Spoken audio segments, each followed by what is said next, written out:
you gonna do? What you gonna do? What you gonna do? What you gonna do? What you gonna do?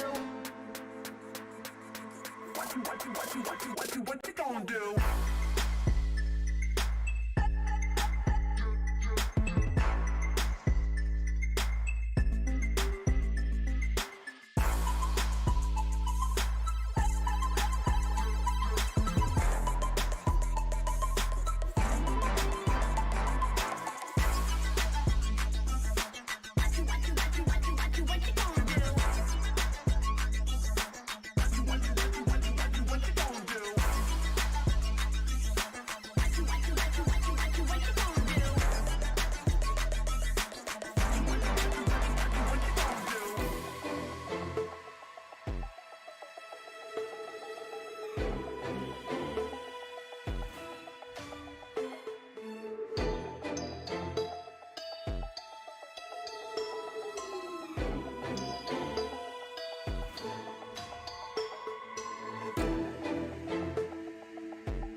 From the campus grounds to the land of dawn, we welcome you guys to the Samsung Galaxy Gaming Academy Campus Series. Good morning, everybody. This event is a platform for aspiring champions. So, ladies and gentlemen, I would like to introduce myself first and foremost. My name is Lemonade. You may call me L, and I will be your host for this event. So a little bit of a backstory here. Launched in 2023 with the objective to provide amateur gaming mobile players a platform for them to go on with their gaming journey. We have an event targeted at student gamers where we offer a unique platform for Indonesia, Singapore, and Malaysian teams to hone and showcase their abilities. Of course, none of this will be possible without the support that we have from our main sponsor. Of course, powered by Galaxy S24 Ultra, as you can see all around. So very nice, great support. And of course, first and foremost, ladies and gentlemen, welcome to day number 1 of the on-ground event. Please put your hands together. A round of applause, everybody, as you're starting it off in stage number 2, the regional playoffs. We have already concluded the country open qualifiers and finals in stage number 1. We have gathered 2 teams from Indonesia, 2 teams from Singapore, and 4 teams in the homeland of Malaysia here to make the top 8 within stage number 2. And of course, you guys know it. What are they vying for is a total prize pool of 15,000 USD dollars. So we're going to be kicking it off today with 6 best of 3s in the upper bracket. We're going to be looking and seeing who's going to be surviving up in the top ranks and who's going to be challenging and going through the difficult times within the bottom. And we're going to be kicking it off today with these 2 teams over here. We have on this side, we have here 404 Brackery. And on this side, we have UITM Raw. They're going to be the first 2 teams. Will it be the Malaysian UITM Raw or with the neighboring Indonesia take it over here? Wow, we have so much to go through. The players are ready. The crowd is anticipating. So let's bring it over to the casters. It is over to you guys, Zafa, as well as KBC.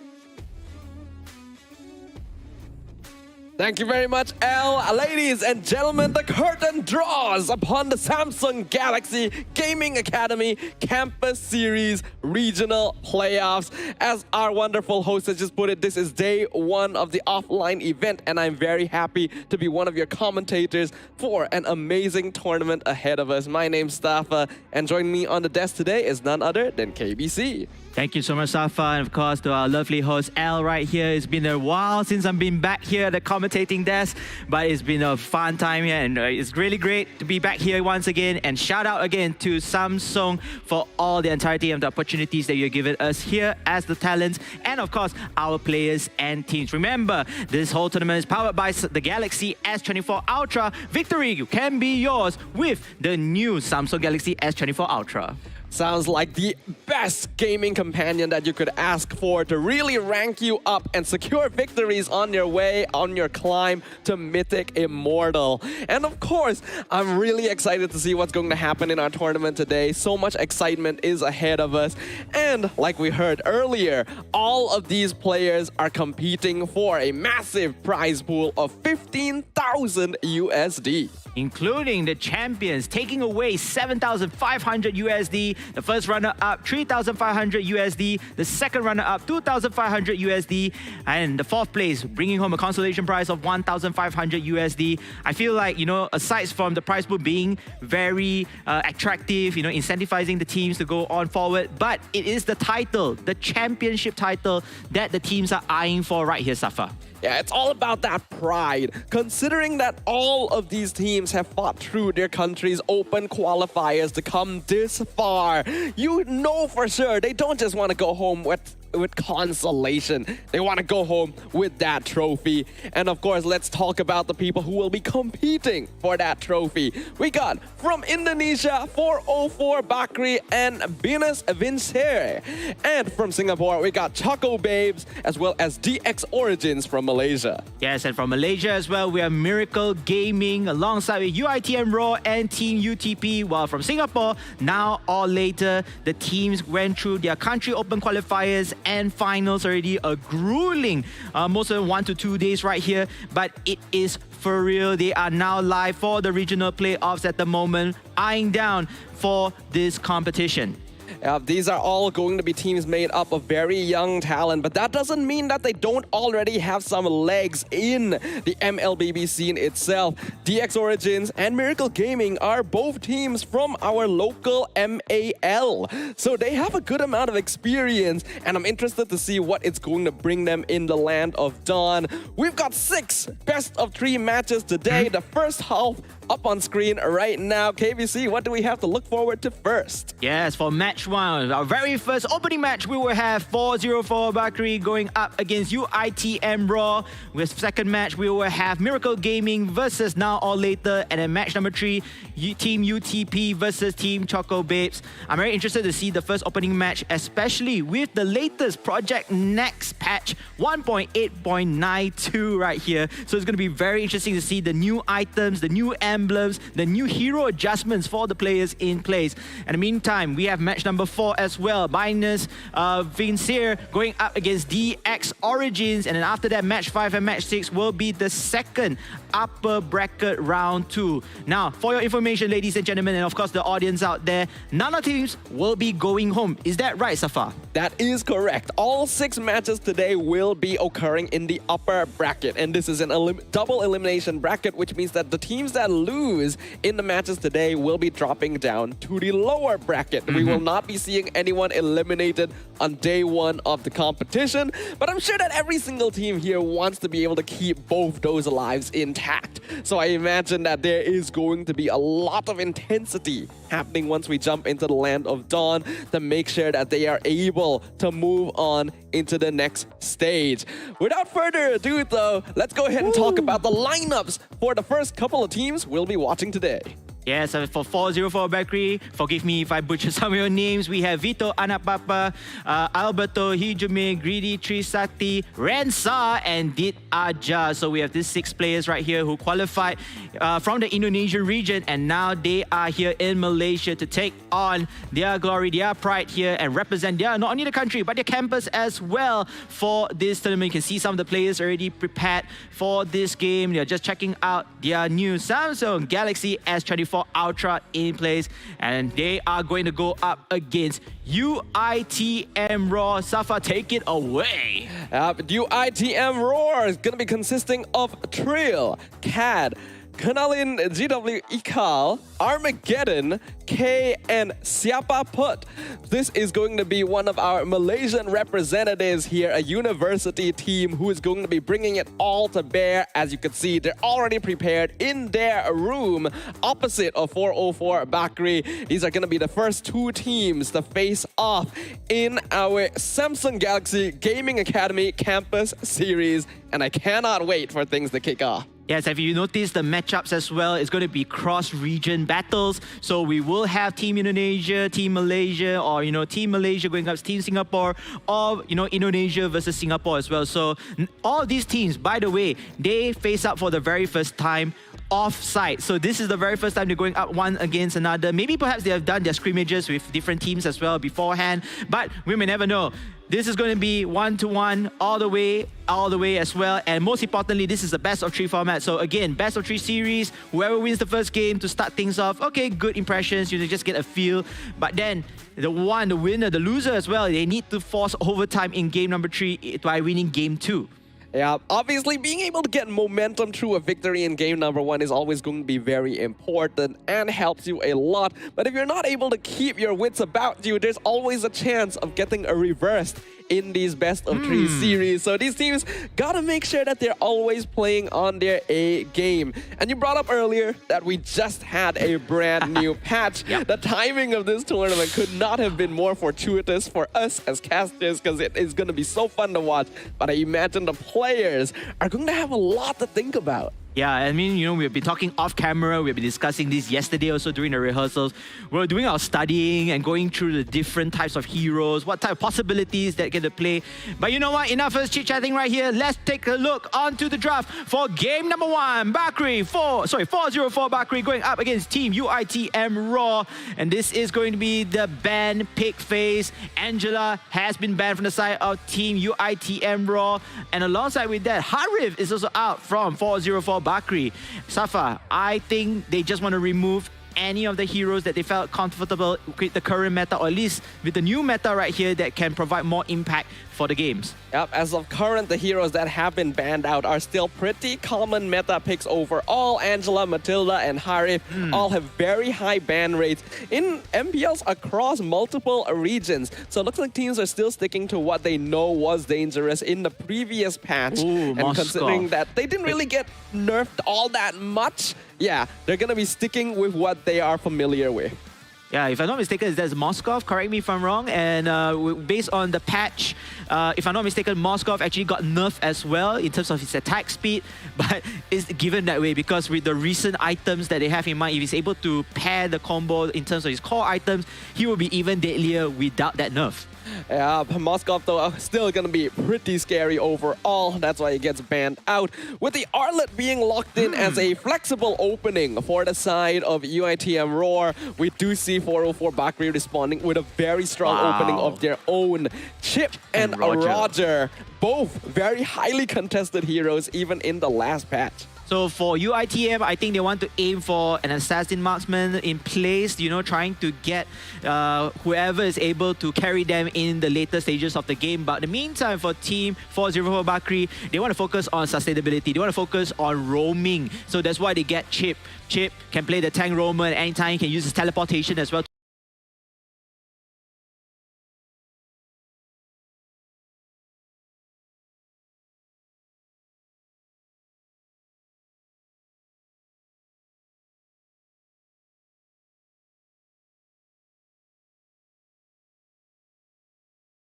Lot of built-in passive damage, so adding on to that is going to be massive. We do see Clint as well as Julian, two heroes that have not been seen in the meta for a little while. Clint was recently buffed. His skill 1 was increased in damage so that the multiple bullets will deteriorate in damage less as compared to before when hitting the same target. So his level 1 damage going to be very high overall.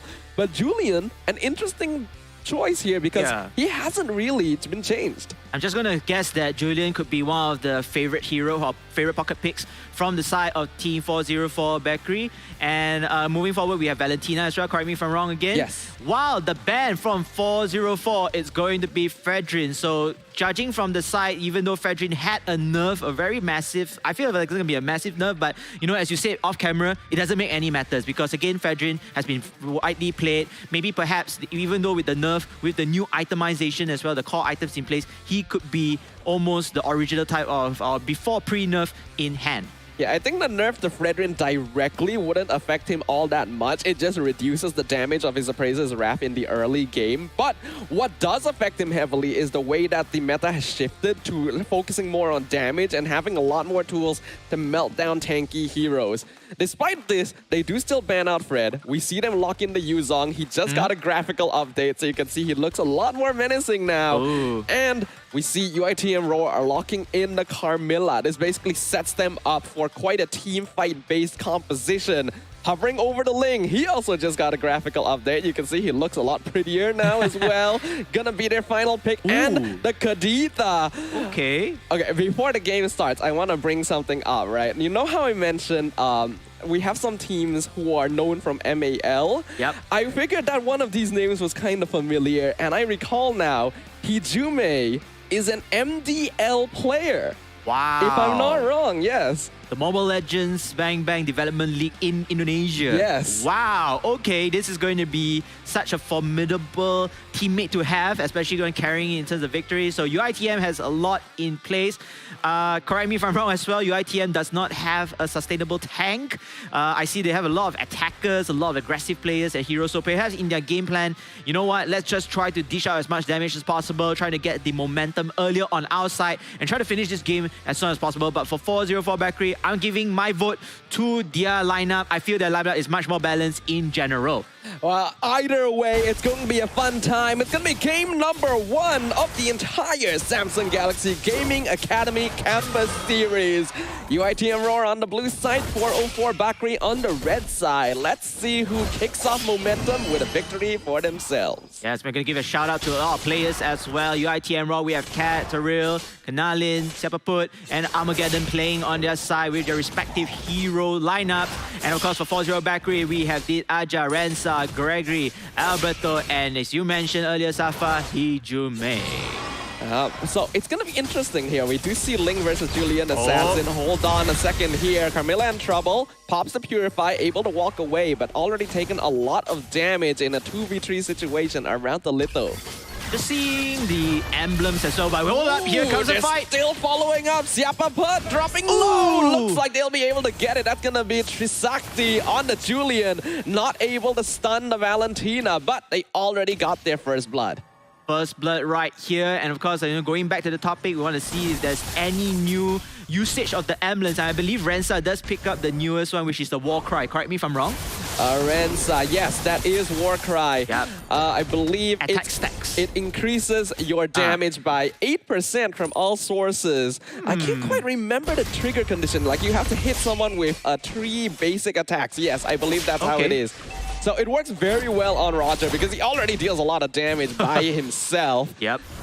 And you can see that the players right now, they're just roaming. They're just trying to get their resources up, getting as much gold, much more experience. And speaking of which, Turtle has already spawned at the top side of the Turtle Pit. And it seems like Team 404 Bakri, they are going in with aggression to trying to capture this Turtle to give them a little bit of a lead in terms of the economy. And yes, they will be able to get it through Gregory's Julian. But before that, he found the Valentina. Alberto going to be able to land the last blow. Cat, unfortunately, only level 3, not able to deter Alberto. And 404 Bakri come out on top again.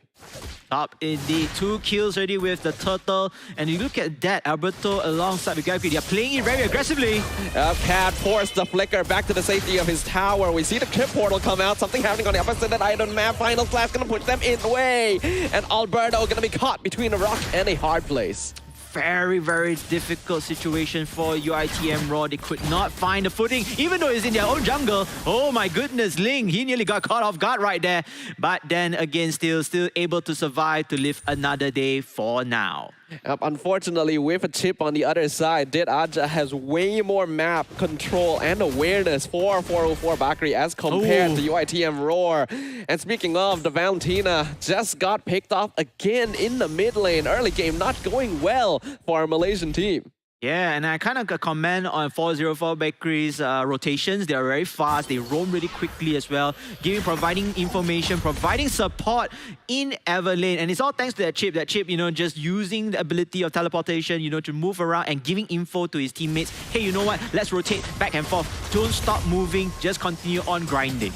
Trisakti on the Julian and Hijume both just completed Sky Piercer at the same time, very quickly as well. So if they're able to start getting some kills under their belt, this is going to snowball out of control for 404 Bakri. UITM Roar needs to make sure that does not happen. But speaking of Hijume, he found the Ling. That's going to be a rough waves kill. Another stack for the Sky Piercer. And there's nothing that UITM Roar can do. They just have to try and escape. Purify forced out on Siapaput as well. He cannot respawn. The purple buff just going to be stolen away. It's so disappointing for Team UITM Raw to not able to control their jungle. But if you can see from the gameplay, 404 is just so aggressive. They just covered up their jungle. It felt like their jungle is their own, all for the taking. And with that map control, another Turtle bites as the dust for Team 404.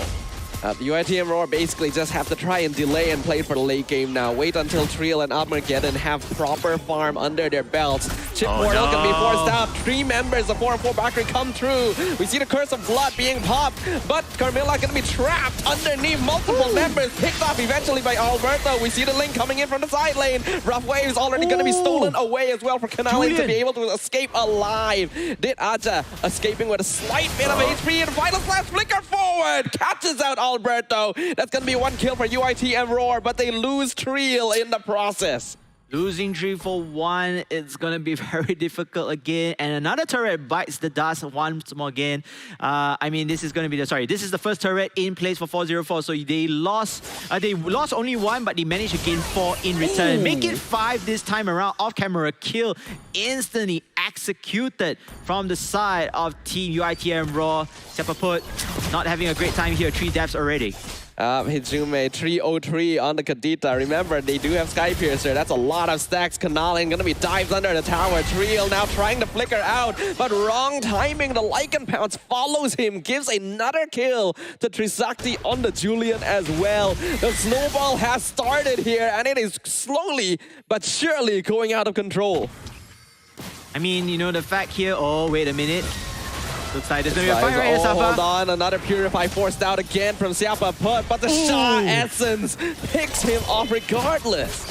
Wow, what an absolute play, and to continue on the skirmishes right here, using Chip's ultimate, that just caused so much chaos for UITM Raw, because with that ultimate, he's able to bring in all of his teammates into the teamfight instantly.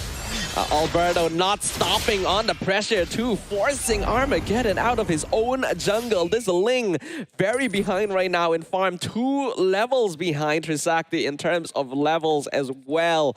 The gold lead 5k in favor of 404 Bakri. Things are not looking good for UITM Roar. I like that micro play where, you know, Alberto using his Yuchong, just trying to bait Ling's ultimate out. And baiting the ultimate out just denies whatever control he has onto his, the minions, the buffs here. Because look at that, Team Red is actually getting all the buff. But then again, we do see that Kadita is just playing a little bit too aggressively there, just camping all the way right there. But it doesn't matter right now, Safa. Yeah, but Kad trying to look for a kill, but he doesn't realize how many members are there. For a Curse of Blood on 3 members, if they could do a good amount of damage here, it'd be fine. But Trisakti's already escaped, and Sepaput has been picked up by Rensa. The Roger getting very farmed right now. Triel's got to make sure he doesn't jump too far ahead. Lycan Pounce, Rensa finds another pickup. There's so much damage on this Roger. He's going to chase down Triel as well, but he's not able to follow up with the Lycan Pounce, so he's able to survive. But 3 kills so quick for 404 Bakri. 16,000 gold lead with 3 turrets already taken. 404 Bakri. I think this game, they just want to end this as soon as possible as well, trying to get out as much beatings onto Team UITM Raw. UITM Raw, they are just covered in fear behind their 2nd tier turret. It's not looking good. They already lost the jungle here, and, you know, slowly but surely it's just dying just to wait for this game to end. UITM Roar has a team fight composition. They're pretty strong in 5v5 situation, but 404 Bakri is playing so quickly that UITM Roar is basically not able to group up together to execute on their win condition, and that's allowing them to just take control of every single team fight. With 31 seconds down the clock for the very first lot, I feel like 404 Bakri just continuing on with the pressure. They're just waiting whoever is able to commit through the turret, because no turrets is safe for UITM Raw here. However, 404 Bakri looks like they are trying to bait or kite out their opponents, perhaps to use the ultimates in hand. We'll see about that, as still a waiting game for UITM Raw. Luckily for them, the Petrify from Hijume did end up missing under the tower there. Kanalin dashed out just in time. We see a chip portal being used. Looks like they attempted to gank Armageddon. The Link able to jump away, but now 404 Bakri just have complete control over the First Lord. They will take this slot, what they're taking in the meantime as well, trying to continue on to take the advantage from the jungle, from the opponent's jungle. UITM Raw, meanwhile, they're just actually going together. They're just holding on whichever the side. They can't even try to rotate as much as possible, because again, like you said, they're under farm. they don't have much damage output as well, especially at this stage of the game. So in this case of scenario, they just need that one pickoff. They just need that one pickoff and then hopefully able to snowball from that. But how much resources you're going to waste? How many ultimates are you going to pop out right here? Because the rest of the opponents are just really farm right at the moment. Level 14 already for Julian. Yeah, 3 levels ahead of Armageddon right now. A 9k net worth lead, 9 minutes in. 404 Bakri have complete control over the game. They're clearing out all the external towers. Lord gonna be pushing up top lane. UIT and Roar still gonna be behind in farm. The base siege is coming. Portal gonna be dropped down by Dit Aja inside the base, just zoning out UITM Roar. Inhibitor tower has been taken very easily. And 404 Bakri just decide, all right, that's enough. Yeah, that's enough right there because they already did their part already. They had the Lord to split push to take down the very first inhibitor turret. As you mentioned here, they still have map control. They still have the jungle control. It's all coming down to UITM's Raw's defense. How long they can even hold on to this defensive posture. They just want to get some good fights. They want to just get the pickoffs, but it's not looking too easy there. They do have Final Slash and Curse of Blood. As we mentioned already, UIT and Roar is the strongest in a 5v5 situation because they can take advantage of all the AoE and damage that they have. But when they're 10,000 gold behind, it's still going to be difficult to really follow up on that. And 404 Bakri are positioning to make sure they can't use it. Curse of Blood comes out on 2 members. Chip, does he have his portal? Not going to actually use it. Flickers out to safety. Conceal going to be used to re-engage. Final Slash lands on 1. Chip portal going to be dropped down. Cat has the flicker out into safety. But here comes Trisakti. He gets the kill on the back line, finds the flank, and the Black Dragon form zones out the rest of UIT and Roar. So they kill off Cat. Unfortunately, another off-lane hero who's supposed to deal damage as well in that fight has lost his life and has 15 seconds for the respawn. So Team UIT and Roar can only just fall back, wait for him to come back and perhaps to try another pickup from here.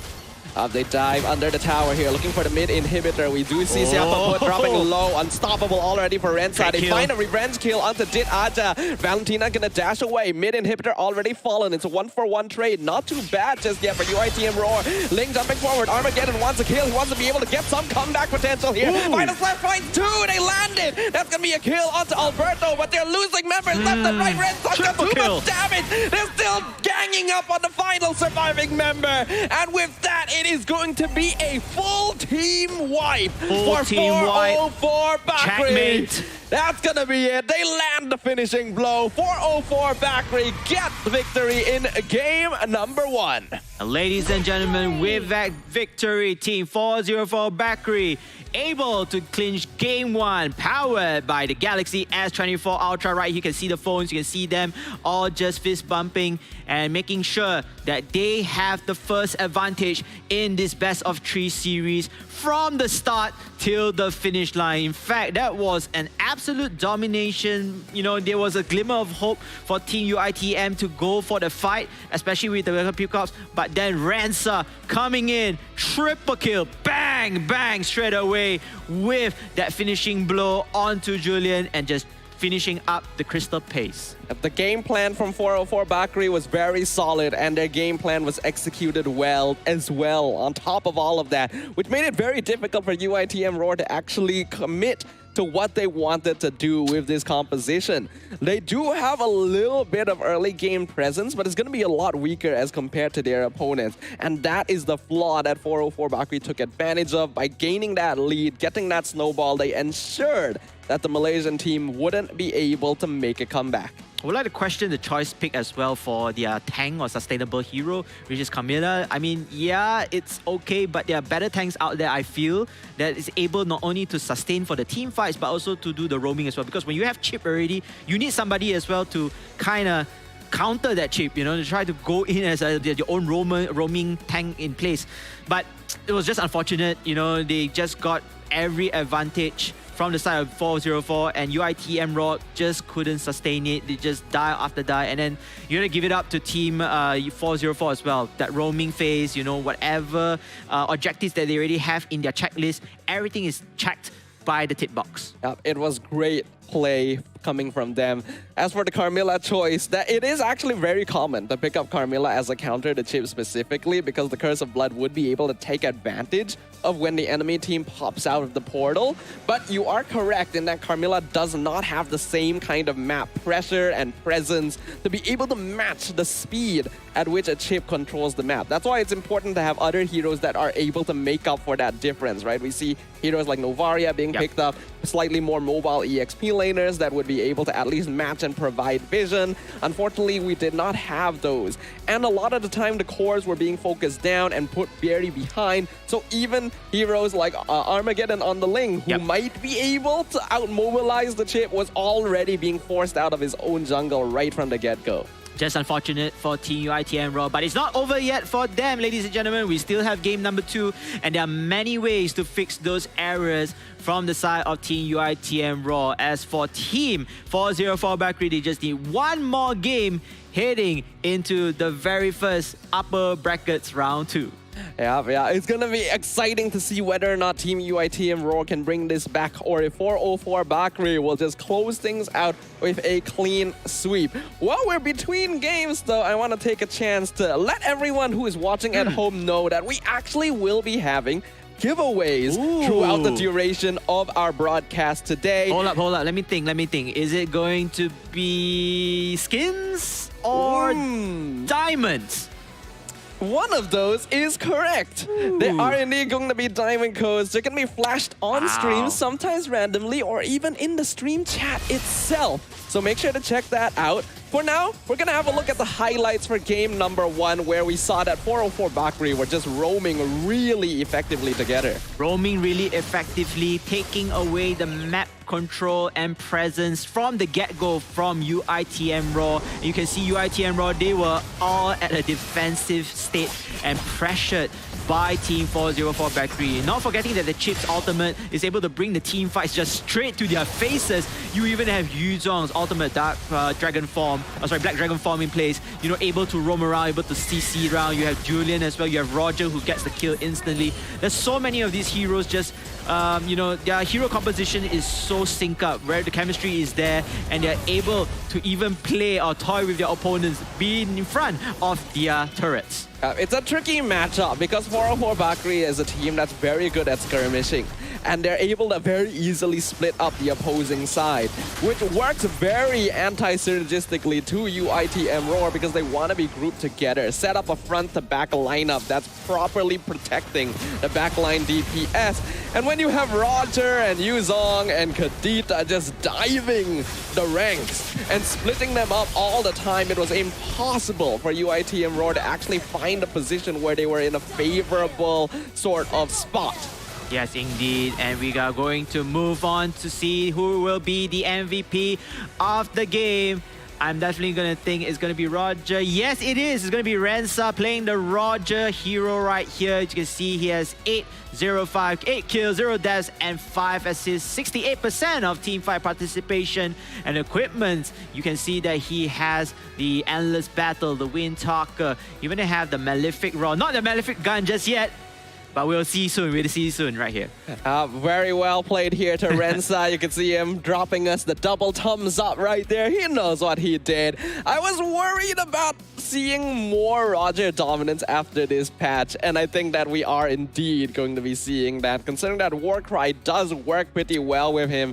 He already has so much damage built in. Extra 8% from all sources is insane. Wait a minute, he actually had the Malefic Gun as well, yes, he right did. there. So he almost have, oh sorry, not he almost have, he has all of his core items within that time of fight.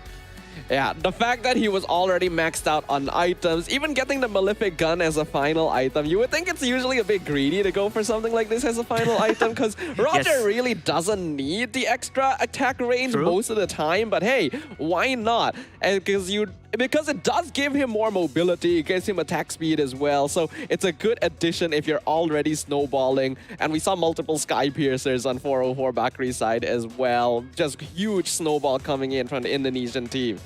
Yeah, and of course for Team UITM Raw, they have Armageddon as well, doing the participation in terms of turret damage, doing his very best to roam and try to rally his team to, at least a chance of fighting in game 1, but just unfortunate they could not sustain that. And again, like I said, game 2 is still for the taking for both teams.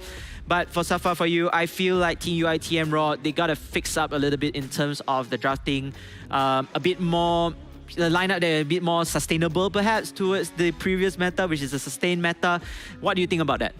I think nowadays it is actually a little bit difficult to play that sustained meta anymore because there's so much damage flying around. You have the Sky Piercers, the Wishing Lanterns, you have the War Cries coming in. You have a lot of abilities and items that were adjusted so that they're able to do more damage and have more scaling.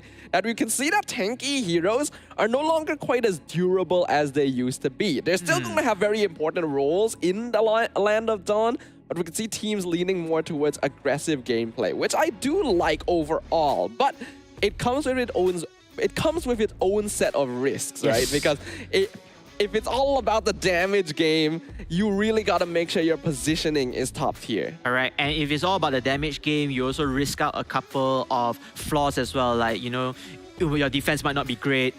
You're lacking of sustainability, the HP regen as well. So there's a lot of things that you have to consider in mind. And speaking of which, with the new patch, I really like, the changes that they put in some of the items, like, War Cry, Bloodless Axe has already been taken away. So they've got the War Axe instead in hand. And of course, you have the glowing wand that the Necklace of Endurance, correct me if I'm wrong, has already taken. So there's more space, there's more creativity in terms of the core itemization. The heroes that needed 2 items instead has become 1, and they have 1 open slot for a different item in hand. I think going into game number 2, what UITM Raw may need to consider is that chip is causing a big problem. Yep. Like UITM Raw, their rotations were not quite as clean as compared to 404 Bakri, and having a hero like this really enabled them because it forced them to have to go something like the Carmilla to at least try and counteract in team fighting, and 404 Bakri did not allow that to happen. So either ban or contest the chip, or make sure that you have enough of an early game presence to match it. Let's see whether they're going to ban the chip as well, as you say, Safa right here, but instead they're going to ban out Matilda and Harif again. This is a very similar draft session, or the ban pick draft phase earlier on in game 1. We're going to see whether or not Team 404 Bakri, are they going to go for the very first hero to set the things up, set the tone up here. So they initially chose 1 offlaner, 1 tank, or sustainable roamer in place. So we'll see how it goes. It looks like they already banned out Angela this round. And for Team UITM Raw, who are they going to ban? Are they going to try to use this ban pick? The ban phase to ban out Chip? Yeah, it's a big question here because previously we did see these same 3 heroes being banned. The last one was the Moskov. Looks like they will decide to get rid of the chip here. This leaves Roger Moskov open, and I think that's what UITM Raw were aiming for. Whichever one 404 Bakri grabs here, they can at least counter pick by going for the other. They want to sync up here. Instead, Moscow is open. So I think that if a 404 says, hey, you know what? I think we try to focus more on our core hero, perhaps the assassin here. With Ling, he's able to roam around freely. He's able to provide mobility for himself and his team. And, it's all about kiting the heroes as well. Because Ling, if you on a very good player's hands, Ling could just use his ultimate, just test the waters as well, try to bait his opponents to use whatever resources they have, and then back out the way, and then let his team follow up with the team fight. Well, that's assassin gameplay for you that we haven't seen in a while. This time, the teams have actually switched it up, with 404 Bakri taking the Ling and UITM Raw going for Julian and Roger instead. Loyi, though, this was banned out in the second phase in game number 1. This time, we will see 404 Bakri be able to lock it in, and that actually provides them the opportunity to teleport across the map even without the chip available. I'm very interested to see how this Julian being a popular pick right now. I mean, yeah, it's only just 2 games. It's a very small sample size. But again, Julian is out. So perhaps maybe after off camera, we're going to do a little bit of research on that. But in the meantime, Arlott will be selected once again. And this time is going to be... it looks like a reverse draft from the side. It is, actually. And yeah, with Loyi as well, providing AoE presence, CC effect as well. This is going to be a huge booster from the side of 404. I'm interested to see what UITM Roar will decide to lock in to try and counter this. They go for the Lapu. Revealing the EXP lane a little bit early here. I think that's fine, but there is always the possibility that this Arlet is flexed into Roam or EXP instead, depending on what 404 Bakri decides is a better matchup. Yeah, Lapu, from the way I see, he is a sustainable hero. He can lifesteal as well. So probably go for, you know, the fighter emblem for the tier 3 side, which is, I couldn't remember it already, but you made me record me on that. So they just provide sustainability, and then with Roger as well, able to do that, the same thing in place for both off-lane sides. What I want to make sure that UITM Roar has for this game is that early game presence. Julian going to allow them to make things happen at that level 3 mark. So having a roamer that's able to follow up on that is going to be very important overall. I would expect something like the Grok, like the Edith would not be too bad. Minotaur as well may provide some interesting options, but they could leave their roamer until the very end as well if they want to. Nope, looks like they're going to lock it in here. Good prediction right there. Speaking of which, before the Minotaur pick, we did see Valentina and Moss being banned out. I think it's depending on what other hero comps they still need from the opposing teams. Going back to Lapu, the emblem would be Brave Smite. That way you want to get more lifesteal as well in place. Then again, Grok has been chosen to be the roaming tank from the side of Team 404. I like this pick because Grok can provide so much mobility and also AoE damage in place, and Carry will be their designated marksman. Carry going to be very effective against most tankier heroes here, so that Minotaur gonna drop very early on, and a Grok Lo Yi combo is honestly terrifying in those first few levels. It's gonna give 404 Bakri a lot of map control overall. So it looks like UITM Roar want to counter this by going for the Eve. Real World Manipulation will provide some zone denial, and it looks like they will indeed lock her in. Okay, for game 2, I'm loving UITM's Raw lineup. Way better than the first time. Maybe because I'm not comfortable with the hero picks, or perhaps, you know, they have a gaming plan in mind that they trust to it.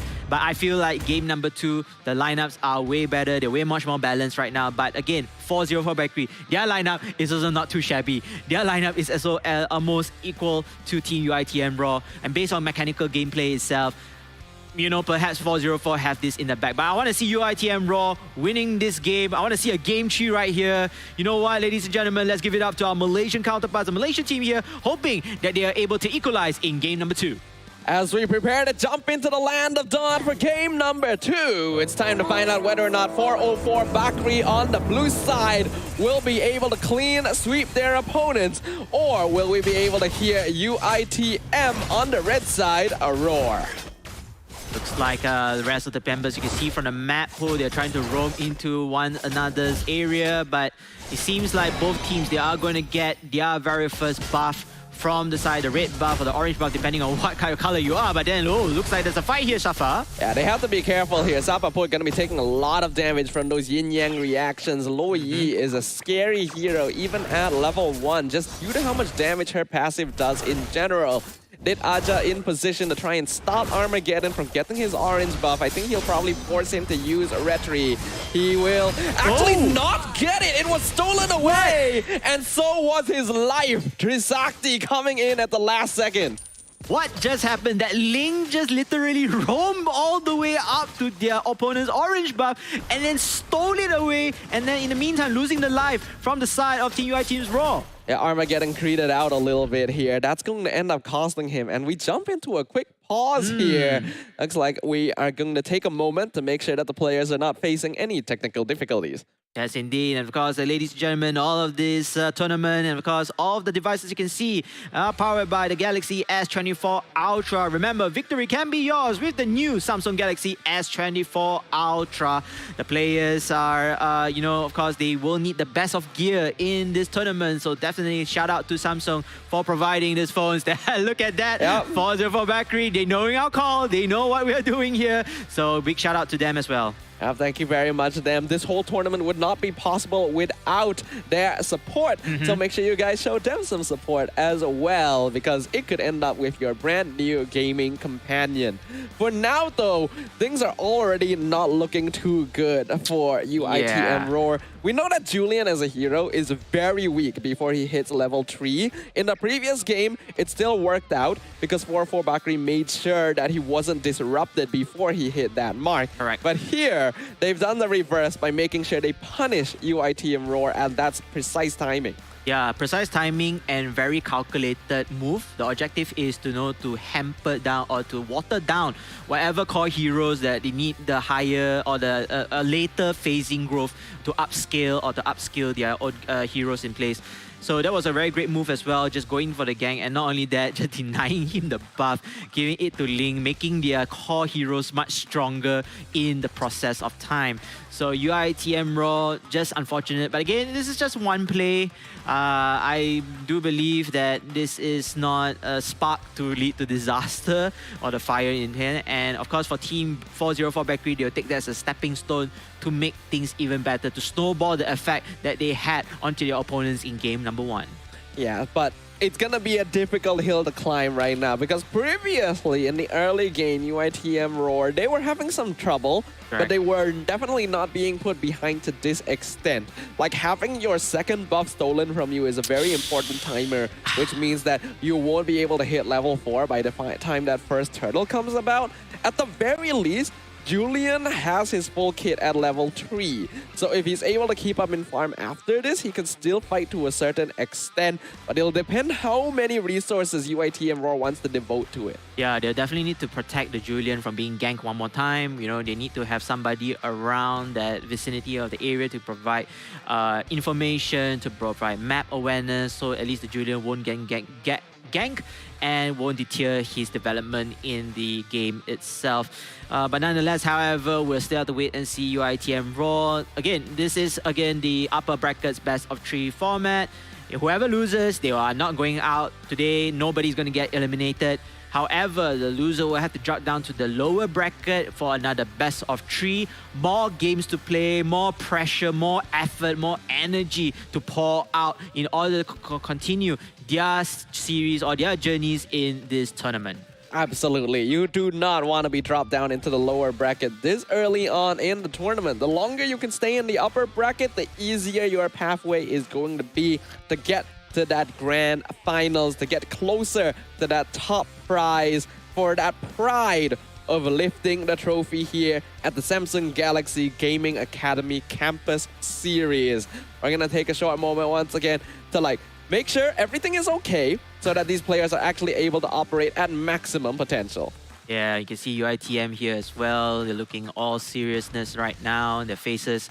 I mean, not to blame them here, one of the formidable foes in 404 Bakri, and you already did mention that one of the players also did play in MDL, and it's going to give them a lot of pressure. But again, pressure can be pleasure. You know, this is one thing good, playing stronger opponents, able to grow you further. They're able to nurture you to the next level. If you're playing opponents who are, perhaps on the same level, or some saying that, you're playing against weaker opponents, they're not going to make you grow. They're not going to make you outstand from here. So I think this is also a good learning lesson, in a good way to adapt to the game and adapt to the flow in place.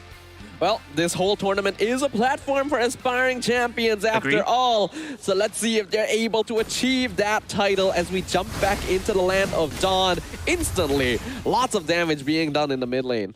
Mid lane here, as you can see, both heroes from UITM Raw, the Minotaur and Eve, they are not having a hard time. They're having not an easy time as well to sustain in their lane, and giving so much presence from the side of 404 Battery to control the lanes in place. And Ling right here, Safa. Tempest Blade is gonna be committed. We see a 3-man gank, and Trisakti so quick on those fingers. Instantly, Trill is just deleted. We're gonna take note onto the roaming positioning from the side of 404 Bakri. I think this is one key takeaway for all of the players, all the audience are watching right here. Look at the communication between themselves. Look at the rotations that they make everybody's moving. Don't stop, won't stop, can't stop. And they just continue on dominating and surprising UITM Raw, even in front of their turrets. The diversion from Hijume into the wild charge, stopping Armageddon in his own jungle. Hijume will pay for this with his life, but real-world manipulation has been committed as well. That's not going to be available now for the turtle, and 404 Bakri are already taking it down. Yeah, this is a good option as well for 404 Bakri to know that they have the pit, they have all the takings in here, and UITM Raw, they lack of the resources in hand. They have to deal with this roaming Grok here who is just surveying, just trying to steal the buff. But then again, they lost the turtle, and I think it's still a losing battle from the side of UITM Raw. Yeah, we can see that Grok is still very valuable in this current meta because now that it's difficult, oh my god, look at that. Another Trisakti steal. Controlling the entire map right now. 3 levels up on Armageddon in only 3 minutes is a massive difference. And Rensa even getting the kill onto Trill in the bot lane with a diversion from Hijume. And a turret falls down once again from the side of UITM Raw. 404 Bakri just having the time of their lives, getting another kill right here, Safa. Alberto gonna be able to get that 1v1, dodges the Raging Slash with the flicker over the wall. Cad forced to just walk home, gets caught by the Yin Yang reaction. While Chart comes out, real manipulation gonna keep him alive. Pamper's Blade's gonna be committed, he flickers backwards, but it doesn't escape! A killing spree for Trisakti, and 404 Bakri just walk out of the fight. Man, I thought the Ling would not get the kill already, especially with the flicker coming in from Cat, but that wasn't enough. The final hit, the final blow, just adds salt into injury, Safa. Armageddon jumps forward, finds the pickoff, catches Hijume off guard. That's going to be a nice kill for UITM Roar. They got a lot of ground to make up. 4K net worth difference already. 4K, that's already almost, you can already build their first or second core item and one of those heroes right there. But in the meantime, it is the map. The map is still not in control from the side of UITM Raw. UITM Raw just continuing on. They managed to get one of the neutral minions right there from the side of 404 Bakri, but that's it. That's all they could get. Oh, they stole the purple buff again as well. No. Did Aja force to use Wild Charge to escape? Alberto jumping backwards. Diversion pulling Rensa into the back line, giving him the double kill instantly. Trio gonna be the only one surviving. That's gonna be a mega kill for Trisakti as well. 4 kills in quick succession for nothing in favor of 404. So ladies and gentlemen, the trade list is 1 minion kill, 4, 1 purple buff steal, 3 kills in a row, and not forgetting the turtle. The snowball is looking even more grave for 404 in this case. Sky Piercer completed by Trisakti. Ooh, Armageddon! His recall gets halted by the wall. He should be able to walk. Oh, never mind. Hijume's already in the back line. Alberto jumps right on top of him. He's a 4-man dive under the tower. Alberto, though, will he fall here? He's very low. Final Slash comes out. He flickers out. Minwin Fury gonna miss entirely. And the Tempest of Blades in the back line finds the kill on the canal, and the Eve drops instantly. All of the abilities from Lapu Lapu are missing. Yin Yang reaction keeping him in place. The dive from 404 is unstoppable. They're not losing anything. My goodness, UITM Raw, they decided to, commit to their skirmish, but later onwards, they were half-heartedly just falling back. They were falling back, but they still want to commit in this case. There wasn't much communication from them, I can see, and slowly but surely, one of their heroes just picked off individually. This is not a good look for UITM Raw. It is definitely not. It's already an 8K net worth lead, and it's only 6 minutes in.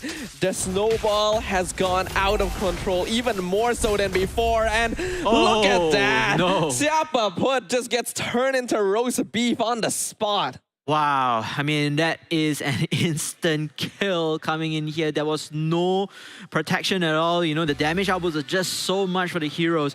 And it's just not looking good for UITM Raw. As I said once again, UITM Raw looking a little bit lost right there. Let's just take a look again. The communication between committing for the skirmish, committing for the fight. Eventually, they were just half-heartedly just going back forward, and then they suddenly they want to pull back again. But you notice what one of their players already, if I'm not mistaken, Roger, he was already committed to the fight, way away from the rest of his teammates, and eventually got shut down, got melted down instantly. So there's so many plays that I feel that UITM Raw just just do it mistakenly. Maybe perhaps if they were a bit confident enough, they say, hey, you know what, maybe let's try to take one pick off us, then let's go out of the way, just move out of the way. But they weren't confident with their choice, and it led to even more towards their downfall.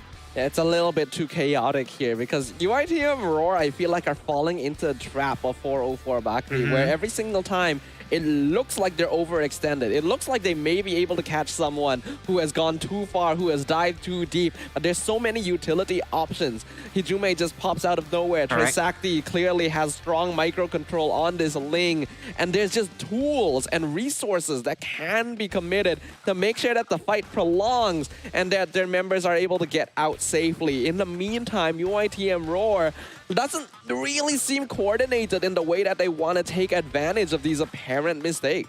Yeah, just unfortunate right there. Again, they still have time. I believe we are heading into nearly to the mid-game stages, but they need to do a proper defense. They need to get back control onto the jungles, at least for the time. You just try to sustain and try to capture your own buffs, your purple and red buffs. Those are the most two important things that upscale your heroes from time to time. But if they can't do that, then it's going to be a repeat of game one. Game one, eventually they have to fall back to their base. Their turrets just died down instantly. The Lord comes in, split push, and then that will be the checkmate. Nonetheless, however, ladies and gentlemen, if you're watching us here, thank you so much for all your kind support and of course your chats. We're looking at your chats as well. Later, maybe we can do a little bit of shout out during our off games in hand. But again, we want to take a chance to shout out to Samsung. Again, this tournament is powered by Galaxy S24 Ultra. Victory can be yours with the new Samsung Galaxy S24 Ultra. We can see our players definitely enjoying their experience using these phones. Very smooth gameplay. And it will be a great gaming companion for you as you go up in your ranks to Mythic Immortal. I'm going to take a moment to make sure, once again, that the players are able to operate at maximum capacity, because you don't want to be in a tournament like this and you know that you're not able to play at 100%, right? We got to make sure everything is A-OK for them. Yes, A-OK indeed. Now for Team UITM Roar, they have the better lineup compared to Game 1, but they could not capitalize onto the mechanical plays or the micro plays in Play Safa. What do you think in the next time after the pause comes out, what do you think they should do? It's difficult because compared to the previous game, where they actually did have some tools in terms of maybe opening up the map, splitting up and getting farm, in this game, they're even more dependent on actually being able to play together than before. So it doesn't give them a lot of openings to actually explore the map anymore. And with Hizume not even requiring a target to pop the chip portal with the Loi ult, they can appear at any point. Like, even their base defense isn't quite as effective as it was in game number 1. So I don't want to have to say it, but I feel like 404 Bakri has already got this victory. Gotten this victory, I think, not only just in-game, but mentally as well. I can see that Team UITM is just a little bit in terms of the pressure.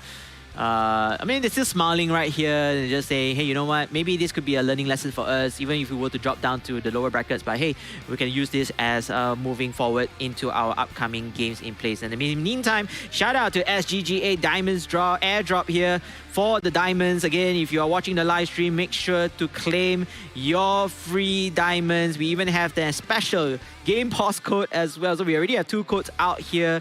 So big shout out to the admin right here for those diamonds. And again, if you are watching here, make sure to like, make sure to subscribe, make sure to share as well the live stream to your family and friends, especially to those who play Mobile Legends Bang Bang, because this is a good time to learn from the game, to learn from these aspiring students or aspiring players, to pick up a thing or two to add into your game. At the same time as well, you can get free diamonds. Plenty of stuff happening here, and this is only the start of day 1 of the regional playoffs. We're going to have amazing MLBB gameplay across the entire weekend, so make sure you guys are kept up to date with the socials and the platforms where this broadcast is going to be available, because you don't want to miss a single second. Single second will not be missed at all, Safa. And again, just giving out for those who just tuned by here, this is going to be game 1. This is still game 1.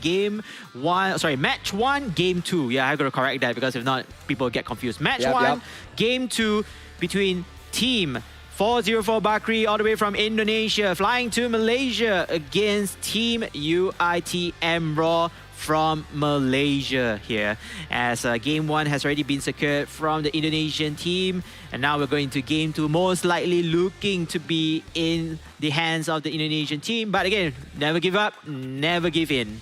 Looks like we're going to be jumping back into the land of Dawn right about and now. And we can see whether or not UITM Roar has what it takes to be able to reverse things and prove us wrong. Real one manipulation. Nice Gets one. the last hit on start. Aja there, so that's something. Yep, that's something indeed. And in fact, there's only 3 turrets lost, so they still have enough spacing, enough map control to take back in here. So anything is possible. We go again to another technical pause. It's okay, ladies and gentlemen. The players are still looking and then hoping that everything is still smooth in hand. But nonetheless, however, great start, great kill. And I'm looking forward for UITM Raw to do something to at least create an opportunity for themselves for the winnings in hand. Yeah, being able to find small pickoffs like that and adding them up is a chance for UITM Roar to maybe turn this around, which is very important. They need some farm. They need to be able to make up for that net worth disadvantage somewhat. Because if they're at least even, then they could put up a stronger base defense and maybe delay the game out. What's going to be the most difficult for them is that mechanical execution, because with the draft that 404 Bakri has, they need to find a way to be able to slow them down properly. Yep. And that requires a lot of finesse in like their peeling and positioning. Yeah, peeling, positioning, and especially also maybe to cut out some ultimates or resources from the side of 404 Bakri. But I believe, again, it's going to be an uphill battle, it's an uphill task. Maybe like, like we said in the earlier first game, try to go for the crucial picks, try to kill off perhaps their assassins, their core damage dealers in hand. If they manage to kill them off, then perhaps they can snowball it to the rest of the fight. It's all coming down to positioning, the timing of the skills, the skill cooldowns, the resources that they pull out here, and whether or not can they still sustain in hand.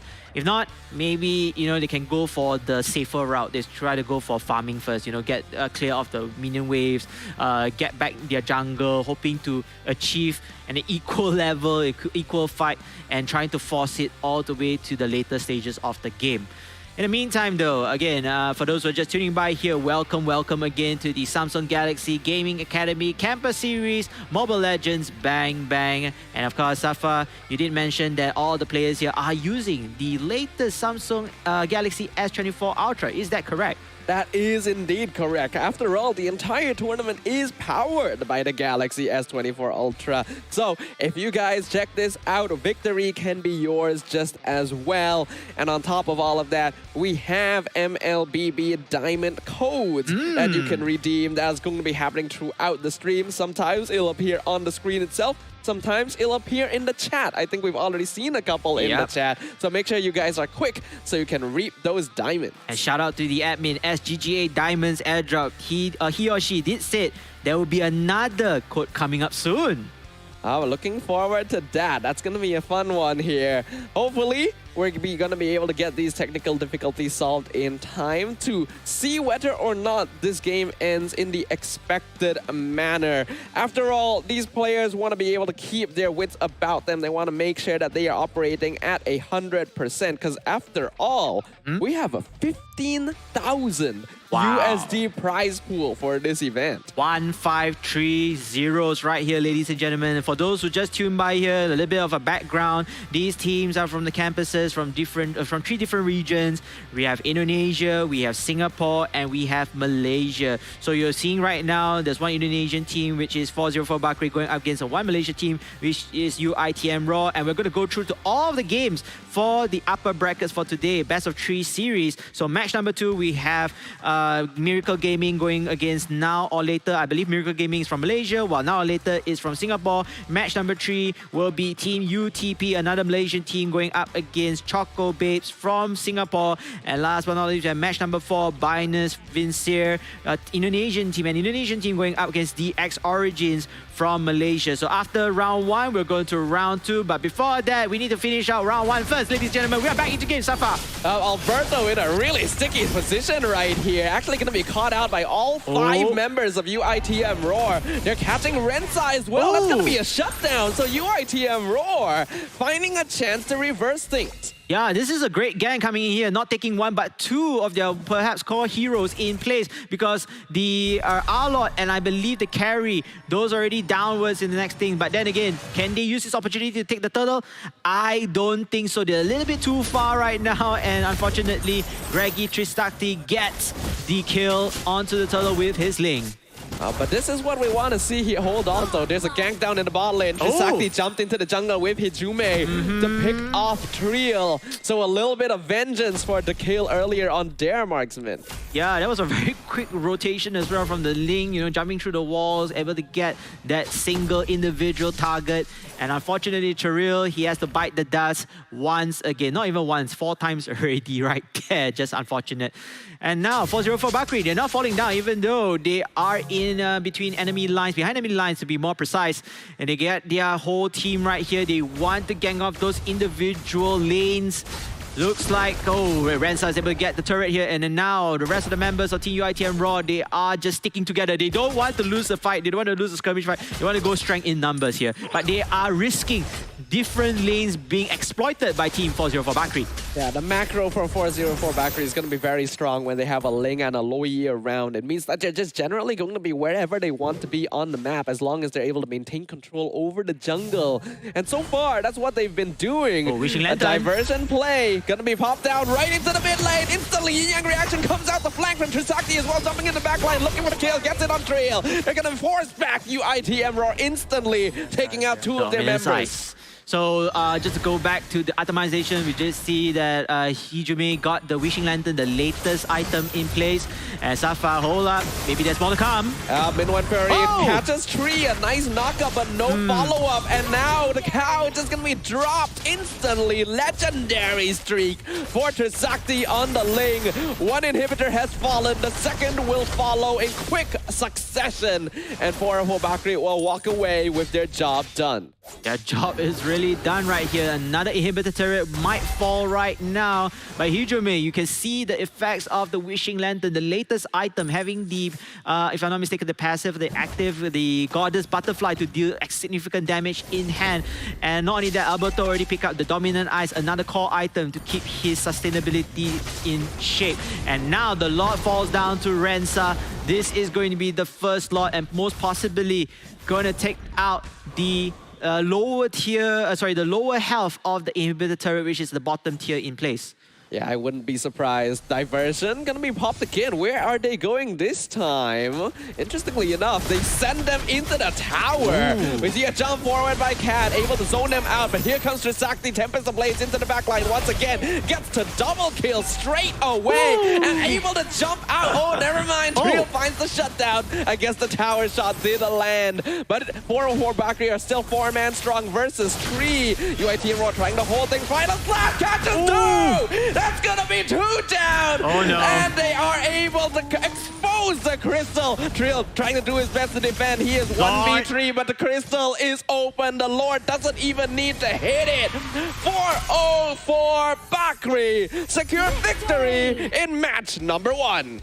Clean and smooth 2-0 win against their counterparts, Team UITM Raw. GGWP to 4-0 for Bakri for that win. Congratulations for them to make it through the next upper brackets round 2. We will get to see them again later in the day as well. As for UITM Raw, it's okay, no worries about that. Like I said earlier on, this is a great learning lesson, a learning curve for them to become better. But their journeys are going to be a little bit more challenging, dropping down to the lower brackets for another best of 3 series. More games to come for them, and hopefully they are able to rise up from the ashes through this loss. It's definitely quite a humbling experience for them, considering that both games were won out in such dominating positions by 4-0 for Bakri, showing that even though all of these are still developing players with a lot of potential, there is definitely a gap in terms of experience and their approach to the game. So hopefully we'll get to see UITM Roar find their second breath once they are able to regroup and rejoin in the lower bracket. Yes, For now, though, sorry. GG well played to 4-4 Bakri, right? Definitely, and like the saying goes, Safa, losing is the best teacher. You know, this gives you the most experience back here, and I think they're going to go back and try to think of what are they going to do best, because I believe they don't have any more games for today already. Yes. They have to come back for tomorrow for the loser bracket final, so they still have a lot of games to play. They can use this time or opportunity to study back what went wrong and what can they do better for their next opponents in line. Again, ladies and gentlemen, you are now watching the Samsung Galaxy Gaming Academy Campus Series Mobile Legends Bang Bang. This is match number 1. Team 404 Bakri taking 2-0 against Team UITM Raw.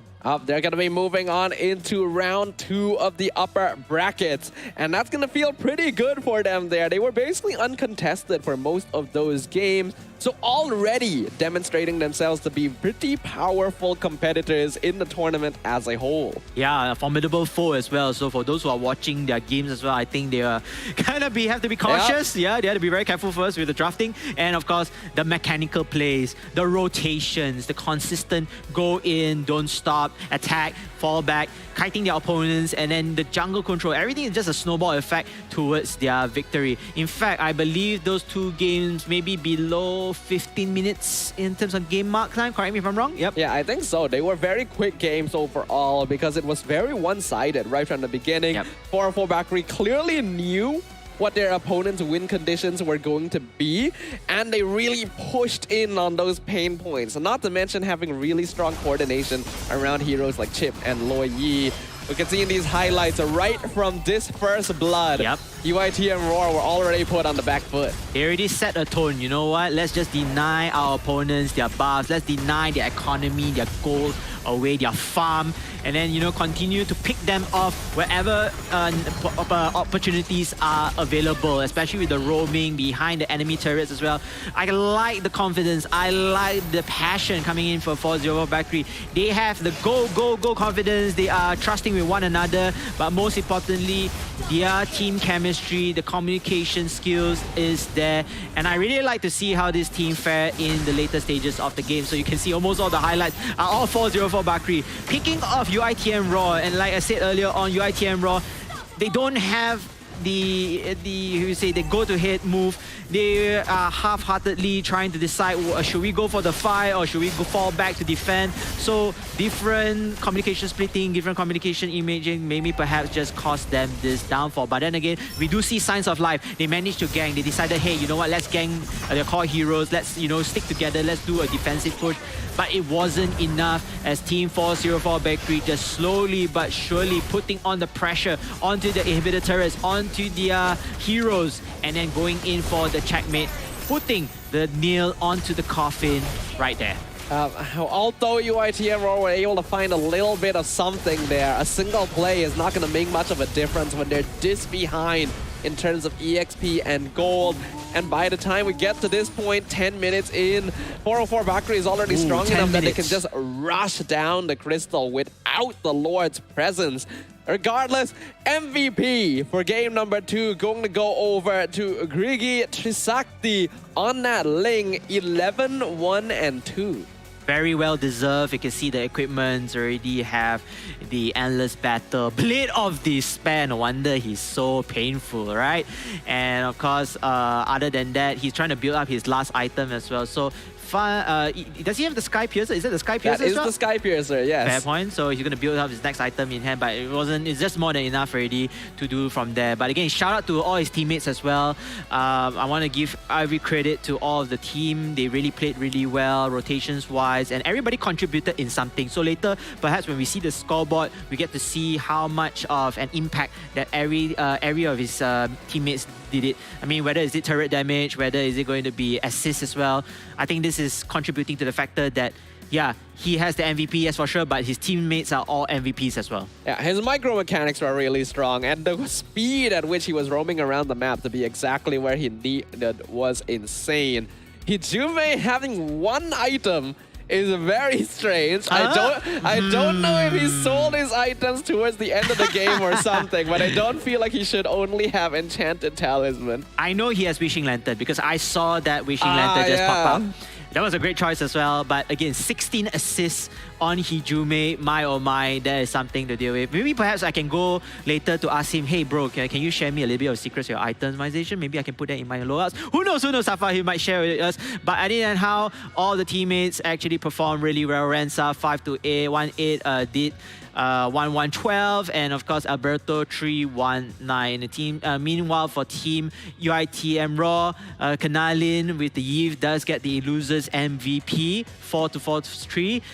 But other than that, the team just unfortunately faltered or could not keep up to par with the player. The thing is, with a lineup like this, heroes like Roger, Julian, even Lapu Lapu to a small extent, do rely a bit on having a lead or being somewhat even in goal and EXP to be able to exert pressure, right? Especially Julian and Roger are typically more snowball-oriented heroes because if they fall behind, they have a very difficult time catching up.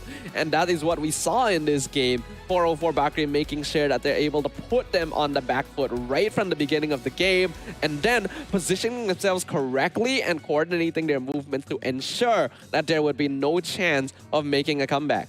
Yeah, you can see from team fight participation, like you say, 404 Bakri, they were into the fight, they were decisive and going in. Meanwhile, comparing to UITM Raw, some of them also not even joining a team fight, with another one of them 29% overall. So nonetheless, however, it's still early days. Again, game one or day one is a testing grounds for these players from different regions competing with one another. So we'll be looking forward to see what team 404 Bakri will do in this round 2 in hand.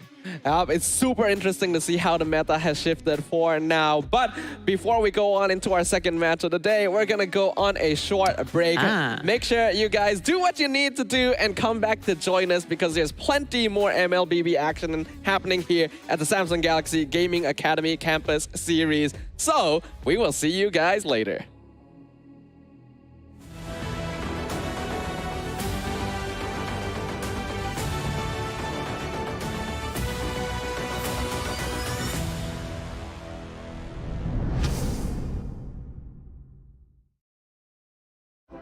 So what is the next big thing? Well, Galaxy believes the next big thing is you. Me? Yes! Because of the power of Galaxy AI, you'll open up so many possibilities. The next big thing is you.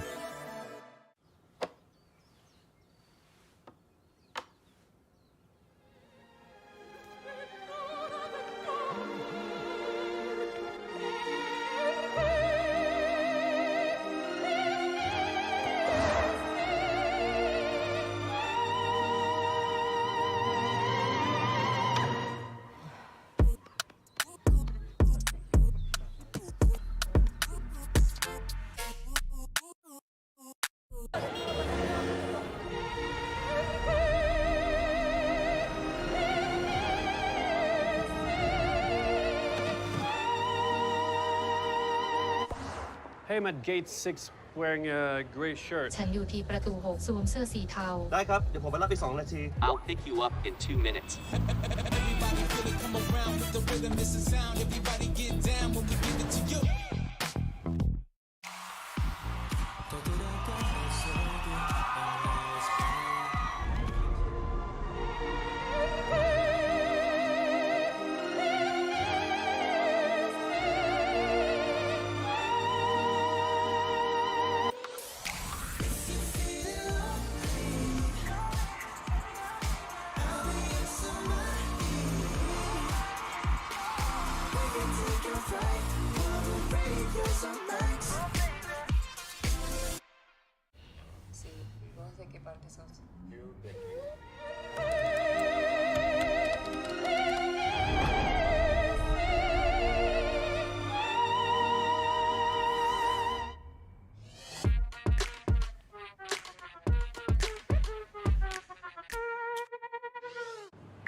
This is such a great trip. I would love to take us all to dinner tonight. Make the reservation. Chris, are you getting any of this? Dinner at Santino's, opera tonight, tour tomorrow, and check up on Shuggy. Oh, okay. You go, Chris. Hey, I'm at gate 6 wearing a gray shirt. ฉันอยู่ที่ประตู 6 สวมเสื้อสีเทา ได้ครับ เดี๋ยวผมไปรับอีก2 นาที I'll pick you up in 2 minutes.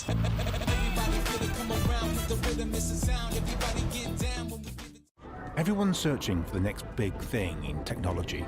But the next big thing isn't this. Integration, encryption, quantum. And it's definitely not this. Why I'm a trailblazer, a groundbreaker, a pioneer, and most of all, a disruptor. No. Galaxy believes the next big thing is you. Me? Really? Yes, look at you. You're an artist. You're open to experiment. You make your actors go shh. And then you have other ideas and make them, yeah, do that. It's never easy. But you open your heart. Hi, I'm live. I have a play this weekend. Hi, do you like theatre? No, I didn't see. Sorry. You open conversations. You do this, you do that. You go... To be or not to be? You know that big thing I was talking about? Well, with Galaxy AI, you'll open even more possibilities.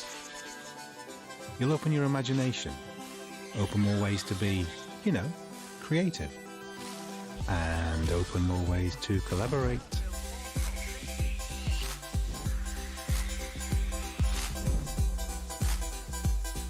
Wow, you made that.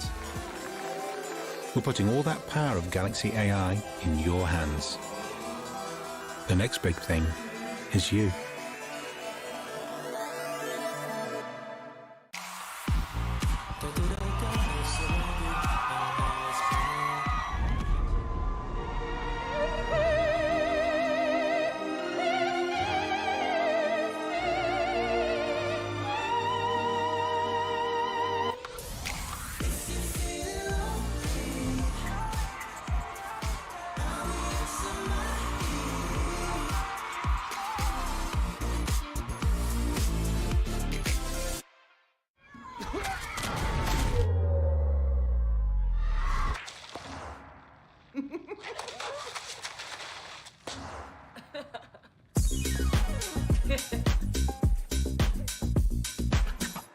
Dinner tonight. Make the reservation and get back to me about it. Chris, are you getting any of this? Dinner at Santino's, opera tonight, tour tomorrow, and check up on Shuggy. Oh, you go, Chris. So what is the next big thing? Well, Galaxy believes the next big thing is you. Me?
I'm feeling high when I'm low. I need it more when you're close to me, close to me.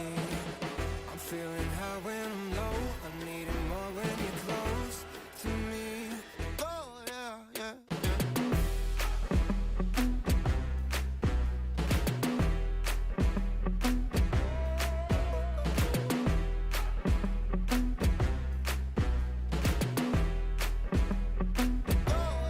yeah, yeah.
Click through, try to say it's about to be a show, be fun.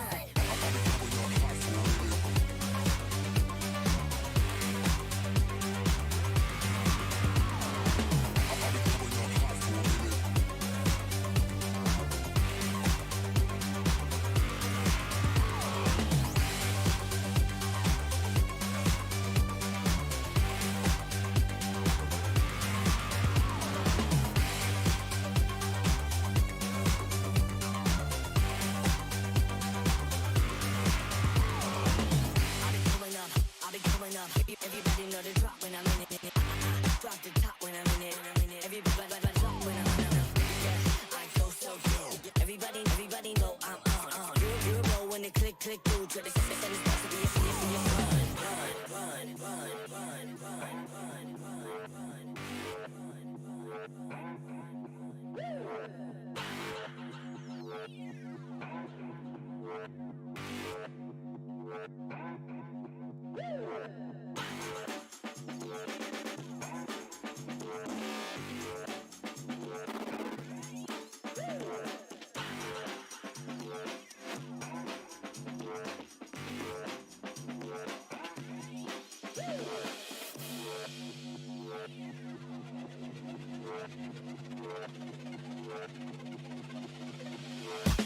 I'll be coming up hot for a minute. Everybody know the drop when I'm in it. Drop the top when I'm in it. Everybody know the drop when I'm in it. Yeah, I go so good. Everybody know I'm on. You know when the click through. Try to say it's about to be a show, be fun.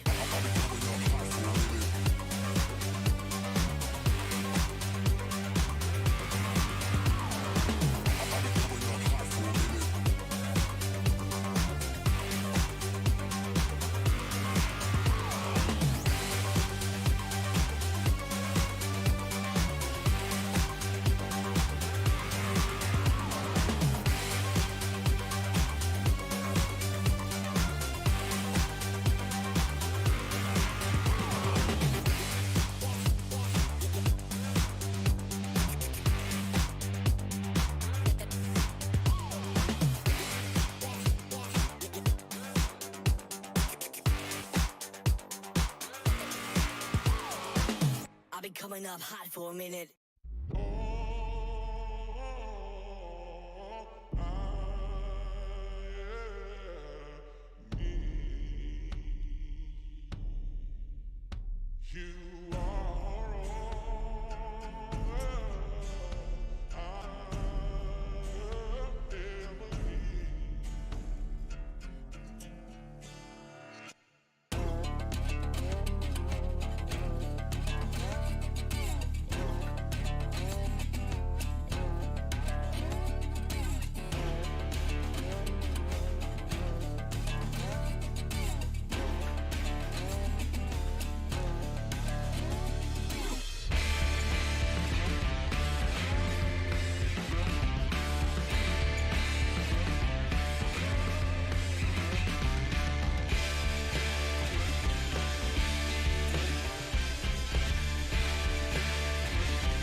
feeling high when I'm low. I need it more when you're close to me, close to me. I'm feeling high when I'm low. I need it more when you're close to me. Oh yeah, yeah, yeah.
What you gonna do? What you gonna do?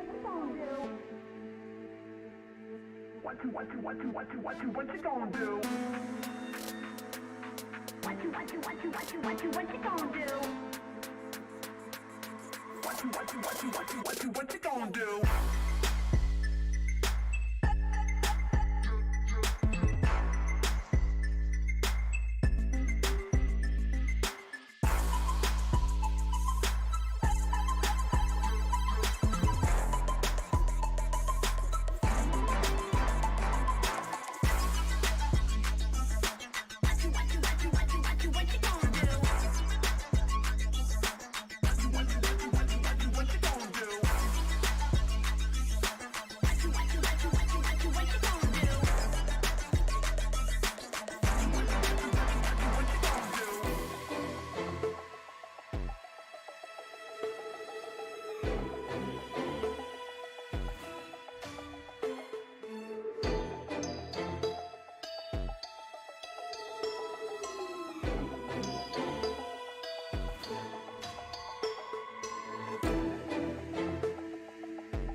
What you gonna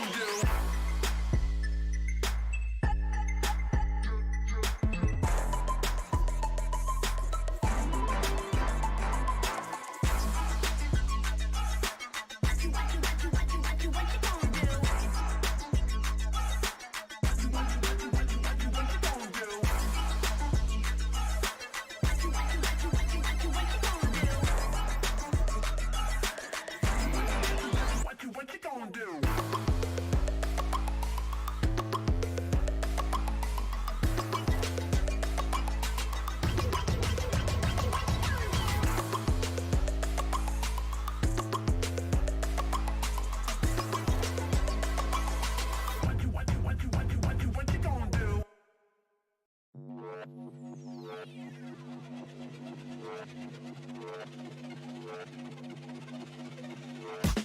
I've been coming up hot for a minute. Everybody know the drop when I'm in it. I drop the top when I'm in it. Everybody know the drop when I'm in it. Yeah, I go so cute. Everybody know I'm on. You know when the click through. Try to send this box to be a so big vibe.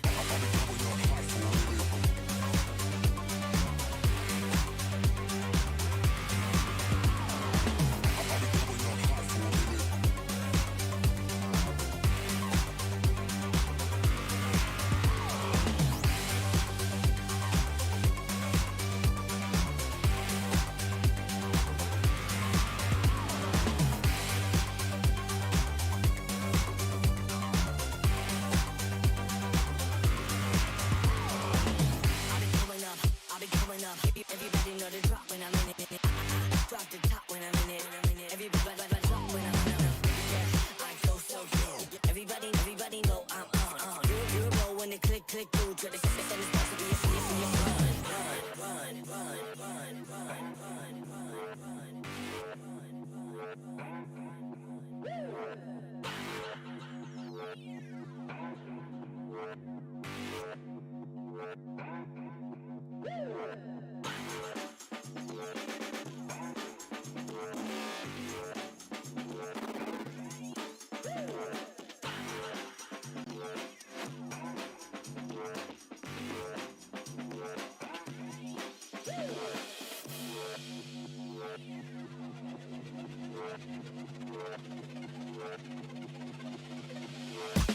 I've been coming up hot for a minute. Everybody know the drop when I'm in it. I drop the top when I'm in it. Everybody know the drop when I'm in it. Yeah, I go so cute. Everybody know I'm on. You know when the click through. Try to send this box to be a so big vibe.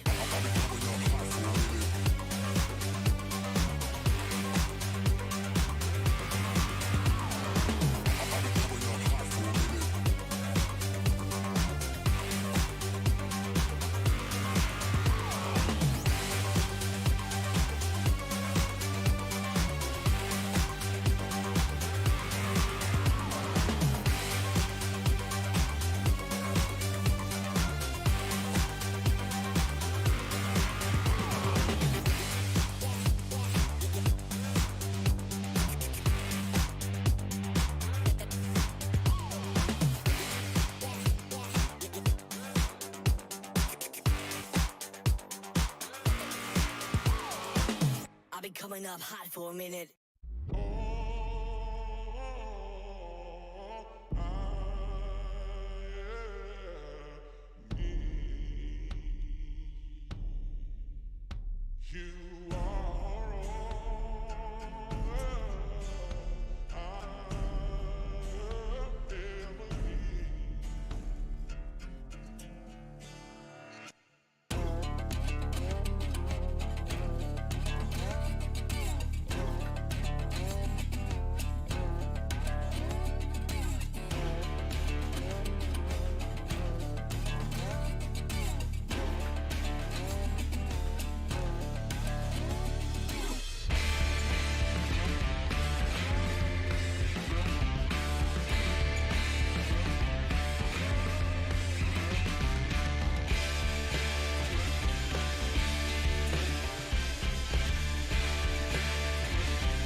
feeling high when I'm low. I need it more when you're close to me, close to me. I'm feeling high when I'm low. I need it more when you're close to me. Oh yeah, yeah, yeah.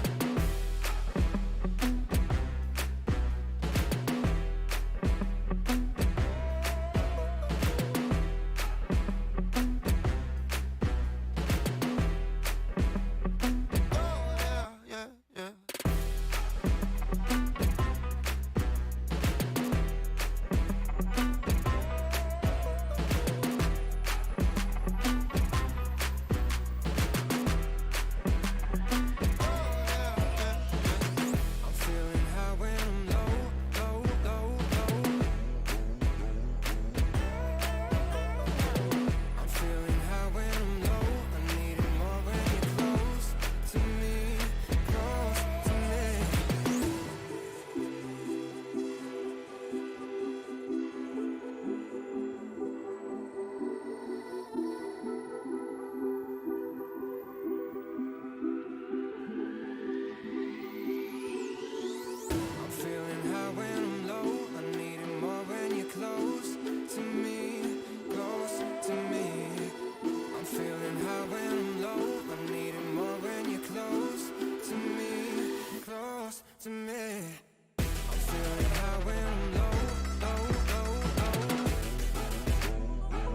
I've been coming up hot for a minute.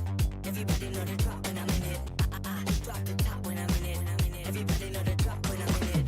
Yeah, I go so cute. Everybody know I'm on it. You know when the click through. Try to send this box to be a so big fun.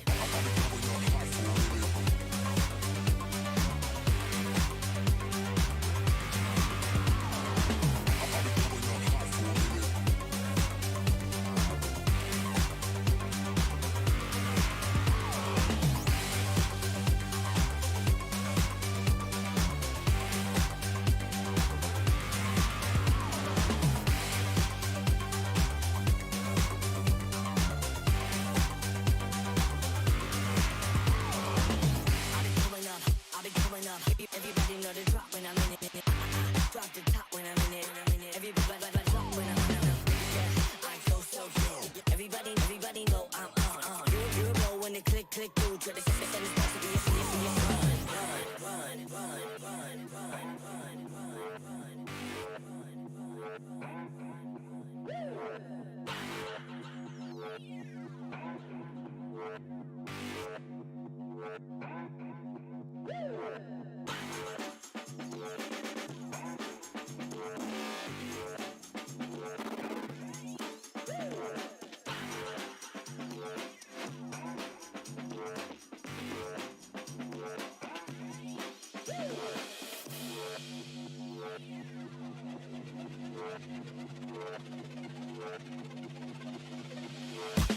I've been coming up hot for a minute. Everybody know the drop when I'm in it. I drop the top when I'm in it. Everybody know the drop when I'm in it. Yeah, I go so cute. Everybody know I'm on it. You know when the click through. Try to send this box to be a so big fun.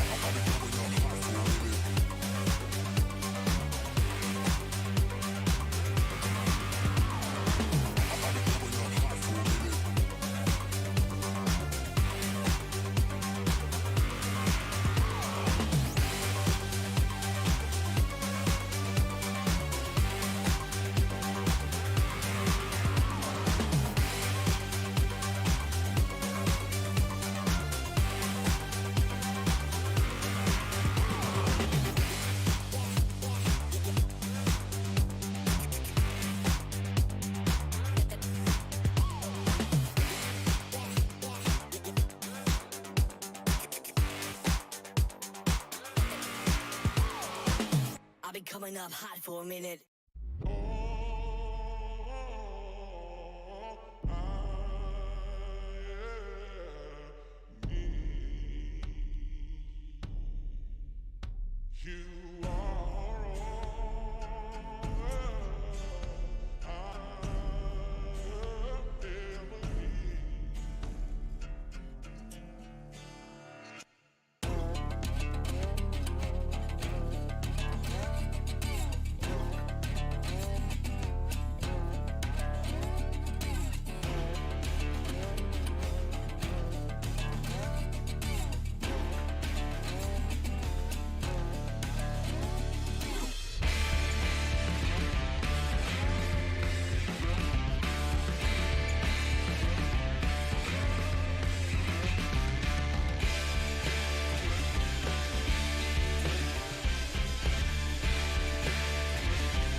feeling high when I'm low. I need it more when you're close to me, close to me.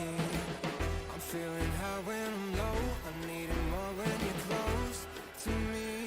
Oh yeah, yeah, yeah,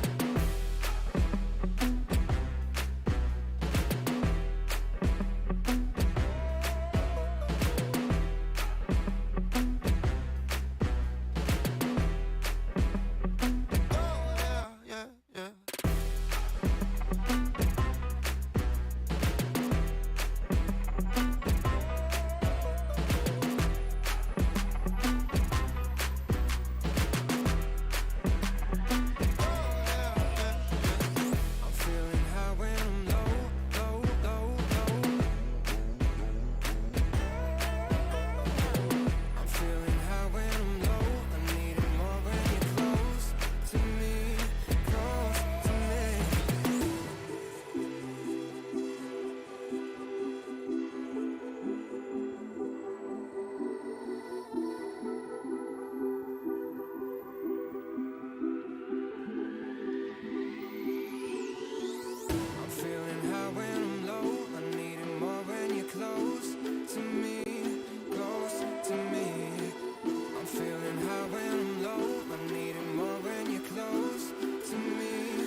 I've been coming up hot for a minute.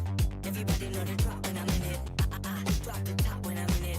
Everybody know the drop when I'm in it. Yeah, I go so yo. Everybody know I'm on it. You know when the click through. Try to send this box to be a slow beat run.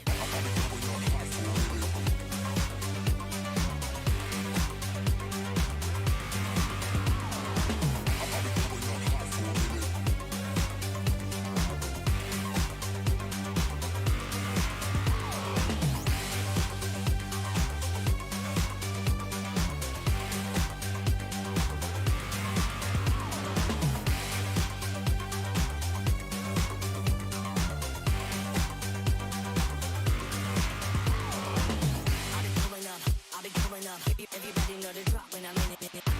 Drop the top when I'm in it. Everybody drop when I'm in it. Yeah, I go so yo. Everybody know I'm on. You know when the click through. Try to send this box to be a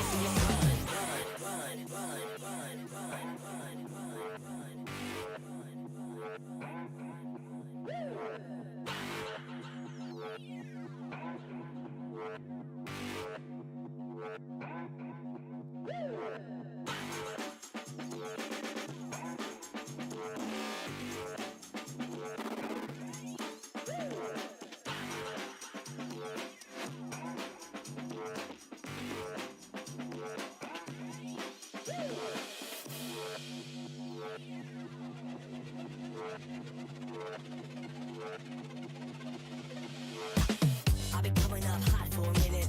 Everybody know the drop when I'm in it. Drop the top when I'm in it. Everybody know the drop when I'm in it.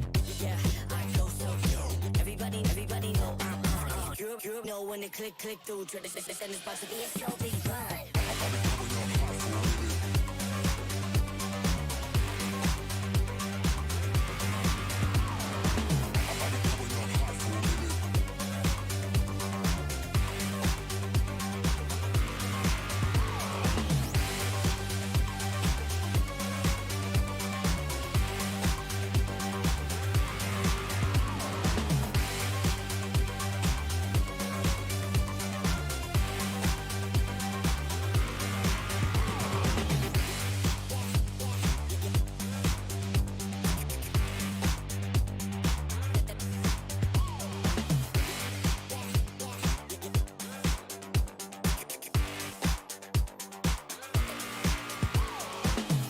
coming up hot for a minute.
feeling high when I'm low. I need it more when you're close to me, close to me. I'm feeling high when I'm low. I need it more when you're close to me. Oh yeah, yeah, yeah.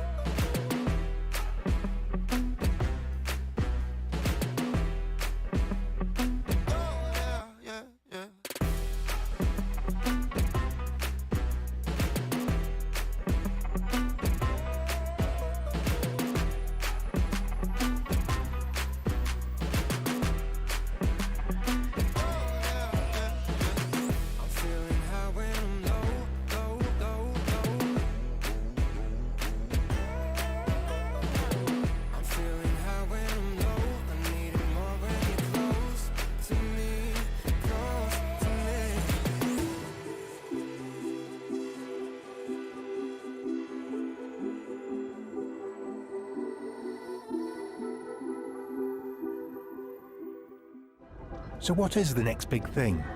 Well, Galaxy believes the next big thing is you. Me? Yes! Because of the power of Galaxy AI, you'll open up so many possibilities. The next big thing is you.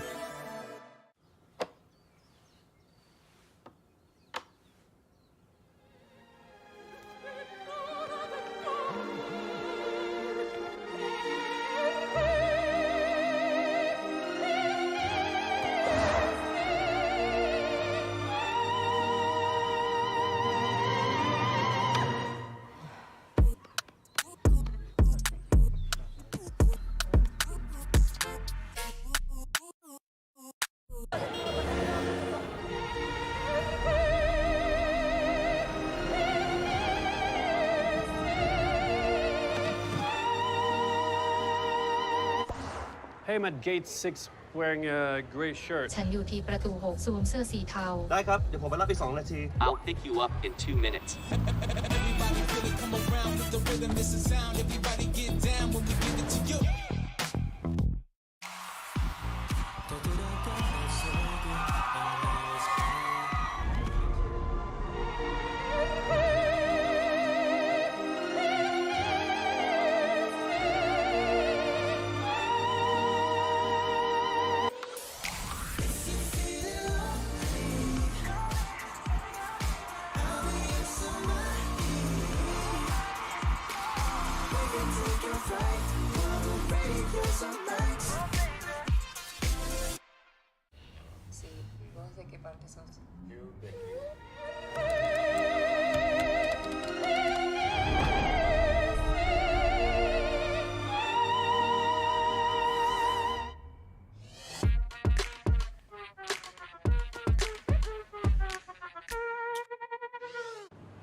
This is such a great trip.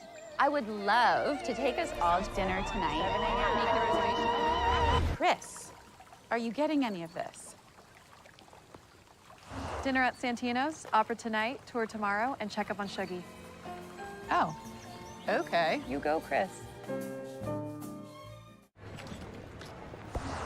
Hey, I'm at gate 6 wearing a gray shirt. ฉันอยู่ที่ประตู6สวมเสื้อสีเทา ได้ครับ เดี๋ยวผมไปรับอีก2 นาที I'll pick you up in 2 minutes.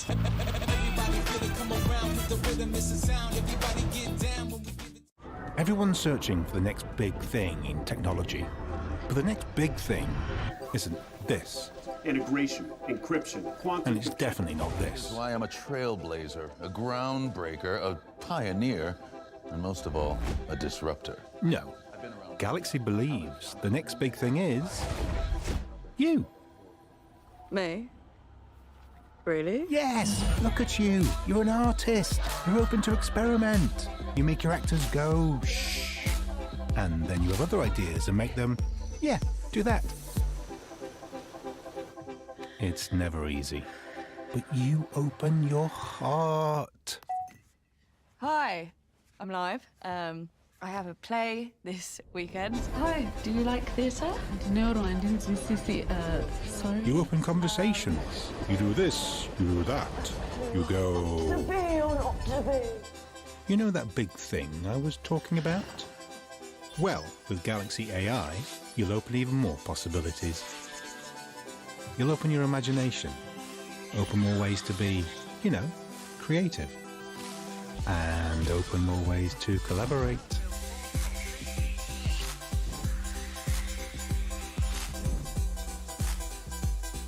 Wow. You made that. We're putting all that power of Galaxy AI in your hands. The next big thing is you.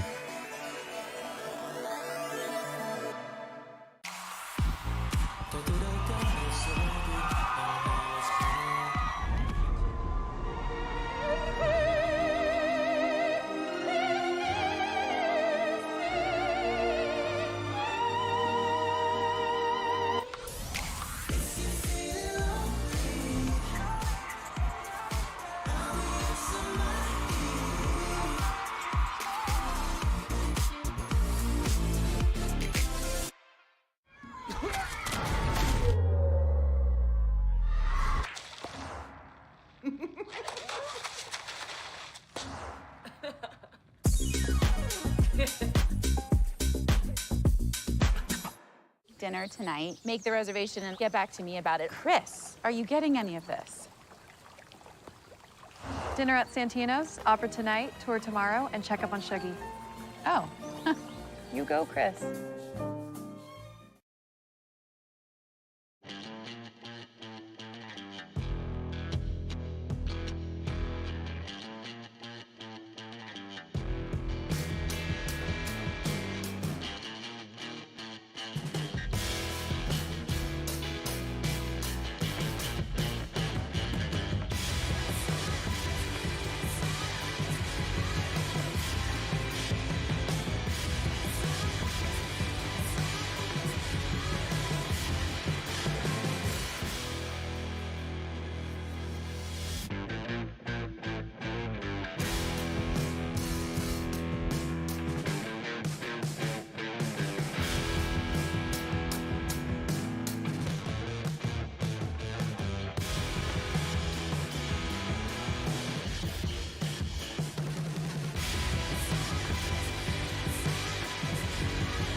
What you gonna do? What you gonna do? What you gonna do?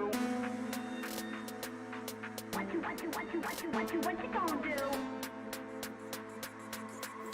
What you gonna do? What you gonna do?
What you gonna do?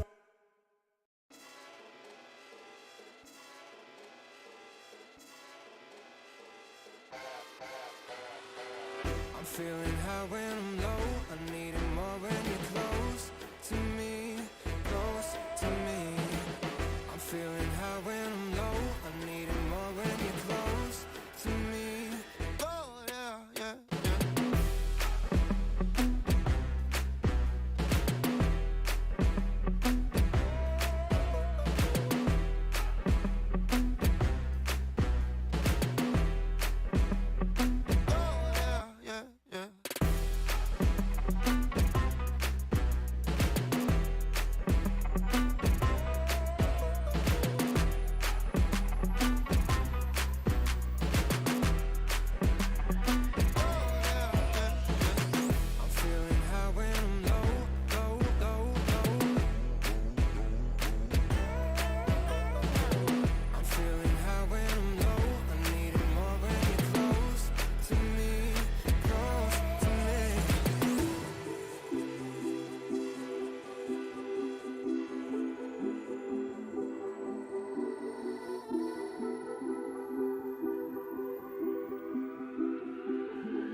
to me.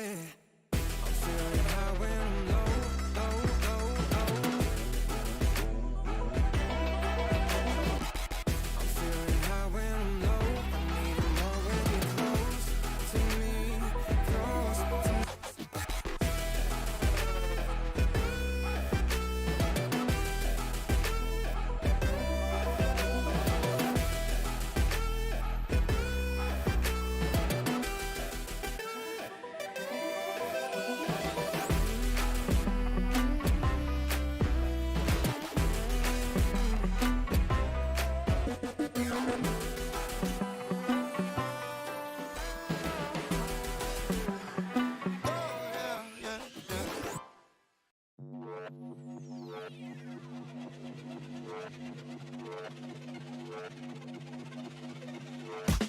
I've been coming up hot for a minute. Everybody know the drop when I'm in it. Drop the top when I'm in it.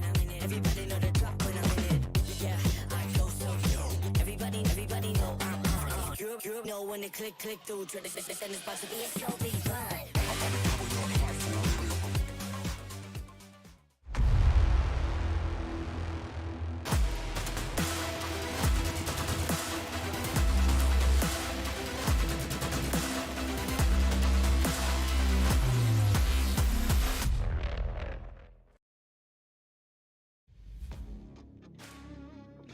Welcome back, gamers and visitors, to the Samsung Galaxy Gaming Academy Campus Series. My name is Lemonade. Of course, this event could not be done if not powered by the Samsung Galaxy S24 Ultra. So with that being said, earlier we saw what has happened within the first series to start off the day. We have 404 Bakri managed to take down the UIT and Raw team with a very convicting manner and brought us into a very explosive start. And with that being said, we are now on to series number 2. But of course, with that, we have a lot more to say where we are today, which is stage number 2, second match. So we are still in the upper brackets where we have another best of 3 to go through. And of course, a reminder of what these teams are fighting for is a total prize pool of 15,000 USD dollars, a massive amount of money. With that being said, I just want to remind everybody that we do have giveaways, diamond drops that will be happening from time to time. Further on ground, we have it on the top left and the top right, where you guys may claim your codes after every series. If you guys are not here on ground, do not worry, because we do have it online as well. It will be happening throughout the live show online as well as in the chat section. With that being said, ladies and gentlemen, I would like to now introduce the next series that we have on hand. Well, it is now, not later. A miracle is going to be happening because we have 2 teams now or later from the country of Singapore. And of course, we also have Miracle Gaming from the homeland of Malaysia. So how will this play out? Who will continue on in the upper bracket? Well, we'll find out very, very soon, because we have the casters who are ready to take it away. Let's bring it over to Safa as well as KBC. Thank you very much, Elle. Ladies and gentlemen, welcome back. Thank you once again for joining us here at the Samsung Galaxy Gaming Academy Campus Series, where we're about to jump into our second match of day 1 here at the regional playoffs. My name is Stafa. Once again, joining me today, going to be KBC. Thank you so much, Safa, right here. And of course, as Al just mentioned, we're going to have another cross-regional battle between these 2 teams. We have Team Miracle Gaming all the way from Malaysia going up against Team Now or Later from Singapore. It is now or never right now, ladies and gentlemen, for these 2 games going up against one another, while one team will move on to the upper brackets round 2, while the other will have to continue their journey tomorrow, where they will have to be facing the opponents at lower bracket round 1. For those of you who may be just joining us now, earlier we went to our first match of the day where we witnessed Team 404 Bakri from Indonesia take down their opponents, UITM Aurora from Malaysia, dropping them into the lower bracket. So we're going to see which of these teams actually are going to be meeting up with them later on. Let's have a look at the current bracket standings. As you can see right now, 404 Bakri, they are into round number 2 of the upper brackets, awaiting for their opponents, either Miracle Gaming or Now or Later. And of course, not forgetting, we do have all of the upper brackets games here, where Team UTP going up against Choco Babes in match series number 3, while Venus Vincier going up against DX Origins into the 4th game. And after that, we will have the upper brackets round 2 between the 4 teams left, and the winner will head into upper brackets finals. And for those who don't know, all the games will be best of 3 series, except for the grand finals, which will be best of 5. It's going to be an exciting day here because we still got 5 full matches of best of 3s. So if you guys are waiting for a lot of MLBB action, you know that you are wanting to join us right here. Starting things off, we got Miracle Gaming, consisting of Damski, Lord Zebranks, Super Susu, Hashteru, and Diff. Yes, this is going to be the one of the teams representing the Malaysia region, as you can see from the cameras, using their latest Samsung Galaxy S24 Ultra. Just give a reminder to everybody, the whole tournament is powered by Galaxy S24 Ultra. Victory can be yours with the new Samsung Galaxy S24 Ultra. And of course, now we have the Singapore region. Now or later, we have Hockey, DAC, Buji, FMM, RL19, and Gear. So this is going to be a neighboring country, very close to our country actually, in Malaysia. So I hope that they can treat this as a home ground as well, a home game, because they are looking confident based on the cameras right here. Yeah, the players are getting ready, getting set up in their respective rooms right now because they're going to be dueling one another in the land of Dawn very, very soon. Some interesting things to note about these teams. Miracle Gaming, our local Malaysian team, who actually got 4th place in the regular season for our recent MAL. So certainly strong contenders overall. A little less familiar with Team Now or Later, but Gear is actually a name I've heard before. I'm not sure if they're the same player as back then, but they are a player I still remember seeing like in MPL, if I recall. Oh, that's great research coming in from Safa himself. Maybe we can do a little bit more after that based on the player profiles from our production team. But other than that, I'm very interested to know about Miracle Gaming coming in 4th in the Mobile Legends Bang Bang Academy League in Malaysia. Very close also trying to get qualification into MPL. From your standards, at least from your games that you have been seeing them to play, what are their strengths that you think that could give them an upper advantage? Well, it's been a while since I've really had a close look at Miracle Gaming's gameplay, but I do think that they are a pretty aggressive team overall. That's great. Likes to play together. I think their teamwork is pretty solid as well.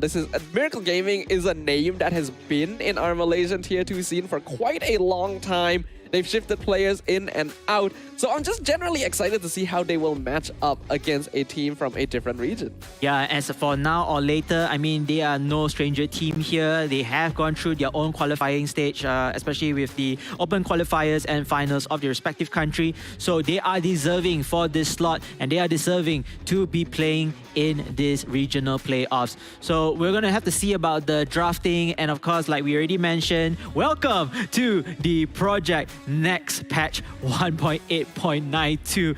A lot of changes already here. You already seen some of the itemizations, the core builds, some of the heroes being used as well after the whole recent update revamp. And one thing that we've been talking about, and I think a lot of commenters out there are saying the Sky Piercer, aka Sky Cancer, because that is a very, very I wouldn't say broken, but it gives an opportunity for assassins to come back into the hero lineups. I think there's a lot of people who consider it to be overly effective for the price that it costs.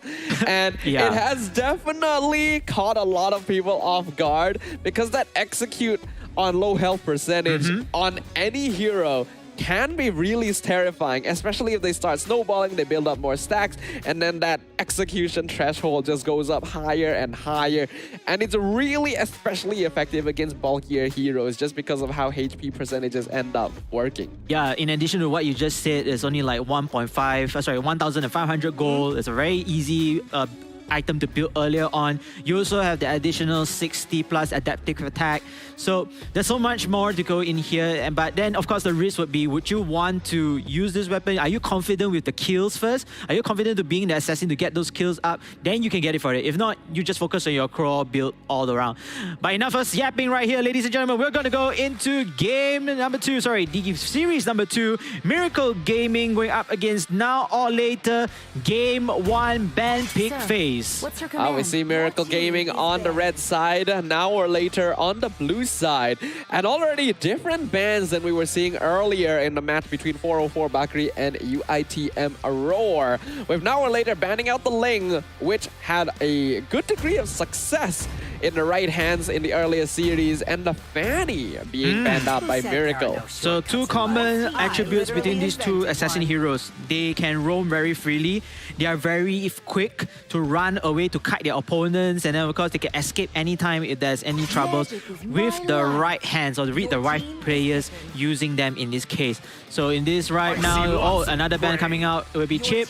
So that roaming sustainable tank is out already, and of course Harif has been banned out from the side of Team Miracle Gaming. And the first pick is none other than the offlane expert himself, the versatile Roger.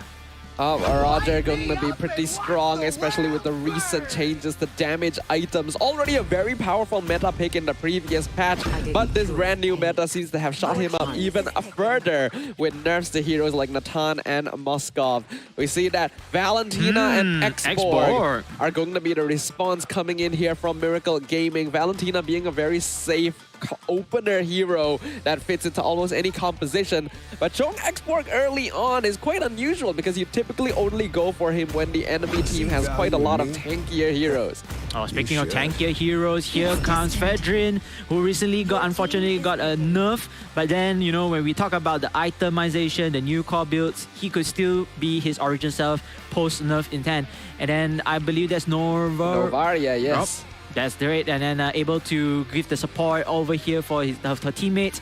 So I believe as well, you know, increase the vision as well, the map awareness in hand. But then, however, look at that. Ooh, a Martis been selected here. An interesting choice to see the Martis right here. Definitely a hero that relies on a good bit of snowballing unless they will decide to play him as more of a utility tank. But even then, you usually want to rack up kills on this hero instead.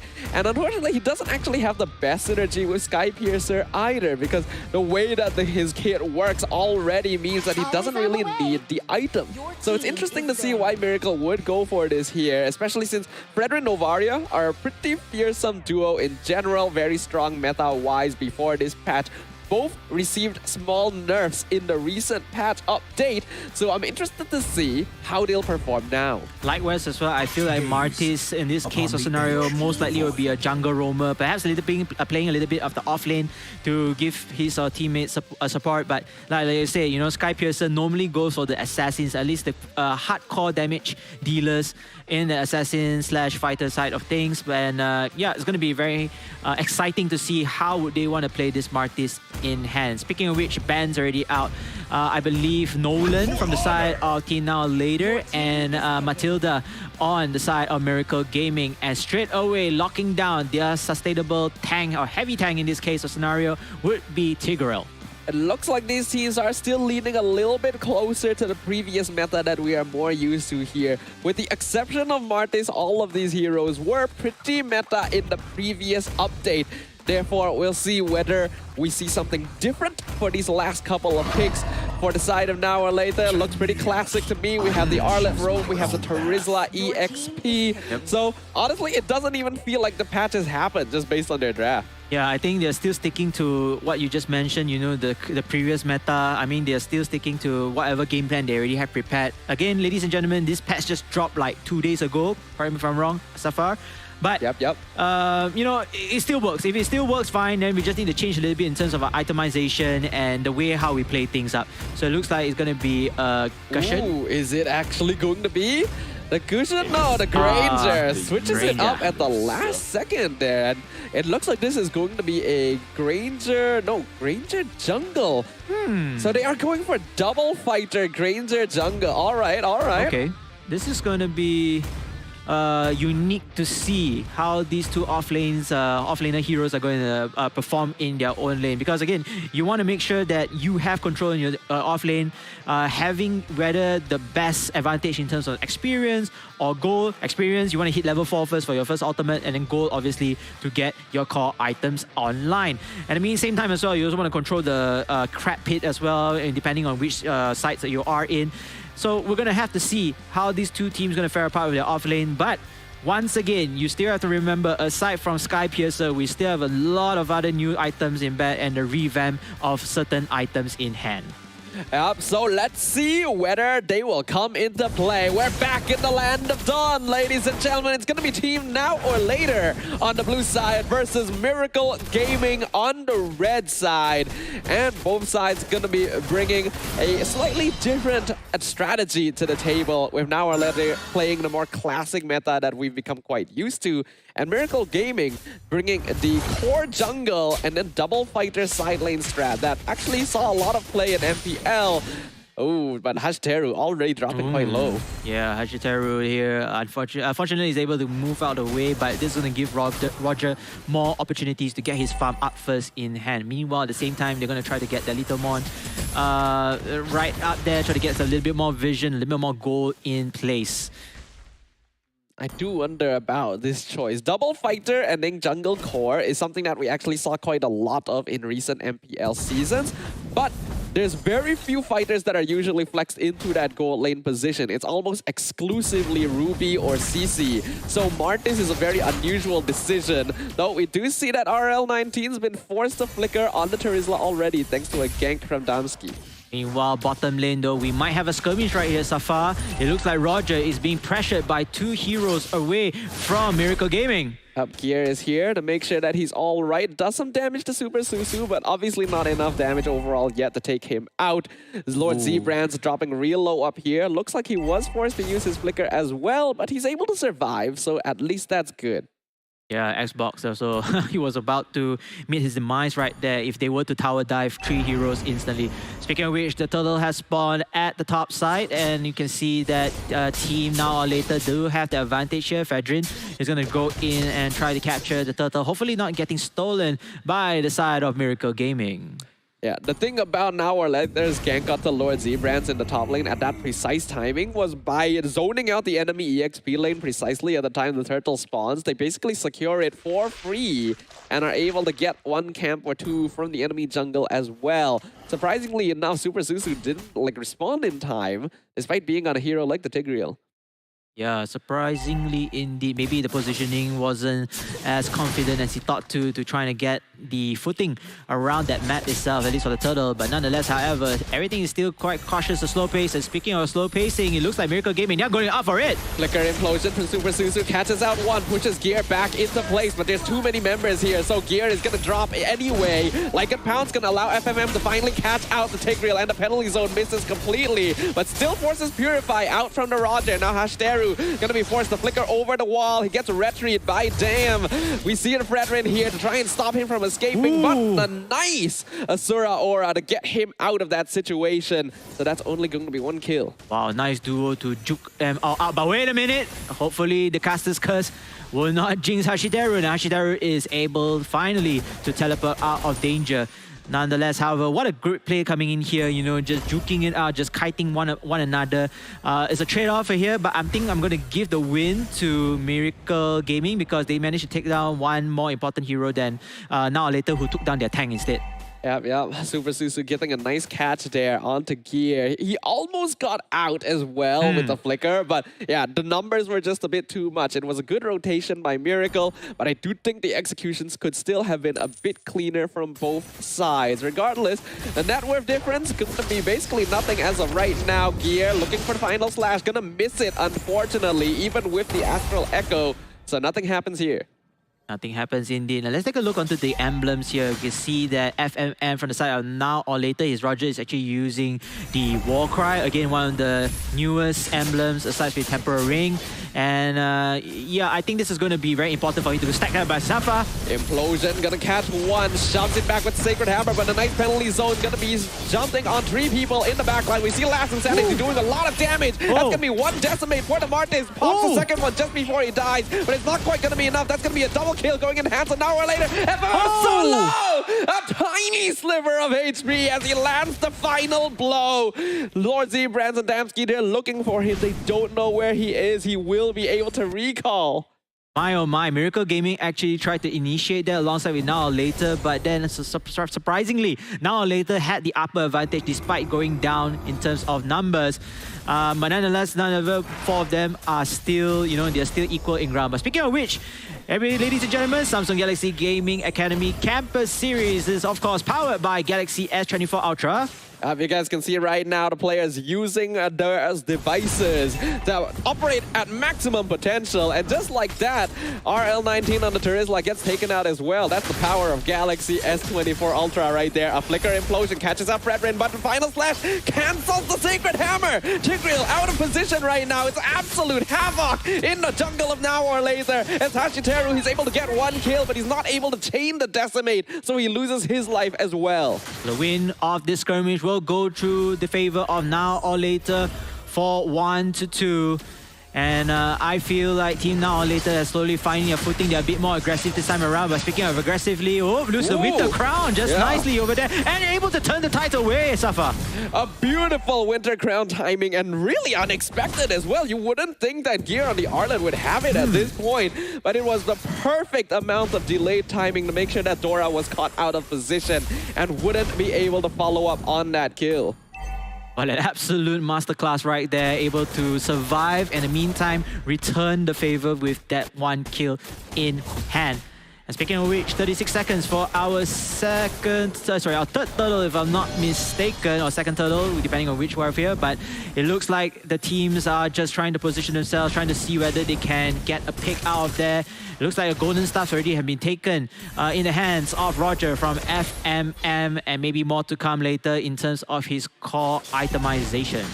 Golden Staff is actually kind of an unusual item choice here. Golden check his build. Sacred Hammer onto into the implosion. FMM is able to purify out of it, but he's caught inside the last insanity. So Damsky is able to land the shutdown, the double kill in the hands of the Miracle Gaming Granger. We see the Brethren jump in, finish off Super Susu, but Damsky has actually quite a lot of damage. Dodges the Tracer's Wrath, Decimate! Lands on the Brethren. Hatcheteru picks up one more, but he's not able to follow up as the Star Shatter snipes him out. RL19 still gonna drop in the end. A 3-for-2 trade in favor of Miracle. They're gonna look for the tier 2 mid now to get it. Oh, very low HP. Final slash once again. Last Insanity finishes off Novaria, but he will trade his life to FMM.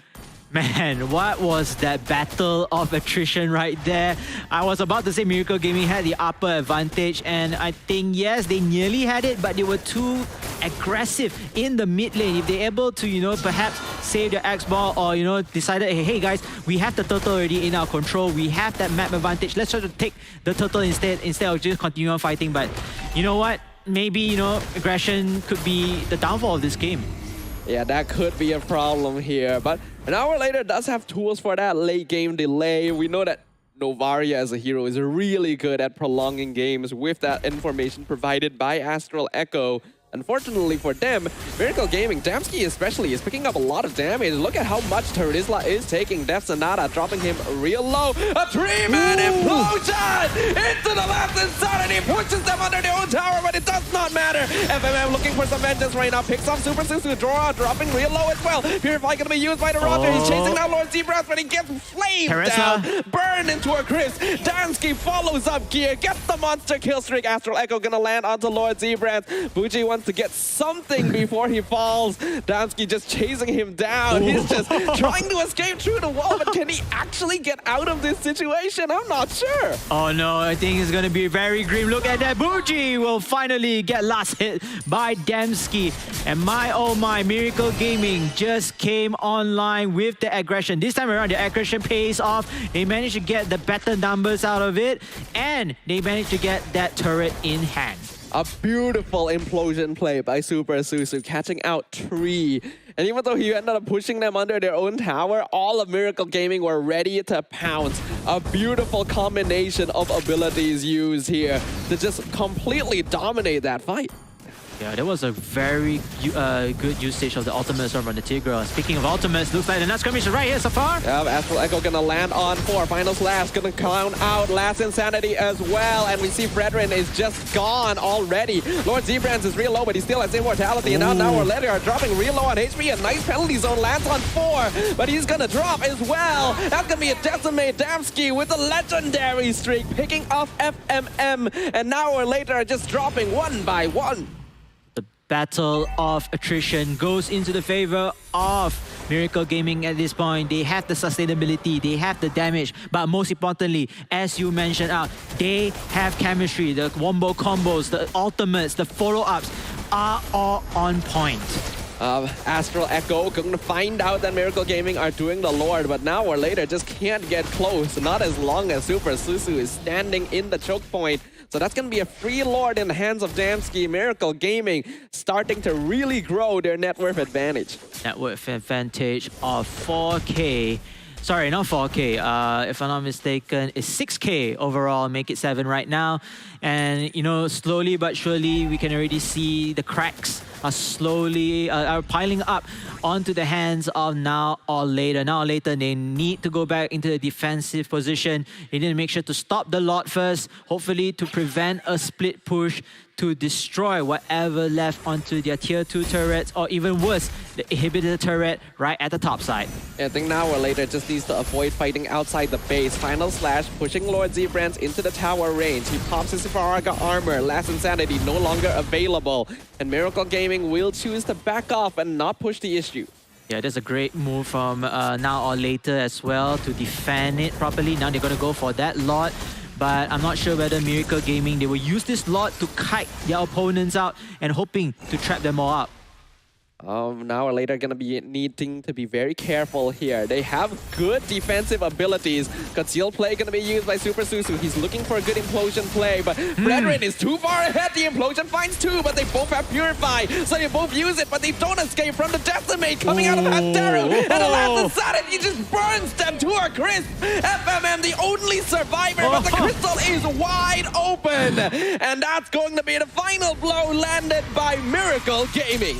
What a play coming in from Miracle Gaming. I thought it was going to be that one split push. You know, they're just trying to take down as many turrets as possible. But no, they found the opportunity to go in for the team fight. They catch their opponents off guard, and then they just implode them instantly, leaving only Roger from FMM to try to defend his base. But the lot is still surviving. There are minions right there. And eventually, that's too late to seal the fate of Game 1. Game 1 goes to Team Miracle Gaming. Really good coordination coming in here. You can tell that there is teamwork in this team that has had a long experience of playing together, and their composition definitely suited the style that they were going for as well. I think Super Susu's presence and catching with that implosion made a lot of these team fights set up perfectly for his teammates. Yeah, I think he was the main factor to dish out the assists. I think overall, he was the one who make those games, those skirmishes that they want to fight for the war. Like you said, you know, implosion, the ultimate, just on the right timing when he captures not only 2 but multiple heroes over there. Let his team do the rest of the duty. Yes, he sacrificed himself, that's great, but he's a tank. He doesn't need to matter. He can sacrifice any time of his life. But what he did was the setup. The setup was real. The setup was gold. It's usually risky to go for this style of gameplay because you are relying a lot of your damage onto Damsky, on that Granger. If he gets invaded, if he gets picked off too often and he falls behind, a lot of your DPS potential becomes nil. Same goes for Hashteru because he's on a Martis. Yep. These are snowball-style heroes. So if you're not ahead in the early game, you'll have a very difficult time making up that difference. Luckily for them, they set up the game in a way where they would be able to find that initial lead. And unfortunately, I feel like Team Now or Later really needed to avoid fighting these big team fights once it got to the point where they would realize that, oh, we're getting caught out too often. Yeah, they got out too often and they wanted to go for a defensive position, which we saw there was a little bit of glitter of hope, but it's just a little bit too late. I think overall, they weren't as sustainable comparing to Team Miracle Gaming, and Miracle Gaming took advantage out of it here. Now, let's move on to the highlights to maybe talk a little bit about more. Safa, maybe you can take us through what went wrong for Team Now or Later. In this first skirmish especially, a 4-man gang coming in from Miracle to pick off gear was already excellent. And then you can see that every single time they tried to make something happen on Now or Later, Miracle Gaming was able to escape as well. There were a lot of good penalty zones, but oftentimes they happened a bit too late. And Now or Later were also positioning too close together, which allowed for Lord Zbrans and Super Susu to oftentimes catch multiple members in their AoE ultimates. Yeah, I can see right there. Actually, they were very, very close in terms of fighting power earlier on in the early stages. But what went wrong was perhaps, you know, the positioning, as you said. I like this. I actually really like this for Now or Later. This was a good play. Using the Winter Crown, right? But other than that, the aggression coming in from Miracle Gaming and the implosion coming in from the Tigreal just makes it so worth it. On the side, give them the confidence to do even more. This was a little bit of a misplay, I feel. A little bit too aggressive, but hey, eventually they managed to get the turtle in hand. This was the play of the game. This was an excellent implosion right into the last Insanity. You could even see that Lord Zbrans had popped his ultimate right before the implosion landed as well, knowing that it was going to happen. And then the follow-up was great from the rest of the team. I think Miracle Gaming's position still could use a little bit of work because there were definitely some times where they ended up losing some members where they didn't have to. But now or later had a lot of difficulty trying to break through that front line because Tigreal and Export provide so many different angles of approach. Yep, agree on that. And you can see that Team Miracle Gaming using this opportunity to not only just finish off the inhibitor turret, but going in for the crystal base and placing the checkmate onto Team Now or Later. As expected, the MVP of this game gonna go over to Super Susu on the Tigreal. Not often you get to see a roamer on the MVP screen, but he definitely earned his place here. Yeah, 1 kill, 6 deaths, but a staggering amount of 15 assists. He is the playmaker, he is the disher, but most importantly, he sets up his team right. You can see from the camera, all smiles right here. I think he's still discussing to his team what's going on. And yep, I think he heard us. Oh, that was a cute reaction coming in here. We need more of this. We need more of this, Cam. And yes, ladies and gentlemen, as you can see right here, this whole tournament is powered by Galaxy S24 Ultra. Victory can be yours, just like Super Susu here with the new Samsung Galaxy S24 Ultra. We can see here in the itemization screen that Miracle Gaming definitely and notably ahead at this stage. Not a lot of the new items being purchased with the exception of that Sky Piercer on Hashteru. We talked about how there may be some anti-synergy with Martis and this item, but still worked out pretty well for him. I'd imagine though that the combination of Bloodlust Axe into War Axe now is so much more effective on the export because these are both items that he could have benefited from in the past, and now they're just combined into one. Yeah, and we're having the Bruce Force breastplate that is, increasing his armor and giving him more sustainability in hand. But, I want to shout out to Dembski as well. Dembski, he knows that his position or his role is to finish off as much of his opponents quickly after the initiation, after the setup from Super Susu's Tigreal and the rest of his teammates. So he's able to do the job well done as well. He managed to take down a lot of last hits from there. And you can see the team fight participation. I think it's kind of equal from both parties except for Fedrin, who unfortunately perhaps just fall down, bite the dust. But hey, at least it's way better here. Everybody decided to fight to support each other, one another. But again, sustainability-wise or attrition-wise, it will be the side from Team Miracle Gaming. Yeah, but we can definitely see how Fredrin may be falling off a little bit in this patch. This is a hero that has been holding that throne of the most picked jungler, most effective jungler for so long. And we're actually seeing that with all the new items, all the new sources of damage available, that he had difficulty actually holding his own in a lot of these fights. So maybe we are actually witnessing the shift of an era. Shift in an era indeed. But hey, when one window closes, another window opens, or one door, whichever you want to take that analogy from there, I do believe that this has more opportunities for different heroes to come up on board. Hoping to see that Aulus coming in, despite being a late phase hero. But again, so far, like I said, the Project Next patch, just coming in, just shaking the whole thing up. We do see some heroes being adjusted for the better or for the worse. Which hero do you think most likely would replace Fredrin's role? Because Fredrin is more like a roamer. He can play, a tank position. Roamer? I feel like he's a jungler. My bad. Okay, jungler, but a bit of roaming also once in a while because he also needs to come and steal some of the minions, the neutral minions or creeps in hand. What do you think would be the best hero to kind of replace him at this moment of time?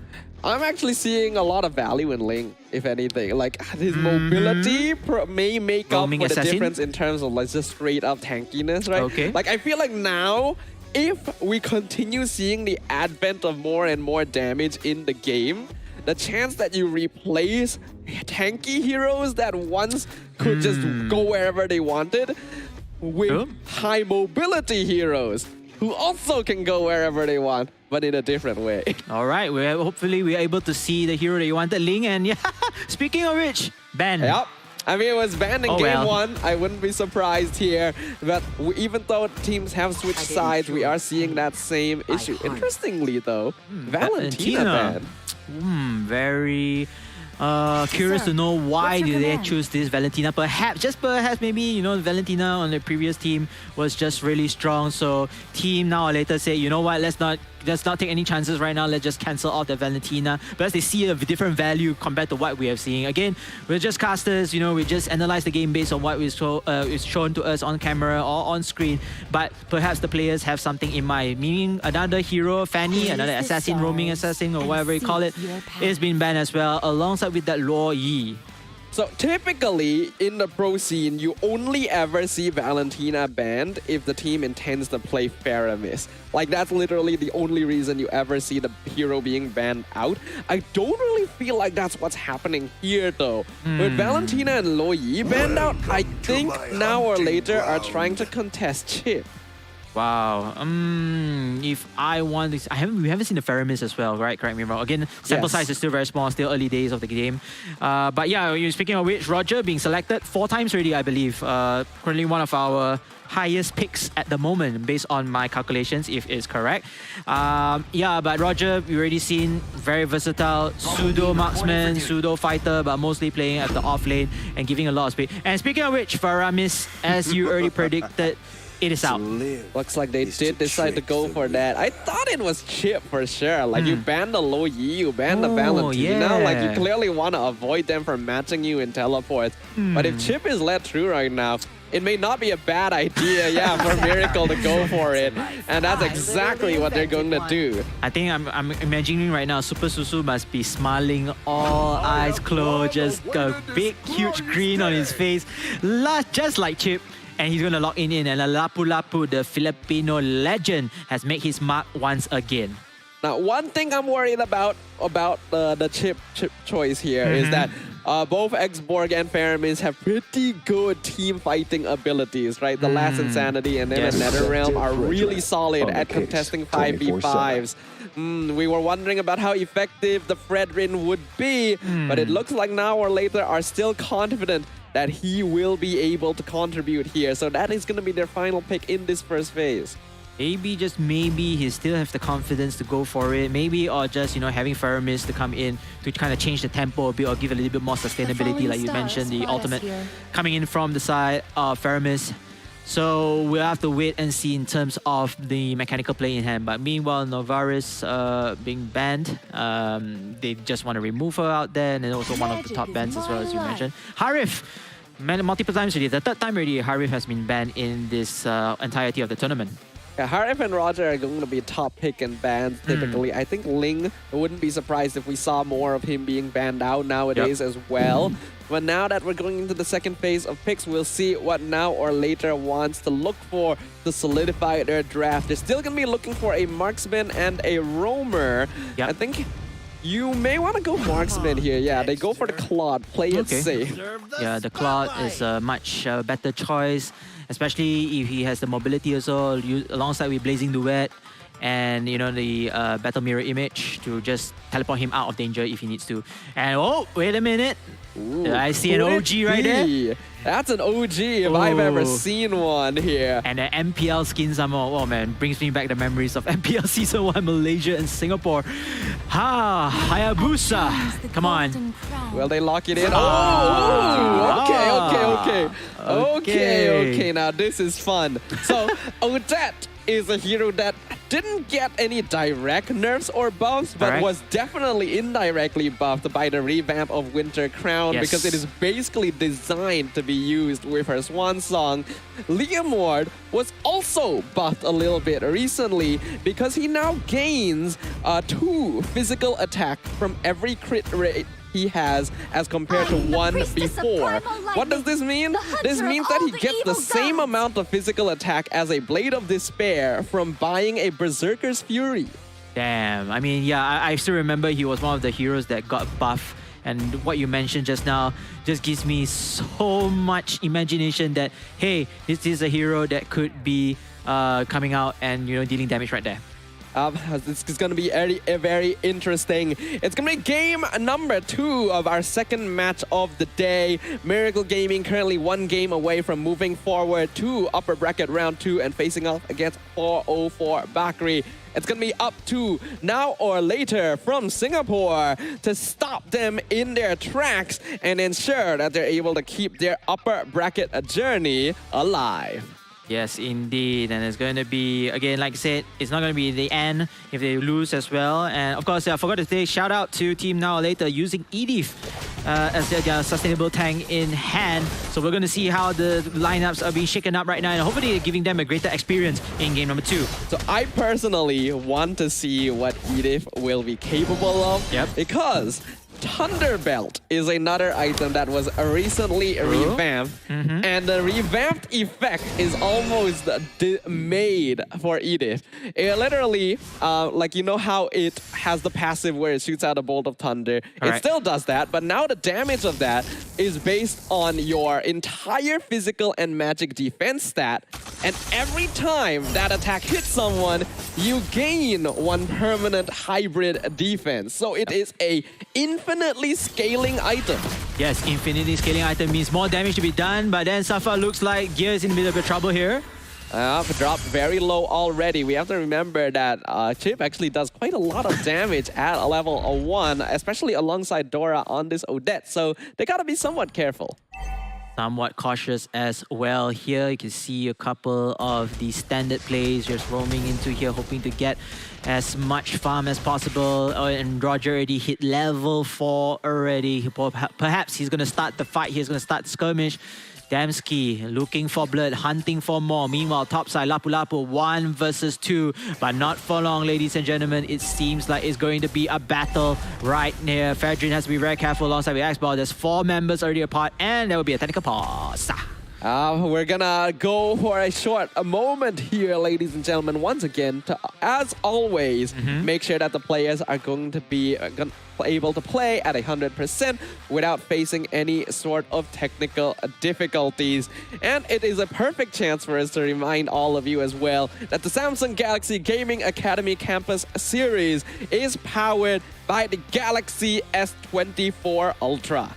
Yes, and of course, remember, victory can be yours with the new Samsung Galaxy S24 Ultra. Just a reminder for those who are still stuck in Epic or stuck in Grandmaster just like myself, make sure to get yourself one right now, and perhaps, who knows, you are able to hit Legend or Mythic rank. Yep, and that's not all as well. For those of you who may be joining us a little bit later on this stream, we also are having random airdrops occurring all across today. There's 2 ways that they can happen. They might be flashed on screen randomly at some point during the broadcast, or they could appear in the chat itself. So make sure you guys are interacting, dropping your comments, showing your support to these teams, and making sure that you're quick enough to redeem all these free diamond codes. Yeah, our admin SGGA Diamonds airdrop just dropped a multiple number of codes already. Wow, they've been very generous by far. We have 3 different codes just dropped by the admin himself or herself. So shout out to SGGA Diamonds airdrop in the chat. And of course, you all here, make sure to say hi to us, make sure to say hi to the players, leave down your chats, leave down your live chats if there's a good comment, or want to let us know anything about the teams or anything about players from your respective countries. Please let us know down the live chat right here.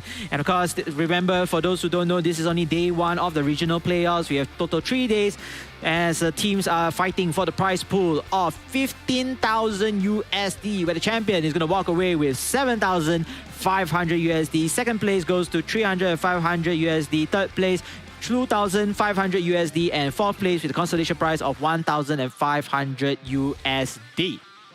It's a lot on the line here, considering that every single one of these teams, every single one of these players has come a very long way to participate.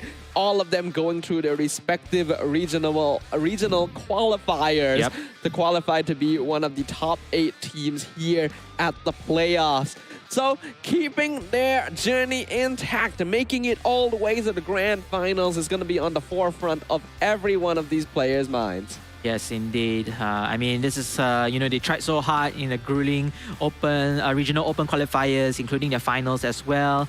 I think, this is not just a vacation. This is a standoff. This is a conviction of their skills, of their passion into Mobile Legends Bang Bang. And what other way is there to use this platform, a platform for aspiring champions. And we talk about this off camera. Yes, maybe the tournament is not as a level as MAL or MPL, but this could be a stepping stone for the players.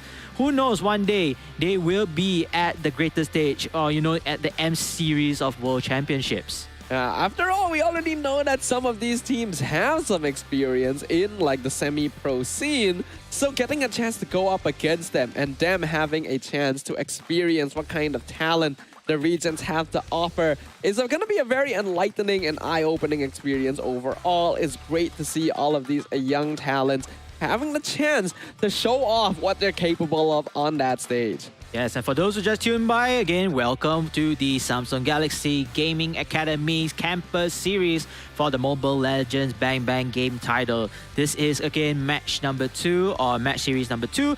Miracle Gaming from Malaysia going up against Singaporean, the now or later team. And again, we just want to remind you all, this is not the end of the entirety of the tournament yet, just yet for day 1. Later on, we'll have match 3 where Team UTP going up against Team Choco Babes, and match 4 will be Venus Vincere going up against DX Origin. And after that, we will see the upper brackets round 2. So whoever loses today, they still have a chance again for tomorrow in the best of 3 series lower bracket final, but that will be their last opportunity to do so.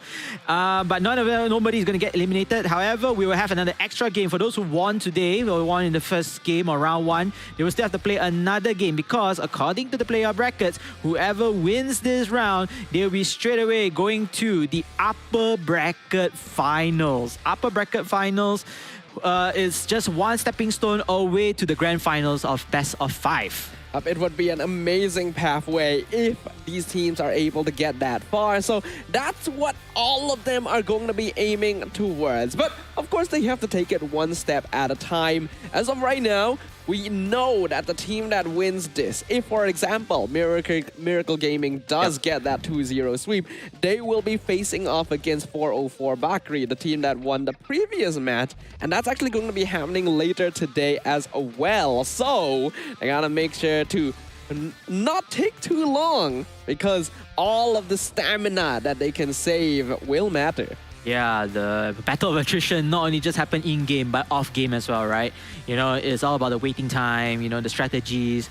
But I think the teams also, off-game, they also will do their research, they will do their studying as well, because they need to see how their opponents play. Remember, this is off the very first time they're meeting one another. None of these teams actually face against each other until today, from different regions as well, based on the formatting of the playoffs. And, again, just to remind you all, this whole entirety of the tournament is powered by Galaxy S24 Ultra. If you haven't got yourself a gaming phone, let alone a very powerful phone for your daily necessities, go ahead and pick up the Galaxy S24 Ultra, because victory can be yours with the new Samsung Galaxy S24 Ultra. I personally have a lot of interest in this device for myself. I feel like it has a lot of really cool features, not just gaming, when I can already say so much about the gaming itself. There's so many other things that we can consider with this phone: the processing, the camera, the AI. Like AI. So much cool stuff. I think I don't need to say more. Yes, indeed. And, I can actually crank up the game to the maximum settings as well in play. Yep. As you can see, our players also, they are just still using the phones. And all the entirety of the tournaments, also, we are using the S24. So they get a Samsung Galaxy S24 Ultra. And, victory is definitely going to be there. But, the most importantly is the playing experience. The playing experience must be at the highest level, especially in tournaments like this in place. Of course, if you guys and girls are tuning by right here, make sure to leave a like, make sure to subscribe if you haven't, and share it to your family and friends, especially for those who play Mobile Legends Bang Bang, because I can tell you all, this is a great time to learn a thing or two, especially with the new meta, the new patch came out today. Because both of us, like me and Safa, we were just talking off camera. We were like so excited. What type of heroes can still be used? What type of monetization? The itemization they can still use in here. But anyway, enough of us talking right here. Let's get back into game to learn more about it. Yeah, I'm definitely using this tournament as a source of personal research so that I can improve on my drafting in POMs, because it's a new patch. We all have no idea what's going to be strong, so let's let these players figure that out for us. Yep. As of current, The first turtle gonna be contested. Miracle Gaming in control of it. We see Super Susu come from the back line, gonna get thrown over the shoulder of Gear. The portal gonna come out, pulls in Hashiteru, who pops the Phantom Steed, chasing away the X-Borg, forced to use Last Insanity. Dansky gets an easy turtle, and RL19 even forced to flicker over the wall, but Raging Slash comes in from Lord Brands, not able to finish him off. Yeah, I kind of like how they utilize Chip's ultimate as well, able to teleport, not looking for the fight, but to looking for the control of the turtle. They managed to get everybody to go up there, putting pressure onto now or later to fall back or don't contest for it. Because again, strength in numbers, you have 5 people against 3. I think you're just gonna run away or just concede the turtle over there. So I think this is also one of the threats that some people would, some of the teams would tend to ban Chip. But again, we can see already a strength coming in here from himself. But he needs to hit level 4, and yeah, he managed to do it at the right time. Yeah, it's definitely a great boon to have this hero around because it allows the entire team to participate in these neutral fights, and then they can get back. We see the Swan Song come out from Dora, popping the Nether Realm, and now Buji just left alone by his lonesome. That's going to be first blood in the hands of Damsky. Just unfortunate right there. I think the wall kind of blocked his entry point or entrance to get out of there. But he's already low in HP. Nonetheless, however, it's just a support hero. There's nothing much to lose at the early stages of the game. Speaking of early stages of the game, look at that. A possible gang, but I think Team Miracle Gaming is just going to take things a little bit more cautious this time around. The Fredrin just managed to dash away right in time as Super Susu popped out of that portal. Otherwise, we would have seen him use his ult and just gang up on him under his own tower. So being able to survive that is very important, especially since the turtle is going to be up in another 20 or so seconds. 20 seconds. 20 seconds left for the turtle. It's going to be the top side again. And it looks like Miracle Gaming is still having the advantage to go forward to perhaps capture this turtle as well. You can see that Chip thing probably preparing for a teleport as the turtle timer countdown goes down in hand.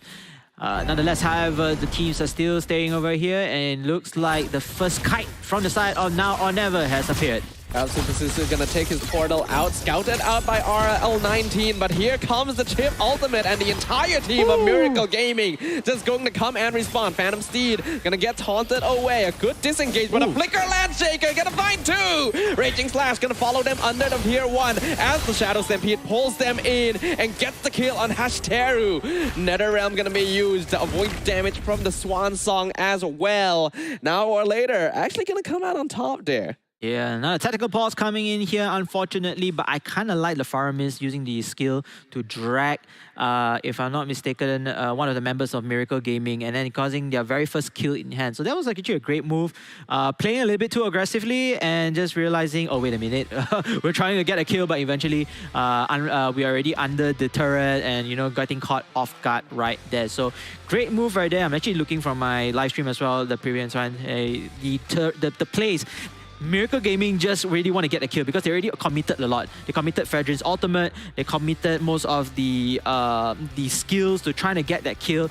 Just unfortunate could not lead to that. However, maybe after this pause, they might want to go for the turtle, and we'll see about that. Perhaps the second turtle will be into their favor, so kind of balance things out a bit. Yeah, they should be able to get the turtle here. They've already forced Now or Later back, but they definitely did not need to chase that far. Like, I know that they're tempted, and they're very confident that they're strong enough at this current stage, but there's a whole reason why we've added extra UI to show shutdown goal nowadays, right? You gotta avoid giving away kills when you are in the lead.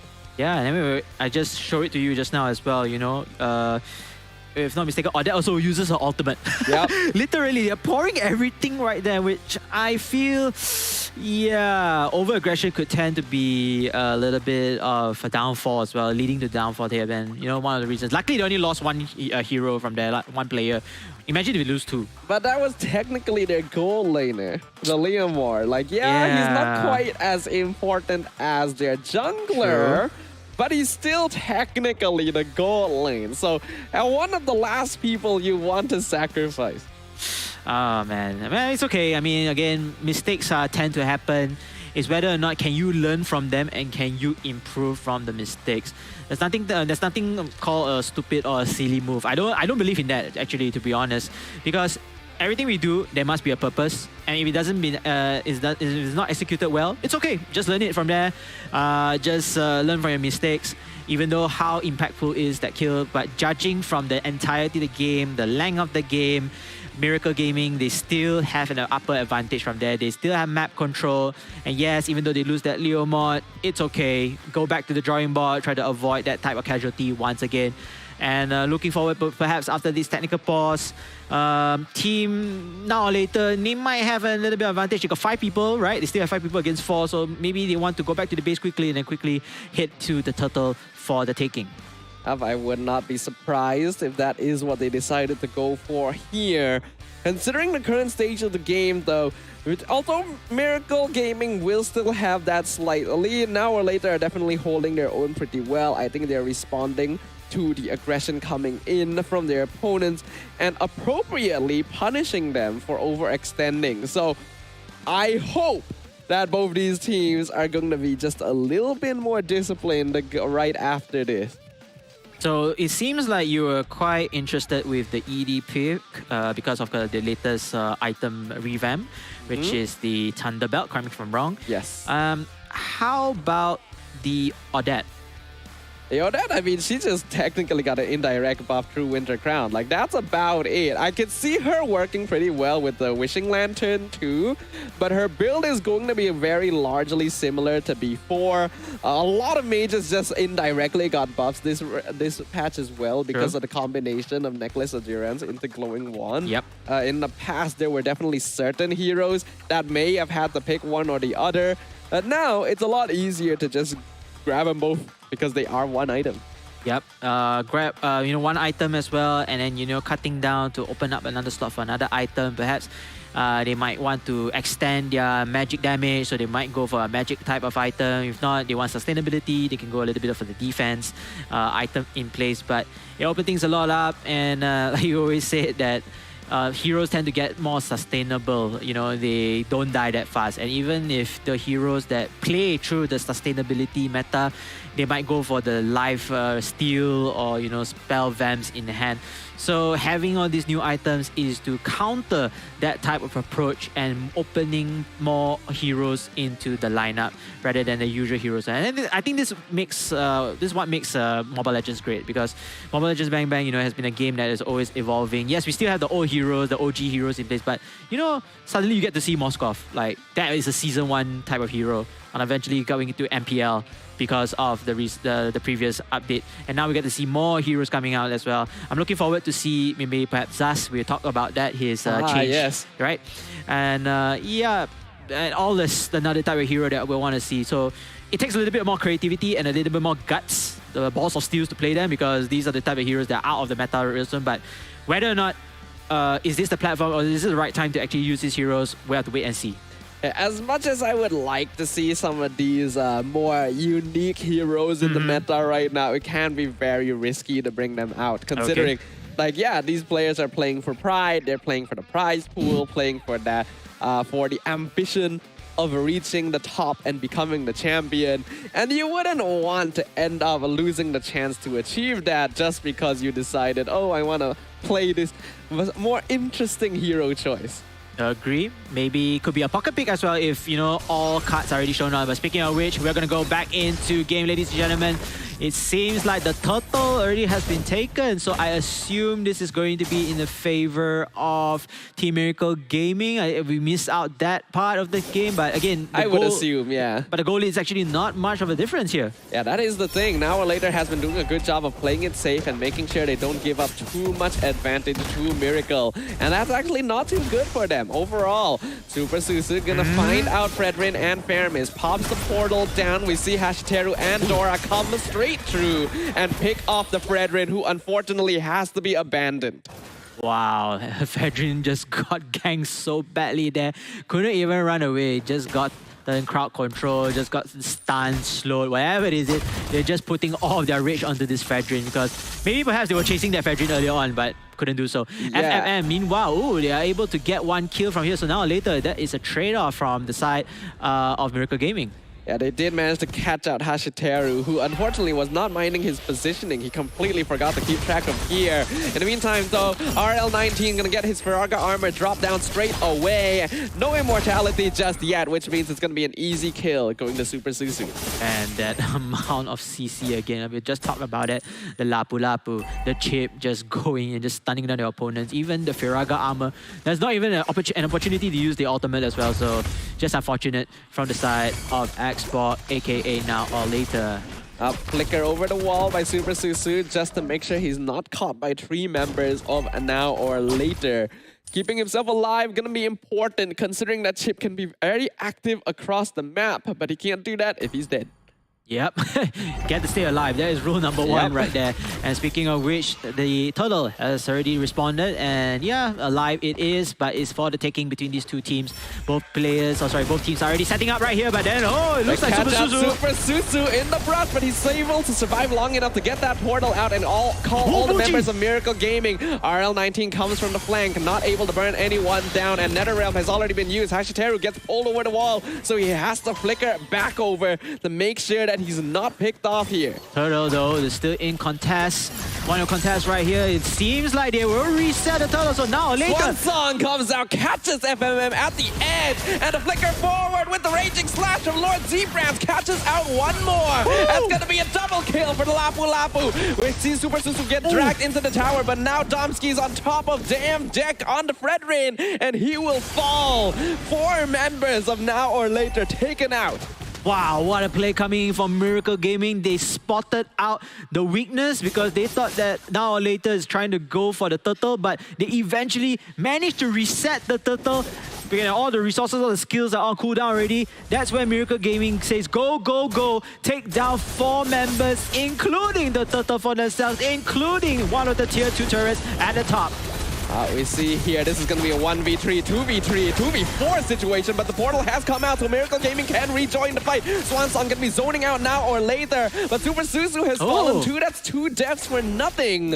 And Now or Later comes out on top. Wow, Now or Later with that response, that statement, making it work. And like you said, this could be the usage of Aramis, you know, having the sustainability a little bit more advantage onto their hands, able to get the corpses out, you know, continue on with the fight. And you can already see Miracle Gaming say, you know what, let's just bail out. We already lost a lot of our members already.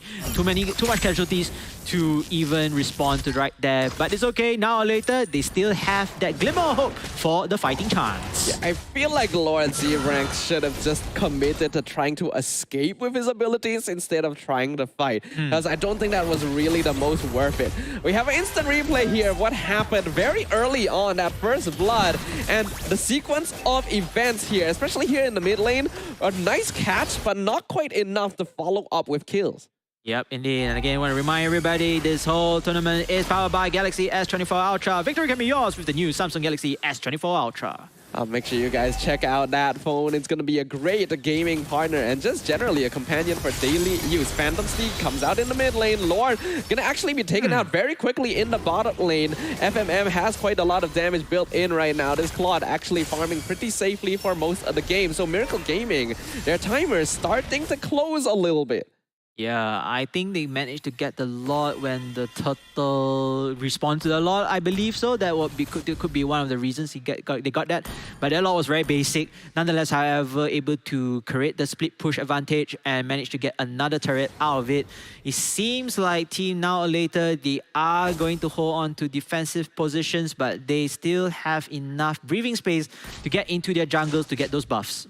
Interestingly enough, Damsky decided to go for Thunderbelt himself. And while I can definitely see there being some value to it with that infinite scaling, I don't feel like it's quite as good as if he were to just go for damage items instead. So I do wonder if that might be a little bit of a misitemization right there.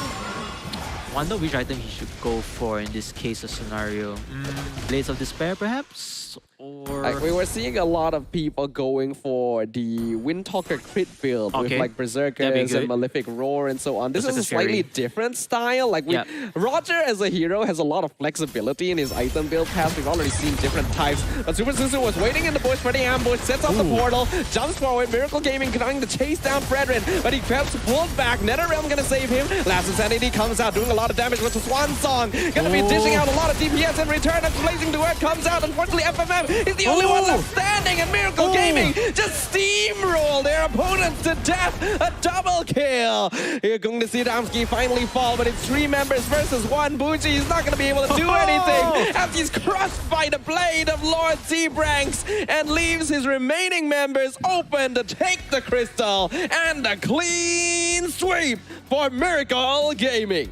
Wow, what a play in from Miracle Gaming. That it felt like deja vu of game number 1, where they used a lot for the split push advantage, but ended up just finishing the whole game. And that, ladies and gentlemen, Miracle Gaming doing the same thing one more time. As you can see from team now or later, they are looking a little bit disappointed in hand themselves, but it's okay, no worries on that. They are still in the tournament. They just dropped down to the lower brackets of round 1 for tomorrow. But GGWP to both teams. Congratulations to Team Miracle Gaming for shutting down their opponents and heading on to round number 2 of the upper brackets. I'm honestly surprised that they came out on top so cleanly in that last fight as well. It almost felt like they were throwing abilities and bodies at their opponent and somehow making it work. You'd typically be punished for being that aggressive and using resources so willy-nilly. But Miracle Gaming definitely seems to know something we didn't, and that's why we're going to see them go on into the next round. And we know that their next opponent is going to be 404 Bakri. And I mean, it's, you know, there's so much miracles there, no pun intended. The way they play it, and like you said earlier on, I was actually looking at their HP counter, especially they're trying to chase off Fedrin. You're putting so much effort on this Fedrin. And then yes, they managed to catch off Fedrin, but then after that, Faramis gets the kill. So there was a trade kill situation really, but Roger was on fire. He went online, he got triple kills straight away, and leaving only the last remaining member of Bougie from team now or later to defend the Crystal Palace. Couldn't even do much, and eventually that was the checkmate. So overall, great gameplay there. I have a lot of confidence for this team of Miracle Gaming. And yes, like you said, they're going to meet up with a formidable foe of the Indonesian team 404 Bakri later onwards. As for Team Now or Later, they'll be dropping to the lower bracket and facing UITM Roar. Correct. So both interesting matches here. We're going to have a quick look at the highlights, pointing out what exactly happened during this game, where initially Miracle Gaming played very aggressively, as we typically would expect. However, they would also make some mistakes by overextending and getting picked off as a result. Yeah, Now or Later actually played really good counter-attack, counter-defensive. But if you notice, right, a lot of these highlights, they will aim for Fedrin first. I think they noticed that Fedrin, hey, even though he got nerfed, but he still got the CC, he still got the power scaling. Anytime soon, he is our biggest threat. So what we will do with our biggest threat, we put all of our resources onto killing him, onto shutting him down first. Then the rest of the one will follow up here. The thing is, Now or Later's team composition is pretty good at peeling overall. They have a lot of sustainability and durability in their draft as a whole, and I think Miracle Gaming were kind of aware of that. Like, if we spread our damage around, it's going to be very easy for them to survive it with things like NetherRealm and Piraga Armor and so on. So let's pick someone, the biggest, slowest target that we know will always be able to focus. And well, that was the Fredrin.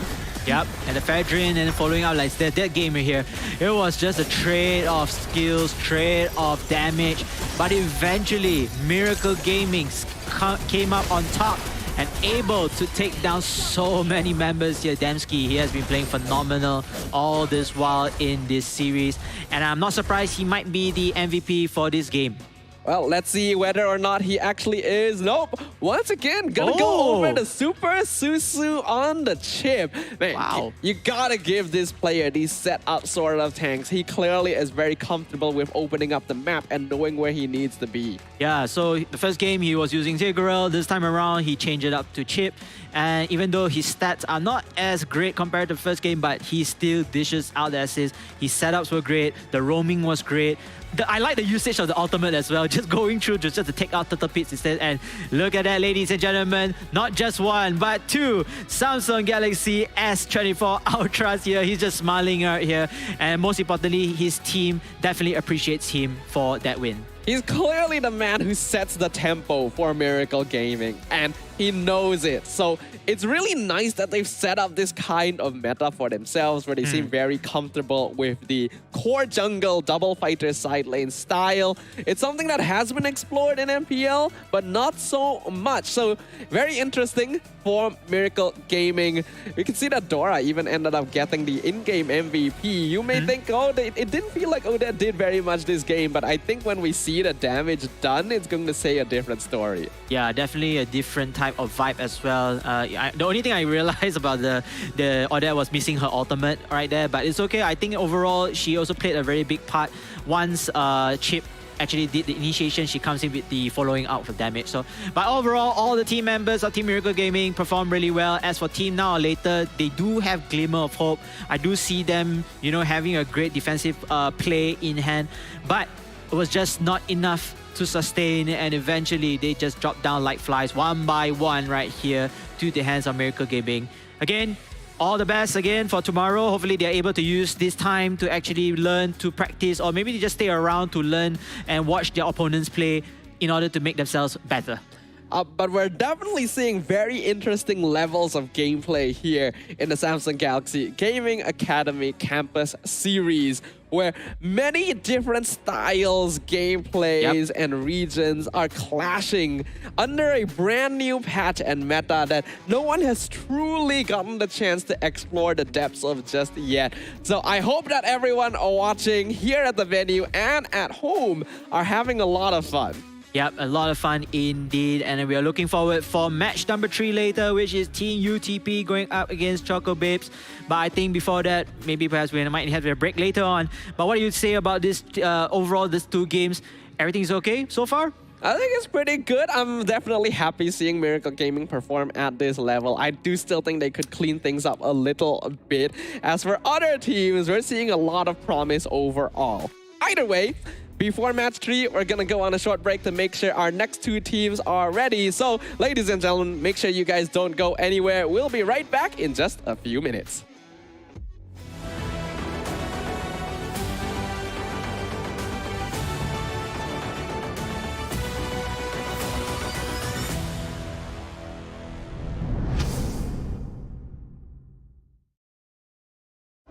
So what is the next big thing? Well, Galaxy believes the next big thing is you. Me? Yes! Because of the power of Galaxy AI, you'll open up so many possibilities. The next big thing is you.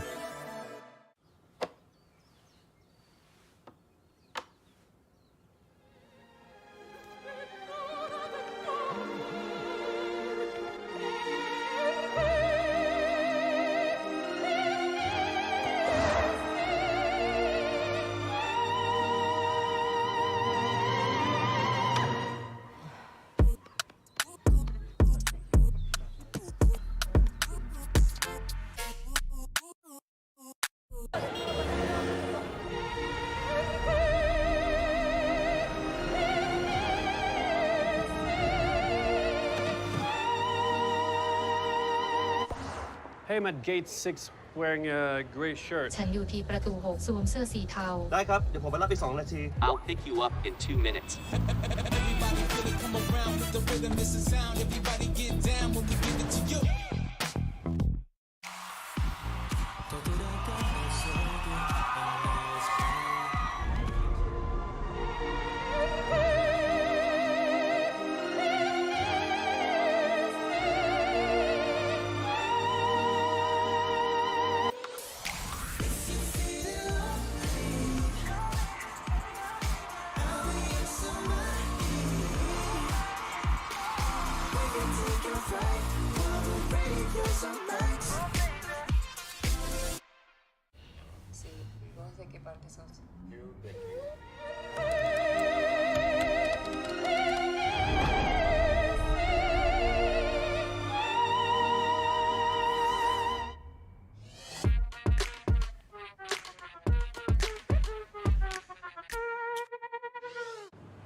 This is such a great trip.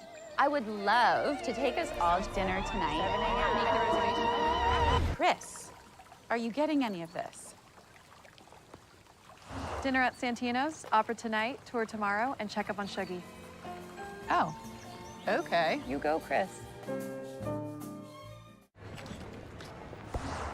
Hey, I'm at gate 6 wearing a gray shirt. ฉันอยู่ที่ประตู6สวมเสื้อสีเทา ได้ครับ เดี๋ยวผมไปรับอีก2 นาที I'll pick you up in 2 minutes.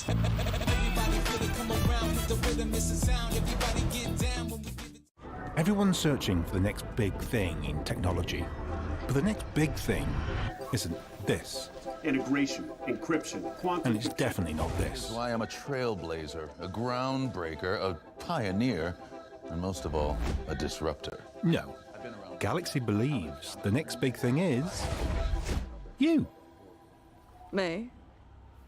Really? Yes, look at you. You're an artist. You're open to experiment. You make your actors go shh. And then you have other ideas and make them, yeah, do that. It's never easy. But you open your heart.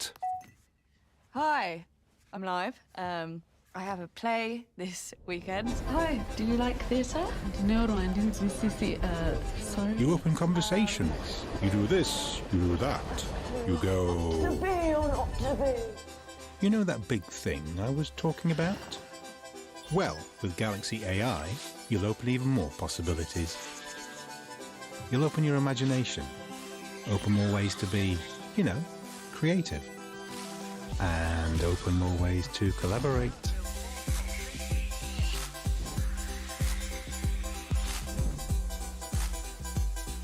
Wow, you made that. We're putting all that power of Galaxy AI in your hands. The next big thing is you.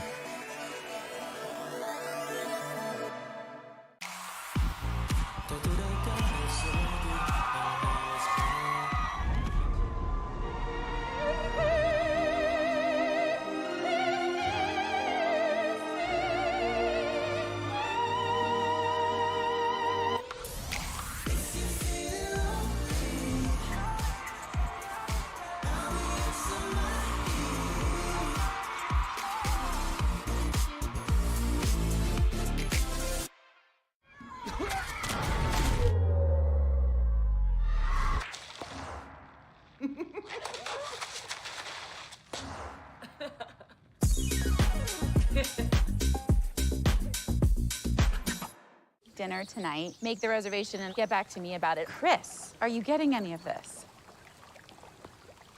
Dinner at Santino's, opera tonight, tour tomorrow, and check up on Shuggy.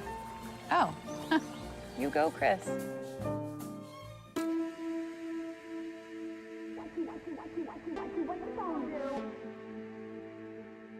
What you gonna do? What you gonna do? What you gonna do?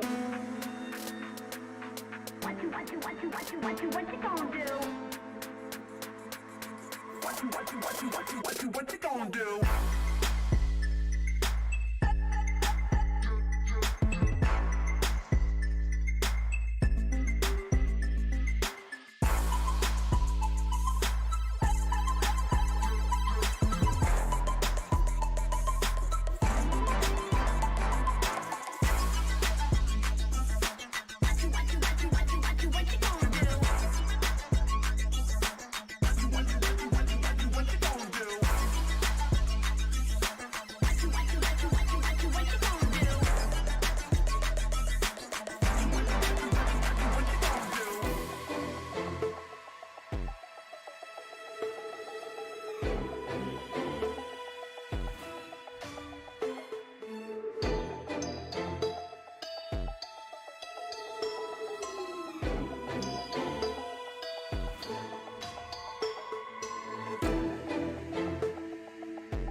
You know when it click through, try to send this box to be a so big fun.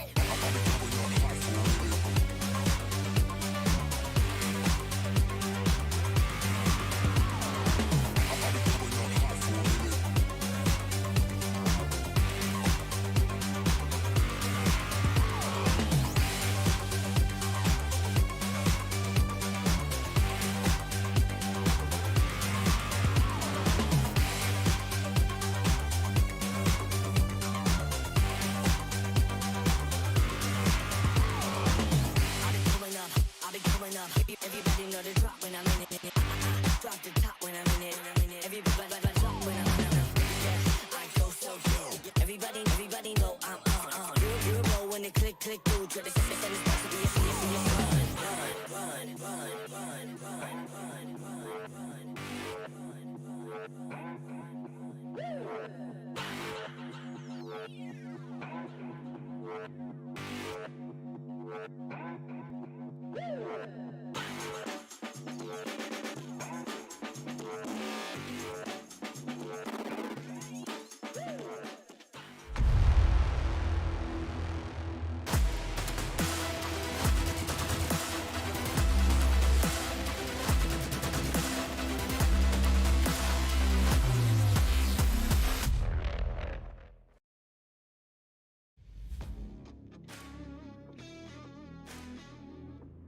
Welcome back, ladies and gentlemen, as we are now moving on to series number 3. Earlier on, we managed to see a miracle happen between the two teams where Miracle Gaming was able to emerge victorious. But if it's not now, it is definitely later, as now or later will be moving into the lower bracket and fighting for their life tomorrow onwards. As now we are now going through series number 3, we are so happy to announce the two teams that's going to be there. Will it be Team UTP or would it be a creamy, sweet victory for the Choco Babes? Guys, my name is Alamani and I am your host for today, and I'd like to welcome everybody back as well to the event. Of course, this whole event would not be happening without its main sponsor, powered by the Galaxy S24 Ultra. As we move forward into series number 3, just a reminder, we have 6 upper bracket best of 3 games to go through today, and we are now in the halfway mark. What these teams are actually looking for is a total prize pool of $15,000 that is being fought in the pool. With that being said, ladies and gentlemen, just want to remind you guys, there's also a giveaway that is happening. So after every series, we have codes in the on-ground event in Orvich Esports in Quill City Mall. For the rest of you who are watching at home, do not fret because we have it in the live show as well as in the comment section. With that being said, let's put the curtains up. Let's get ready for the next two teams. We have Team Choco Babe against Team UTP. Bring it over to our casters and invite them together for me, Safa and KBC. And we certainly feel welcome here. Welcome back, ladies and gentlemen. You're currently watching the Samsung Galaxy Gaming Academy Campus Series, which is all powered by the Galaxy S24 Ultra, where victory can be yours. My name is Stafa, and I'm looking forward to casting our third match of the day alongside my co-caster, KBC. Thank you so much, Safa. It's been an exciting 2 matches already in a row. We do see that 404 Bakri will be facing up against Miracle Gaming, both teams winning their respective round 1s of the upper brackets, and we're going to see them later onwards in the later stages of the day. But now it's going to be the storyline for match number 3. Team UTP, another Malaysian team, going up against Team Choco Babes from Singapore, as we take a look onto the playoff brackets right now. After a couple of series here, we know that our first match of the upper bracket round 2 is going to be between 404 Bakri and Miracle Gaming, with UITM Roar and now or later dropping into the lower bracket round 1. For the rest of today, we are going to be seeing which teams move on into upper bracket round 2 among Team UTP, Choco Babes, Venus Vincer, and DX Origins. Yes, and with the winner for the match number 3, we'll be moving forward to the round number 2 of the upper brackets, and then we have to wait for the opponents in place. But speaking of which, Team UTP, let's give it up for our players right here. Nopa, El Nino, Miss, Emmy, Levi, and Whatnot. So they have all 5 players right here instead of the 6 players, the usual 6 players. There's no subs here. All 5 players will be playing, and all the best to them later in this match series. If you ask me personally, it's always the teams that don't have substitutes that are the most terrifying, because it means there's so much confidence in their main lineup that they're just like, substitutes, we don't need anything like that. But let's have a look at their opponents, the very delicious sounding Choco Babes. We got Blade, It's Just Ton, Raspberry Mojito, Awu, Rumi, and can you read that?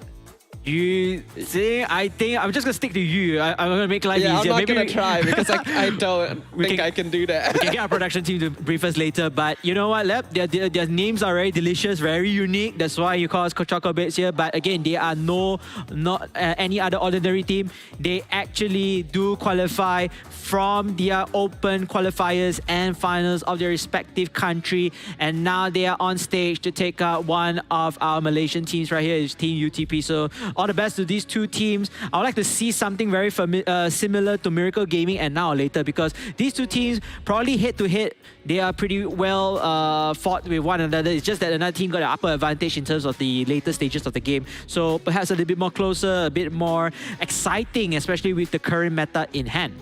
What's even more interesting is that in every other upper bracket round 1 match, there's some degree of familiarity with the names up there. Like we've seen them here or there in the MAL, MDL scenes. But for this matchup in particular, I am completely unaware. Like I've not seen these players before unless they're like under a different name and I just don't know. But it means that it's basically a blank canvas, right? We have no idea what's going to happen. Are we going to see a repeat of the previous Malaysia versus Singapore matchup, or is it going to be a complete reversal? Yes, I do agree on that. I mean, for Team UTP, University Technology Petronas, you know, one of the more renowned semi-private universities in Malaysia. As for Team Choco Babes, I do believe they are students as well from their respective universities or collegiate level. So this again is a very good platform for them to grow. And whether you're coming out as a winner or a loser, I feel that experience still plays as a matter apart. But of course, everybody wants to win, right? You know, the total prize pool, 15,000 United States dollars. That's a lot of money in hand, while the champion getting 7,500, a bigger chunk of the prize pool. You know what? With 7,500 USD, what are you going to spend on that? Man, there's so many things I could get. See, I catch you off guard, right? I could get more diamonds. I could get more skins. All right. I could get an S24 Ultra.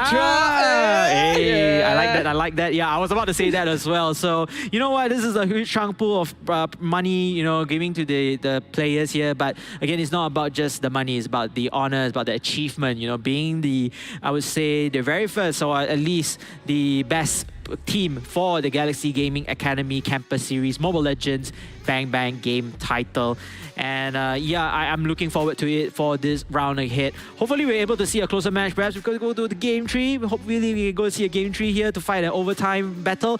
But in the meantime, all the teams, all the players here, they will not be eliminated today. This is because tomorrow we're going to have the start of the lower brackets round 1. And I think this is where the team who loses this round, or they have tasted defeat, they're going to go back and think that, hey, you know what? Maybe we should watch our games. We should watch our replays. What do we do to fix our errors? What do we do to fix our mistakes? How can we get back our confidence? That's the most important part. Confidence is key, right? And, you know, eventually just keeping the right mindset. Have a good rest. I believe, you know, there's a lot of things you can do right here, but have a good rest and then, you know, go back tomorrow stronger. Yeah, I think it's a good system because it means that none of these teams will have fought this far and this hard to go the length. Yes. And then end up just going home on day 1, right? At the very least, they're given that time to figure things out, like where did we go wrong, what can we improve, and really show their all on day number 2. It also means that all of the matches today are upper bracket matches, so there's at least a little bit of leeway in terms of like exploration, experimentation, which I think is important because again, a new patch did just drop. We've already seen different strategies and approaches to the patch. We don't know for sure yet what is the correct way to play this meta, and that just means it's so much more fun to see different styles. Yeah, especially, you know, going back to the 2-game series, we already all see the 3 new items are already out. I think we saw the Malefic Gun, we saw the Sky Piercer on some of the heroes like Roger, Ling. We even saw the Wishing Lantern that one of the players decided to remove his inventory right there. I think it's Yuji Mihime, if I'm not mistaken, Yes. from Team 404 Bakri. But you can already see that these new items are already in play and have already caused such an impact already for the entirety of the game. So we do see the latest emblem as well, which is the Warcry emblem. We haven't seen Temporal Rain just at the moment. Maybe perhaps the team is just deciding, is this the right time to use it? Or, you know, we keep it for our pocket pick, our pocket strat later when moving on to the later stages of the tournament. New items, we do see the War Axe. We did see the Winter Crown. Glowing one, I'm not really sure whether I spotted it or not. That. We've seen that, yeah. And most importantly, Thunderbelt, which you just talked. Twilight Armor, the only thing that I haven't seen just yet, which is the I don't think ribbon. we've seen Clock of Destiny either. Oh yes, like Clock of the Destiny revamped too. Clock of Destiny, yeah. Agree? Those two have not been seen yet. Yep. So I'm kind of curious about it because Clock of Destiny actually doesn't make these like squishier mage heroes very difficult to kill, right? Correct. It's obviously Stacks. designed to be put Yep. on heroes like Alice or Esmeralda. Yep. But I have had like viewers tell me that, oh, I tried a Cecilion with Clock of Destiny, and even though I got kicked by Cho, I still survived everything because it just Wow. made me so durable. So it's interesting, right? Yeah, and speaking of Cho, he recently got a major update as well, adjustment. I would say still a buff, even though his ultimate, the Way of the Dragon, in terms of distance, reduction on that. Other heroes also got their major buffs. You have Zaz, you have Aulus, you have Bane, and then, yeah, and a few heroes being adjusted left and right. Some of them got major nerfs as well, like Fedrin. You know, we've seen Fedrin already twice in a row, and unfortunately, it wasn't really that impactful, but maybe, you know, perhaps the teams are still trusting on that. You know, there's so many other options left to go in here, even, you know, with Nathan also being nerfed, Moskov being nerfed as well. So it opens up the pool for all different variety of heroes, whether it's going to be the new heroes or the OGs in hand. Like, I think it's very interesting as well because, like, in terms of the meta gold laners that we had before this, it was Harif, Natan, Moskov, Roger. Those were like the top picks, with Carry sometimes being picked up when the rest weren't available. Natan got nerfed, Moskov got nerfed, Harif gets banned every game. True. So we just see Roger every single time, and he also ended up getting indirectly buffed because of the way that like Warcry works and how well some items like Skypiercer, for example, work on him. So maybe we'll get to see Roger nerfed again in the future, but for now, he does seem to be the premier choice. Yeah, premier choice indeed. I think all around, he has been picked 4 times already, if my calculation is correct. Another hero that we tend to see in this tournament here would be Julian. Julian has been picked twice already in hand. For top bans, as you mentioned, Harif, Matilda, and we saw a Link ban as well. So we'll have to see about, you know, the other heroes slowly but surely as the tournament passes by, and then we can have a bigger sample size. But at this moment, these are the top bans and top picks or type of heroes that we have seen these players or teams play. Yeah, so we've definitely been able to see some variety so far. Personally, I'd like to see a little bit more. Miracle definitely expanded the pool a little bit, bringing in gold lane Martis and then gold lane Leomord. Yeah. I don't know if any other teams are going to go a similar style of jungle core and then double fighter side lane, because even when 404 Bakri was bringing heroes like the Ling into the jungle, they still had a marksman. Correct. So different teams are approaching the meta in different ways. Some are still like sticking to the old meta, which we saw a lot from Now or Later. Unfortunately, it didn't quite work out for them. Yeah. So who knows, right? Everything is up in the air. Yep, everything is up in the air. I feel like favorability of the players using their heroes that they really like to. I think that works for them, number one. And number two, like you said, you know, whatever is comfortable, they still want to stick perhaps with the previous meta and try to move in to the new one instead. But enough of us speculating. Let's get into the draft, ladies and gentlemen. This is going to be match series 3. Team UTP going up against Team Choco Babes. Game 1. Safa, take it away. We got Team UTP on the left. We got Choco Babes on the right. And it looks like Fanny and Chip are going to be the first heroes banned out on both sides here. Okay, now that I'm looking closer at that player's name, that's like a Yu2, right? You I think so. I think so. My Chinese isn't good enough to say for sure, but I'm gonna go with that. All right, then let's go with that. And apologies to the player first if we butcher your name. I want to stick to you because it sounds so easy to explain, but you two will be the one in hand. And speaking of the entirety of the lineup, UTP, meanwhile, they're still sticking to 5 people only. So, Win, Miss, Emmy, Waknat, and Nopa, Nino. They only have 5 players to run with. They only have to try to discuss or try to play in this hand. But speaking of which, the bans are already out. The first 2 bans, you have Fanny and Matilda on the side of UTP, while the side of Choco Babes, you have Valentina and Chip. Interesting decisions coming all about here. And we can see that Team UTP are gonna immediately lock in on the Angela. Wow. A hero that was banned out both games in the first series of the day. This time gonna be let through. A lot of people had questions about Angela's effectiveness, especially in the pro scene, because it seems like a hero that would be very strong and is quite commonly contested, but then people realize like it's very easy to play around her, and then her popularity just dipped. Yeah, I mean, there are other support heroes as well who could even play a better role as well compared to Angela. But again, Angela has been one of the OGs out there and hoping to give another chance, another shot into this tournament in place. Meanwhile, for Team Choco Babes, they will instantly lock in the Ling and that Luo Yi. We have seen Ling being very versatile so far, has been very important alongside with that Luo Yi just dealing damage as CC in place. We see the Terizla also being locked in with the Harith. Has had 100% ban rate thus far, now, but will be let through once again here. And combined with the hard guard could actually be quite a dangerous threat as well. I like the way that Choco Babes banned. They got rid of the Chip and the Valentina, so Luo Yi is the only way to teleport around the map. This will give them a lot of map control alongside that Ling, but they gotta make sure they have a way to lock down this Harith. Yeah, this Harith is going to be very slippery.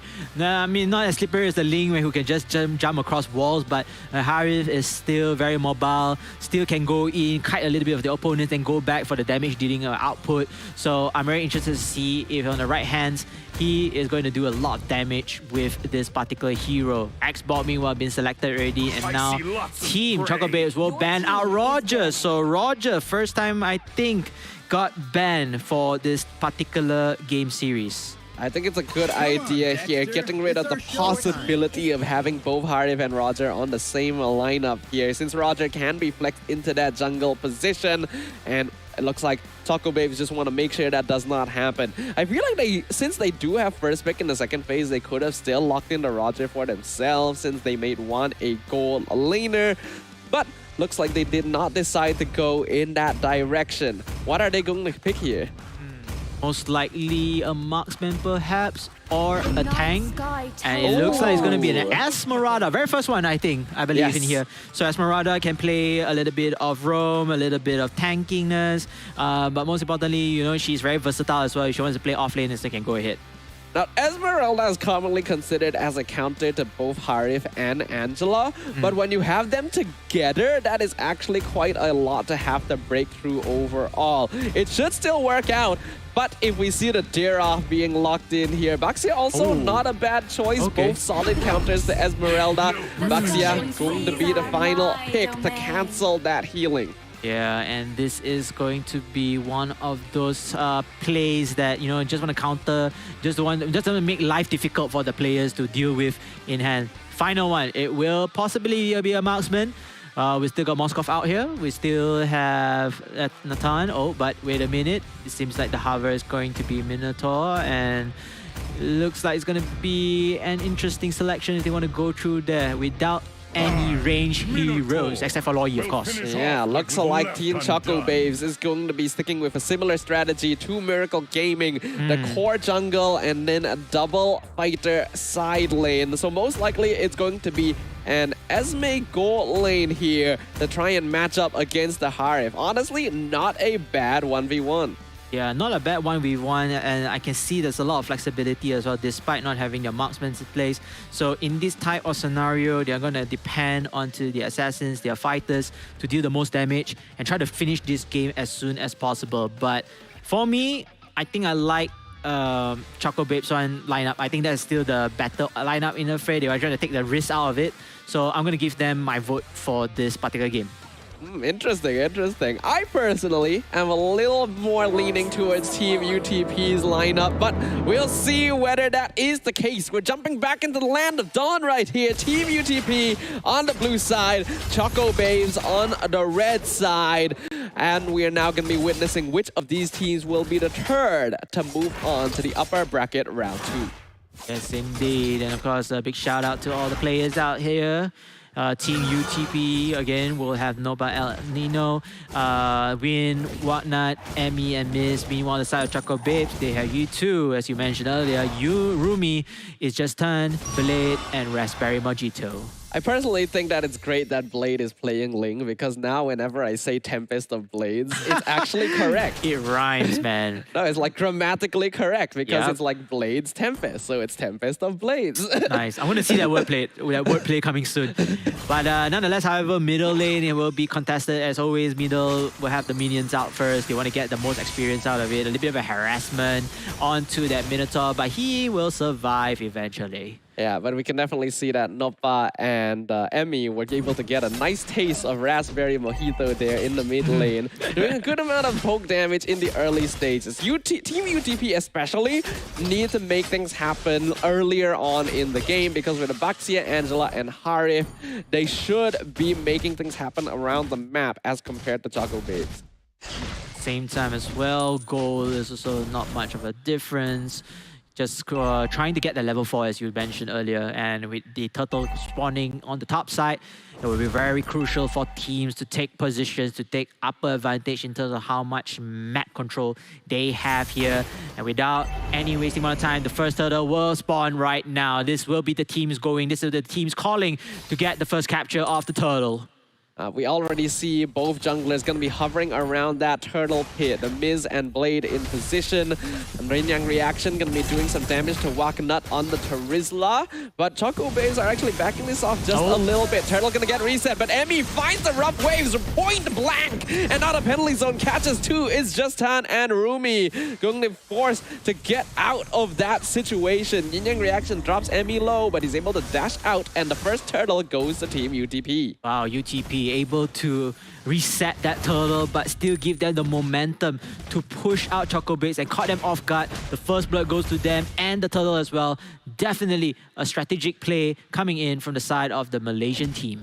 Yeah, this is what I was talking about. They do have overall a little bit stronger presence in the early game. So Team UTP needs to make sure that they are leading once you head on into the mid-game phase, because if Choco Babes are able to make sure they don't fall too behind in gold, then their scaling will start to kick in on this Ling.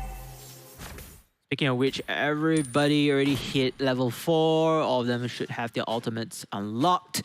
But of course, we can see there's a little bit of an advantage from the side of Team UTP with Ibasia onto level 6. And it looks like a little bit more of a cautious play here. Whatnot is trying to kite out every minions here, just dealing as much damage as possible and then forcing a zone out there, Safar. Rough Waves lands right in the middle of the team fight. Raspberry Mojito is bursted to nothing, and they're able to follow up with a kill onto Rumi as well. Heart Guard on Baxia is a terrifying combination. And now you two coming forward, 1v3 situation, trying to flicker back into the tower, but gets caught by the puppet on a string. Still surviving for now, but now it's 1v4, and the kill gonna be fed over to Win. Yeah, that was a confident play coming in from UTP, not only getting one kill, but the follow-up on the second kill. And then after that, 4 versus 1, despite the turret, they're just gonna tower dive all the way there and take them out instantly. This is excellent gameplay here from Team UTP, and exactly how you should be playing an Angela Baxia matchup. Right now, for Choco Babes, it's very important for them to make sure their net worth doesn't fall behind. They're not going to be able to win out a lot of these team fights anymore, so they should be avoiding them in general and splitting the map to find farm. So it seems like Choco Babes do have vision onto the turtle, but they do not have enough manpower to hover around. The Axe Ball, meanwhile, with Terisla one-on-one here, but the middle game is still here. It's still live right now. Both players or both teams are trying to control that, as now the turtle will start on the capture. Team UTP already in position to control it. Waknot gonna be jumped on, takes a good amount of damage from Arumi, but still alive for now.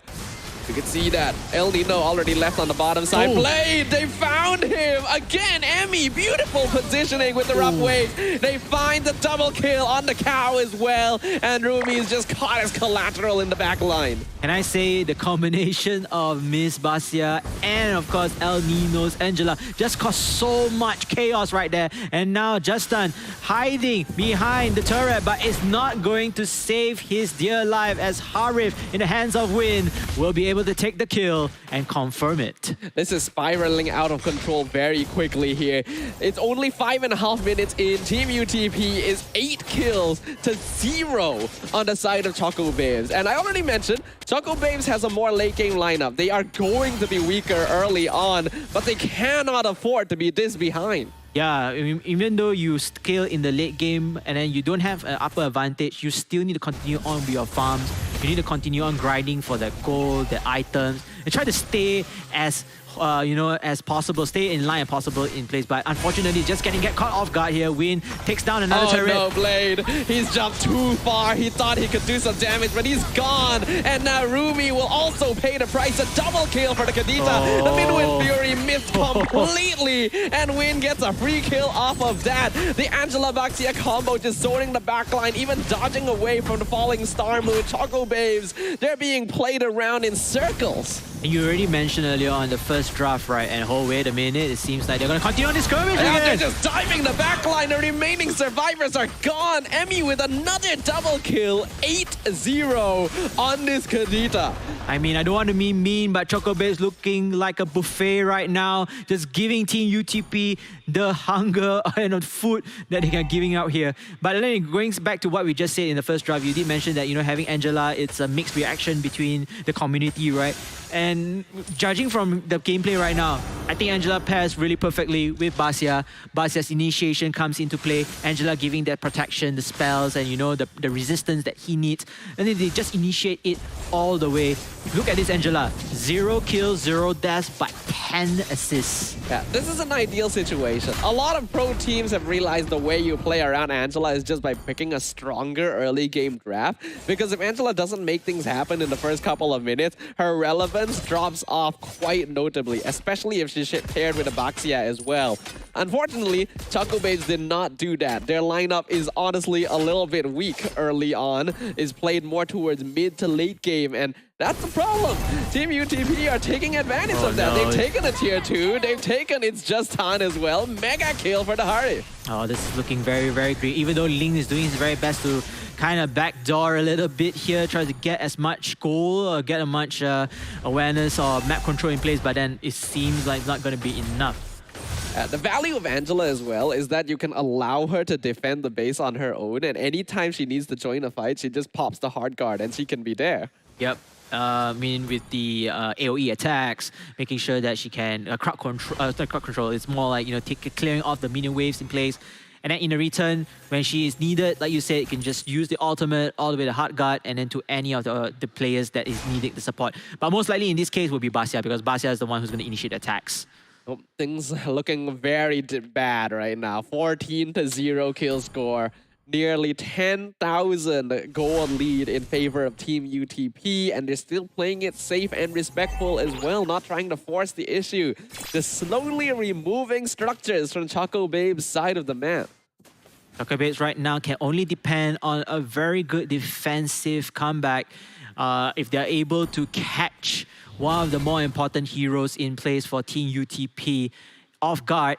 And then they can snowball it right here, but they have to be always aware of the Basia, have to be aware of the Angela, let alone, multiple heroes that can do just multiple damage. So if you're taking down one, how many are you willing to lose? Are you willing to lose one hero perhaps in that fight, or maybe 2? If it's more than 2, it's not going to be the great way. But anyhow, ladies and gentlemen, we are into the technical pause here.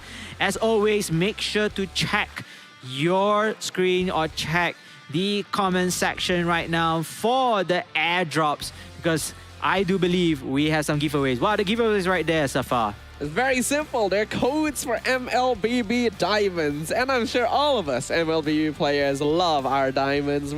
If you got your eye on that fancy new skin right there, this could be your chance to get the funds needed to be able to grab it for yourself. Yeah, and we can see that there's a lot of supporters in the live chat right here. Team UTP on top.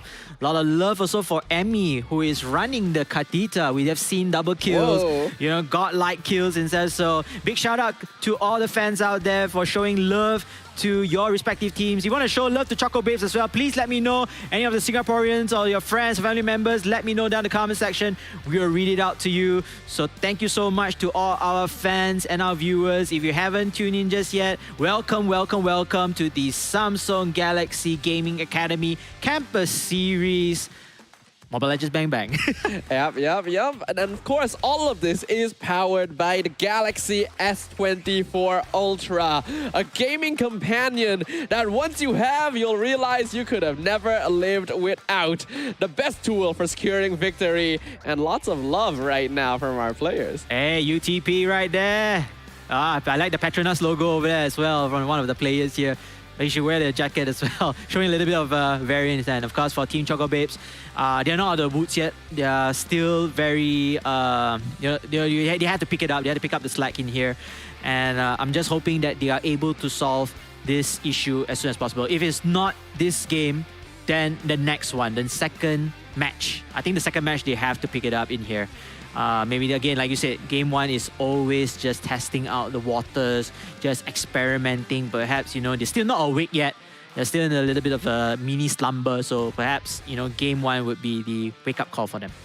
And the thing is, when you have an Angela in your draft, she's the type of hero that will turn a winning situation into a dominant situation, but isn't quite able to do that same thing if you find yourself behind. That's why you see a lot of pro teams trying to make sure that she's not able to reach a certain point. And if you have a Baxia on the enemy side as well, then like, okay, we have to bolster our early game presence. We gotta get heroes that are able to fight right from the beginning and maybe even invade to mess with them, because Angela doesn't have a very strong mid lane presence. The problem is, Choco Babes did not do that with their draft, and that allowed Team UTP to take control of the map right from the beginning. Yeah, I do agree on that. I mean, Choco Babes, I still have confidence in our lineup, even though you're giving the advantage to Team UTP on that, but they did not use it to their most effective gameplay. Nonetheless, however, things are still not looking too grim. Like I said, ladies and gentlemen, we already been saying this, me and Safa.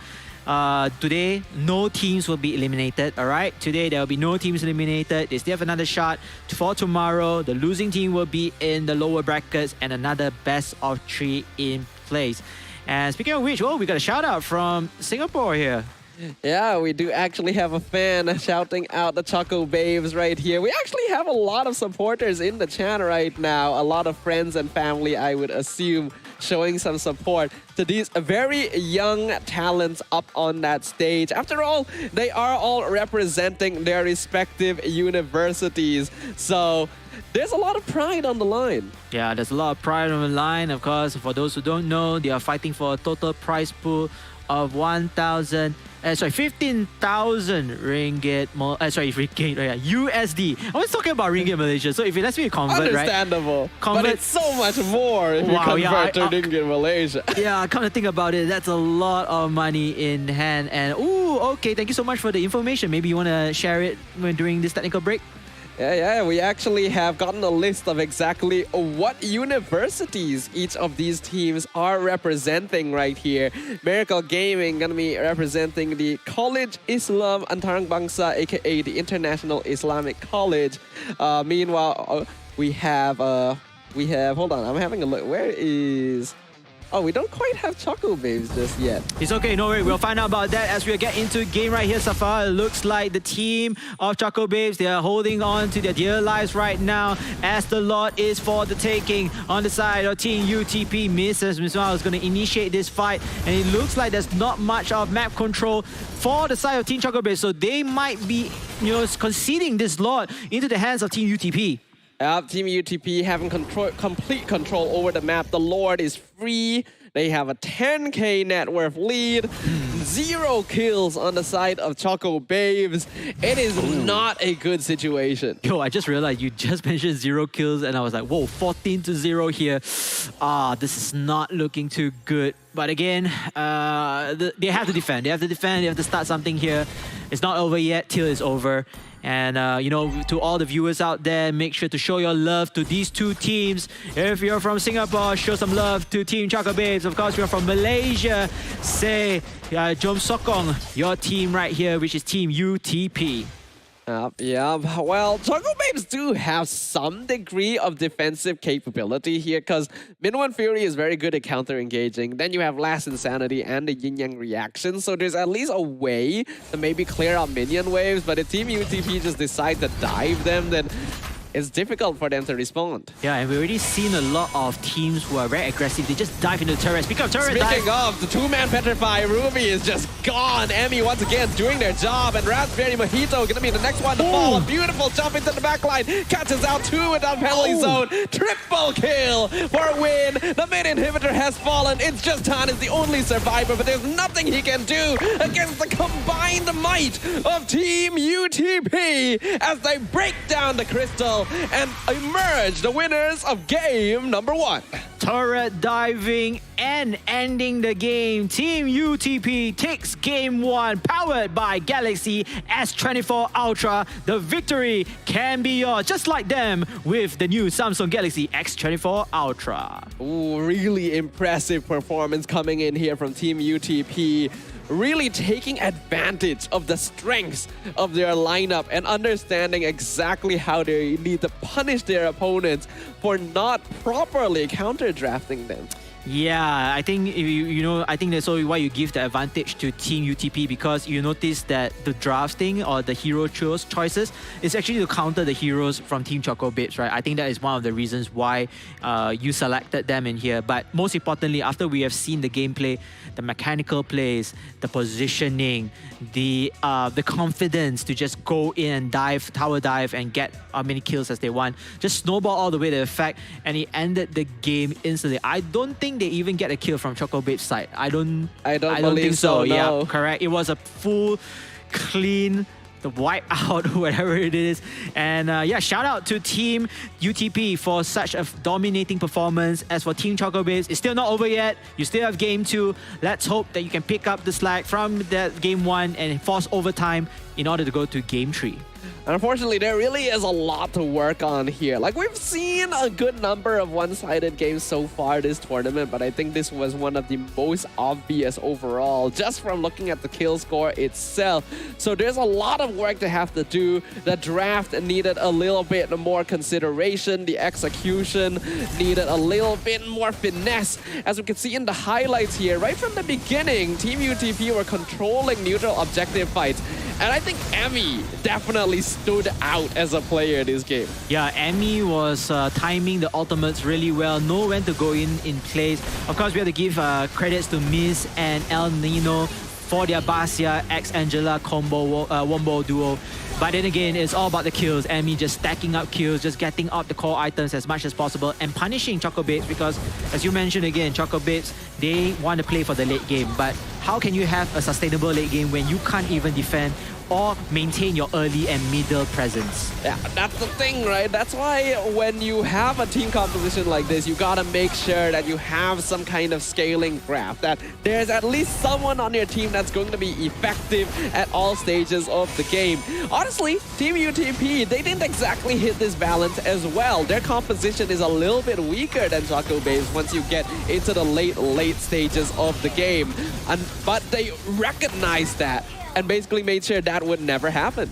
Yeah, and you can see that Win with the Harif just takes over here. Oh, they do get a kill. Oh, they did get one. Yes.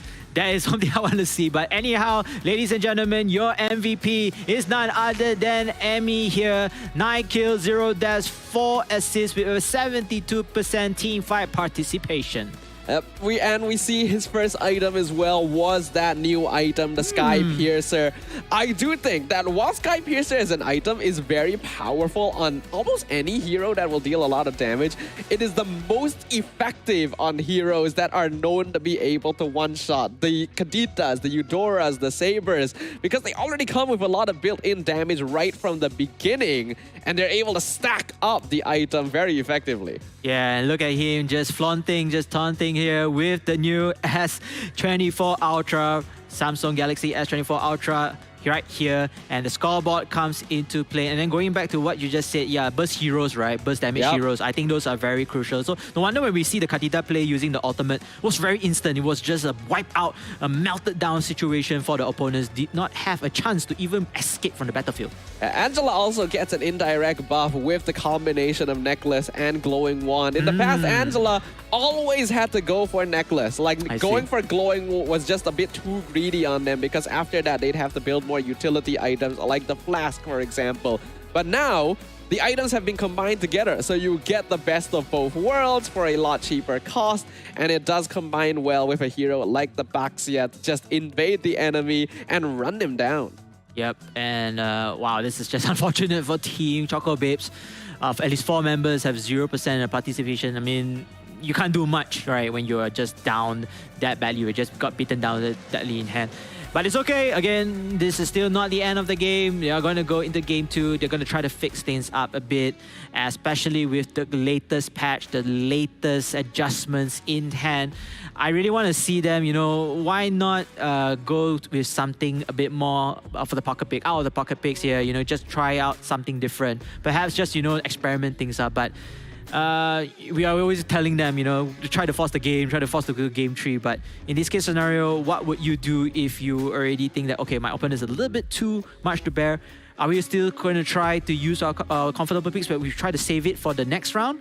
Or would we want to try something different using this time of stage? So the thing is, when you go for a hyper jungle and then double fighter side lane, you need to be picking winning side lanes. You need to be winning side lanes, in fact, because you are basically saying that your jungle is not going to be the strongest as compared to your opponents, right?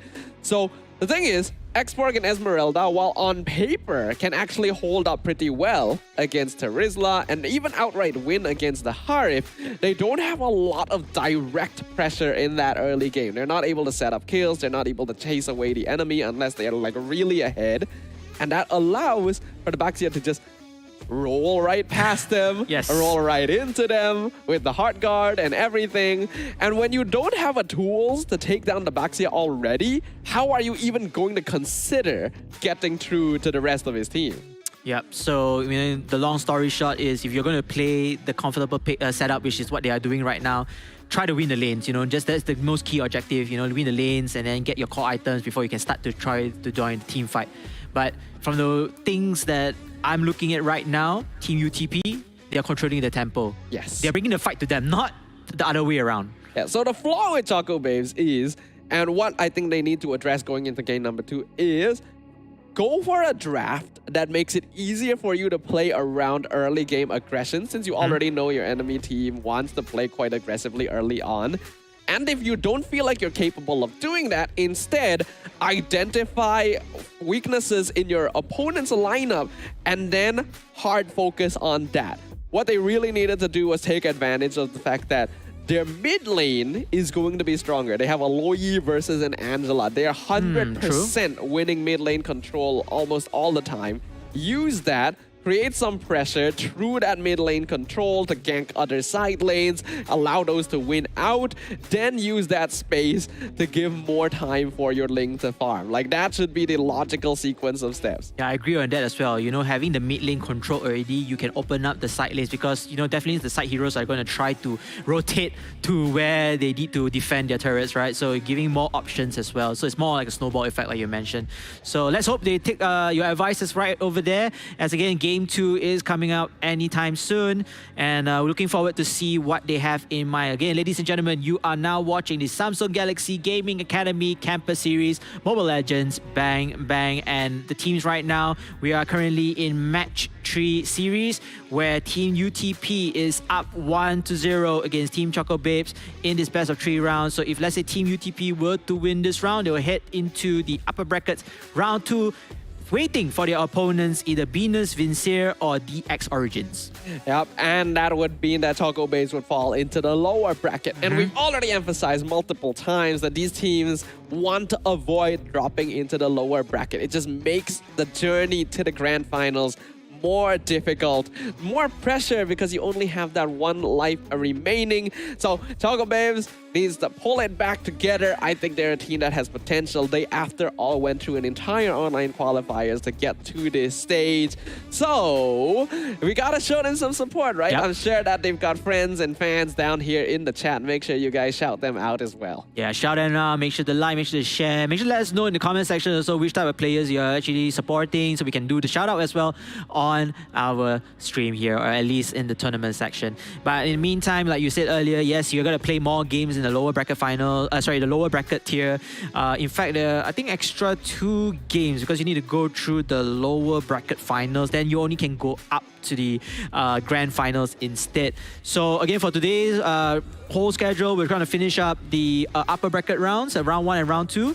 And of course, we have day 2, which is tomorrow. We'll also focus on the lower bracket rounds, where, you know, unfortunately, we have to see 4 teams being sent home.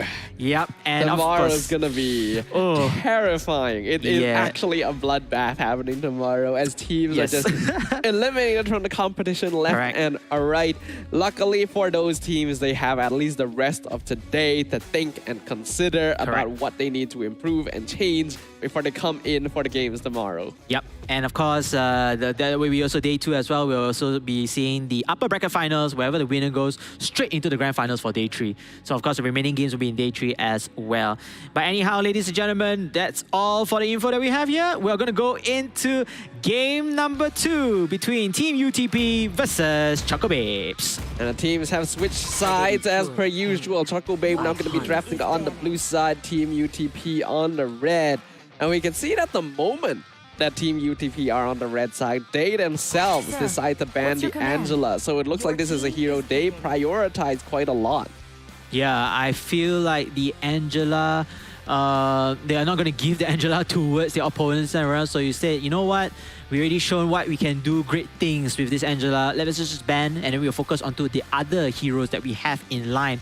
The surprise, shock and awe moment, perhaps for Team UTP. They're going to save it here for this game. Meantime, Fanny also being banned after you check it, and Arlot will be the first choice of selection for the side of Team Choco Babes. It's not the first time we've seen Arlot being picked as the very first choice here, but the previous time that happened, that team did actually end up losing. So we'll see whether Choco Babes can deny the potential pass that has occurred. The Roger going to be contested by Team UTP. So far, one of the top picked heroes here in this tournament, and I expect one of the top picked heroes in the meta in general, alongside the Matilda. Wow, she's had a high ban rate too. Yep, high ban rate, and finally, just like the Harif, got let go and eventually got selected already. So now we don't see a 100% ban rate for any of the heroes at the moment. Harif and Matilda are finally out.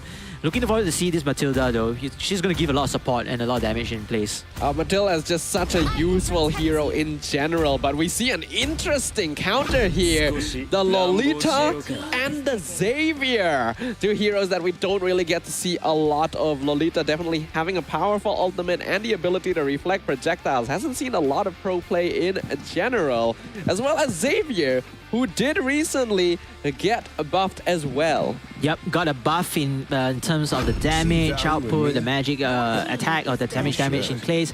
And yeah, this is very new. This is what, you know, I want to see. You know, Choco Babes say that, hey, maybe perhaps it's time to start experimenting and perhaps this will work better in our favor. While in the meantime, also taking to what in your advice, trying to go for early to mid-game scaling better. It'd be a bit more comfortable rather than to save everything and scale up to the later game inside. But Fedrin makes his does mark again his appearance in the side of Team UTP, banning out Cloud and of course Min Sita from the side of Team Choco Babes. I think it's not really necessary to ban out Min Sitar. He's good at countering Arlet, yes, but otherwise, isn't that effective at dealing with the rest of the team so far? If anything, Valentina might be a little bit worth more considering here, because stealing the Numenon Blast and Final Slash could be quite valuable for UTP, but they go for the Yuzong instead. Yeah, the Yuzong. Giving a little bit more mobility, can start the fights anytime soon using the Black Dragon form. You know, you can just tower dive or turret dive, whatever case, and helping his team to deal sustainable damage from time to time. In the meantime, for Choco Babe, they will drop. Oh, is that a Melissa? It is indeed a Melissa. And a Martis, okay. I actually quite like the Melissa here. Her ultimate would be able to stop both Roger, Fredrin, and the Yuzong from jumping on top of her. And they could be pretty good to be able to provide that range, but it means they need a solid enough front line to prevent that. And UTP, they'll just decide, okay, we'll just go for the far side instead. We don't need to break through your front line. We just need to artillery fire your back line. Yes, behind enemy lines, you know, keeping safe and just dumping down all the damage output that they can find. But again, I feel I'm still sticking to my choice in here. I want Choco Babes to force Game 3 into Game 2's victory. So I will give the benefit of the doubt for their drafting. And I'm looking forward to see the type of heroes that firstly just came out today. That we selected Melissa, Lolita, Xavier. I want to see those heroes work out. I do definitely enjoy when teams bring out new heroes that have not yet seen the light of day. But unfortunately, my brain meta-wise feels like Team UTP are still gonna be stronger overall. So we'll see which one of us is correct here as we jump into the land of dawn once again. Choco Babes from Singapore on the blue side versus Team UTP from Malaysia on the red. As you can see, it's the usual setup, going in for their buffs. I believe this is the orange or red buff in here, giving a little bit more damage in hand. Fedrin will have this chance from the side of Team UTP. In the meantime, Martis will be the one that will get the orange or red buff in place. While for the mid lane, the battle to control the Litomon as well for a little bit of gold and a little bit of the presence of the river side in this map. So basic setup, and looking forward to see who is able to upskill to level 4 first. Blade on the Martis has elected to go killing spree. Very greedy emblem choice. Basically, it means that he has to kill people. Yes, he 100% has to snowball this game, or he will lose all relevance by mid-game. I'm going to predict that he's going to get Sky Piercer as well to help him with that particular to upskill his skill, but we may never know. Like, there's a reason why we do see pro players going for different emblem setups on the Martis. We see the doll being thrown out by the Melissa here. Not going to do too much just yet. She doesn't have items, so the damage is going to be a bit low. Yep. Can win as the Roger here going up 1-on-1, but hold up here. Safa seems like to be in trouble. Arachnot almost falls there, forced to use the Petrify to make sure he's able to survive against Is Just Done. So has to actually be quite careful. Yuzong usually can 1v1 most opponents, but Arlet can be a tricky one. Yes, especially if you haven't hit level 4 yet, so it's a little bit too risky to just go in for the commitment. But nonetheless, however, Fredrin will go and start off with the fight of the turtle, try to capture that right here as El Nino using whatever she can to just phase out or zone out the opponents. Black Dragon form gonna come in to zone out the Raspberry Mojito as well as Blade, just forcing them away with the Fettered Airstrike committed as well. Blade gonna drop. That's first blood going to Team UTP. They get the turtle, and now it's Just Done gets sniped as well. Emmy with the double kill right off the bat. Yeah, Emmy doing his very best to shut down the opponents with the help of his teammates as well. I thought the attack was more just to zone out the players from Team Choco Babes to not touch the turtle, or at least let Fedrin get the kill, get the capture from the hands of Miss himself. But hey, the overall wise, they get even more. They got 2 kills, they get the turtle, and you know, I feel like that skirmish is going to snowball things up for them. Yeah, Emmy definitely feels like they're emerging as a star here in this tournament. Has had probably some of the flashiest and most consistent plays out of anyone we have seen. So definitely going to be a lot of eyes on them here. Perhaps Choco Babes, this is where they paint a target like, okay, Emmy needs to go. Yes, I think for Choco Babes, they have to target down Emmy. In fact, with the Farsa, aside from, you know, one of the mobility skills that they're able to fly her back out there, but other than that, they should try to aim for her. But whether or not can they actually do to the extent to go and reach up to her and take her down with how much resources that they're going to pour into that, we have to see from the side of Choco Babes. As of now, top side. Oh, hold on a second here. Miz gonna get caught out. Blade not doing enough damage just yet. Numenon Blast gonna be charged here. Lands on no one, unfortunately. And that means Blade is just picked off. Feathered Airstrike zoning out Choco Babes as well, not allowing them to continue the fight. Miz, he has his eyes on Raspberry, but he'll just walk away. Oh, not looking so good for Blade and Martis, especially said the Killing Spree emblem needs kills. The problem is he's getting killed left and right. Up a stun onto Win, but here comes Miz from the backline. We see the Melissa ult being popped to make sure that he's able to zone out Team UTP. He will succeed. Will succeed indeed, but for how long? The turtle will be in contest, and I feel like Team UTP, they still have the mojo into them. They still have the map control, and that's Fedrin. Just so easily put there, but Justin able to get a kill onto Win though. That's actually a big pickoff as well. Team UTP's goal laner just caught vulnerable. Choco Babes, they need things like this. If they're able to continue with more pickoffs, it'll be great. U2 walking very far forward here to try and steal the turtle, but Miz just retrieves it, secures it with no problem at all. Yeah, and I think Team Choco Babes decided that, you know, it's not a risk that she should take, especially with heroes who are lingering across the hero pit, and you have strength in numbers on the side of Team UTP, well positioned anytime to dive in for the skirmish or to start an attack of themselves.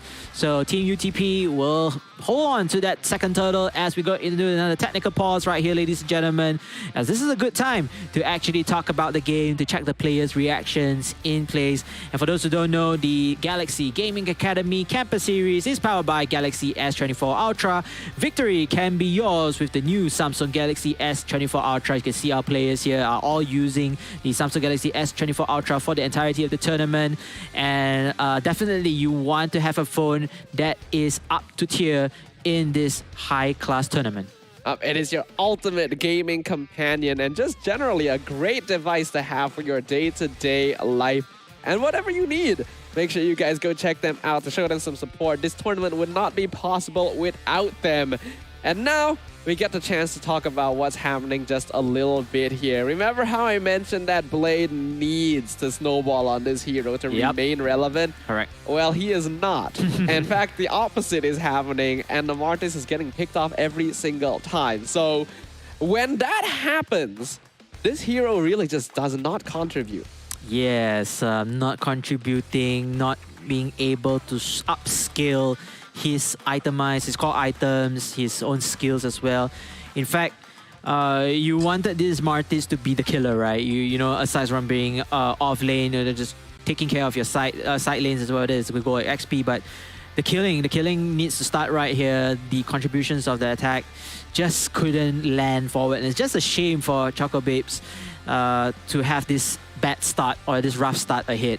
Nonetheless, however, shout out to our admin right here, SGGA Diamonds Airdrop, already handed another code, as you can see from the live chat here. And of course, we do see a lot of couple of comments here supporting both teams, Choco Babes and of course UTP in hand. So big shout out to all the fans right here. Make sure to leave your comments down below. Make sure to let us know which players or teams you're supporting, whether you're from Indonesia, from Singapore or Malaysia. Show some love in the comment section. It's great to see that there's so many people around to show support to these young players. It shows that they have fans as well. Their potential has been recognized, and there's people wishing for them to succeed. So it's time to really expend all of that youthful energy to show and demonstrate their true capabilities here in the land of Dawn. Yes, indeed. The champion will be walking away with 7,500 United States dollars. That's a huge chunk pool of money out of the total prize pool of 15,000 USD. You can see the players here just waiting for the technical pause to stop and to resume once again. All smiles on the side of Team UTP. It seems like they already have a game plan right here and they seem like very, very confident in hand. But it's great to see them being very confident because this will snowball back in not only today's game, but, you know, to the later game, because if they were to win, they'll still have another game to face off against one, either Venus, Vincier, or DX Origin. For those of you who may not be aware of what we're referring to, every single winner that we've watched today will actually get to watch them one more time, because we are going to be witnessing the upper bracket round 2 as well, where the winners will face off against one another to see who our winners of winners are going to be going into the upper bracket finals. Oh, this is going to be very tough. I think we need to see the whole until match 1 to match 4 first. Then only we can decide which teams I would say are more favorable, are more suitable to, or much more qualified to get into the finals and stuff. I can see one of our players here showing some love onto the camera. And yeah, going back to the confidence. Confidence is definitely key. As Choco Babes also still not giving up as well. They're showing some love as well to the camera crew and to all of us here. Again, to the audience out there, please share your support. Just comment down, hi, I support this team, you know, hi, I support this player. I want to give my love to them. They need it all right here, even though it's right in front of the camera, or, you know, if you're on ground, offsite on the event, you can still support them by cheering out loud and proud. After all, these players need all of you as well. This tournament wouldn't be possible without everyone behind the screen and everyone in front of it, and that is you. Thank you very much for choosing to join us for the Samsung Galaxy Gaming Academy Campus Series today. It's going to be happening all weekend, so if you're here to show your support already, make sure you guys stick around to see your favorite teams, your friends, your acquaintances move all the way into the end. And indeed, again, day 1, still got day 2 and day 3.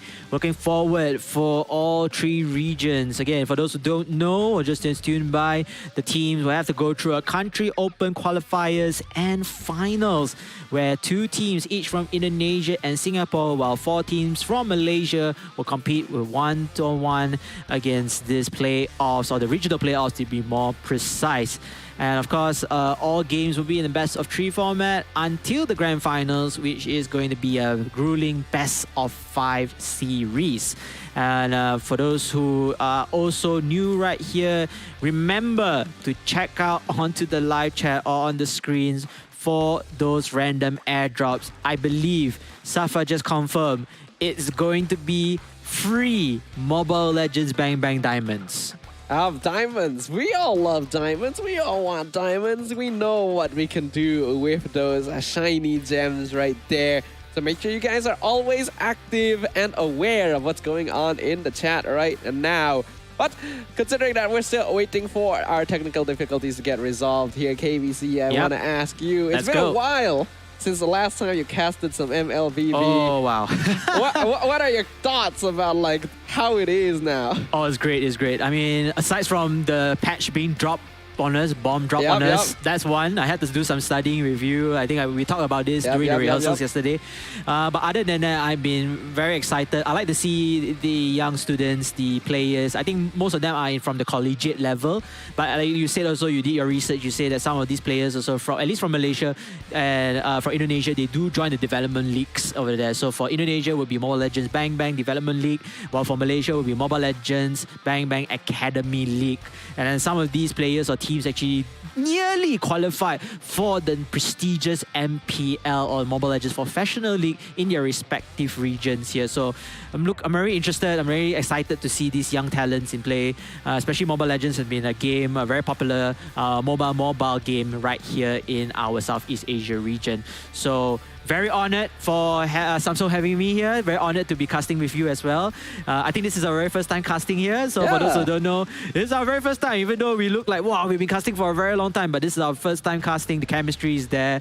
Just like the Samsung Galaxy S24 Ultra, powered by all of this right here. And victory can be yours using that phone. The phone are going to be a great tool to get you all the way to Mythic Immortal. So if you guys are looking to climb the ladder, you gotta make sure that a great workman has great tools. So looking into the Galaxy S24 Ultra sounds like the way to go for you. But considering how things are going with this game right now, I imagine it's going to be pretty difficult overall for the Choco Babes to mount a comeback. Yeah, I mean, we saw the first skirmish. It was very, very close. Then you see glimmer of hope that they actually got a kill around the turtle pit. But after that, it just snowballed back into the favor of Team UTP. And I think Team UTP already realizes that, hey, you know what? We trust in our lineup. We trust in our system. We trust in our philosophy. You know, the philosophy is to play aggressively, a little bit cautious as well, but we want to play aggressively, try to tower or turret dive, try to fight through the skirmishes. We bring the fight to them to catch them off guard on Choco Babe's side. Choco Babe's side, in the meantime, initially earlier on, they were saying, you know, our philosophy is to play the late game. Let's try to stretch it out. We believe in our philosophy, but unfortunately, it just got broken down instantly. Only conceding, sorry, it's not conceding, only getting 1 kill, but conceding 14 kills in total from the side of Team UTP. So moving forward with this second drive, yeah, I feel they are much more confident right now. They say that, hey, you know what, let's just stick to what's simple for us, what's comfortable for us. But it doesn't seem like that way, and I hope it's not like that, because we are going back into game number 2 right here, ladies and gentlemen. It seems like we are looking at the top side right now. 3 versus 2 in the favor of Team UTP. Ooh, and they did actually manage to steal that scavenger crab as well on Team UTP, so not even allowing the little victories to their opponents. They do scout out El Nino in the bush, but not able to stop him from escaping. Yeah, not able to escape. You know, not even getting those small victories, which can lead them a little bit of recovery time. But, oh, it looks like Team UTP is just putting on salt onto injury right now. Killing off Justin. The Arlet here is not going to get any more farms already, just stunting his growth, and maybe more to come. Ragnarok is not done even. He wants to win, and he does. Basically comes out on top in a 1v2 situation. Things are just getting worse for the Choco Babes. Oh, Choco Babes. Not losing 2. I believe your 2 cores, right? Called damage heroes in Justin and Blade. Just not unfortunate. It's very unfortunate right there. And then Emmy taking out Rumi again. 3 kills already with 1 turret in the bag. Emmy just demonstrating mid lane dominance throughout this series. Like already having such a strong performance on the Kadita, and now showing that they're capable of playing these artillery mages like Farsa as well. Is Justin though actually able to get a revenge kill onto Waknut in that bot lane? Yeah, I mean, after 3 kills and 1 turret, that's just a consolation prize here. I really want to say that it's a fire starter to spark up their confidence back, or at least their mojo, but still not going to be enough. Another technical pause comes into play, ladies and gentlemen. Many apologies as well. We did not expect to be having such technical pauses, but again, we want to make sure everything is smooth, everything is proper, everything is organized for our players' experience to be at the top-notch level. After all, we want to make sure that the players are actually able to operate and play the game at 100%. We don't want them to have to proceed with the game if they're not able to do so. And that's why we have people put in place to make sure that everything is okay with everyone on that stage. Yes, agreed. And of course, well, if you are just tuning by here, welcome to the Samsung Galaxy Gaming Academy Campus Series Mobile Legends Bang Bang. My name is KBC. Alongside with me is none other than Safa. We'll be taking you through the entirety of the games of day 1. And so far, it has been phenomenal. We've seen some incredible gameplay. We've seen one-sided victories. We've seen interesting strategies, demonstration of what the new meta and new patch is all about. And I feel like we've only just scratched the surface. Yep, including the new emblems, the new items being used. there's so much more left. We haven't seen the heroes that has been potentially been buffed, or majorly buffed. They're able, and they're still not being able to play. We haven't seen the Zas yet. We haven't seen the Owlers yet. Yet in working line, have you seen Chow already? No, not yet, I think. So there's still much more possibilities in hand, and this is why it keeps Mobile Legends bang fresh, all these different changes in place. And yes, of course, they do bomb drop us last 2 days ago with the new patch, and we had to force to study on and do a revision, but everything is still fine, and very interested to see what we have here. Yeah, absolutely. I just feel bad that we're not seeing more of the new heroes, right? More of the heroes that have been updated. But I am honestly surprised by the hero pool that we've already received. A lot of unique choices have already come to light here. And technically, we're only just about halfway done with day 1 too. Yep, and speaking of this, we're also looking forward for the new hero, right? Sin. Yeah, she's not out yet, don't worry, she's not out yet. If she is, then both of us are actually sweating buckets right now. Because we also don't know what we're going on, with the new hero and the new skills. But overall, new hero, aside from new hero, the improvements on the map, much clearer, much brighter. The wall improvements as well. I heard that they make a lot of features, including some Easter eggs in the game. So if you have time right now, maybe you can check out the game for yourself. You can check out the latest adjustments, the latest plays in hand. And yeah, one more important part is, of course, if you're tuning by to the stream, make sure to like, make sure to subscribe, make sure to share this to your family and friends, and most importantly to those who are playing Mobile Legends Bang Bang, whether you're from Indonesia, whether you're from Singapore, or at our country land right here, Malaysia. We as the casters, even though we are both Malaysians, we support every team. We support the best team, but of course, the team that team that loses, but they still try very hard, we'll still support them through heart. Yeah, after all, this is meant to be a platform for all aspiring champions and for many an amateur player all across these regions. Every single one of them getting a chance to demonstrate their capabilities and show the skills that they've cultivated over long experiences here in the land of Dawn. And it's all coming to a bear as well, right? We're getting to see all of these skills clash against one another. Yeah, one another, showing their prowess, showing their team chemistry, the communication. And in fact, later onwards, if you're staying tuned for the upper bracket round 2, the winners of the upper bracket round 2, we will have some special interviews with the players.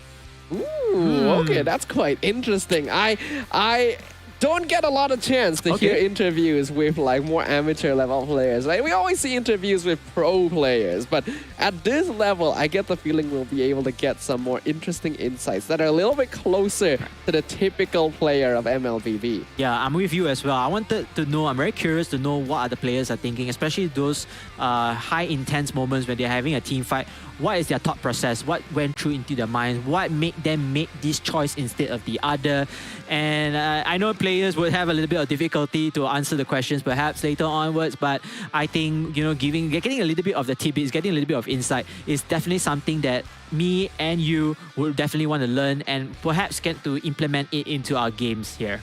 Yeah, I'm sure lots of our viewers at home as well would be very interested to hear about what these players have to say. But of course, that's going to happen later on in the day. Yeah. For now, I'd like you guys to take a moment to remember that we do have drop-offs that are going to be happening. We have airdrops that are going to be happening across the stream. So sometimes you might see a code flashing up on the broadcast itself. Correct. And other times, you'll get to see codes being dropped in the stream chat itself. So you guys want to be fast so that you can claim those ASAP. Yeah, shout out to our admin right here, SGGA Diamonds Airdrop.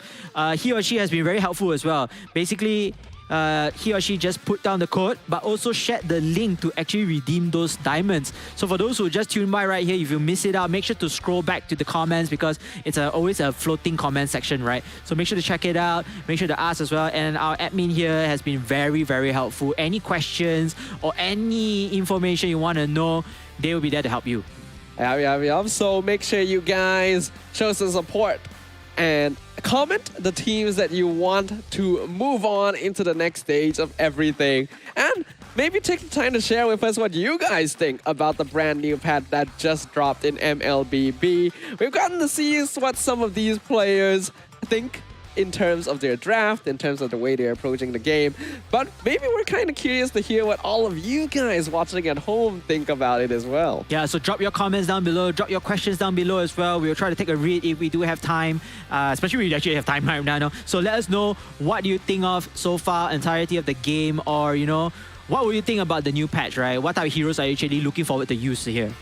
Yeah. How about you, KVC? Like, you did your research yesterday, right? Like, you did a lot of studying last night. Man. After all the studying you did, is there any particular hero that you really wanted to try out? For my personal use, I think I'm going to offend a lot of people, but for my use, because I'm more of a tank roamer, but I do play pseudo fighter at the same time beating a side lane, I will go for Bane.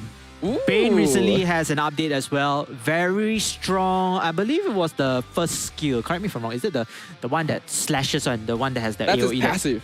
Oh, that's a passive? Yes, okay, yes. I think that is the one. Yeah, that's the one I'm actually looking forward. I think that's one of it. And I know Bane, back in the OG, he was the buff pirate guy, and then suddenly he decided to become me, a little bit overweight. Yeah, I know. No offense to all overweight people here, just like me, all right? But he has been in the meta for quite some time or so. He was one of the better side lane pushers as well, with his ultimate in place.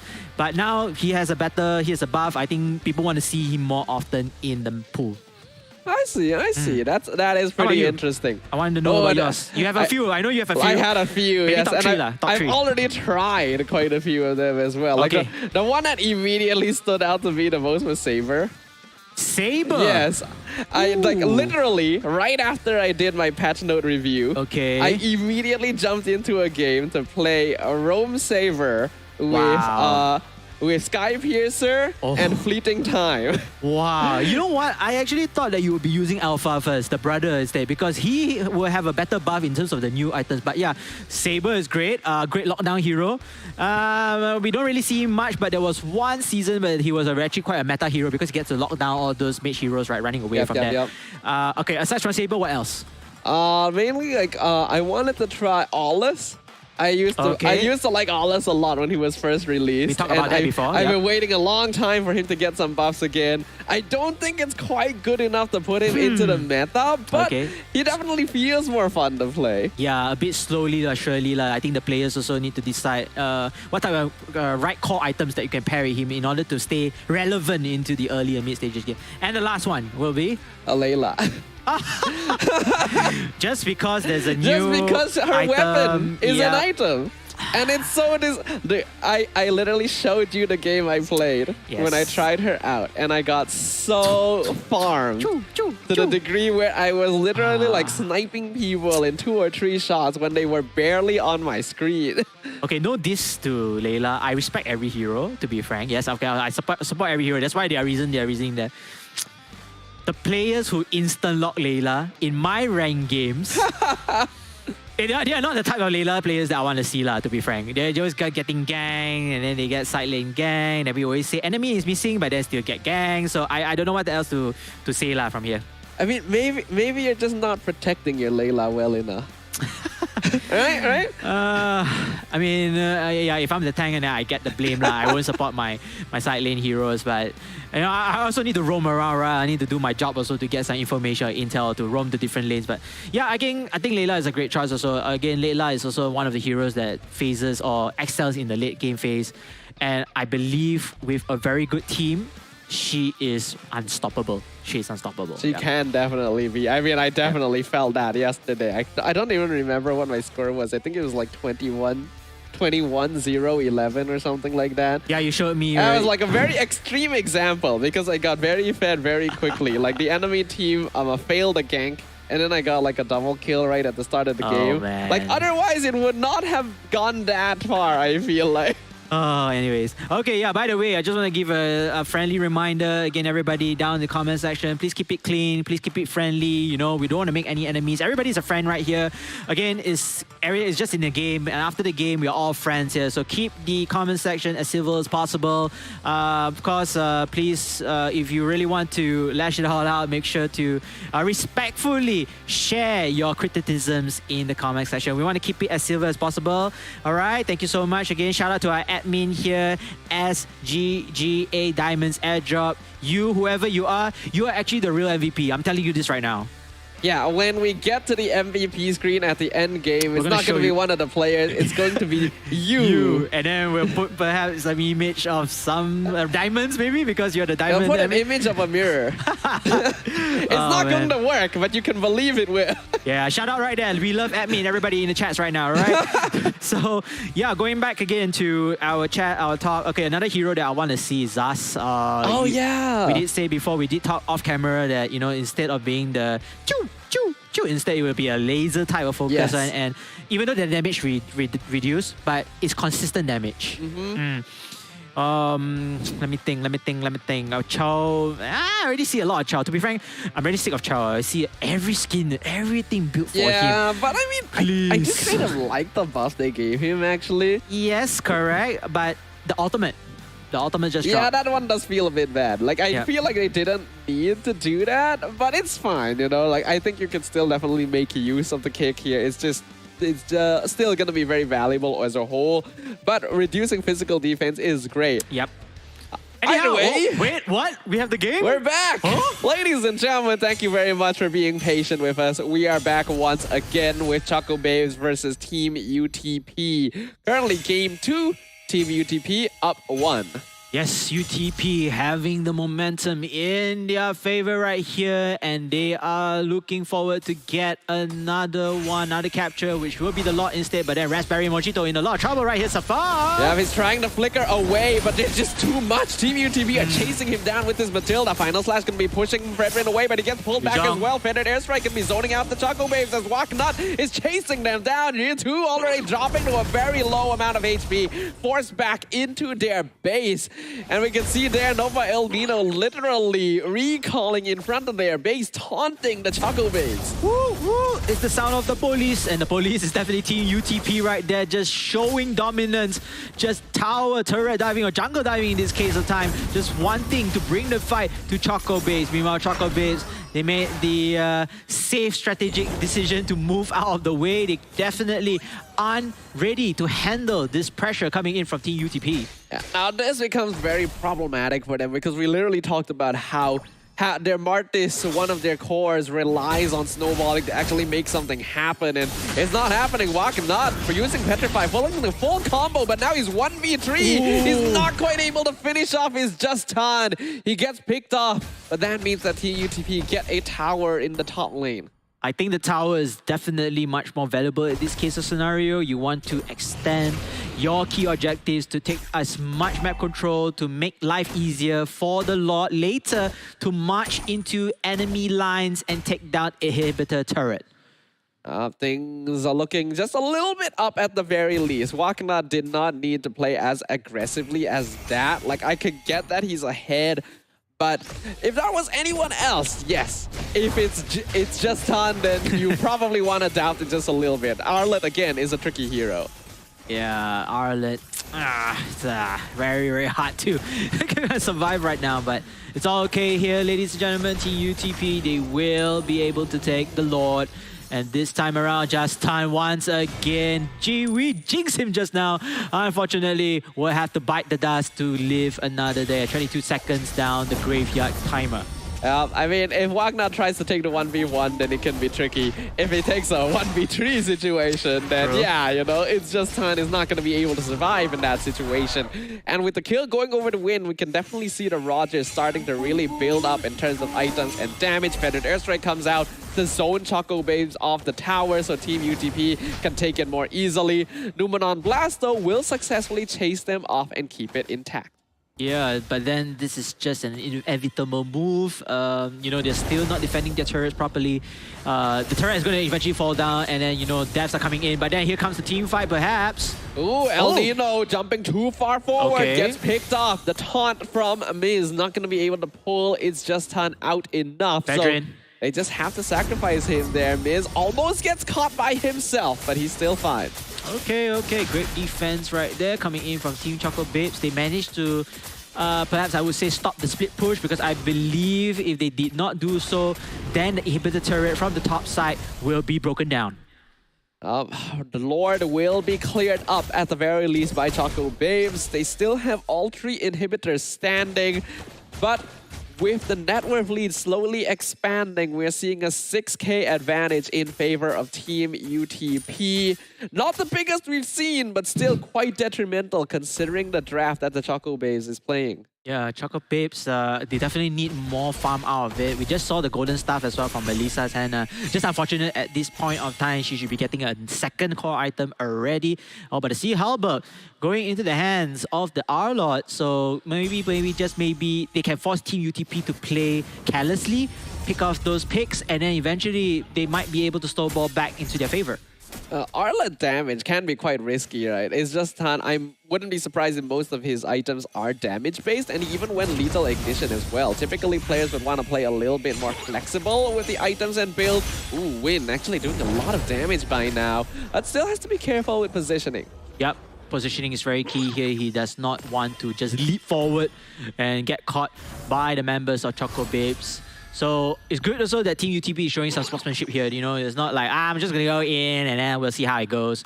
But they are still cautious of every play, and they know that the Lord is going to respond in the next 22 seconds. So they don't want to lose team fight, and eventually they have to fall down to the timer and give Choco Babes the window of opportunity to come back right there. Yep, looking at the state right now, we are 12.5 minutes in. Already a longer game than Game 1 comparatively, as Team UTP hasn't been able to solidify a secure enough lead to just totally end the game out outright. Waknat has to be quite careful. He's providing information, but if he gets caught here, it would be bad. Looks like he's going to try to hold back right there. As for Team UTP, they're going to go in for the Lord. I believe this is going to be Luminous Lord. Correct me if I'm wrong, Safa? Yes. Yeah, Luminous Lord, so it's a bit more painful, a bit more tanky. So it seems like Choco Babes, they're just going to surrender this. They're going to say, hey guys, I don't think we have the farm to fight. I don't think we have any capabilities to fight back here. So let's try to go for our buffs, our usual buffs, go for enough farm. And when the Lord comes, we'll try to defend our base at our very best. Oh, they found someone. Raspberry Mojito forced the flicker out to stay alive. A nice dawning light doing a good amount of damage, but still not enough. Miz actually quite tanky at this stage. And a nice circling eagle to knock up multiple members of the Choco Babes to make sure they cannot continue the engage. Yeah, I kind of like that sequence as well, using the skills and, you know, the players in terms of their positioning. They're able to hinder away Team UTP from here. But again, Team UTP is just waiting for the Lord.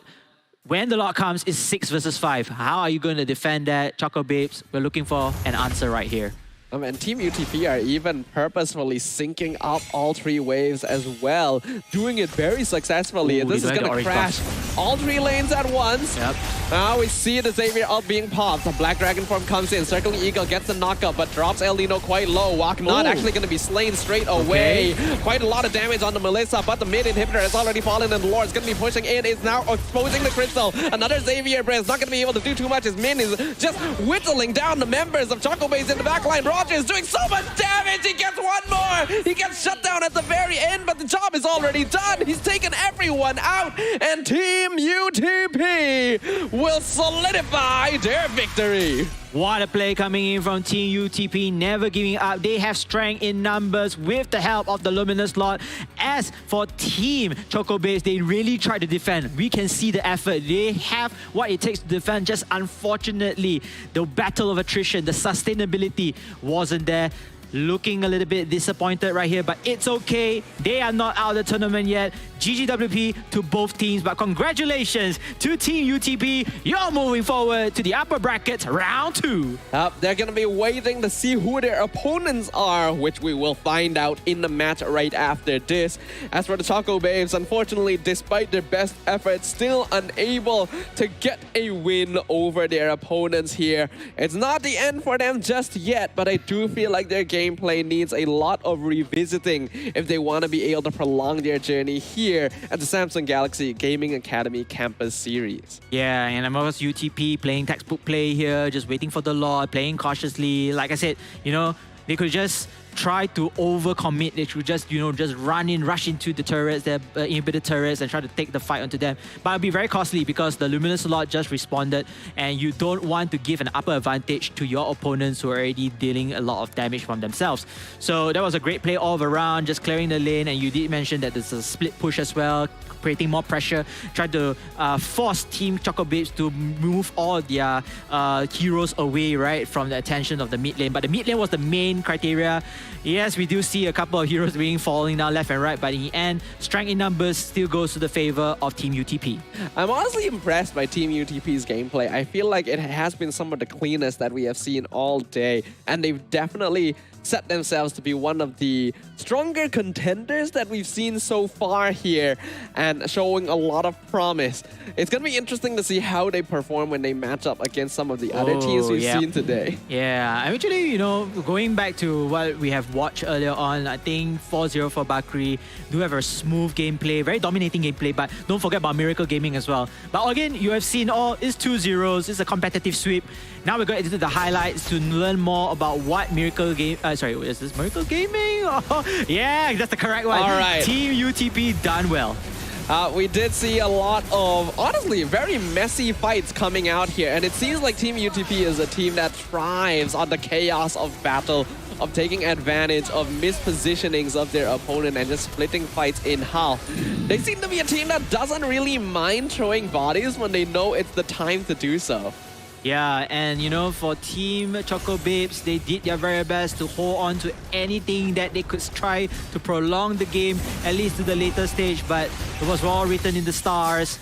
It looks like Team UTP, they have the confidence, they have the manpower, they have everything in hand. They even have the farm to do so, and they just storm into the front. Look at that battle of attrition, not in the favor of Chocobabes. Unfortunately, Team UTP just slowly putting on the fight and eventually killing off Team Chocobabes and putting them down into the lower brackets. Let's have a look at who our MVP is going to be, and this time it's going over to Noppa El Nino on the Matilda. The gameplay of allowing people to enter the fight, start things off, and then get pulled out when their health drops too low. This flexibility is what continues to make Matilda such a powerful hero pick. Yeah, even though we won left, but again, 11 assists with 85% team fight participation. So far, the most for an MVP in here. And we can see, look at that, El Nino. All smiles again, all the love out here to not only to us, but to the fans as well.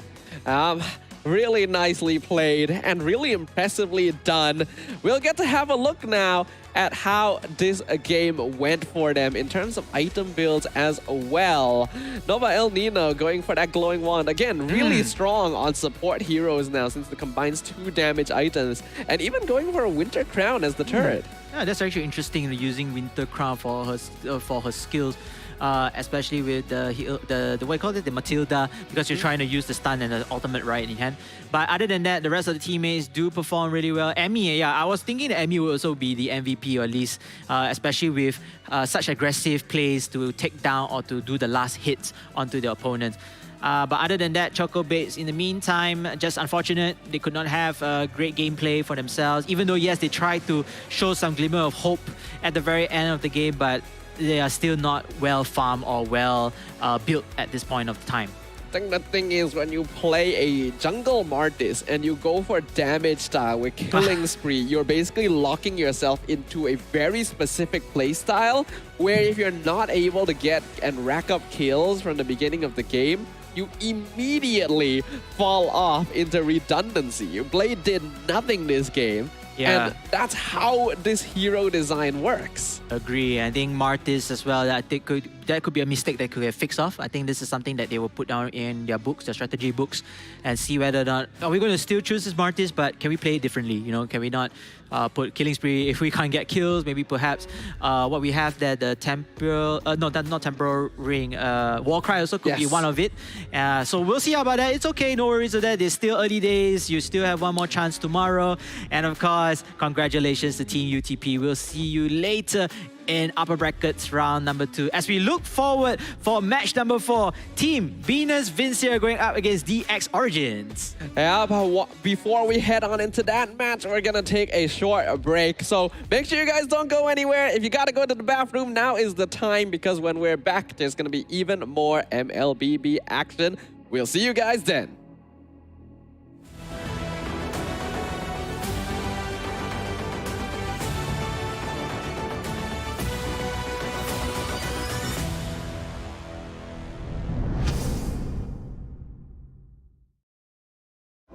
So what is the next big thing? Well, Galaxy believes the next big thing is you. Me? Yes! Because of the power of Galaxy AI, you'll open up so many possibilities. The next big thing is you.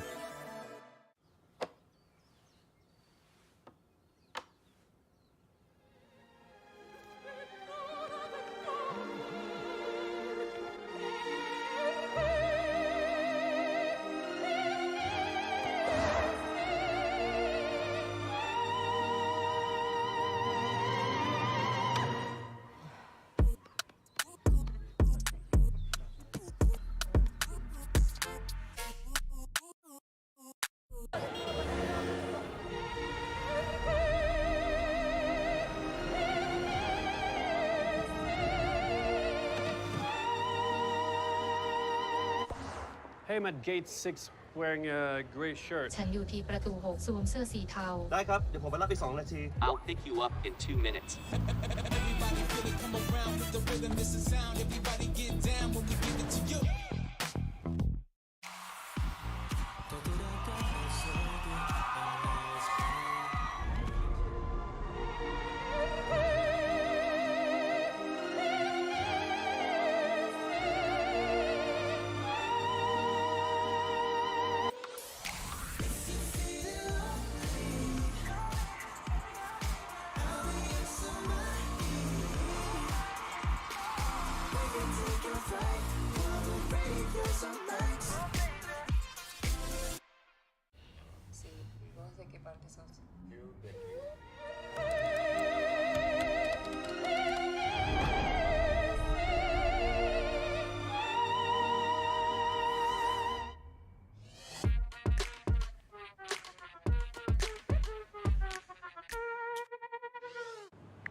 This is such a great trip.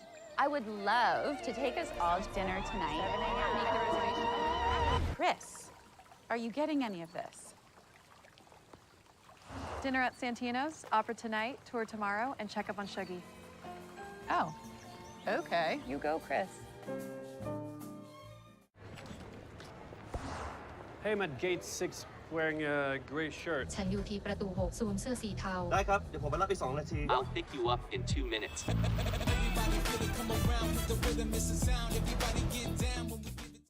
Everyone's searching for the next big thing in technology. But the next big thing isn't this. Integration, encryption, quantum. And it's definitely not this. This is why I'm a trailblazer, a groundbreaker, a pioneer, and most of all, a disruptor. No. Galaxy believes the next big thing is you. Me? Really? Yes, look at you. You're an artist. You're open to experiment. You make your actors go shh. And then you have other ideas and make them, yeah, do that. It's never easy. But you open your heart. Hi, I'm live. I have a play this weekend. Hi, do you like theatre? Sorry. You open conversations. You do this, you do that. You go... You know that big thing I was talking about? Well, with Galaxy AI, you'll open even more possibilities. You'll open your imagination, open more ways to be, you know, creative, and open more ways to collaborate.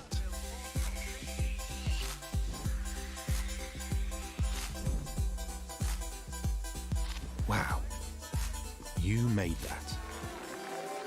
We're putting all that power of Galaxy AI in your hands. The next big thing is you.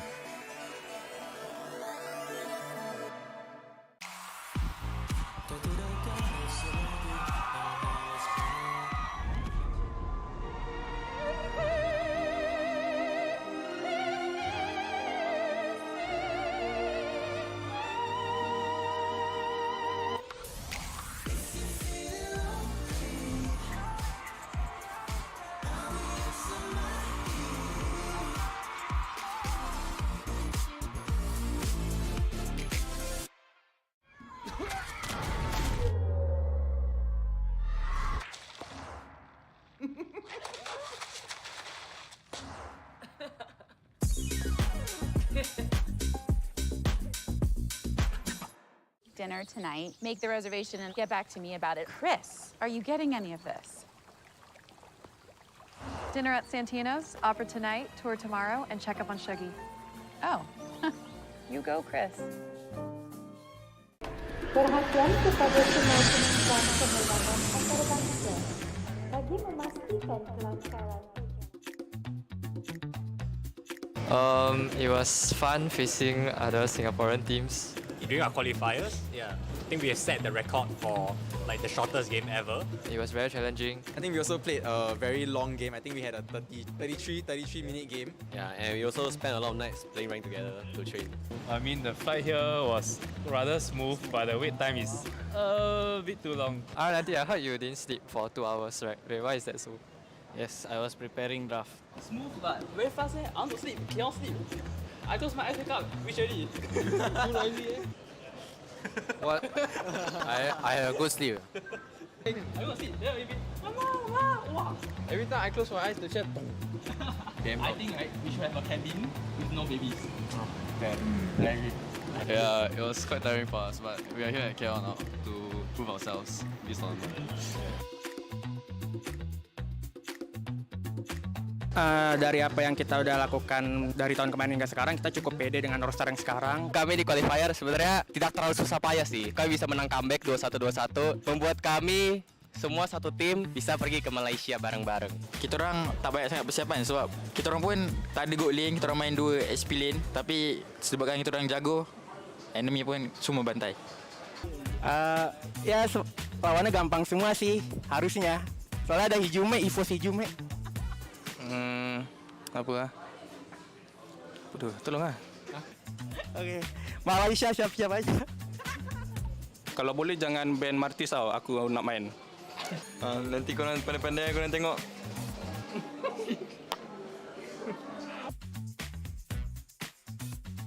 Kita nak menang lah. Kita nak champion, target champion.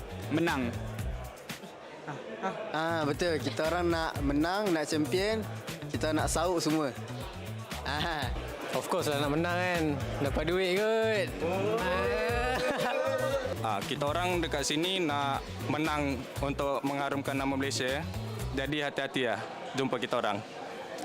Bendera. Ciao. We're gonna get champion. Yes, what he said. Yeah. Champions! Why you sitting down? I'm tired from carrying all of them lah. Kita ingin juara ya ingin bantai-bantai lah semua negara itu yang perwakilan yang ada di sini gitu. Indon, Malaysia, on top. Kalau bisa dikasih nol semua, itu udah pasti sih, siap-siap aja dah. So our goal is Nasi kandar.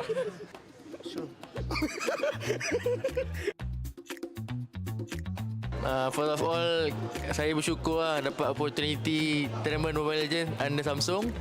I feel excited lah sebab it's like a new thing lah for us to try. Saya rasa bangga dapat mewakili Malaysia. Betul kan? Betul kan? Betul lah, tapi bangga juga lah. Bangga lah. Happy lah. Happy. Betul, diorang memang sangat happy lah sebab diorang rasa yang tournament ni bagi diorang banyak peluang untuk tunjukkan bahawa dekat semi profesional juga kita boleh bersaing di peringkat antarabangsa. Jadi thank you so much untuk Samsung Galaxy yang menganjurkan tournament ni. Betul lah, happy ya? Betul, memang sangat happy diorang.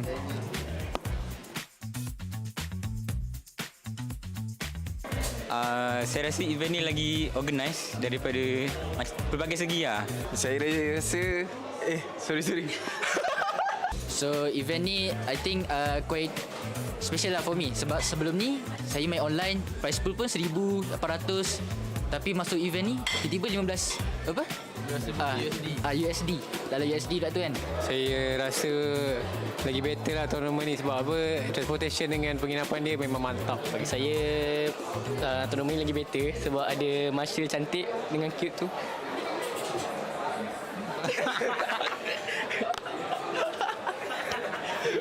Best. Sangat best. Wah. Betul. Memang sangat best untuk diorang. Diorang kata best nombor 1 sebab prize pool memang sangat besar. Lepas tu kita orang juga boleh berpeluang lawan dengan tim-tim international daripada negara-negara lain. Itu susah sangat dan sangat mahal untuk dapat dekat tournament ni. Best yang ketiga sebab diorang boleh duduk sama-sama. Thank you so much kepada organizer lain sekali sebab susah untuk diorang berkumpul macam ni dan merapatkan bonding antara sesama pasukan. Best. Video ini ditajuk oleh Samsung Galaxy. Yang mana telefon yang bagus adalah Samsung Galaxy yang selesa di tangan dan mempunyai frame rate per second yang tinggi dengan grafik yang sangat bagus. Betul. Video ni ditaja oleh Samsung. Okey, so saya rasa kalau phone lagi tahan bateri, lagi best untuk main game. Bukan best je, boleh jadi pro. Lagi lama, lagi besar kapasiti bateri, lagilah lama kita boleh main dengan kawan-kawan. Bagi saya lagi lama bateri life, lagilah boleh push yang lama-lama. Saya fikir bateri health. Betul. Kalau tak, nanti kita nak kena charge setiap masa kan. So, kalau bateri life lagi banyak, lagi better. So video ini disponsor oleh Samsung Galaxy. So feature yang baik untuk gaming adalah FPS yang baik, bateri yang tahan lama, grafik yang sangat bagus dan tidak mudah panas. So video ni ditaja oleh Samsung Galaxy and cooling system dalam phone is actually important sebab kadang kalau masuk late game kan, kalau dah panas tu memang frame tu sebenarnya. Okay. I think Samsung Galaxy play crucial important in our game Mobile Legends lah because it can prevent network from delay. For me, as a assassin player, more important for device such as Samsung Galaxy. Thank you. I think this phone is really good. I also use Samsung, so that's how we get here.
when it click through. Try to send this about to be a so big fun.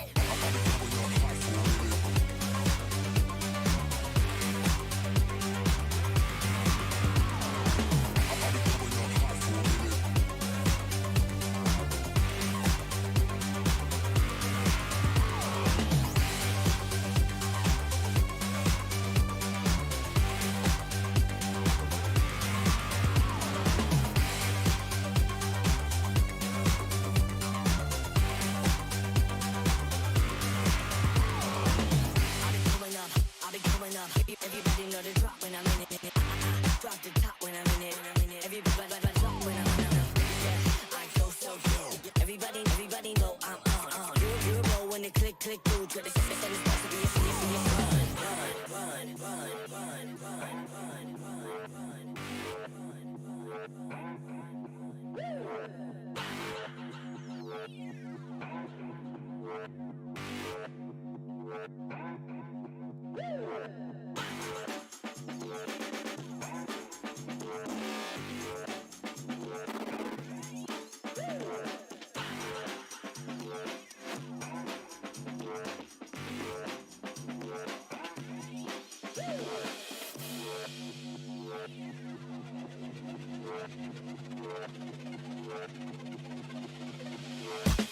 I'll be coming up hot for a minute. Everybody know the drop when I'm in it. Drop the top when I'm in it. Everybody know the drop when I'm in it. Yeah, I go so good. Everybody know I'm on. You know when it click through. Try to send this about to be a so big fun.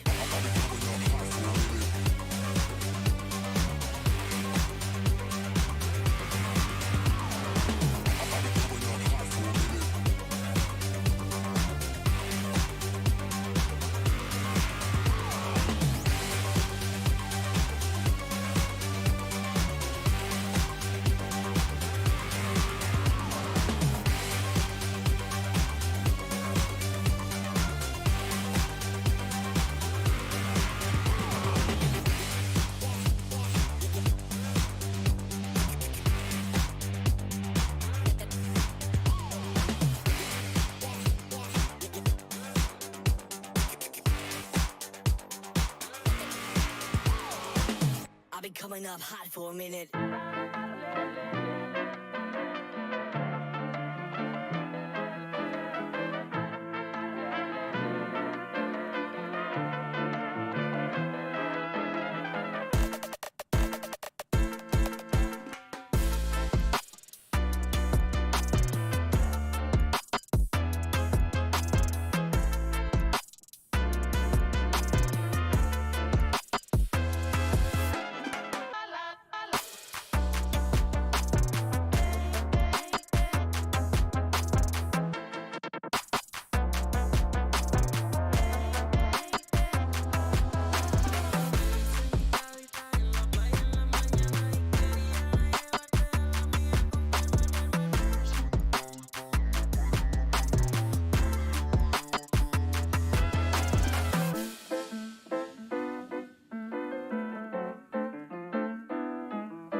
I'm feeling high when I'm low. I need it more when you're close to me, close to me.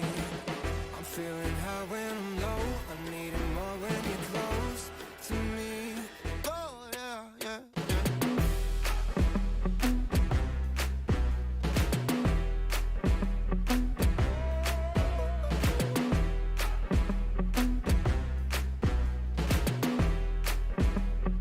Oh yeah, yeah, yeah.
Earlier, we got to see Team Choco Babes and Team UTP clash it out with Team UTP emerging victorious. Unfortunately for Choco Babes, they'll be playing again tomorrow, but it's not over yet. They still have another life. But welcome back, ladies and gentlemen, to the Samsung Galaxy Gaming Academy Campus Series. My name is Lemonade. I am your host for today, and we still have a lot of series to go through. Of course, this event would not be possible without its main sponsor. So, of course, this whole event is powered to you by Samsung Galaxy S24 Ultra, which what is the players actually playing on today in the room. So, a lot of stuff to be going through. Now we are still halfway in day number 1, where we are going through the upper bracket in a best of 3. And now we're making it into series number 4 of our first in the stage number 2, where we have these two teams going head to head. So, one of my teams on the left side is DX Origins, Venus Vincere, and on my right side we have DX Origins. So both of these, representing Indonesia and Malaysia respectively, are the final teams to play beginningly today. So with that being said, just going to remind everybody that we have a giveaway that is happening. We have diamonds airdrops going to be provided at the end of each series. And if you are watching live online, there is in the comments and during the live show as well. So with that being said, ladies and gentlemen, let's not wait any longer as we go into series number 4 between Venus Vincere and DX Origins. Take it away, Sapa and KBC. Thank you once again to Elle and to all of you watching right now. Currently in the Samsung Galaxy Gaming Academy Campus Series, we are halfway through the first day of the regional playoffs. And we only have one more match left in the upper bracket round 1, where we will be determining whether it is going to be Venus Vincere or DX Origins who are going to be moving on to face up against Team UTP in round 2. That's correct. This will be the final game of the upper brackets round 1. And judging from the situation right here, there could be an all-Malaysia fight here in round 2, perhaps, or it could be another Malaysia versus Indonesia matchup. As you can see here, Team 404 Bakri going up against Team Miracle Gaming already, being our very first round of the second round of the upper brackets latest. You can check out right now of the playoff brackets to see the progress of our teams, including the losing teams previously in round 1. Yep, we've already mentioned that currently Team UTP gonna be waiting to see who the winner of this match is to find out who is gonna be their opponent, whereas the team that previously lost in the match right before, Choco Babes, will be dropping down to the lower bracket, where they will also be awaiting to see who their opponent is going to be. Yep, as the winner for Venus Vincere, between Venus Vincere and DX Origins here, will be moving on to round number 2 of upper bracket, while the lower bracket one loser will have to face against Choco Babes tomorrow. But speaking of which, DX Origins, we do have our players right here. 6 players all line up here. Kiba Gelap, Kimin, Golin Marang, Ikai, I think that's the right word I said, and Sika and Sun Frost. So we have 6 players here, and of course 1 player will be the substitute for the main 5. Always a surprise to see Sunfrost over here. We have to remember that he was actually with DX Origins in MAL when this team very nearly went and qualified for a spot into the MPL main season. So definitely a contender to look forward to. On the opposite side though, we have Venus Vincere from Indonesia. They have Joan Francis, Startizi, Ikan Francis, Job Lepsi, Envy Lepsi, and Fatal Lepsi. Wow, what a number name right there. The wordplay here, adding in Francis, Aricos, Lepsi in hand, but maybe they're trying to support perhaps an orc or, a certain party in place. But nonetheless, however, Venus Vincere heading all the way from Indonesia. They're looking prepared, they're looking calm and composed, and they are looking forward to bring the victory right here at the homeland of Malaysia. But nonetheless, however, looking forward to see these two teams going one head again. We already seen 3 match series all ending with a competitive sweep of 2-0. So is this going to be the same recall of the story, or it could be our very first game 3 all the way to the best of 3? I do suspect that this match in particular could be considerably competitive, considering on one hand, we have DX Origins, 2nd place in MAL. We already saw 4th place in MSL. Miracle Gaming move on into the next round, so it would be very surprising if a team ranked above them were not able to do the same. But I've also heard some good things about Venus Vincere, of them being a pretty strong team overall. I believe that there was actually a tournament that they came out as champion in as well. Ooh. I'm gonna have to look that up. I believe it was like a Kohai tournament sometime in the past. Wow. So yeah, pretty strong competitors here overall. Oh, that's great research right there, Safa. I think, having their own respective portfolios, their own achievements.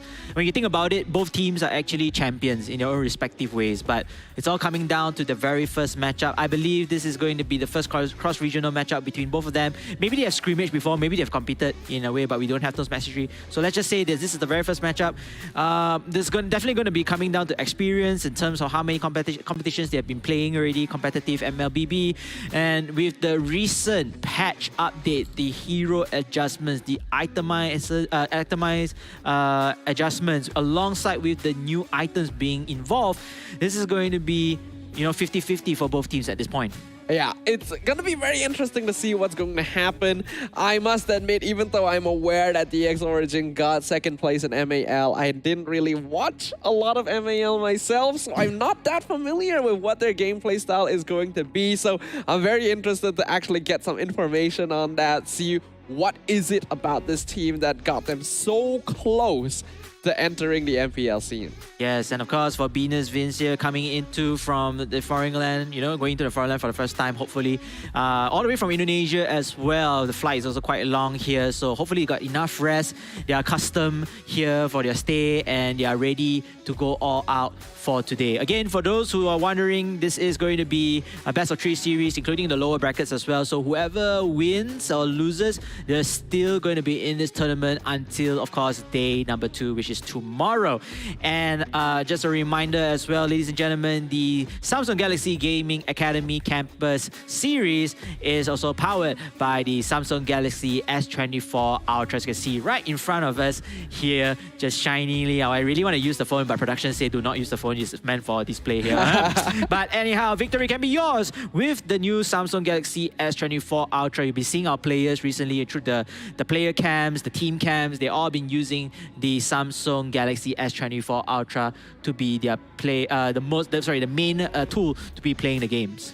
Make sure you guys show them some support for making this tournament possible, because they also have some prizes for all of you as well. We have airdrops. You guys can check them out during the broadcast and in the stream chat for some codes to redeem in-game diamonds. But without further ado, it's going to be the draft right now. We have DX Origins on the blue side, and we have Venus Vincere on the red.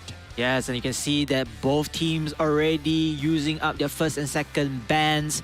It will be Arlot and Moscow from the side of DX Origins, while on the meantime, Team Venus Vincere banning off Chip and Angela. Great choices over here. We haven't seen the Moscow out just yet, but his ban rate has significantly been higher already. This is, I think, the second time he's being banned throughout the entirety of the tournament.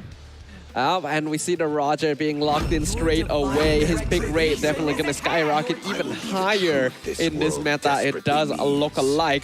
Whereas we do see Venus Vincere going for a pretty safe opening, actually. The Valentina and the Yu Zong, both pretty powerful heroes in their own right, that do perform pretty good into most matchups. Yeah, especially the Yu Zong, coming out more often this time, and we already seen a couple of games like, Yu Zong has been the primary initiator to go for team fights or turret dives for those skirmishes. So I think it's a very good choice as well with his sustainability and overall damage output. But speaking of which, Novaria and Fedrin on the side of Team DX Origins. Very interesting choice. They're still trusting this Fedrin to be impactful, even though with the nerf, but again, like you mentioned, the crowd control the ability to deal damage is still significant right there. And moving on to the marksman choice of Cloud from the side of Venus Vincere. Yeah, I'm already expecting just by this first half of the draft that the competition for this match in particular is going to be a lot tighter than what we've witnessed throughout the day so far. Novaria and Fredrin are a good combo for delaying the game and waiting for those prime opportunities to strike with the combination of Astral Echo and Fredrin's general control over the battlefield.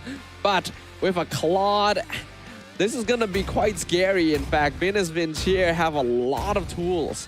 Yeah, a lot of tools in their own disposal right now, and then they will be banning out Matilda. That's a great choice as well to not give a support type of a damage dealer in the hands of DX Origins. You know, DX Origins noticed that they still don't have a sustainable tank, perhaps a roaming tank as well, so they're going to ban out the Minotaur in place. However, that does not phase Venus Vincere. They're going to go with the Martis, and this time around, they will be hovering on to Retribution.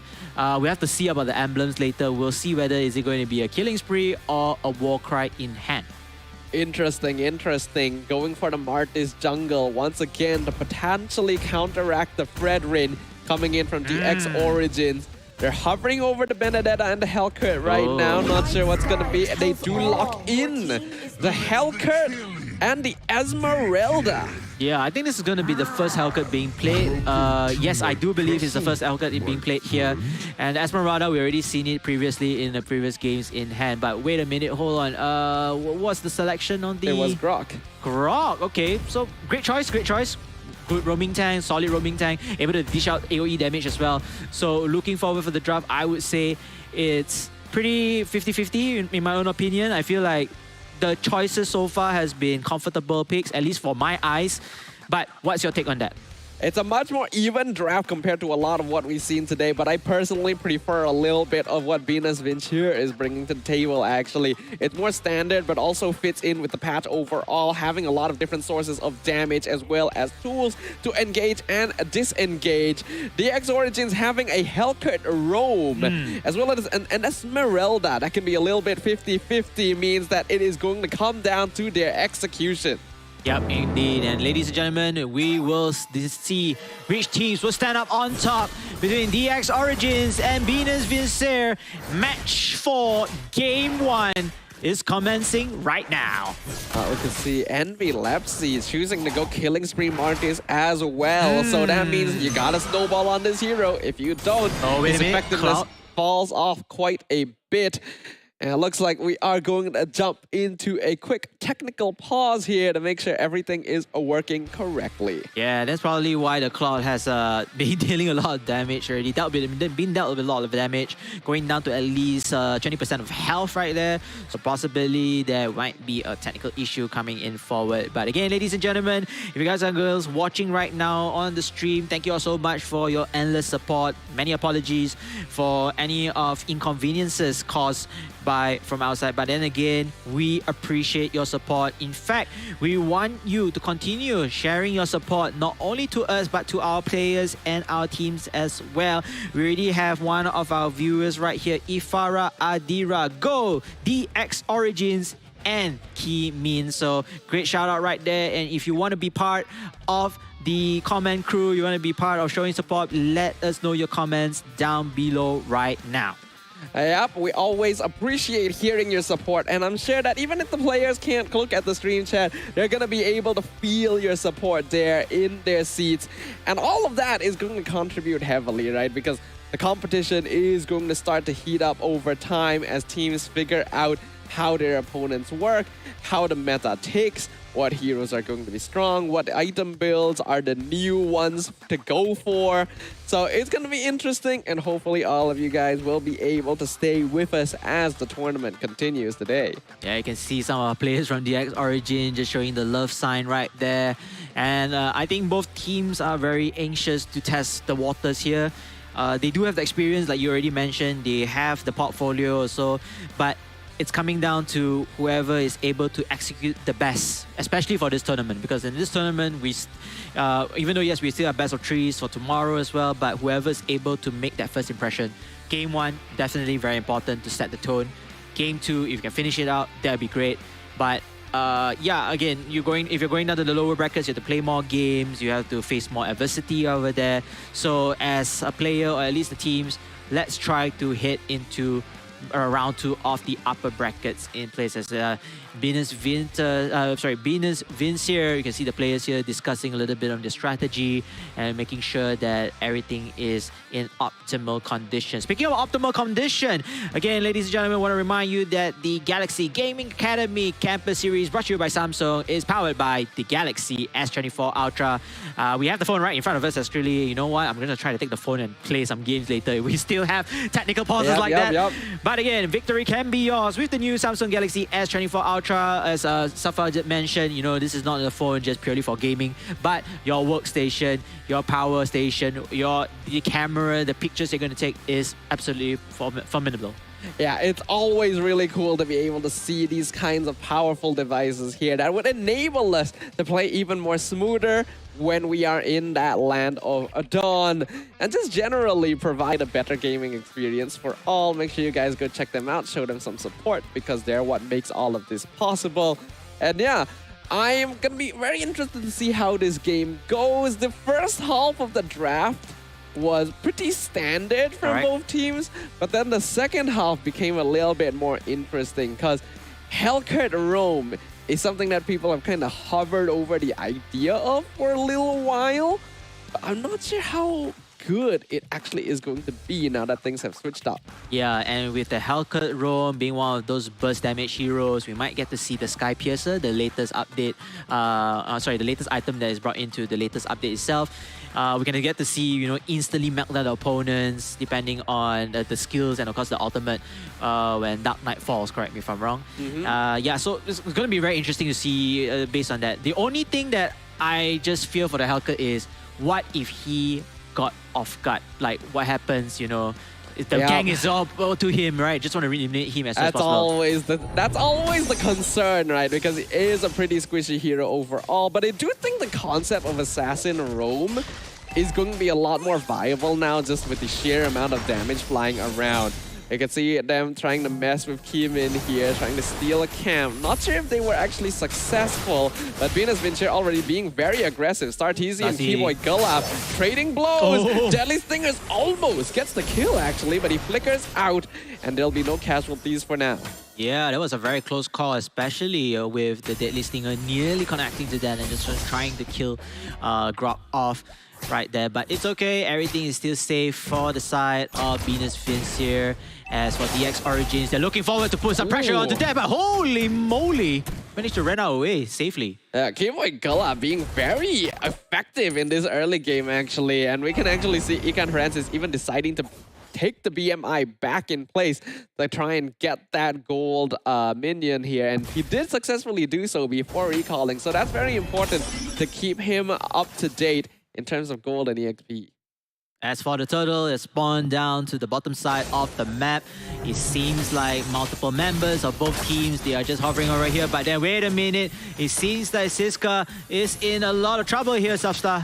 He's surviving a surprising amount of abuse. Unfortunately, the rest of his team is not in position to follow up. Again, the problem of having a Hellcat Robe, you simply do not have enough bodies to contest.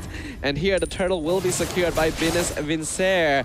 Keyboy Gulab does some poke damage, but it's not going to be enough. Meanwhile, though, they do find one. That's going to be Fatal Lepsy picked off. The kill going to Icane. Icane here, able to get the kill and equal things up. But again, you have to understand that Venus Vincer managed to get that turtle, so a little bit of a goal lead advantage for them. Nonetheless, however, still early days in this game, and top side, meanwhile, Grok and Cloud putting some harassment on to the X Origins top side. We can see that the kill score still only 1-2 so far, and the net worth difference very close as well compared to a lot of the other games we have seen today. There's a lot less uncontrolled aggression in terms of the movements around the map, showing that there is a different caliber to the way that these two teams are approaching the game. I want to do a little bit of a comment right here. You can see Venus Vince. Oh, wait a minute. For that, Safar? Fatal Lepsy in trouble, actually gets taunted back. He almost escaped, but now he's going to be caught, and he praises Wrath, allows for Siska to land that final blow. There's a lot of resources pouring into one hero right there. But then top side though, Blazing Duet comes out, wall charge, actually gonna miss the wall. As you can see now, that allows Gold Lane to get out, and Keyboy Gulab gets the revenge strike, jumping in onto Star TZ and finishing off the Grok. Now the remaining members of Venus Venture actually, to be quite careful, a nice VMI, make sure that the Claude is not hit by another round of the Hellcrit. yeah, great response coming in from DX Origins here, able to secure 2 kills out of there despite throwing up multiple resources and, you know, risking a little bit at the top side. But, you know, going back to what I wanted to comment right here, if you can see Venus Vincer, their emblems, Quantum Charge, 4 of them are using Quantum Charge, while only Envy Lepsy with the Martis on the killing spree. What's the logic behind there? I mean, Quantum Charge is just a very flexible weapon overall. It allows you to use that movement speed to be able to engage and disengage very easily. And I think that has a lot of value right now. Astral Echo already comes out, hit on 3. Wall Charge can be executed right here. He loses his life, but was it enough? It's a double kill for Siska. Here comes the Black Dragon form. He's going to be trying to zone things out. Dark Knight Fall is going to fall as Ika advances. He's looking for Siska with the Blazing Duet, but he cannot see. The lights have been turned off, and now they knock up onto the Valentina. Keyboy Gilaf jumping in the backline, but loses his life as a result. In the meantime, Ben is Vince here in complete control now, turning things around. They are overpowering DX Origins with the power of numbers, but Siska is actually really durable, and they're just buying a lot of space for Gold Lane Marang to get the tower down in the bottom lane. Falling Star Moon stolen away by Juan Francis, but it was a mistake. He jumps into his own death.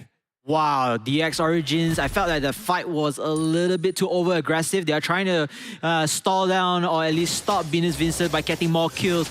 Even though they got a turtle already, they should have fought back. But then Siska, on the other hand, has been so versatile, so sustainably able to just sustain in the fight and just keep the fight going on. It worries me whether or not Venus Vincere might be buying enough anti-heal right now, because while we know Esmeralda tends to be difficult to kill, it's surprising how much abuse he is actually surviving in a lot of these team fights. Envy Lepsy gonna scout out Keyboy Gulab up here. Things will slow down for a little bit, but the next turtle will be up in another 46 seconds. Yeah, it's been a very close fight, even though the advantage is still onto DX Origins. Shifted to DX Origins in this case of scenario. Endless Battle, I believe, has been bought by Gold Lane Marang onto the Roger, giving him a little bit more of a substance to join the team fight, or at least to offlane push. I'll be interested to see what the build for Gold Lane Marang is actually, because you notice he's actually gone Weakness Finder on the Roger. Up until now today, they've all been using the new War Cry. Oh, Keeman, he found the Martis, but a nice Mortal Coil gets him out of there. Dark Knight Fall's gonna be popped down. Deadly Sting is dropping him very low, and now Gold Lane Marang gonna go for the kill, gets the final hit with the Lycan Pass, but it's gonna be chased down by Fatal Lepsy. Shah Essence gonna finish off the Roger. Meanwhile, Keeman trying to delay the backline, buying space for Keyboy Gulab, dropping Juan Francis real low, and the Appraiser's Wrath follows up the Deadly Stingers to finish off the Valentina. This will force Venus Venture back. Wow, what a play coming in from DX Origins, not giving up the fight here, despite, you know, really committing to the kill. Eventually, though, Gold Lane Marang falls down a victim after getting the kill, but it doesn't matter. That will be a 2-for-1 from the side, an advantage of DX Origin. DX Origin now gaining control over the map. They have about 1.5k net worth lead. Not a lot, 7.5 minutes in to be considered, but they're definitely looking quite comfortable. Another turtle gonna fall into the hands of Keemin, and they're gonna start expanding their influence into the enemy's jungle. You know, another thing that I could theorize is, you know, having Verdrin is able to secure the turtle properly because he still is able to sustain that one-on-one fight against with the turtle. So I think that's a good choice also. Perhaps they want to choose him despite the nerf coming in with the latest patch. At the same time though, you can see that Team Venus Vincere, they're still roaming around, they're still hoping to find opportunities for their gang fight, because I still believe that they do have the firepower to take the fight if they were to do so. Dark Knight Falls once again. Deadly Stinger is going to be popped down, chasing Envy Lepsy. But this is a Martis. It's still going to be pretty difficult to catch him. He's able to run away just fine and wait until the lights turn back on. DX Origin is waiting for an ambush. Yeah, it looks like they're already setting this up here, and they really want to take down this Martis. They want to kind of stun his growth right here, but then instead they chose the Grok. Keemin though, he is in a weird situation here, just hiding left and right, but he's going to try his best to attack though. Another Mortal Coil going to be used again by Envy Lepsy, and DX Origins just walks away. Boy gonna do some poke damage to Star TZ. As of current, they're playing around the Lord pit, but the Lord isn't even spawned. So both teams just looking for something. Blazing Duet, dropping Boy Galab really low, but Claw cannot continue. He has to back it up. You get Francis being targeted. Falling Star Moon gonna stop the advances. Like and Pounce gonna finish off Egon Francis. The Claw is already gone, and that's a pretty important pickup for DX Origins. They're aiming for Yuzong. Egon Galab, he finds the Valentina in the backline too. DX Origins are splitting their enemy apart. Wow, DX Origins with that fight. I thought it would turn bad for them because they were losing in terms of the sustainability war, but instead they managed to survive. They managed to save, Kimin from there. Sorry, not Kimin. The Hellcat to run away with Keyboard Galab, and then another kill already before that. Hold on. Oh my goodness. Dropping Envy Letzi and Star TC really low, and a snipe from Icane. Killing spree for the Novaria. Nice emote right there. Really, really worth it. I mean, that was a kill that I did not expect. They were still able to steal it from there. But then nonetheless, DX Origins, they are in the front driver's seat right now so far. They are going in for the very first lot. And it seems like Venus Vincere, whatever opportunity they had right now, they have to go back into a passive defensive posture. Yeah, honestly, across this game, hold on a second though. Siska walking just a little bit too far forward, loses his life. However, does provide the space necessary to get the Lord for DX Origins. Kimin literally dives the tower and one-shots Fatal Lepsy. Wow. You know what? Let's take back everything we said about Fedrin. Yes. The Fedrin will be very, very impactful on the right player's hands. It seems so, yes. Wow. I mean, like, how many kills already? 2 kills. Okay, 2 kills, but 7 assists. Totally up, getting the impactful method of this game. And now we see a 3v3 situation in the top lane. DX Origins will choose to finally leave. Lot in the middle. The Star Shatter starting to do a lot of damage. Literally 50% of Juan Francis's HP in a single blow. Lord pushing down mid lane. Lord pushing the mid lane here, so possibly we get to see a split push. Already have seen the Hellcat trying to push from the bottom side, so we'll see whether it's going to be a 2 split lane push or it's going to be 3, depending on the situation right now. Up top, tier 2 tower going to drop. A Lord crashing into the mid inhibitor right now. It's only the first Lord, not going to do all that much damage. Venus Vincere able to clear it up without too much problem. Their inhibitor still standing, quite healthy at about half HP. DX Origins though not letting up on the pressure. Dark Knight Falls going to drop down. Astral Echo as well, scouting out all members of Venus Vincere.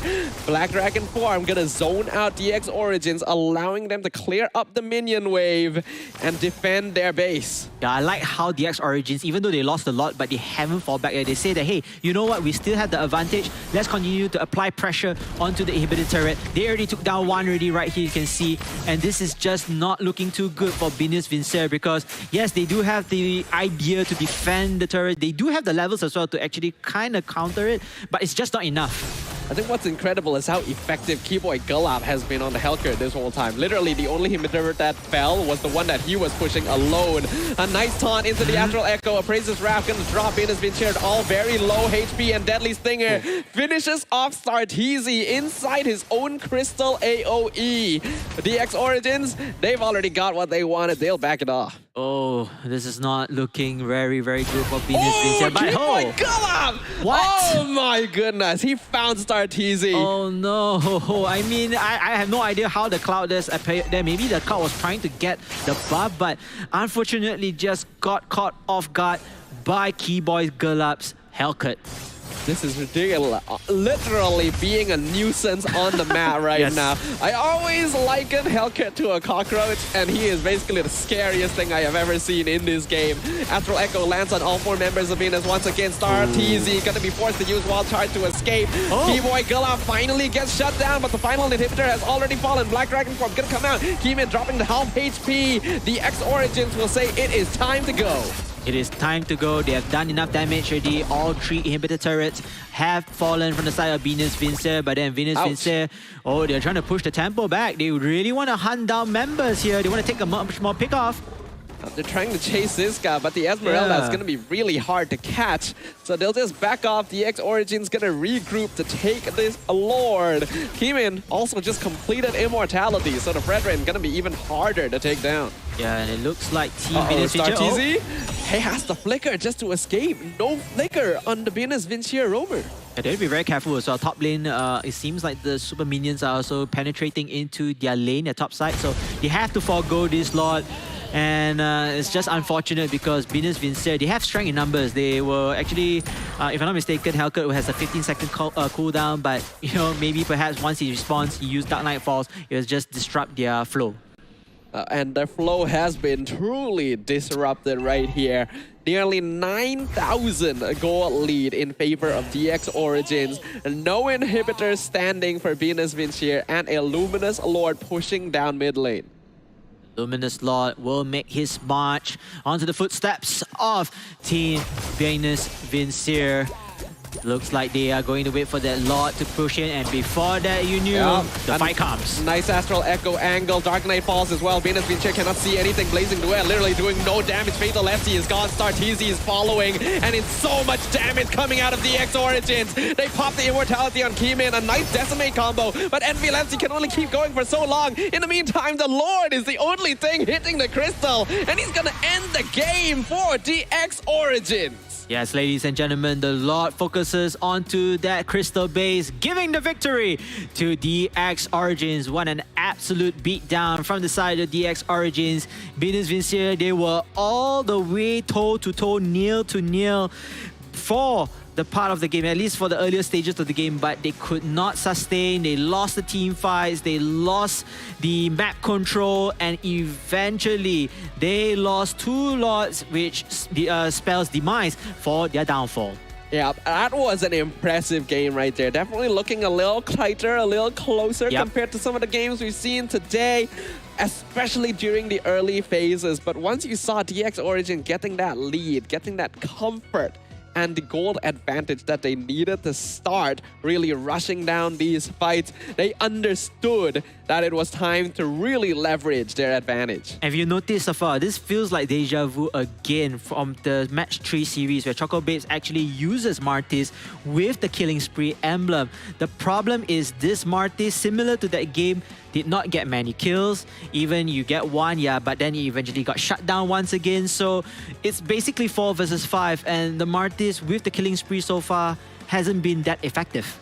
And on top of that as well, I really love the combination of the Astral Echo and Dark Knight Falls. Agreed. Basically allowing DX Origins to see all of the enemy team and not allowing the enemy team to have any vision over the team fight themselves. Like, it was impossible for them to fight every single time. Yeah, and it is a great way also to zone out the opponents or catch them off guard when they did not expect, you know, both ultimates to work at the same time. But nonetheless, however, let's take a look onto the highlights of Game 1 so we can see both teams, what they can improve further in the next Game 2. I can see right from the beginning, very aggressive gameplay coming out of DX Origins here, specifically targeting that EXP lane to get that initial lead. Then a very strong gang coming out of Venus Vincier to trade. However, I think Keyboy Galap really made a place for himself this game. Yeah, and you know, I already mentioned earlier onwards, we had the doubt or the concern that this Hellcat will get ganked on very easily, you know, easily get CC'd down. But in fact, Keyboy Galap has been playing pretty well. He managed to escape from trouble. We did see that he's already a slither of health. He managed to get back out of there. But in the meantime, he continues to support his team. He continues to use the ultimate Dark Knight Fall. He's going to continue to deal so much burst damage onto his opponents. And eventually, he gives much more impact overall in this game. I love the way that he was going in and out of these fights and using that Dark Knight Falls to support the rest of his team. There were definitely times when certain players would overextend and got caught out like that. But overall, the coordination coming in from DX Origins demonstrates why they were a top-ranked team here in the MAL. They understand how to play around one another. Yes, and again, the team chemistry can be shown right here. As you can see, a couple of the plays coming in from Venus Vincier. They want to make something up, but again, they just lose in terms of sustainability. They don't have much damage output against the opponents. and eventually they just burned down quickly. And you know, all the picks are right now. They couldn't even fight. Like you see, the last game, they really took the fight. They really wanted to try for it. Yes, they did get a kill, but it's not enough because the rest of the members, they use up all their resources. They got nothing left in the tank, and eventually the Lord takes the crystal base. This game showing Venus Vince here the importance of paying your electricity bill, because if you're not able to see anything, you're not able to respawn. And Keyboy Gulab living up to his name of turning it dark against his opponents. Yeah, you can see equipment already. Sky Piercer. That is one of the new items here. Really helped him a lot, I feel, especially getting those last hits. And most importantly, he does have his core items in place. So you got the Blade of Hepta Seeds, you got the Malefic Roar, you got the Demon Hunter Sword. He's trying to build for one more item, but I believe that is more than enough already to just deal so much damage in hand. I can look at him smiling. Whoa, nice taunt right there. Great move. Well deserved. And we hope that he carry on this momentum, this confidence into game number 2. You can really see the difference between a player that has seen an MLBB stage at one point before. Looking at the itemization overall, honestly, the fact Keyboy Gulab went execute on top of everything as well, you would seem so greedy, and yet it works so well this game. Yeah, and of course, back to the, what is it called? I think there's a difference. Okay, now we're seeing a little bit of a graphic glitch over there, but Venus, Vincer, they tried their best. Like I said, early stages of the game, they were toe-to-toe. They really played their hearts well. In fact, it could happen in any team's prediction or any team's flow in this case, but unfortunately, just a couple of team fights, the mistakes, and like you said, the Novaris with the Hellcut's ultimate at the same time deny any vision, deny any map awareness, and possibly that leads to their downfall. I really love the way that DX Origins just kind of approached this game in general, right? Because Keyboy Gulab was targeting the gold lane and made sure that gold lane Marang would be able to have a pretty good matchup against Ikan Francis, oftentimes even winning out 2v2s against Star TZ. Whereas we saw Keemin focus on going to the EXP lane first, around that first turtle timing, to make sure that Fatal Lepsy would be behind in EXP. And that is actually the strongest winning lane for the side of Venus Vincer as well, the Yuzong versus the Esmeralda. Correct. Once he falls a level behind because of Keemin's gank, then it allows them to play for both their side lanes. Yeah, and then shout out to Keemin as well, able to take the key objectives, the turtles, all into his favor. Yeah, he can even solo as well, the turtle as well if he wants to, because he already is built for that, and with the items that he already achieved based on the ganks and the assists that he pours out. So great overall teamwork for every individual player right there out for DX Origins. As for Venus Vincer, I feel they still have the advantage. They still have the momentum to go forward. But whether or not, do they want to ban some of the heroes out there? They feel like, okay, maybe perhaps the Hellcut is just too much to handle, or maybe the Novaris. So they have to choose their poison now. Overall, I think stats-wise, like you said, the drafting, I think is good. It's fair point. They are quite aggressive as well with Grok going in. Just unfortunate that they had to fall down to that. Yeah, I think if Venus Vincer had a different jungler, maybe it would have made a pretty big difference. Yes, because the Martis, again, the correct. Martis I felt like was a little bit of a weak link here.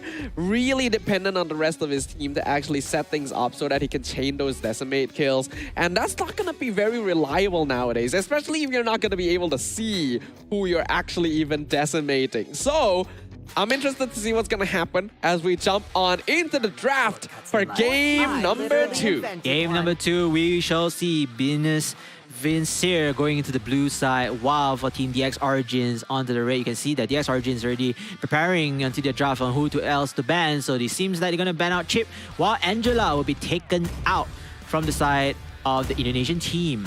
Yeah, we have to not. DX Origin definitely going to have a pretty strong draft overall, because their 6th player is also doubling as their analyst, Sunfrost, who is there helping them to draft and has experience as, you know, an MPL caster. So I think his knowledge is pretty deep overall.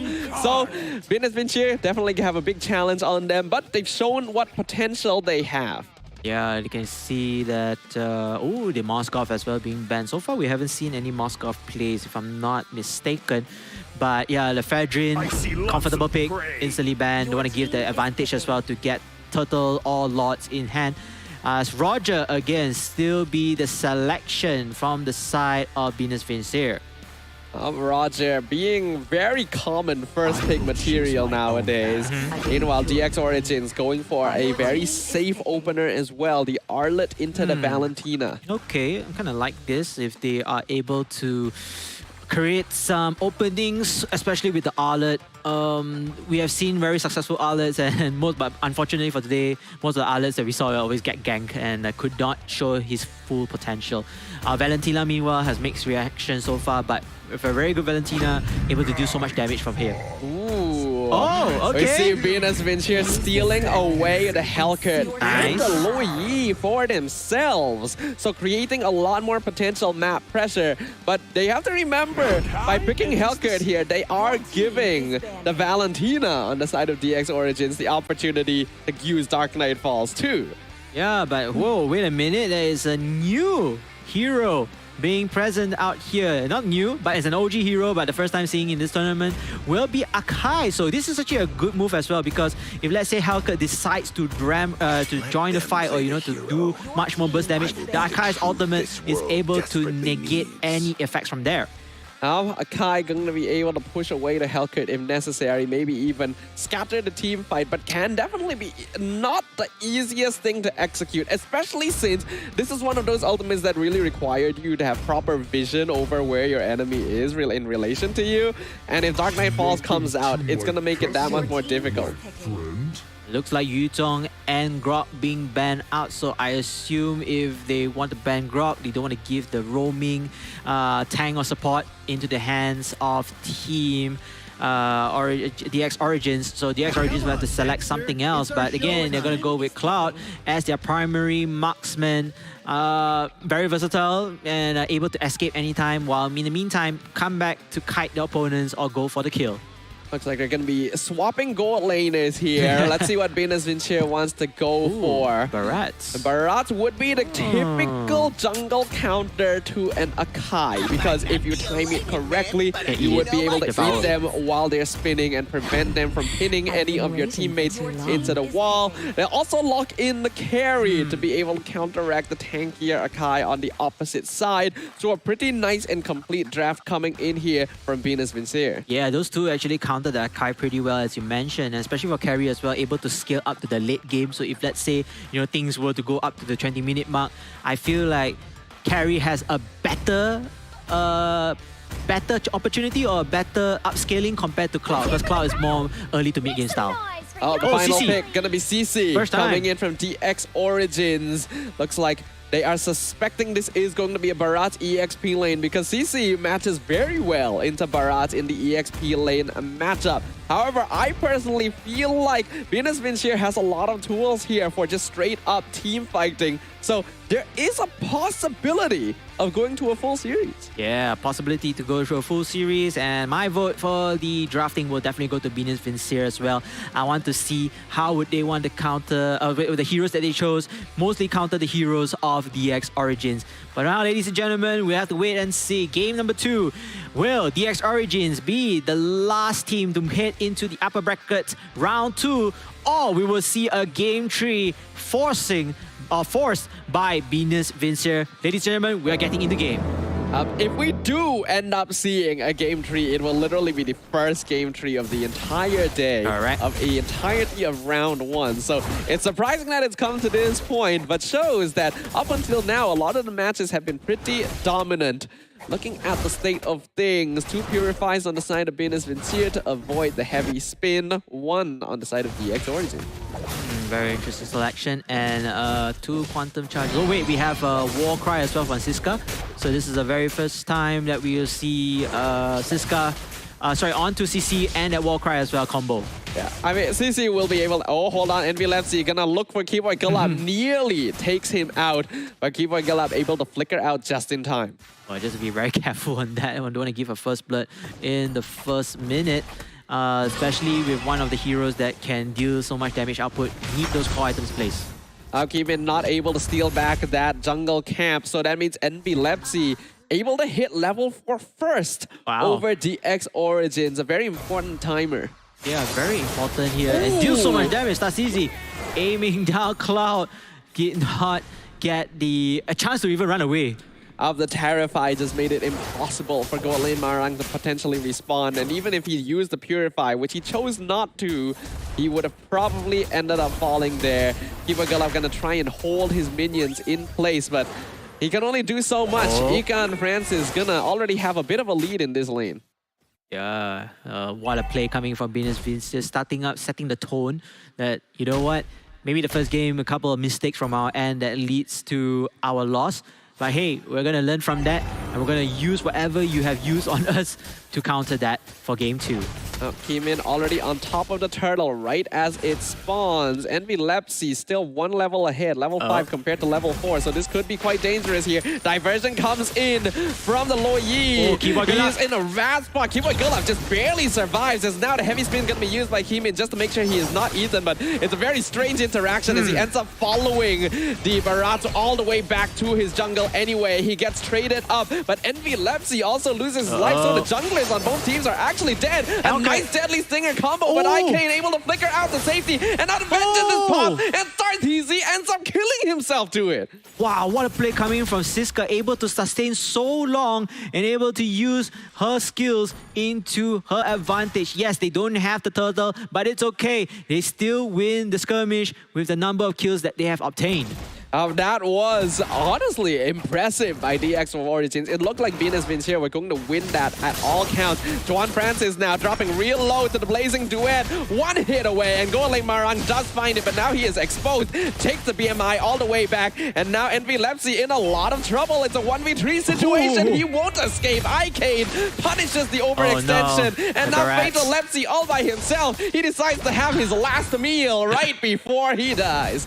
I mean, nothing much he could do. He could just CC at least 1 hero using his ultimate, but other than that, 3 other heroes on the opposing side just continue to smash him down. Oh! I thought Golane Marang might escape that, but the last hit comes in, but a diversion steal to jump on top of Starteezy. Dark Knight falls. They can't follow him in time. He's too fast. Ikan Francis doing a lot of damage now to Icane, but he gets terrified away. Starteezy jumps back forward, chasing Icane, and that's going to be a kill given over to Envy Lepsy. Kiboy Gulab wants to get the revenge, finds it, final slash, finishes off the Hellcat.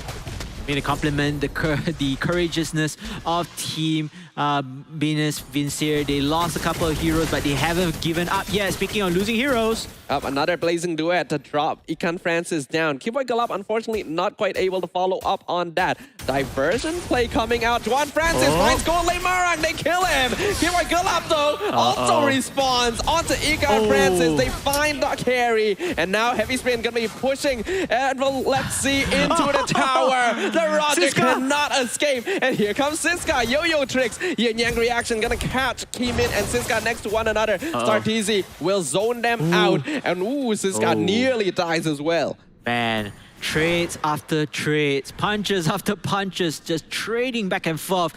And you can see that, yeah, DX Origins earlier on, they have the upper advantage, but Venus Vince here, they are not giving up just yet. Whatever advantage they can take down, whatever lanes that they can control, they can harass, they will do so without any hesitation. Yeah, if you ask me, I think this could be the closest match that we have seen the entire day, and a very nice way to close out round 1. As of current, 5 minutes in, 9 kills to 6, but the net worth difference is negligible. Diversion play, is anyone gonna come through? Nope, it was used as a diversion, like the namesake. So maybe just a bit only from there, from the side of DX Origin, just to play a little bit of mind games onto the minds of Venus Vince here. Meanwhile, look and see that DX Origin are actually setting up right the top side here. Most likely trying to take down the carry if they can.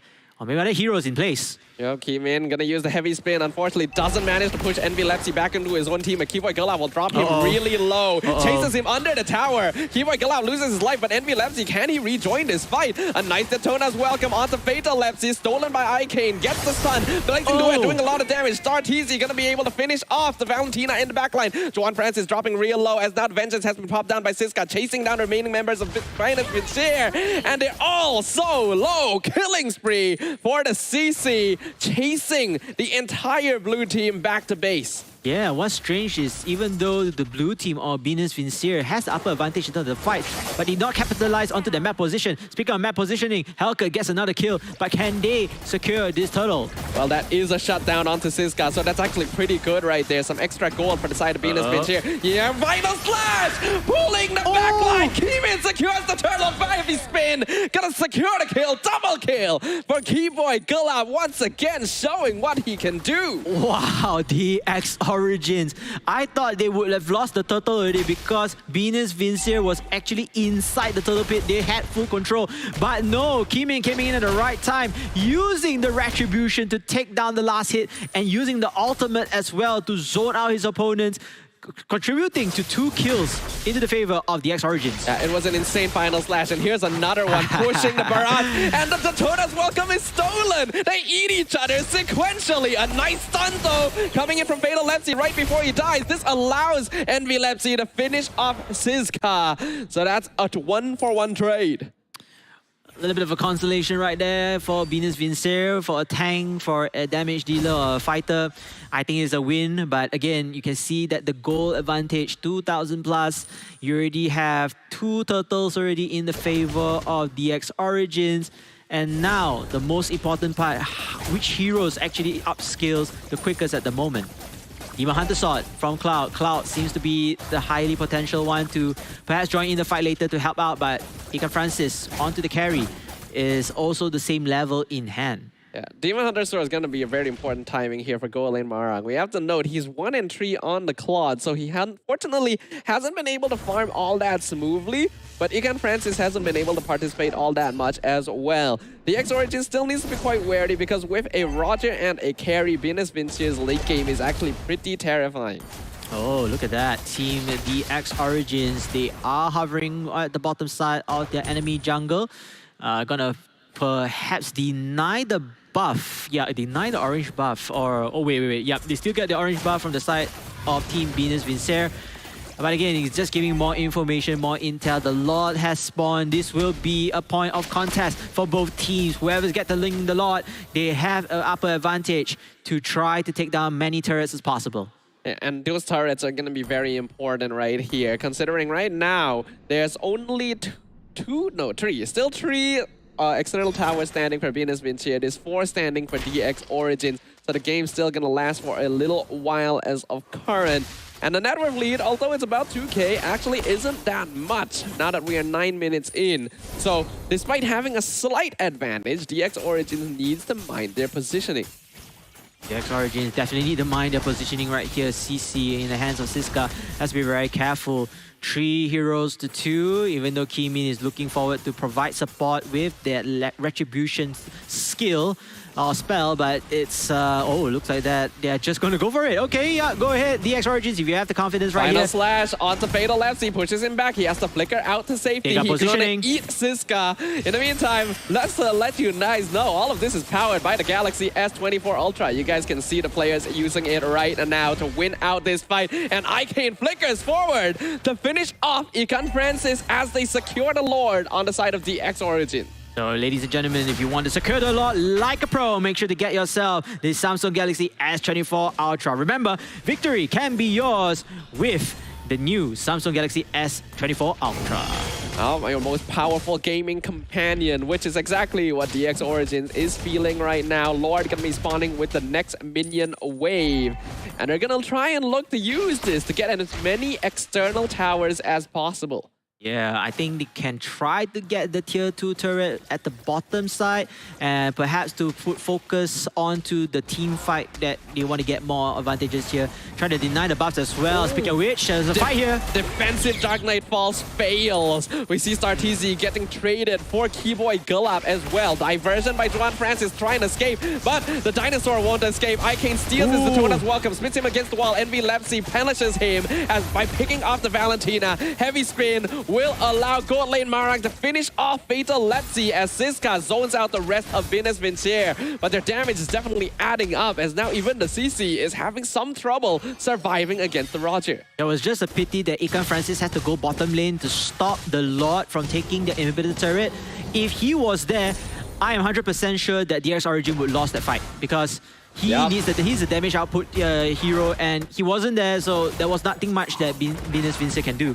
The thing is, the longer this game goes, the harder it's going to become for DX Origins, because the more damage Venus Vincere manages to Juan Francis, I'm not sure if you wanted to take that. Forced to use Purify, and now they catch Envy Lepsy. He dashes out to safety, and no casualties for now, but resources wasted. Yeah, that could be either a very clean kite fight, or it could just go down to one of the most disastrous teleports in the world. I don't know if Juan Francis intended to take that. Could be a misclick. It didn't feel like he wanted to stay in the diversion, but I guess it's fine.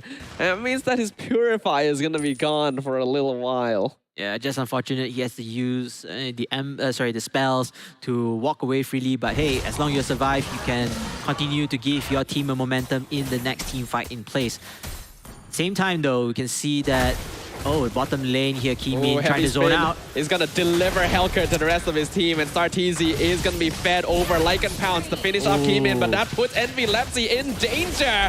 He feeds his own life away. I don't think that's really worth it. They get Keyboy Gulab, but Envy Lepsy, definitely someone they're looking for. And now Egon Francis pops the Wind of Nature. Ziska, it's so close! But Ziska comes out on top. Wow, you can already see the glimpse of a full fat carry. If that carry had more core items in place, that Ziska would be burned alive immediately. But because he's not, he's able to participate with Gold Lane Marang to finish off this Lord. Here comes a diversion. That's going to be two members, Juan Francis and Starteezy coming in. Dark Knight Falls, but popped down. He goes on top of the Claude, who pops the Blazing Duet. Gold Lane Marang very low on HP right now, but he's able to walk away. Meanwhile, Icane chasing down Juan Francis, but will sacrifice his own life just to make sure Venus Vincere doesn't chase his comrades. Yeah, and they denied a lot as well, so that is a great opportunity for Venus Vincere to reset whatever momentum that DX Origin has. And you can see that both teams are just eye to eye right now. They do have the firepower, they do have whatever it takes to do so, but then they have to be very careful in terms of positioning, and if they were to use their spells, they need to time it really well. Timing going to be very important as we approach the 14th minute of the game. The kill score is 20-15. Yep. DX Origins has a 3k net worth lead, but at this stage, that as well is actually not that much. So they still have to be very wary, because we can definitely tell that Envy Lepsy as well as Egon Francis are doing a lot of damage. Dark Knight Falls comes out once again. Fatal Lepsy dropping real low. Starteezy tries to jump in. They pick up Keeman. Egon Francis! He steals the Lord! He takes down Icane and Gold Lane Marang. We are seeing a turnaround, a triple kill for the carry. He finally gets shut down, but is the damage already done? Oh, that is such a great comeback coming in from Venus Vincere. This is their point of opportunity to go and change the tides or turn the tables around, Safa. And you can see 3 members are down each side, but again, you stole the Lord. You stole the Luminous Lord, to be more precise. At the top side, will go in for the split push with the mid lane. And DX Origins forgot to scout out the pushes. They forgot that the diversion is still going to be a threat at this stage of the game. They should be able to clear out the Lord, but you can see how disastrous this ended up being. The fight was too split thanks to that Dark Knight Falls, not allowing DX Origins to target the main DPSs of Venus Vincere. And this is where Carrie comes online. Carrie already in the 15-minute mark. She has been doing so much damage output, melting down her opponents instantly. So this is going to be very difficult. Plus, with the emblem of Brave Smite, there will be a possibility of life steal in place. Venus Vincere now looking to be in a much more comfortable position. The net worth difference has evened up to nearly nothing as of current. 15 minutes into the game, the Lord has been cleared up. We are back to 0, but now it's clear that DX Origins cannot enter fights willy-nilly. Yes, they cannot simply enter fights, and just for your information, this will be the longest game by far in this entirety of the tournament. This has been very, very close. Venus Vincere, they do have opportunities here. Four-man diversion. Four-man diversion, but then they are at a very awkward position here. They could not find anyone just yet. Oh, looks like minute. they actually found Star Yeah, Teasy Star instead. Teasy. He popped the Dark Knight Fall, so DX Origins cannot chase him. Instead, they'll focus on Siska. Siska. He's the only one left alone. Vengeance not gonna save him, but somehow he trades 1 for 1 for Egon Francis, and now Fatal Lapsy is gonna be taken out. Cannot even finish eating.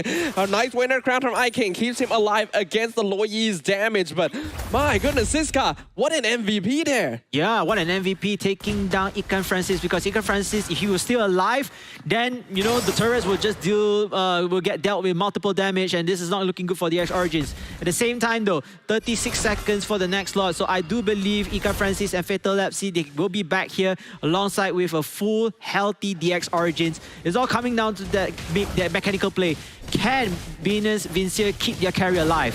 I get the feeling this next Lord fight could determine the end of the game, Agree. especially if a team takes too much damage from it. Oh, they're targeting Star Teasy. okay, Heavy so- spin, they found him. They squashed the cockroach. Star Teasy is gone. There is no lights off for the Lord fight. This is prime time for DX Origins. Yes, strength in numbers as well. This is going to be very, very difficult for Venus Vincier to at least secure the Lord. However, they still have Ikan Francis. He's still there. Can deal some damage, right? He's waiting right there. He's actually, he's just waiting for the right time. Has to be very careful as well when to, you know, pop out and when to use the retribution, to get the last kid. Diversion into the back line. Fatal Lapsy, he's already gone, and they found Juan Francis as well, and they're targeting Envy Lapsy, but they lose Gold Lane Marang. In the meantime, Ikan Francis doing a lot of damage, able to pop the immortality on Keyboy Gulab. EX Origins all dropping the low HP, but the same can be said for Venus Vincier. They found Juan Francis. Icane gonna be able to finish him off. He has to back off though. He has got no HP left, and Ikan Francis still very healthy. He just bought the immortality as well. Heavy spin, gonna be able to pin him against the wall, but there is a Purify, and now the Dark Knight falls with the crown, comes up from Icane, keeps him alive. Immortality pops on Keymin. Lord still very high on HP. Egon Francis actually loses his immortality as well, and Keyboy gonna be able to finish him off. Star TZ now trying to get the backline, but they cannot get the final hit. That's a double kill for Keyboy Gulab, and a wipeout for DX Origins. They are going to push straight down mid lane. Fatal Lapsy, the only one left alive to stop them. Oh, he has to be very careful here. Fatal Lapsy, he's the last man standing. He's trying to defend as much as possible. As for Team DX Origins, they don't care. They're just going to dive in here. And it's a kill already. And this looks like to be a checkmate. Juan Francis, he's respawned. He does a lot of damage in an AoE situation, but he's 1v4. The Crystal is exposed. DX Origins, they're just gonna target it down. They lose Keymin, but it doesn't matter because they win the game. Yet another clean sweep for DX Origins. Clean but competitive sweep, ladies and gentlemen. Venus Vincier tried their best. They nearly came back from there. Unfortunately, DX Origins with the most pivotal play right over there. Pivotal play over the Lord pit. No lot, no problem, as long we shut down their key players in hand. Congratulations to Team DX Origins. They will be the next Malaysian team moving into the upper brackets round 2. Ooh, I am really on the edge of my seat right now, though. Like, that is truly the closest and most intense game we have had all day, where it really seemed like Venus Vincier would be able to turn the tables and regain control due to how much time had passed and how much farm they were able to get on their cores. But DX Origins realizing at the end game that we shouldn't be targeting the cores. We should be taking out Star TZ. Yes. So that we can control the team fights. That was a very good move. Even though they managed to take down Star TZ and Star TZ able to respawn, but by that time, it's just a little bit too late. Everyone was zoned out already. Everybody was dealing with their own battles. It's all coming down to battle of attrition. And the last part, I thought that it could go either way because they were all low in HP. They were already low in their life, but it was the end. DX Origin managed to stand on top with the wipe out. Yeah, but both these teams are definitely playing at really high levels overall, and I feel like both sides have the potential to go very, very far.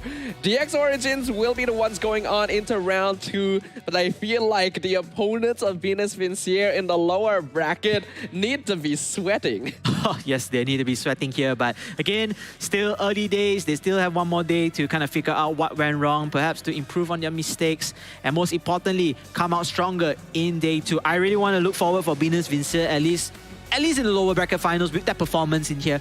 But they will need to refresh, recharge, and continue on their battles tomorrow. In the meantime, ladies and gentlemen, we're gonna have 3 Malaysian teams and 1 Indonesian team into the upper brackets. I gotta say, I'm kind of impressed. Even I didn't expect that the Malaysian teams would have such a strong showing overall here. Or that the fact that the competition here at the Samsung Galaxy Gaming Academy Campus Series would reach such a high level in such a quick time. And all this high level, high octane gameplay, it's all coming down, powered by the Galaxy S24 Ultra. Victory will be yours if you're using the new Samsung Galaxy S24 Ultra. As you can see, our players are all using the phones.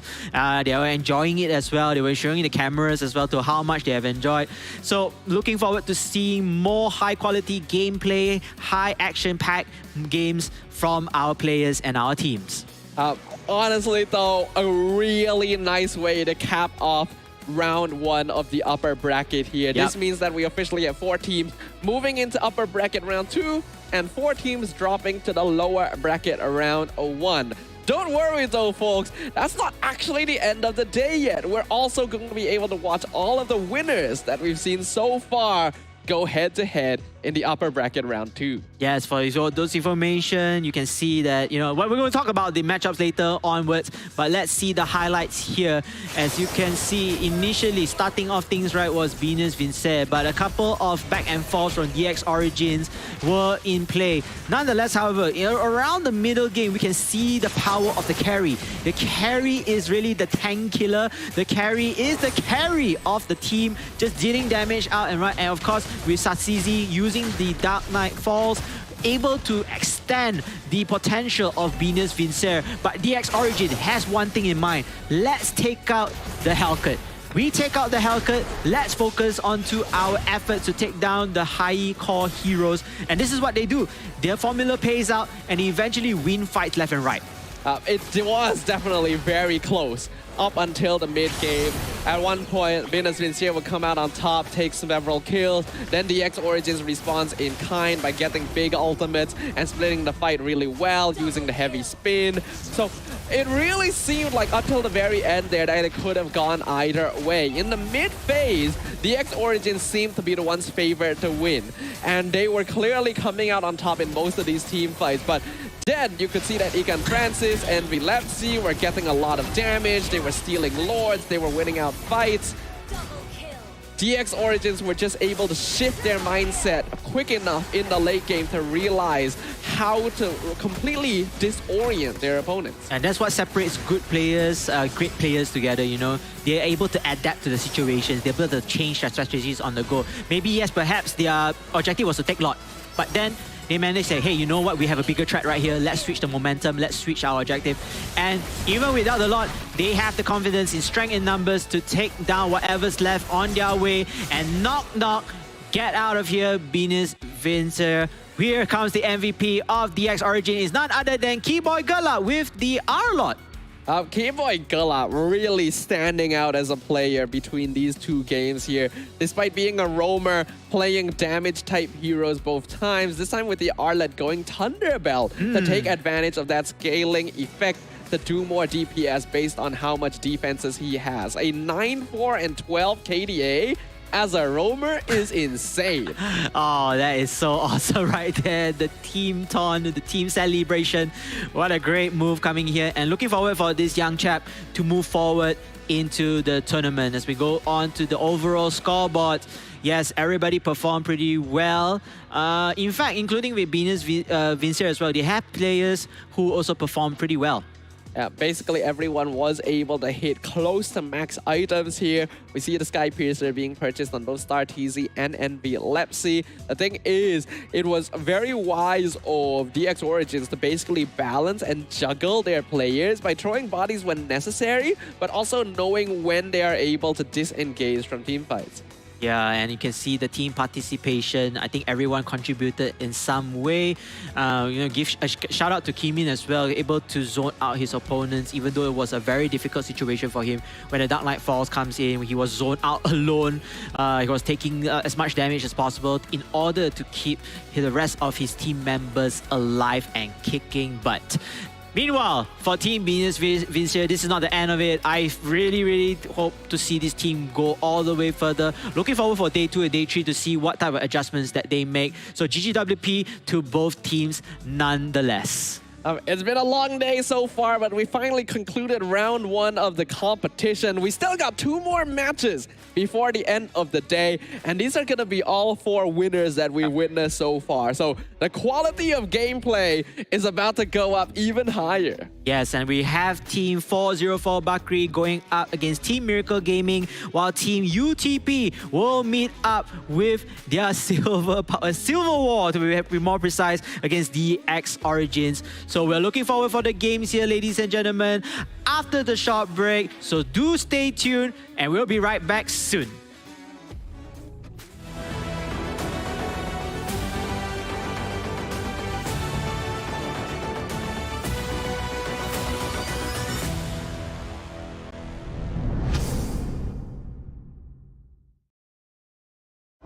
So what is the next big thing? Well, Galaxy believes the next big thing is you.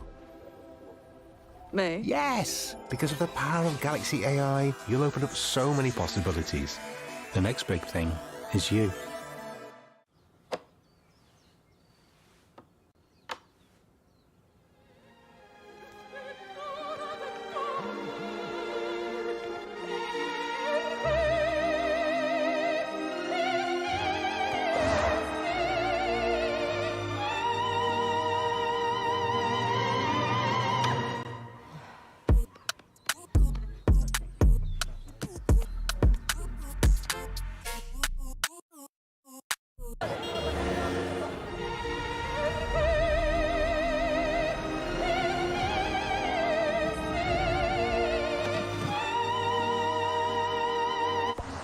Hey, I'm at gate 6 wearing a grey shirt. ฉันอยู่ที่ประตู6สวมเสื้อสีเทา ได้ครับ เดี๋ยวผมไปรับอีก2 นาที I'll pick you up in 2 minutes.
This is such a great trip. I would love to take us all to dinner tonight. Make the reservation. Chris, are you getting any of this? Dinner at Santino's, opera tonight, tour tomorrow, and check up on Shuggy. Oh, okay. You go, Chris. Hey, I'm at gate 6 wearing a grey shirt. ฉันอยู่ที่ประตู6สวมเสื้อสีเทา ได้ครับ เดี๋ยวผมไปรับอีก2 นาที I'll pick you up in 2 minutes.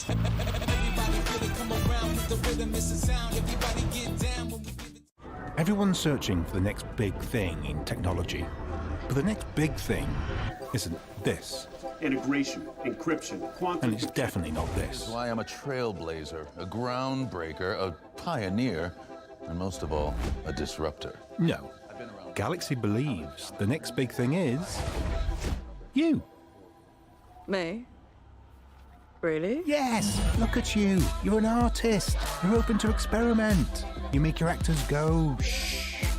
And then you have other ideas and make them, yeah, do that. It's never easy. But you open your heart. Hi, I'm live. I have a play this weekend. Hi, do you like theatre? No, I didn't see. Sorry. You open conversations. You do this, you do that. You go... To be or not to be? You know that big thing I was talking about? Well, with Galaxy AI, you'll open even more possibilities. You'll open your imagination. Open more ways to be, you know, creative. And open more ways to collaborate.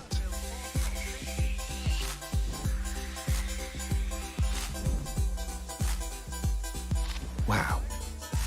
You made that. We're putting all that power of Galaxy AI in your hands. The next big thing is you.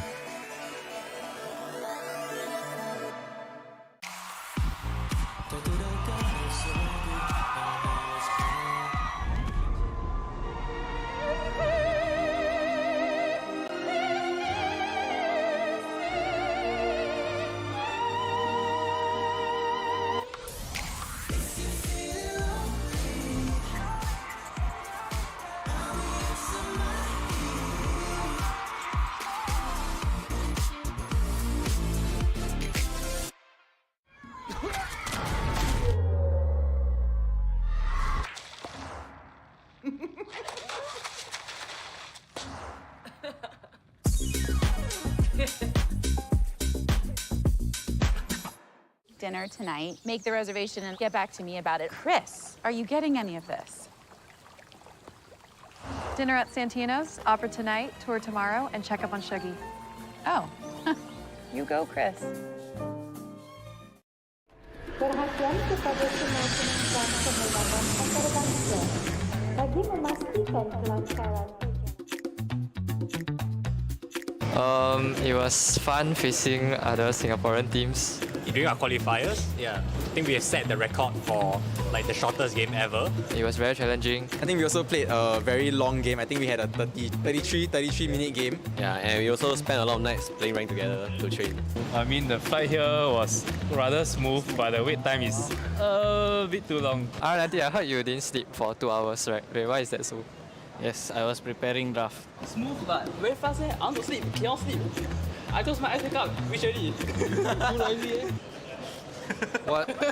I had a good sleep. I want to sleep. Yeah, maybe. Wow. Every time I close my eyes, the chair.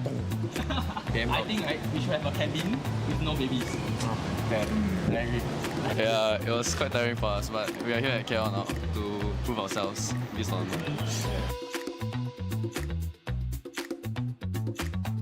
Dari apa yang kita udah lakukan dari tahun kemarin hingga sekarang, kita cukup pede dengan roster yang sekarang. Kami di qualifier sebenarnya tidak terlalu susah payah sih. Kami bisa menang comeback 21-21, membuat kami semua satu tim bisa pergi ke Malaysia bareng-bareng. Kita orang tak banyak sangat persiapan sebab kita orang pun tak ada gold lane, kita orang main 2 SP lane, tapi sebabkan kita orang jago, enemy pun semua bantai.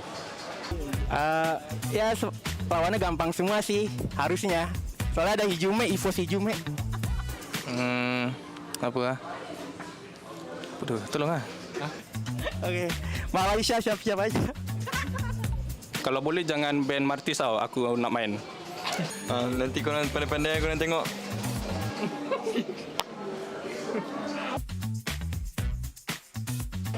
Kita nak menang lah. Kita nak champion, target champion. Menang. Betul, kita orang nak menang, nak champion, kita nak sauk semua. Of course lah nak menang kan. Dapat duit kot. Kita orang dekat sini nak menang untuk mengharumkan nama Malaysia. Jadi hati-hati lah jumpa kita orang. Bendera. Ciao. We're gonna get champion. Yes, what he said. Yeah. Champions! Why are you sitting down? I'm tired from carrying all of them lah. Hey, what? Kita ingin juara ya, ingin bantai-bantai lah semua negara tuh yang perwakilan yang ada di sini gitu. Indon, Malaysia, untuk. Kalau bisa dikasih tahu semua, itu udah pasti sih siap-siap aja dah. So our goal is nasi kandar.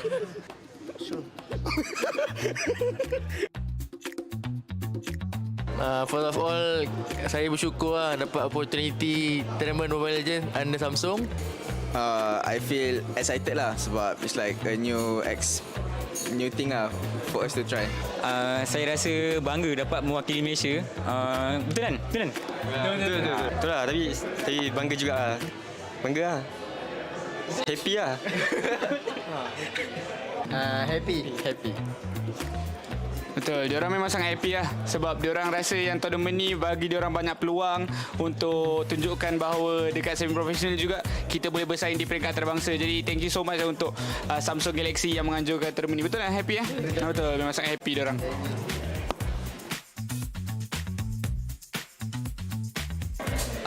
Saya rasa event ni lagi organize daripada pelbagai segi lah. Saya rasa sorry. So event ni I think quite special lah for me sebab sebelum ni saya main online, price pool pun 1,800 tapi masuk event ni tiba-tiba 15 apa? USD. Dalam USD tak tu kan. Saya rasa lagi better lah tournament ni sebab apa? Transportation dengan penginapan dia memang mantap. Bagi saya tournament ni lagi better sebab ada Marshall cantik dengan cute tu.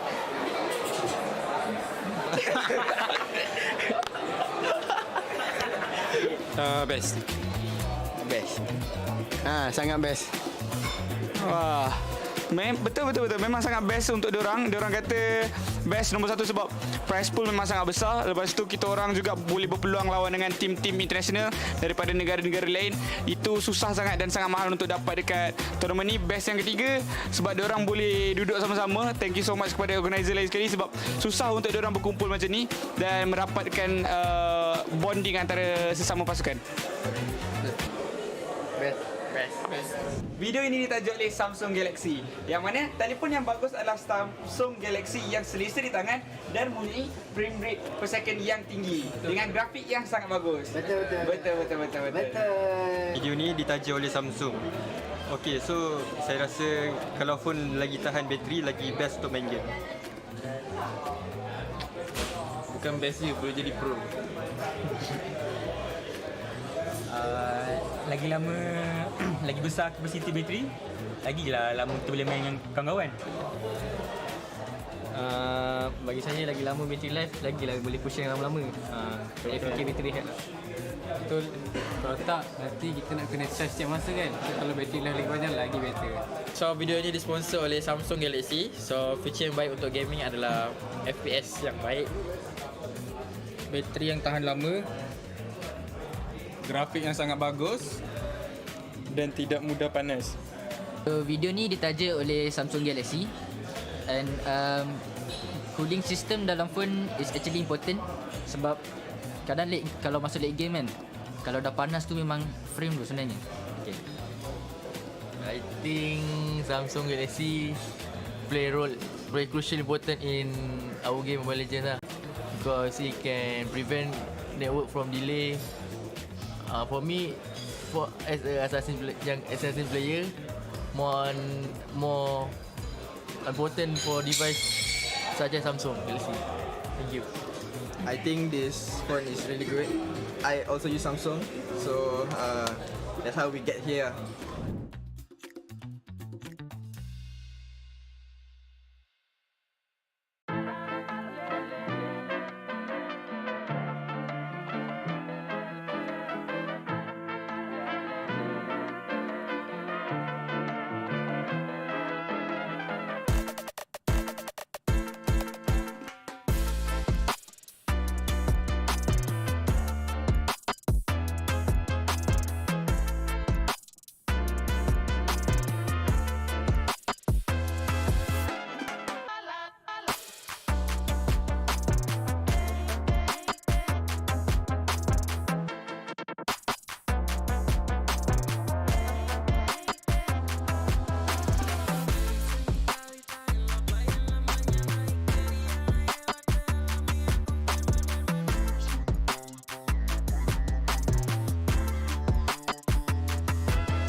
Earlier through the day, we went through the upper brackets best of threes, where all the teams were able to start and introduce themselves to each other. Among them, we found 4 teams still in the upper brackets that will now be facing off in 2 series to close off the day. First up, we have Team 404 Bakri as well as Team Miracle Gaming up against each other in a head-to-head. One of them will make it continuously in the upper brackets, but one of them will be bumped down into lower brackets. So who would it be? Ladies and gentlemen, welcome back to the Samsung Galaxy Gaming Academy Campus Series. My name is Eliminate, your host for today, and of course this event is powered by the Samsung Galaxy S24 Ultra. With that being said, we are going in straight away. Of course, I want to remind everybody we still have some airdrop diamonds to give out, so stay to the end of the series. And for those of you who are on a line, we have it provided throughout the broadcast and in the comment section, so make sure to keep your eyes open to catch the airdrops. For the rest of you guys here, make sure to cheer as loud as possible for the teams that you're rooting for, and also in the comment section over in the live. So with that being said, let's introduce the teams for this series. We have Team 404 Bakri from Indonesia and Team Miracle Gaming from Malaysia. 404 Bakri is the only team from Indonesia that is alive in the upper brackets right now. The others dominated by the Malaysian teams. So would they provide an upset? We'll find out very, very soon. Let's bring this over to our casters to kick it off for us. Zapa and KBC, over to you.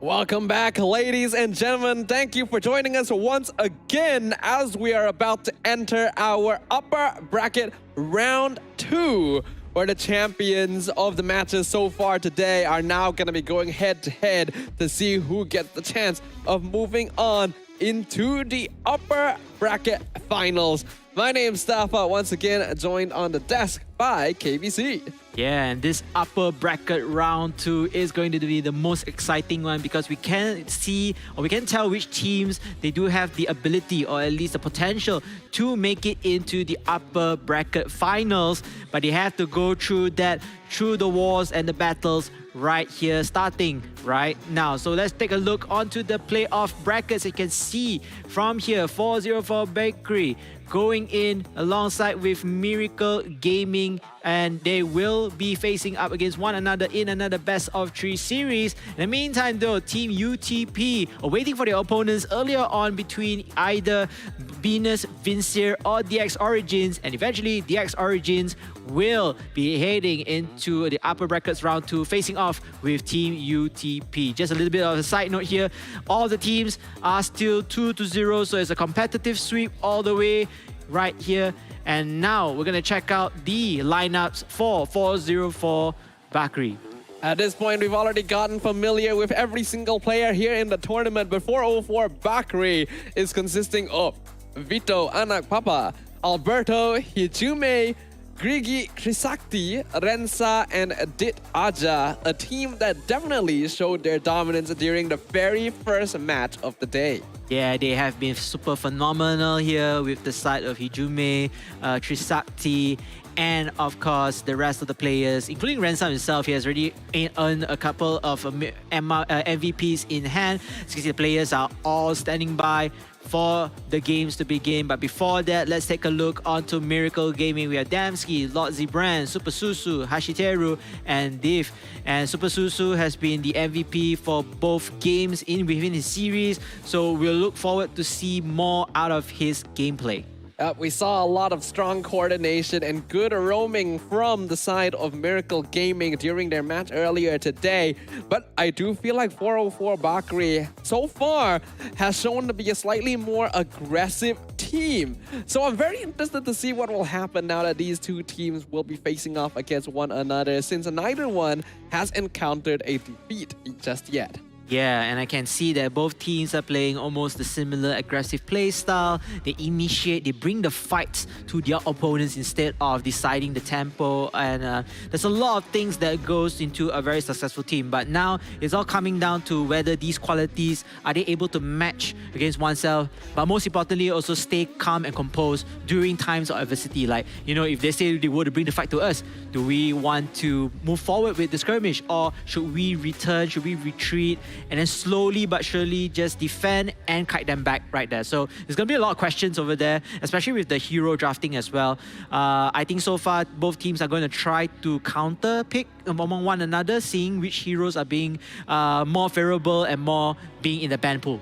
Yeah, especially now that we've gone further in the tournament, we've gotten a better look at what exactly is the meta, what heroes are strong, what is preferred by the players here, and we'll see whether those trends continue in the draft for game number 1 with 404 Bakri on the blue side and Miracle Gaming on the red. Yeah, as you mentioned earlier on, the trends, we do see that Matilda, Ling still getting banned.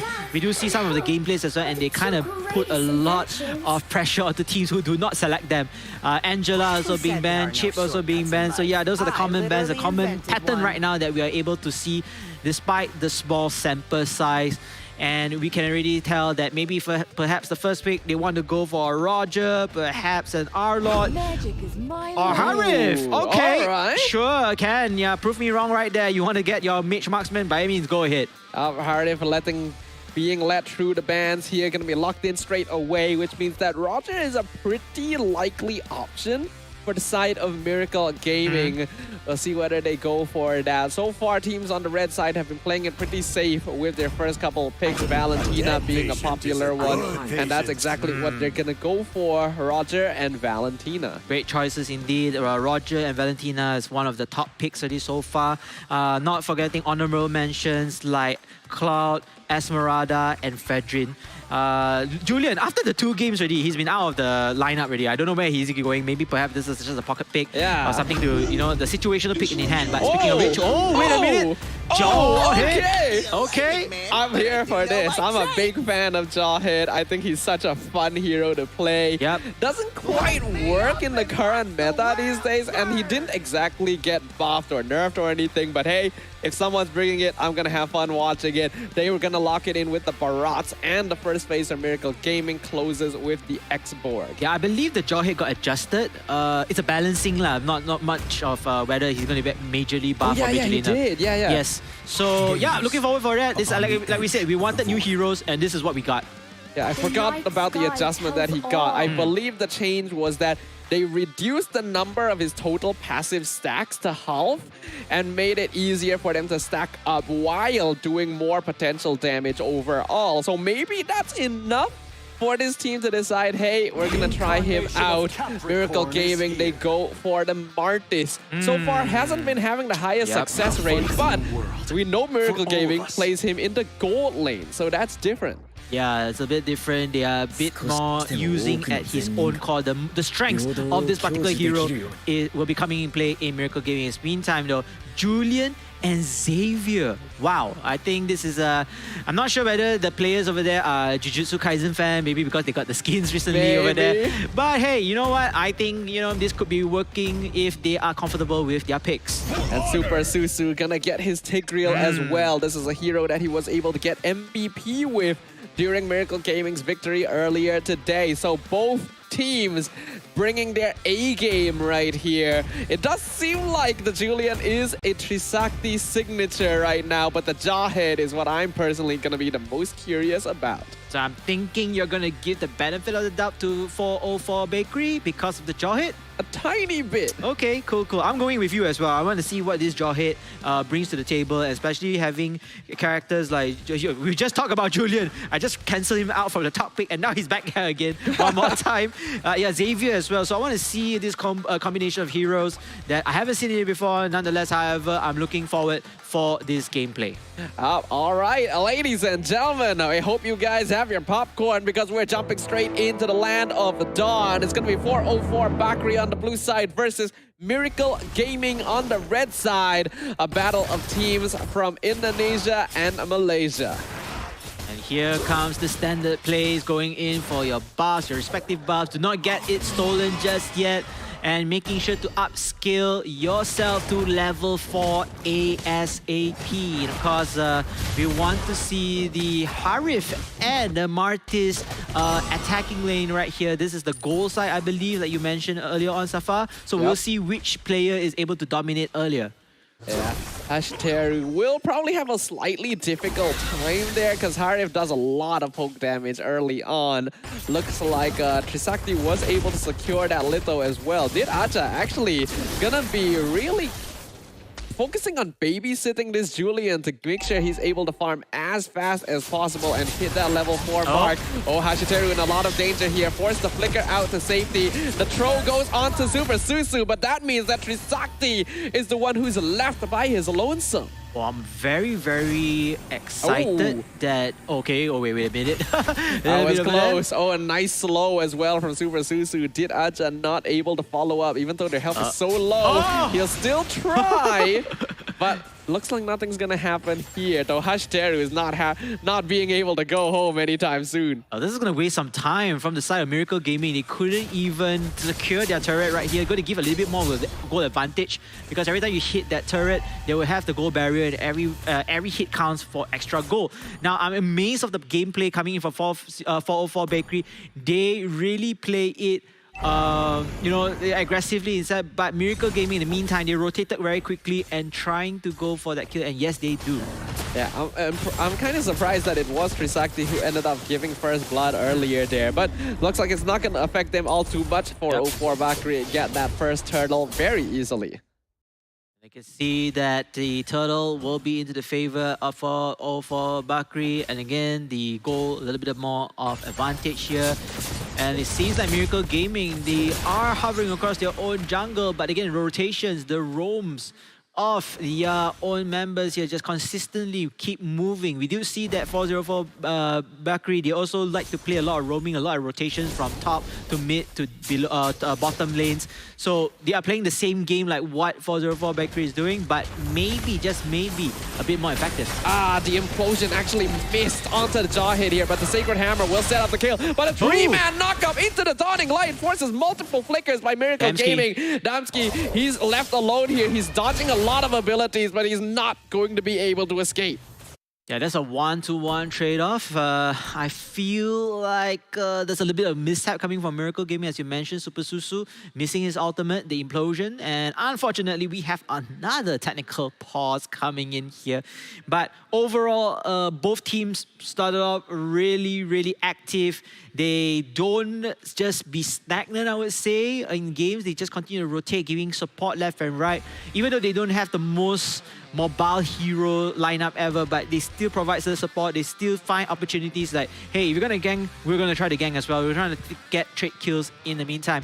But as the time processes by, you're gonna have to see your side lanes, or are they performing well? Are they performing their own lane? Are they making sure that they got enough farm for their itemization and making sure that they have an upper advantage comparing to the opponent's side lane themselves. So this was why they continue to rotate, because they want to continue to gang. They want to gang, they want to stun the growth as much as possible, as long as possible, to give themselves an upper advantage. Yeah, we can definitely see some similarities in the way that both these teams are approaching the game in that way right now. That's why we can see that so far, there hasn't been a very obvious advantage built up by either side just yet. It's been pretty back and forth, with both sides making mistakes here and there, resulting in them being punished and having the score and net worth reset once again.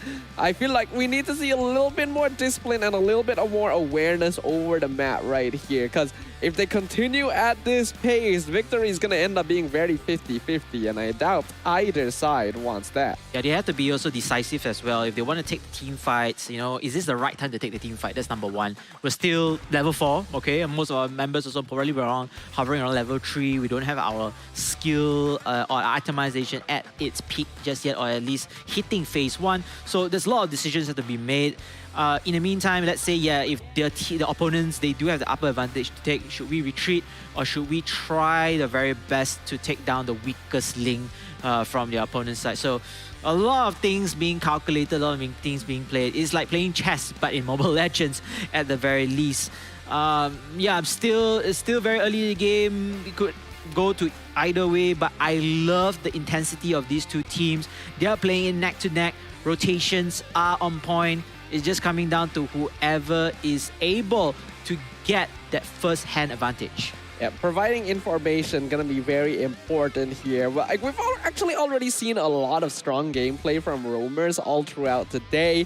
Like, it was surprising at the beginning of the day to see Roamers getting MVP, but then we realized that's actually the majority of what's happening. Now that there's so much damage flying around, actually being able to set up kills, being able to reveal the map is becoming more and more crucial, since you simply don't have a lot of leeway for mistakes anymore. Yeah, agree on that. Not enough mistakes, and every mistake would, put them a step forward in place. But ladies and gentlemen, we are looking back right here. There's the casters right here. My name is KBC. Alongside with me is Safar. Thank you so much for all your support. Again, to those just tuning by here, welcome to the Galaxy Gaming Academy Campus Series for the Mobile Legends Bang Bang category. And I just want to say thank you so much for all the support you've been giving us, for those who just stay tuned as well. And again, I want to invite you all to check out the latest Samsung Galaxy S24 Ultra. Remember, the entirety of the tournament is powered by the phone, and victory can be yours if you get yourself one phone right now, like right here. Yep, your ultimate gaming companion to be able to pull you through those difficult stretches of ranked gaming, and basically allowing you to make sure that you will always have at least one teammate that you can rely on. And so hopefully you guys can show them some support, because they're what allows for all of this to be possible. And they're showing you guys some support as well, because this tournament does have airdrops happening. Yep. There's going to be flashed on the screen from time to time, and there's also going to be codes provided within the stream chat itself. So if you're quick enough, you'll be able to redeem those and grab yourself some free MLBB diamonds. All right, it's all fair right here, whether you're on ground or online. Make sure to grab your codes ASAP. And of course, for those who wanting to know what are the players fighting for, why are they all here, from Indonesia, from Singapore, from Malaysia as well. Again, this is the regional playoffs, day 1, and they are fighting for that total prize pool of 15,000 USD. Remember, it's 15,000 United States dollars, not ringgit Malaysia, right? Yep. That's a lot of money, and the first place, aka the champions, will walk away with a huge chunk pool of it, 7,500 United States dollars. Second place, not too shabby as well. They got 3,500 USD. Third place will have 2,500 USD. And then fourth place will get 1,500 USD. Correct. What does that mean? That means that only the top 4 teams will actually get a chunk of this prize pool. So you don't want to be that unfortunate person who ends up in 5th place. Oh yeah, that would be so sad, especially like in the middle, right? You're so close yet so far. There's a saying, close to a cigar or something. Like, I can't remember the saying, but again, it is all fun and games again, and it's to build that competitive spirit and hoping to find new talents, because this is a platform for aspiring champions. As we get back to the game, and oh my goodness, wow. That was fast. The moment we jump in, we witness the demise of Dora in the mid lane. So 404 Bakri starting to step on the gas a little bit. Yeah, they are trying to go for the kills, and now you can see they have the advantage as well in terms of the goal. Miracle Gaming, they are looking forward to see what they can set up right now. Looks like they are using their Tigreal to continue on roaming and protecting this Valentina away from danger. Same goes to Joy Hit and, if I'm not mistaken, Xavier. Those are the two combos that are trying to work together out. One thing to note with Xavier is that after his recent adjustment, the way that it works now is that, especially once you get into the mid to late phase, it's very easy for him to reduce his ultimate cooldown. Yep. So it's very spammable if he does his job right. Implosion only catches one, but the instant response from the Julian Trisakti takes him out, and a nice Daytona's welcome right into the Dawning Light takes out Dora as well. Only 3 members left on Miracle Gaming, and now Damski, he's been caught, he's being chased down. 404 Bakri will not allow him to escape. And that is the aggression that 404 Bakri has been well known of since the first game. They continue on with their momentum, not only taking 3 kills, but the turtle in hand. All right, this early game, it looked pretty even up until now, but that's a very decisive victory right there. 404, they even find one more. That's going to be Super Susu knocked up. A nice ejector play on the Dora, right into the stun.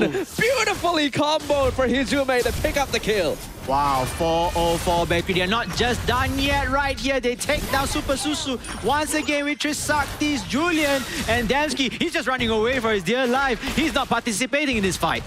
Oh my goodness, 404 Bakri, they've been chasing them down. A nice last insanity though, dropping them real low. Hijume gonna be the first one to fall, and they're looking to get Alberto as well. A decimate kill onto him, and one more shut down by Hashiteru. Double kill on the Martis. That's balls of steel right there from Miracle Gaming. Not giving up the fight. Say, hey, you know what? Yeah, you won the first skirmish. Let us take the fight to you right now. And they managed to get a 3-piece of their own. All right, okay. We have a true back and forth right here. Definitely a deserving game of the upper bracket round 2. No more one-sided domination. Hashiteru able to turn things around. We remember how we mentioned that Martis needs the snowball, needs kills. Yep. Well, he's 4-0. Good sign, good sign. This is the gamble that they want to take, and they believe onto that. But this time around, like you said, the top side will be harassed, and unfortunately for Alberto, he can't do much with the Barats. He's just going to fall back right here, and the rotations come in here. But meantime, at the bottom lane as well, Harry's probably going to take this turret into place, while Martis will make the move to just bail out. Yeah, looks like he'll back it off, play it safe. He cannot afford to lose his shutdown right now. He is the most fed player on the side of Miracle Gaming. Everyone else not in a very good state. They're going to swap lanes, allow Hashiteru to play around the safer side of the map, since towers are still surviving on the top side. Yeah, great move over there, you know, to avoid being ganked that often, and he still can able to get his farm despite not being at the goal lane anymore. But this means that Miracle Gaming are just going to allow 404 Bakri to take these turtles. They're not going to be able to respond quick enough. That's going to be another one falling into the hands of the Indonesian team. The Indonesian team has been following off the textbook plays, you know, get your turtle, get your farm, upskill as much as possible. But in the meantime, for Miracle Gaming, I feel like they want to do that too. It's just that unfortunately, you know, they had to back out earlier and they were a step too slow to go for this. Nonetheless, however, it doesn't matter right now. Oh, it looks like a Thunderbelt onto the hands of the Roger. Damsky using the latest emblem as well, which is Warcry, is going to give him more defense and attack, if I'm not mistaken, right? Yeah. Damsky, so surprisingly, I think the only player that goes for this Thunderbelt build on Roger, since everyone else is going for the typical Windtalker. Oh, the Dona's welcome. Gonna catch one. Ferraga armor popped by Lord Zebranx. He's able to dash away thanks to the passive. So no kills for 404 Bakri just yet. No kills there, a little bit of kiting, just testing the waters, poking the enemies and making sure that they have map control. I think this is what 404 does very good, does very well. They have map control, they will use it to their advantage and make sure that they have map information, and then they decide to, you know what, let's come and attack right now. Oh, that's a lot of damage from Trisakti actually. It's Super Susu dropped down to half HP immediately. You can definitely see that tankier heroes are having a difficult time keeping up with the damage increase across the game recently. Yeah, just unfortunate as well. I think he's still not up to par just yet to sustain as much damage. But you know what? He's still a tank. He can afford to sacrifice for deaths. But before the death, he needs to be impactful. Maybe to use the ultimate as soon as possible. Flicker Implosion catches 3. Sacred Hammer only does 1 though. Detona's welcome. Gonna eat them. And Hashiteru and Super Susu are immediately run down, steamrolled by 404 Bakri. Wow, that's unfortunate because I believe Super Susu wanted to use the ultimate, the implosion, but because of the Barrett's ultimate, just denies everything, zone him out instead and getting the kill. Not only 1 but 2. That was a good implosion, but the Sacred Hammer couldn't follow up in time, and then the Dona's welcome just ruined everything. And 404 Bakri are so ahead right now that they can just run down Miracle Gaming. They have to find some way to regain ground in this game. This is just that. No, I mean, it's quite challenging because right now you have one Lord and you're gonna try to do the split push, so perhaps, just perhaps, they will let go of any tier 2 turrets available now, and then we'll fall back to protect the inhibited turrets. I mean, that's all they can really do. A nice catch actually forces out Purify from Hijume here. Hashiteru with the Mortal Coil. Daytona's welcome. That's gonna be one. They eat, they spit, they stun. Super Susu gonna be dragged back. He gets a nice implosion into the backline to stop the 404 DPSs from doing things. And that means Alberto will be traded for Hashteru, but Super Susu will still fall eventually. And now Damski is being zoned out by Dit Aja and Rensa. He can't go home. They're just slowly whittling him down and chasing him to the ends of the earth. Dotting Light gonna miss. But what can he really do in this situation? He knows it's done. What a valiant effort coming in from the side of Damski, but no can do. The great escape, unfortunately, has to be stopped. And now what needs to be stopped will be the Lord, as the rest of the members of Miracle Gaming will try to defend the inhibitor turret from this basic Lord. Damski did succeed in buying a lot of time where Rensa isn't participating in the push, but he's still going to be down for another 8 seconds here. And 404 Bakri trying to do as much tower damage as they can while he's down for the count. Man, this is just so difficult. And speaking of which, Trisakti already hitting level 15 right there. He's gonna deal tons of damage output from his magic side. Oh, implosion on 4 into the last insanity, pushes them all away, destroys them! That's a massive explosion by Miracle Gaming. They found the catch they've been looking for. But look at Rensa. He's 1v2, he's 1v3, double kill on the Harif. And that's gonna be a 3-for-4 trade in favor of Miracle. That was a great move coming from Miracle Gaming. Caught us off guard as well as casters here, especially the very well-timed implosion. Takes down 4 members, but they cannot deal with this Harif. This Harif is currently dominating. But what a turnaround though. Super Susu showing us why he got MVP on this hero earlier today.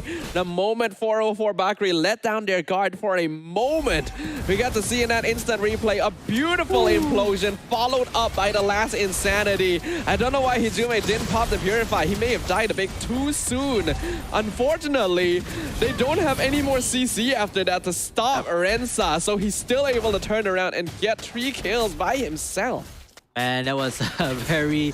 I would say that if they were winning that, that would be the play of the game. But unfortunately, Miracle Gaming are still suffering from here. They are still very, very... how would say, lack of power. They lack of power to actually do anything right now. So all they can do is to see 404 Bakri taking out this lot.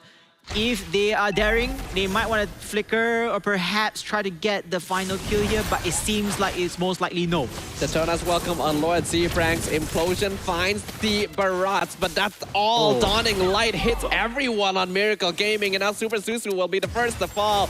We see the Asura Aura coming in. Damski finishes off Trisakti, so 404 the Bakri actually has to be a bit more careful here. We see the Immortality gonna be popped on Lord Z-Franks, and he will be abandoned since Miracle Gaming will not be able to save him. Rensa's just a beast at the moment. 0 deaths there, Safa. And my, oh my, he's launching here with the rest of the teammates in the mid lane. I think Miracle Gaming, they cannot even stand a chance to defend this Crystal Base away. Yeah, they're sieging this. A really good play by Hashteru though, able to stop Rensa, get the kill, and they're actually chasing 404 Bakri back. The Lord is being abandoned right now, and Dit Aja will be chased down by Damski. Dotting Line! He finds Dora! And that's going to be one last kill before Hijume walks away. My goodness, the amount of kills, the amount of aggression back to back is just phenomenal from both teams. Nonetheless, however, yes, Miracle Gaming, they defended well, great.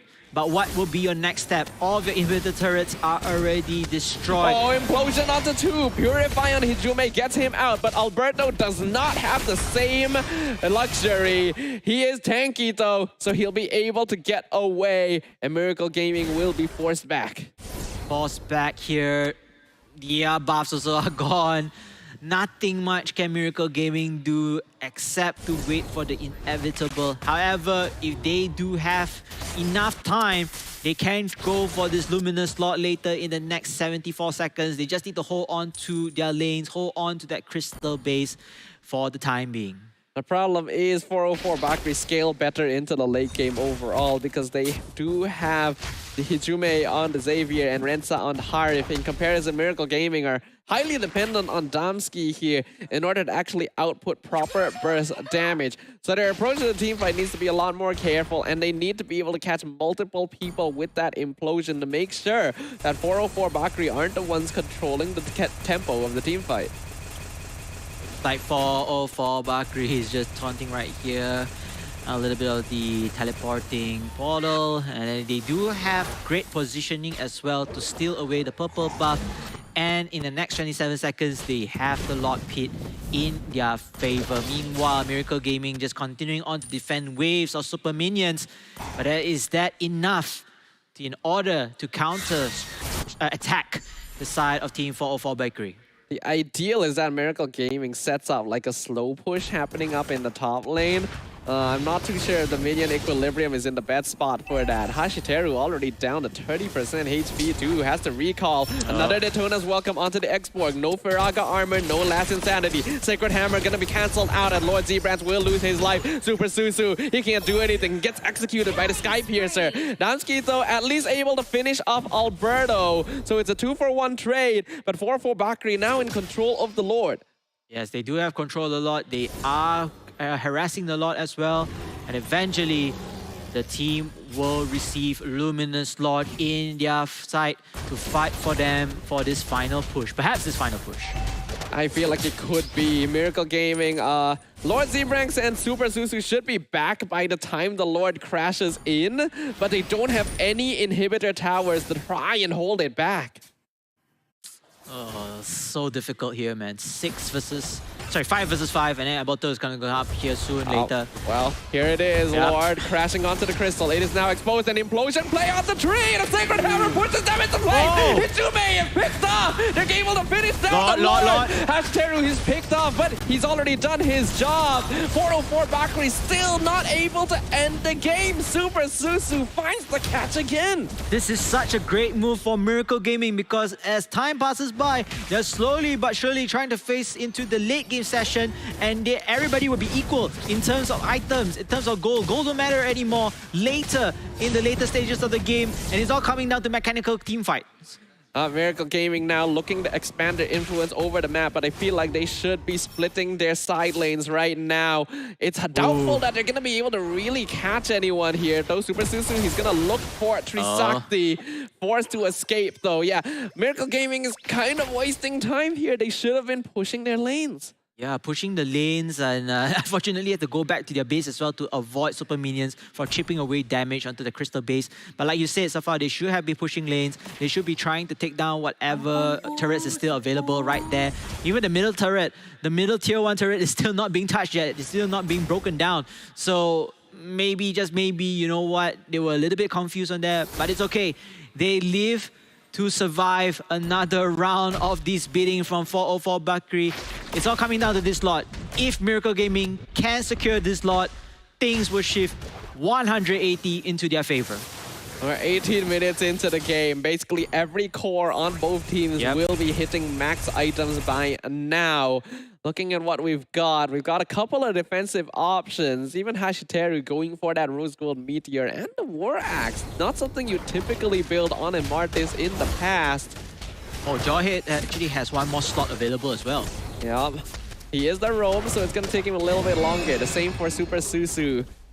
Damski gonna get scouted out just a little bit here. Both teams playing very carefully. They know a single mistake right now is the difference between victory and defeat.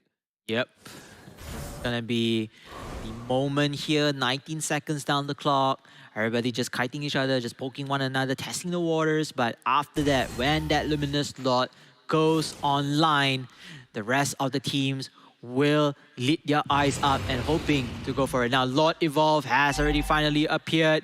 This is going to be it, ladies and gentlemen. 404 Bakri will have the first touch, the first strike.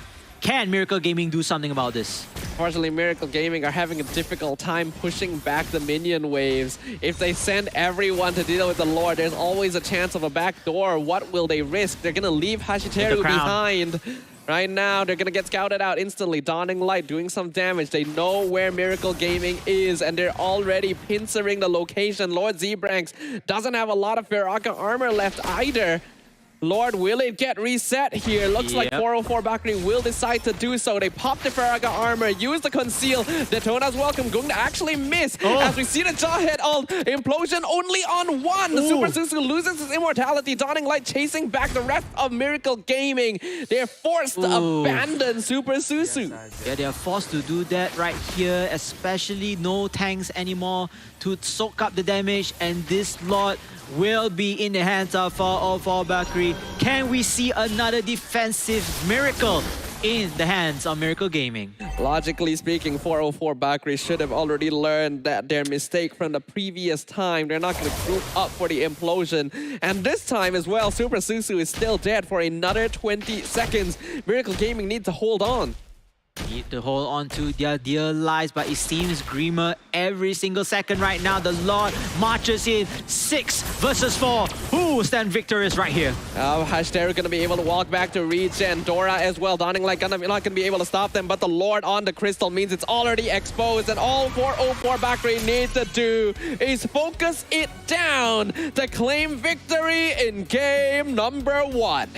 Game number 1 goes into the hands of 404 Bakri.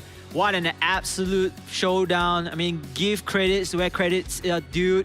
Team Miracle Gaming, they really put up a great fight, a great defensive stance, but it wasn't enough. After losing Super Susu, everything just crumbled apart. 6 versus 4. Nothing they can do to prevent their crystal base from being destroyed. It definitely was much closer game than we would have expected, because 404 Bakri actually made some really solid rotations in that early game, ganking and snowballing off of kills, but then they overestimated themselves a little bit and allowed for Miracle Gaming to claw back, to at least keep themselves in the game somewhat. And then all those implosion catches by Super Susu allowed them to prolong the game.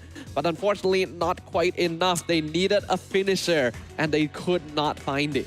Yeah, and because of, inhibitor turrets are already destroyed, their lanes are fully exposed, they always had to send Hashiteru all the way to the top side, like you mentioned earlier, trying to clear waves. By the time he drops down, it's so difficult already to assist in the team fights. Nonetheless, however, let's take a look on the team fights, the highlights right here. Especially, starting off, it was 50-50, it could go both ways. Both teams are playing aggressively. Hey, we're going to rotate as much as possible. We're not trying to be stagnant. Call off your shot calls, making sure that you're not alone. If you're alone, get back here because enemy is missing. Both teams were trading back and forth for quite a long time. At one point, you think 404 Bakri has the advantage. Then Miracle Gaming finds the Decimate Chain. Then 404 Bakri gets a gank, gets a kill, wins a fight. Then the next time, Super Susu finds the implosion that they've been waiting for to actually defend the base against the Lord. And it just went back and forth like that over and over again. Eventually, though, 404 Bakri are able to find the opening that they're looking for by taking out Super Susu before the fight even begins. Yeah, that was a great move as well. Around the 10-minute mark, as you can see here, 404 Bakri has found their footing and they went in for the kill. They know they have the upper advantage already after taking the turtles, taking the Lord. But then here comes Miracle Gaming showing us glimpse of miracles, hoping to go in for an all-out defense, able to take down multiple members as well, and able to stall, unfortunately, what it was called the inevitable. Yeah, they managed to stall the game for another 7 minutes though, just from that implosion play. So that's pretty impressive overall. In fact, if Renza hadn't survived and turned the fight around by getting 2 more kills at the end there, that could have been a reversal and a potential win for Miracle Gaming, which shows just how close things got at various stages of the game, demonstrating that we are dealing with completely different beasts here in the upper bracket round 2. Yeah, and eventually you can see that Super Susu loses his life in order to contest for the lot. And it puts them in an awkward situation of 6 versus 4 and eventually giving to the hands of Team 404 Bakri. But here comes the MVP, Hee-Ju-Mei. Nothing much can we say right here. Absolutely awesome play. And of course, team fight participation is at an all-time high with 82%. I think he demonstrated to us what the changes to Xavier allow him to do now. He was already being quite aggressive in the early stages, catching people out with the Mystic Field, dealing poke damage.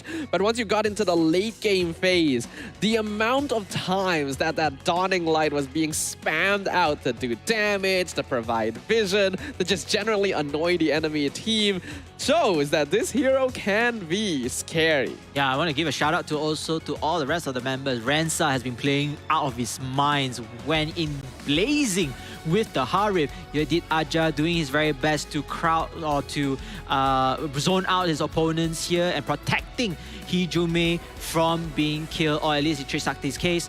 And then you have Alberto using his ultimate to zone out opponents as well away from the team fight. So good job. Kudos to the rest of the members of Team 404 Bakri. Yeah, it's a travesty that Super Susu got bronze here. I feel like his plays were what were keeping Miracle Gaming in this for as long as it did end up being. But hey, I think we all know what he did, so it's fine, right? In the end, 404 Bakri showing that they're very comfortable with the heroes that they drafted for themselves, and the difference in the way that itemization works now. Because in the past, having Julian, Xavier, Harry would be very easy to counter typically because they're all magic damage. But now with the revamps to items, you realize that like, okay, defensive items are not quite as strong anymore. Yes, agree on that, especially with the changes in the items, the revamps and all. It seems like, you know,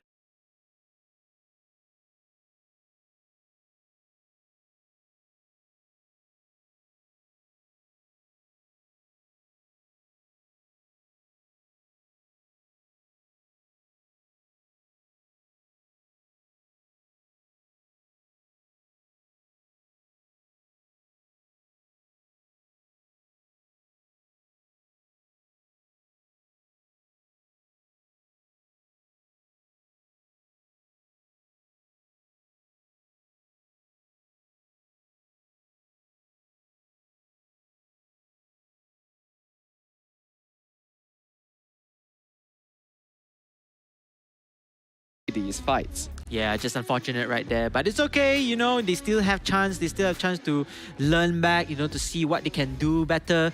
And, you know, it's all coming down again during the drafting, during how much aggression they are able to play right here. So again, ladies and gentlemen, if you're just tuning by here, make sure to show support for your teams, for your players down in the comment section below. If you have time, do drop by to the on-ground event right here as well.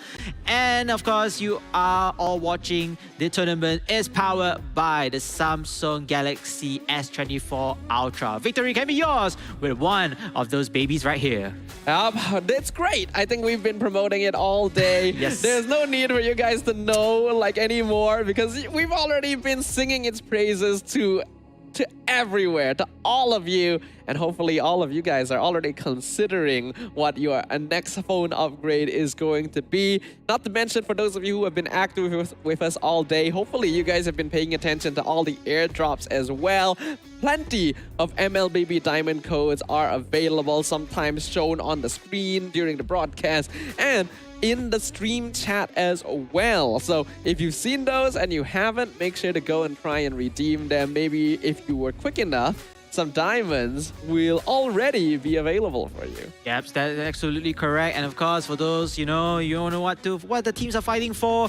Are they going to get something out of it? Definitely so, ladies and gentlemen. We do have a total prize pool of 15,000 USD, while the champions will get 7,500 USD right here.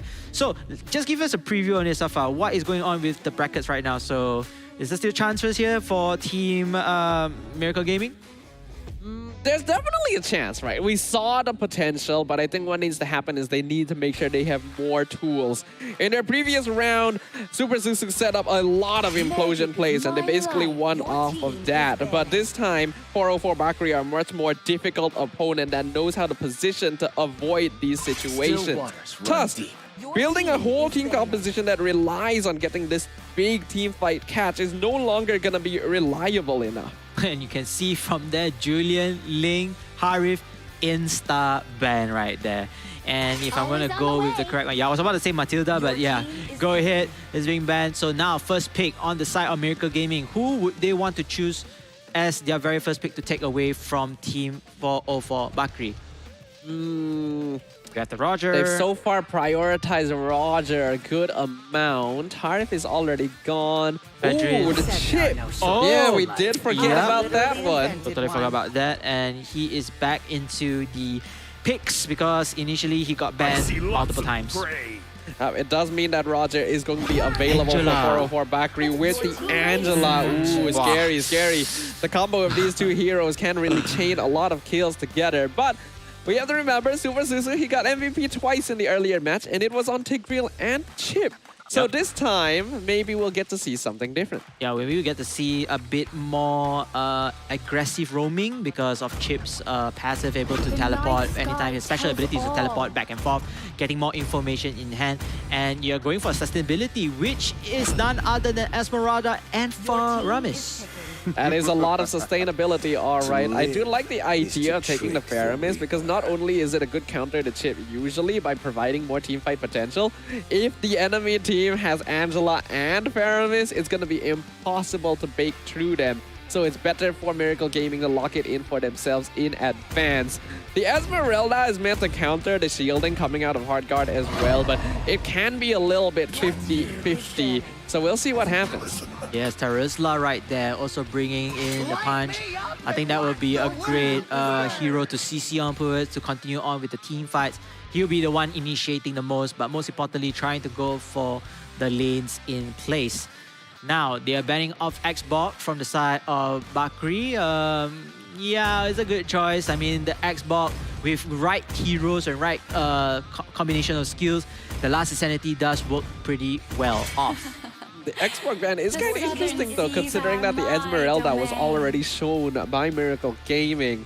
And I have to know, up until now, Lord Zebranx has literally played nothing but Xborg. So it's going to be interesting here. The Kadita also going to be banned, so some respect to Hijume. This was a hero that was very scary in their hands earlier, but now we see the classic, the Lancelot. Wow, another OG hero in play, and having the Lancelot, I know it's not a Ling, but it's still very mobile. You know, you get to use Phantom Assassin, you get to run away. You know, the whatever skills that, you know, Lancelot has will provide not only damage, but the ability to move out of the battle if needed too. But then, hold up, Nolan for the very first time in this game. I'm surprised it's taken this long to see Nolan, actually. He was like the only assassin hero that was being picked in the previous meta, and he didn't get nerfed or anything. So, all right, bringing this in, Hashiteru still on the gold lane Martis. And then we also see the Edith being locked in by 404 Bakri. Yeah, it's very surprising, you know, with the new patch. Nolan is not being nerfed on being adjusted at all.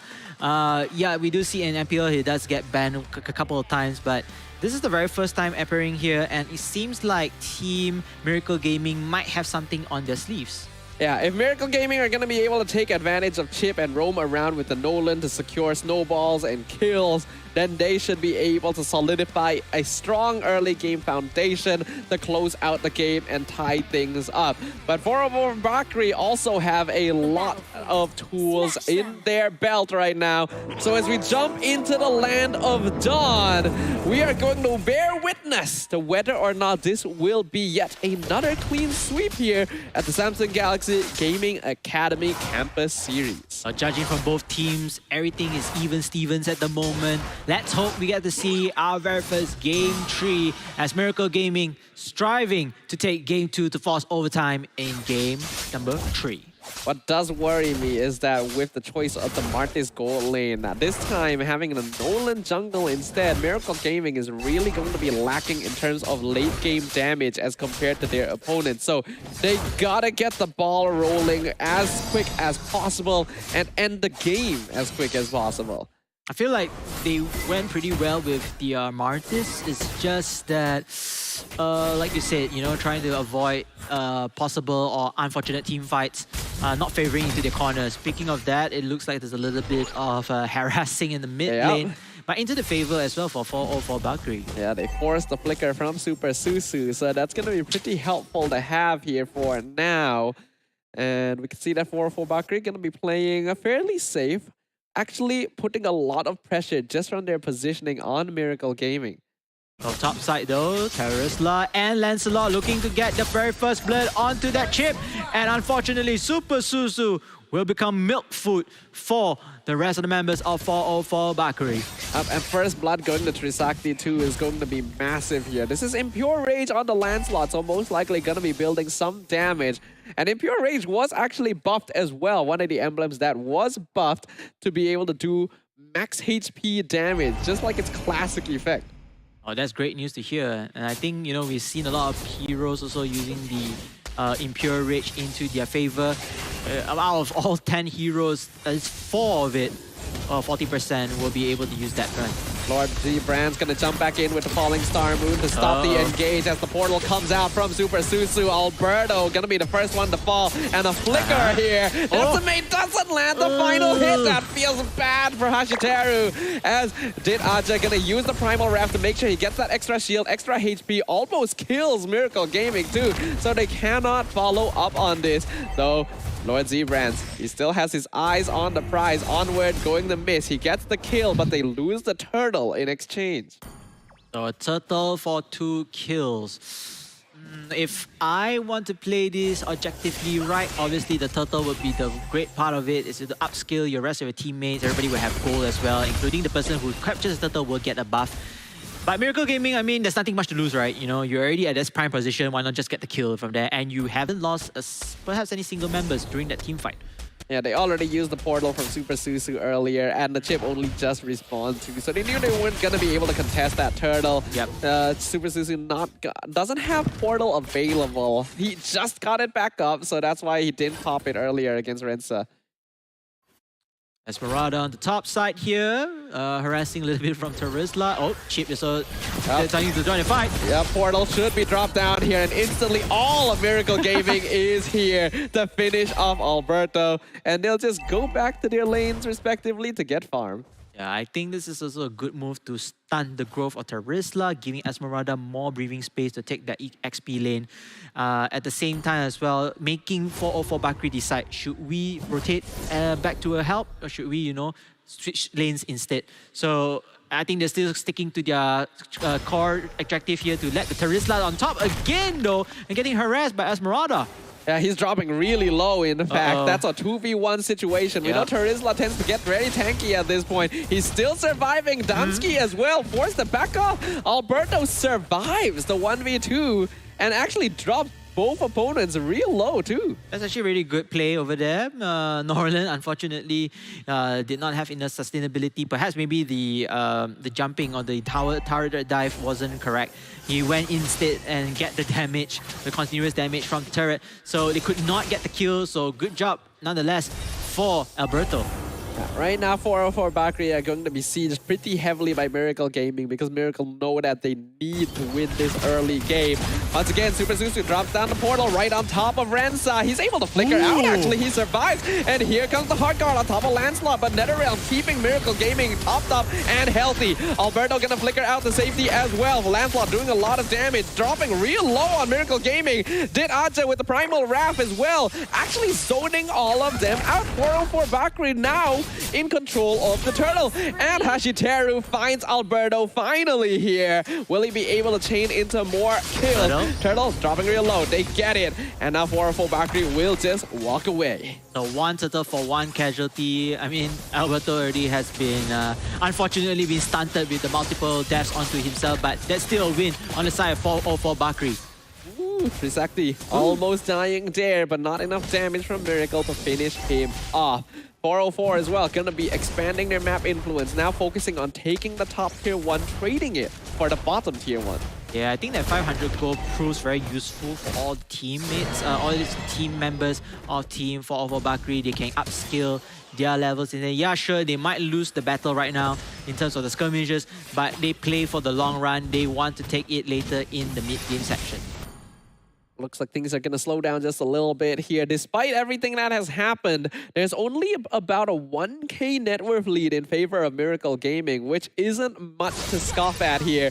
And speaking of, a shutdown from Trisakti onto Hashiteru, which is going to narrow the difference even more. Yeah, and his very first death right here, so this is not looking good, especially if he's trying to stack up more kills for his unique emblem, which is Killing Spree. And this time around, Team 404 Bakri, they found some footing right here, and they seem to be like, oh wait, goal is also almost equally at this point. That kill made a big difference. Shutdowns are very important. That's why you gotta make sure you position correctly. If you have a shutdown bounty, they try to catch Dit Aja. He's dropping low, but he's able to pop Primal Wrath just in time. Unfortunately, he's against 5 members of Miracle coming in through the portal, so he's still not gonna survive regardless.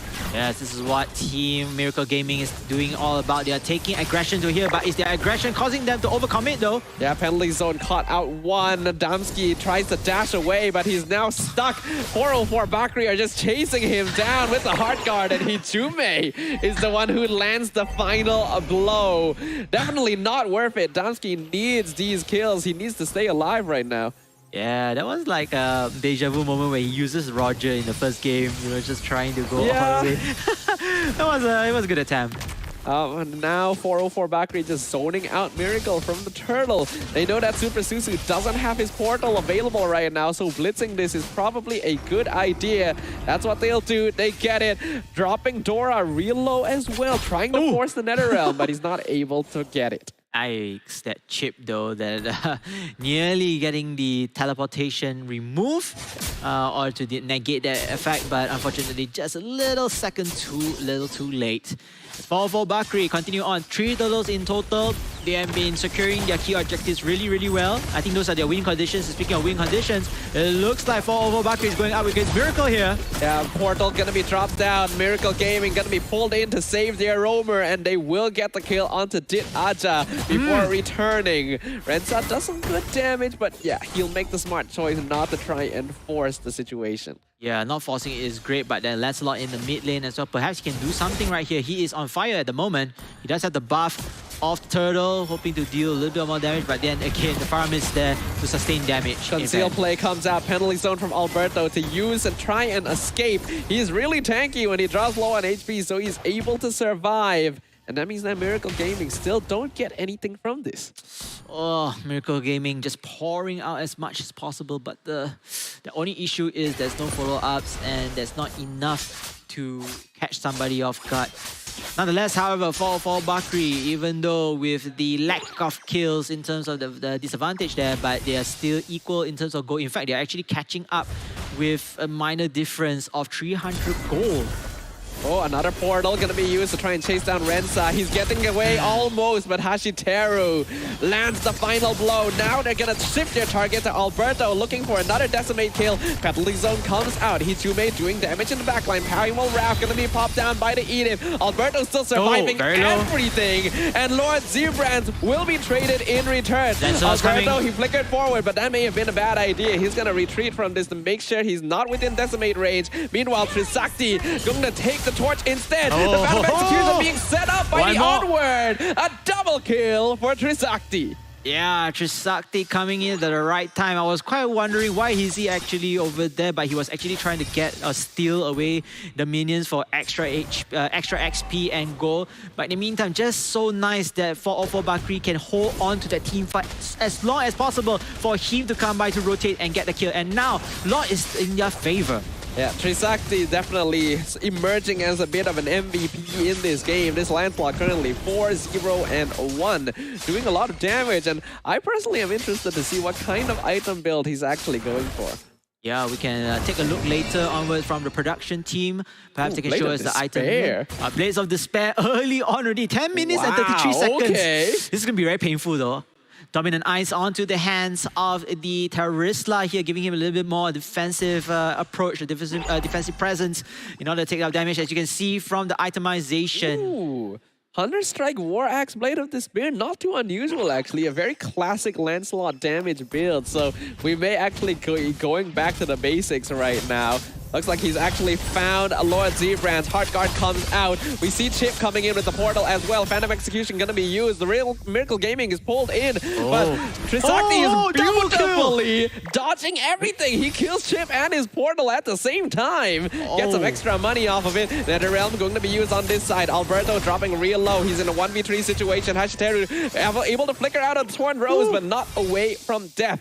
Hijume along with Trisakti now escorting the Lord. Oh, Hijume, he's pulled into the tower range. He gets picked off. A beautiful Shadow Stampede from Dora. Trisakti by himself will sacrifice his life to take down the inhibitor. Yes, the inhibitor has been exploded, but then at the cost of 3 members of 404 Bakri. Nonetheless, however, I think this is a calculated risk that they are taking. They say, hey, you know what? Our Lord is still actually surviving and eventually falls down already, but we managed to open up the map for us. We have pressured Miracle Gaming to defend instead of going for the offense. Yes, they get 3 of our members, but it's okay. They still have to take care of their own base. A 5-kill shutdown is going to be worth quite a lot, though. That did end up going to Dora, so this Pyramid should be able to start building up a little bit more damage to scale for that late game. Unfortunately, Miracle Gaming, again, like we mentioned before, is a team that doesn't do very good once you hit the late game phase. So 404 Bakri are still okay with this as long as they remain even slightly ahead in gold. Yeah, even Stevens as well. Not much of a huge lead in terms of area, but if you're talking about objectives, 404 Bakri, 3 turtles, 1 Lord, and an additional 5 turrets already in their favor.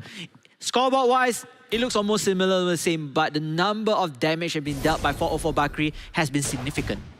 Yeah, when you're playing around a Chip and a Faramis, you really want to group together to take team fights. And speaking of, the portal comes out, they're chasing Hijume, but he flickers out to safety. And now, Miracle Gaming are behind enemy lines, battling zone on the entire team! And the Heartguard comes out to keep them alive. Hashiteru gonna be the first one to fall, and Super Susu will be slain by the claws of Rensa. Lycan pounce into the bush to catch Lord Zebranx as well. Double kill! And now, Miracle Gaming are playing heavily behind. Wow, heavily behind indeed. Endless Battle already picked up from Trisakti. Even more painful, more damage output right here. It doesn't even matter right now. For Bakri, they are playing back to their own zone, their own aggressive playstyle, which is to tower dive or at least to take down turrets in place. They're so dominant, they're literally splitting their members to take inhibitors and the Lord at the same time. And now 404 Bakri are in position to potentially end this game with the next Lord push. So if you don't have Tiggerel in your favor, what would be the next best thing to stun everybody, to get CC everyone in a group? Ooh, penalty zone does end up missing here. Alberto gonna slow it down. They don't want to lose anyone right now because they want to try and end with the Lord push. Get Farmis perhaps in terms of the ultimate, or you know, the chain links, and of course Super Susu's Chip. He has to go in for the CC, even though it's just a slight little well. Dansky meanwhile takes down Rensa. That's a great off-camera kill, but it doesn't matter. The Lord makes his mark right now. It's still a 5v5. Let's see how 404 will be able to push forward right here. Without Rensa though, the defense might be easier for Miracle Gaming. In fact, 404 Bakri might just decide not to go for this after all. The portal gonna be dropped down because he realizes Alberto is very low, and the rest of Miracle will come in just to finish him off before going home to clear out the Lord. So, deja vu from the previous event, the previous game. Very great defense right here. Despite, however, Miracle Gaming just holding on to their dear life. I can see how useful the Chip is using the teleportation to take down picks right here. But it's not Alberto that they want to stop. They need to stop somebody else. I feel like, you know, they should have stopped Trisakti, but it was just so slippery, able to get out of the enemy line so quickly. and it's not working out well for Miracle Gaming. Oh, he's in a really tough spot right now, but he will be able to get out. No portal from Super Susu. The problem is 404 Bakri made a big mistake in that previous fight. There was no reason for Rensa to get caught out. Literally what I mentioned. They cannot afford to lose anyone if they want to push with the Lord. And then that's exactly what happened. Oh, Super Susu, he's looking for Trisakti. Hard card comes out on the landslot. Portal gonna be popped down. Super Susu, the first one to fall. Hashiteru follows right afterwards. And the Netherrealm not gonna save Dora. Miracle Gaming have gone too far. They fed themselves to their opponent. And now 404 Bakri is looking to charge down the mid lane. They only have one minion wave. Miracle Gaming needs to clear this up as soon as possible to flicker forward, but the penalty zone gonna be able to catch out Dansky. Doing a lot of damage, but that's a killing spree for Trisakti, and he's jumping the backward. He's dashing through everyone. He's got so much damage. Triple kill for the landslot, and that's a clean sweep for 404 Bakri. They are your first upper bracket finalist. All I can say is Trisakti is him, ladies and gentlemen. He just put down the nail onto the coffin from the side of Team 404 Bakri. My oh my, if I am Miracle Gaming, I could not respond to that. That was like, what just happened? What went wrong? We lost 2 members already in our team fight. We're supposing a team fight that they are supposed to snowball. They're supposed to go away, but whoa, that just snowballed all the way to the end of the game. And I just felt so bad for Miracle Gaming because they had a glimmer of hope. They had the right intentions to go for the team fight because that's why Chip was there with the teleportation, right? But they did not expect the whole gang just counter-striking them back here. And it eventually just ended with that triple kill from Trisakti. I feel like Miracle Gaming tried to be a little bit too greedy there. Like, if you're in the early game, you pop the portal down, zone the landslot, kill the landslot, then yeah, that's a little bit more viable. But at this stage, Trisakti has already shown that he has the micro movements to be able to escape from these sticky situations, especially with the hard guard on top of that. And he's got so much damage that if you make a single mistake, he's going to fully dismantle you. And the Endless Battle, his last item that he bought with the Blades of Despair and other things else, you know, coming in the way. This is definitely very hard. And like I said, a hard hero to catch because of the mobility, and he has teammates supporting him. So just unfortunate, a little bit of overcommitment, which I believe they can still perhaps stall all the way to the Lord fight. But they don't want to take chances, and unfortunately, this is a path that they chose. It just cost them the loss right now. And that means that Miracle Gaming going to drop down into round 2 of the lower bracket. It's a little bit further, at least, than the other teams who had lost earlier, but they're going to have a harder time going forward with this. And 404 Bakri showing us that they are truly one of the top competitors here. Yes, and 404 Bakri will be the very first team heading to the upper bracket finals. Let's take a look onto the highlights. Again, all even Stevens fighting left and right here. The only difference I could think of for 404 Bakri, key objectives, textbook plays. You take down the potato, you take down the turrets. Slowly but surely, things will come. Fruition will come as well for the whole team, and this proves well, not only just the one player, but the whole team here. And it kept that Lancelot super fat. Super well-balanced effort by the rest of the members. Miracle Gaming, yes, they got a glimmer of hope right there. You can see Hashiteru doing his own best. In fact, Hashiteru was doing pretty well as well. He also got his kills that he wanted there. But it wasn't enough. 404 Bakri controlled the map earlier on.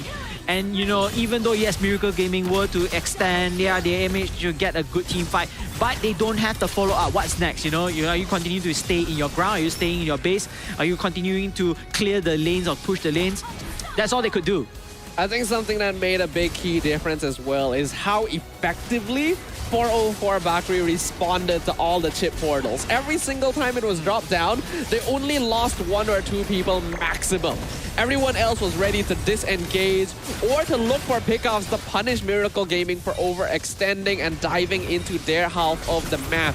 And that made a massive difference because when you have a chip on your side, along with a Faramis, you're very dependent on winning these team fights in order to actually take any structures. And since a lot of the time, 404 Bakri still had people alive, That's why they couldn't take any towers. Yeah, here comes the game of the the play of the game by Trisakti, and none other. I believe he is definitely the worthy MVP. 10 kills, 1 death, 5 assists, 88% team fight participation. But my oh my, this Lancelot, just goes ham with the Malefic Roar. The sorry, if I'm not mistaken, the Blades of Despair, the Endless Battle. What was that again? The axe, Bloodless Axe. The War Axe, actually. Oh, the War Axe. The old War Axe. Okay, and the Hunter Strike. Yep. I was kind of wondering whether we might see a Sky Piercer on him at some point, but Trisakti is showing you don't need it. Man has silenced the opponent and prevented another miracle by pushing Miracle Gaming down into the lower bracket. And as we can see in the scoreboard as well, things looked very comfortable for them. Yeah, I feel like Trisakti believes in his skills. He believes in this hero that he's using. So having the Sky Piercer, yes, it's cheap. It's it's able to get that instant execution below a certain threshold, but it kind of dampens down the rest of your abilities or the rest of your goal to get better items. So he said, you know what? Let's just forgo that Sky Piercer. I trust in my abilities. I trust in my skill. I trust in my microplay, and then he's able to farm up even better items, which led them to the victory. Kudos to all the teammates as well. Let me give a shout out to at least Hijume. He's been performing really well, supporting that Lancelot at the very right time through the gang fights and all. Alberto, yes, is not the best performing hero here or performing player, but he managed to put those ultimates at the right time. As for Team Miracle Gaming, they tried their hardest. They actually go back and forth, but textbook play-wise, they are lacking of that. Yeah, I think they were lacking a little bit of durability overall as well, because Hashiteru, Dora, Damsky all building damage. There was only one antique cuirass on the entire team, and that was on Super Susu. So that kind of explains why Trisakti was doing so much damage overall. There wasn't enough ways to soak up that damage. Not to mention, not enough real ways to hold down the Lancelot too. That's why we oftentimes will see heroes like Franco or Cho or Kaja being picked up when there's an Angela around, because you'd be able to lock down 2 heroes at once. But in this case, there really wasn't a lot of lockdown to go around at all. Yeah, they let that Lancelot escape freely, even though it's only 1 death, and then fully well fed. Just unfortunate, just snowballed to the defeat. But nonetheless, however, big congratulations to 404 Bakri for heading into the upper brackets finals. As for Team Miracle Gaming, their journey is still not over yet. They will drop down to the lower brackets round 2. So that means you have to play a little bit more games. You still have a chance to catch a breather as well. But that is it for their fights for today. Honestly, if you ask me, I'm really glad that I'm only casting the games today, because I feel like tomorrow's games are going to be terrifying, right? Yes. The fact that there is a threat of being eliminated from the competition, this platform that they've been given to aspire to be champions, to reach for greater heights, taken away from them unceremoniously. That's the last thing they want to happen, especially with the prize pool and everything on the line. Yes, I do agree on that, Safar. And, just going through the minds of the players, how do they take this loss? Do they take this as personally as possible? Do they blame themselves? Do they even blame one another? There's a lot of drama going on here, but for a good team, I believe, like Miracle Gaming, they'll come back. Yeah, I don't think so. Yeah, they will brush it out saying, hey, you know what? It's a loss, it's a loss. We take the responsibility, we take accountability as well. And I'm looking forward to see what they have in store for us for tomorrow. I mean, we still have to remember, Miracle Gaming is a team that was in MAL, and they've been in the Tier 2 scene even longer before that. So I'm pretty sure they have the experience of figuring out how to reset from a defeat and figure out what comes next, which for now, they're going to be able to rest for today, wait for their game tomorrow, and I'm excited to see what will happen for now. But since this is the upper bracket round 2, right? I think it's a chance for us to actually poke the brains of the players a little bit, right? Okay. We actually have an interview prepared with the winners of this game. So let's go ahead and throw it over to Elle, our host, to take over for the interview. Elle, go ahead and take it away. Thank you so much, Safa, as well as KBC, for your insightful post-game analysis. Well, with that, we have none other than Grigi Trisakti from the team 404 Bakri, who has played from the very beginning of the day, here to join me. Some fans over there as well shouting out his name. Guys, round of applause. Our MVP. Wow. Well, with that being said, some simple questions here. First of all, how do you feel coming out of the last game? It was quite a tough battle. Senang banget sih bisa menangin walaupun gamenya terjatuh lebih gampang lah ya dari sebelumnya. Tapi senang banget sih. Wow, amazing stuff. Well, next question. Well, with this, we come in here to the event. You came from Indonesia with your team. How do you feel to be in Malaysia with your team? Menurutku merasa terhormat sih bisa diundang ke Malaysia mewakili Indonesia. Tapi ingin bertemu lawan yang lebih susah dikit lah. Wow, amazing stuff coming here. Well, one last question, because you did say something about getting into fighting with more challenging teams. I wanted to ask you, did you have a goal coming into this competition? Is it number 1? Is it going to the top 4? What is your goal in this series? Of course, number 1. Number 1. Okay. Let's do a number 1 for the camera over here. Yeah, we gotta be number 1. 404 Bakri. Remember the name, guys. And that is the interview session here. We're gonna pass it back to Safa as well as KBC.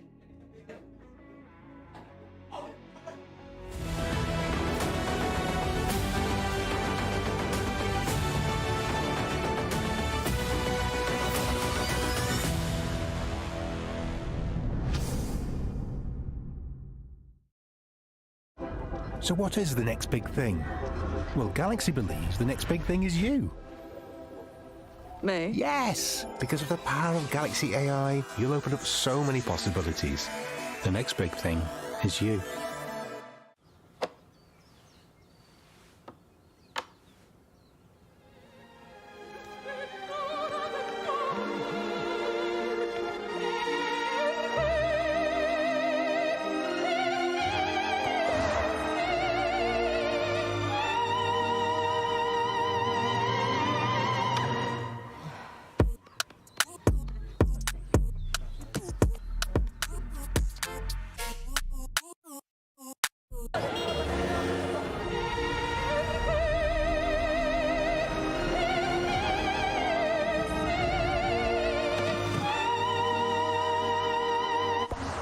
Hey, I'm at gate 6 wearing a gray shirt. ฉันอยู่ที่ประตู6สวมเสื้อสีเทา ได้ครับ เดี๋ยวผมไปรับอีก2 นาที I'll pick you up in 2 minutes.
This is such a great trip. I would love to take us all to dinner tonight. Make the reservation. Chris, are you getting any of this? Dinner at Santino's, opera tonight, tour tomorrow, and check up on Shuggy. Oh, okay. You go, Chris. Hey, I'm at gate 6 wearing a gray shirt. ฉันอยู่ที่ประตู6สวมเสื้อสีเทา ได้ครับ เดี๋ยวผมไปรับอีก2 นาที I'll pick you up in 2 minutes.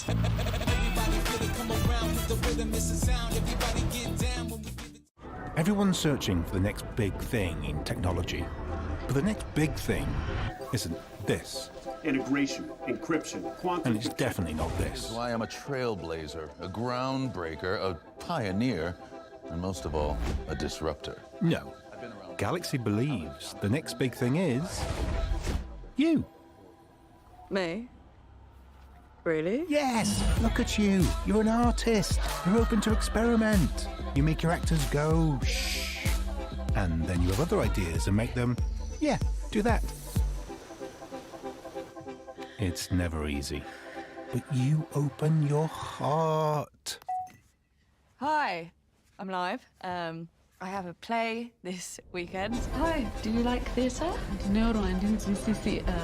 Sorry. You open conversations. You do this, you do that. You go... To be or not to be? You know that big thing I was talking about? Well, with Galaxy AI, you'll open even more possibilities. You'll open your imagination, open more ways to be, you know, creative, and open more ways to collaborate.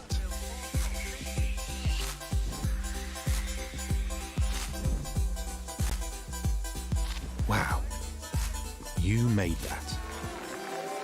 We're putting all that power of Galaxy AI in your hands. The next big thing is you.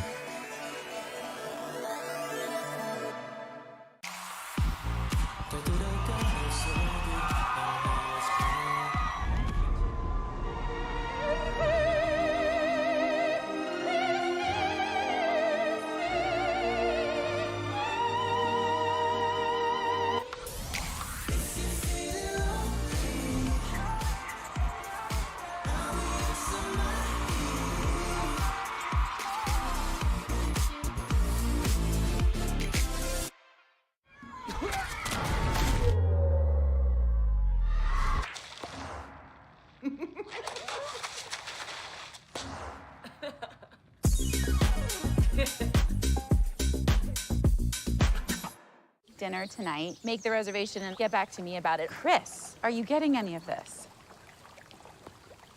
Dinner at Santino's, opera tonight, tour tomorrow, and check up on Shuggy. Oh, you go, Chris.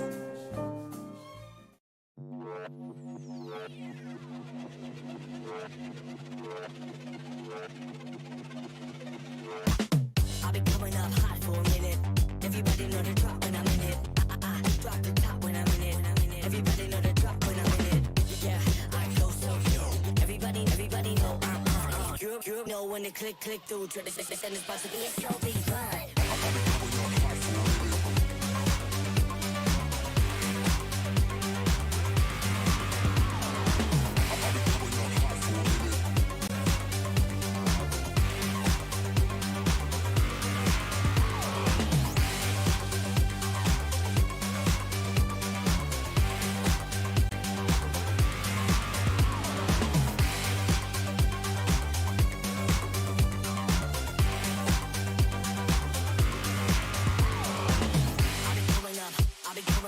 Everybody know the drop when I'm in it.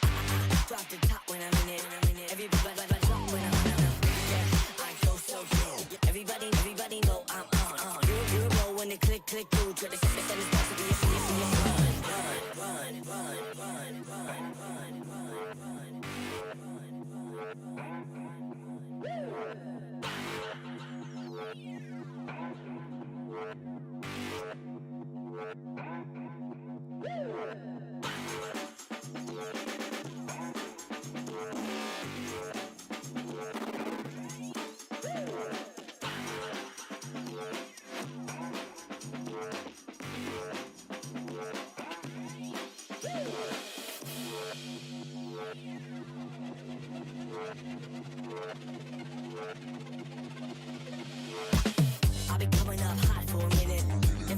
know the drop when I'm in it.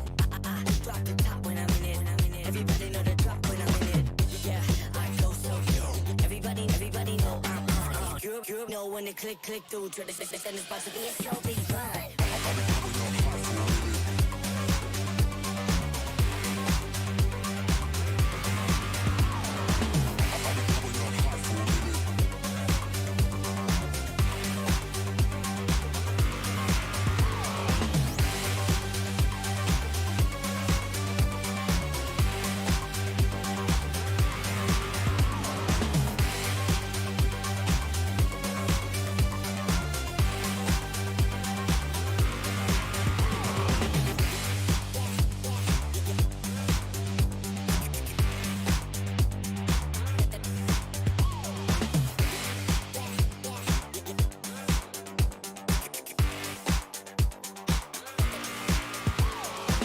I'll be coming up hot for a minute.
I'm feeling.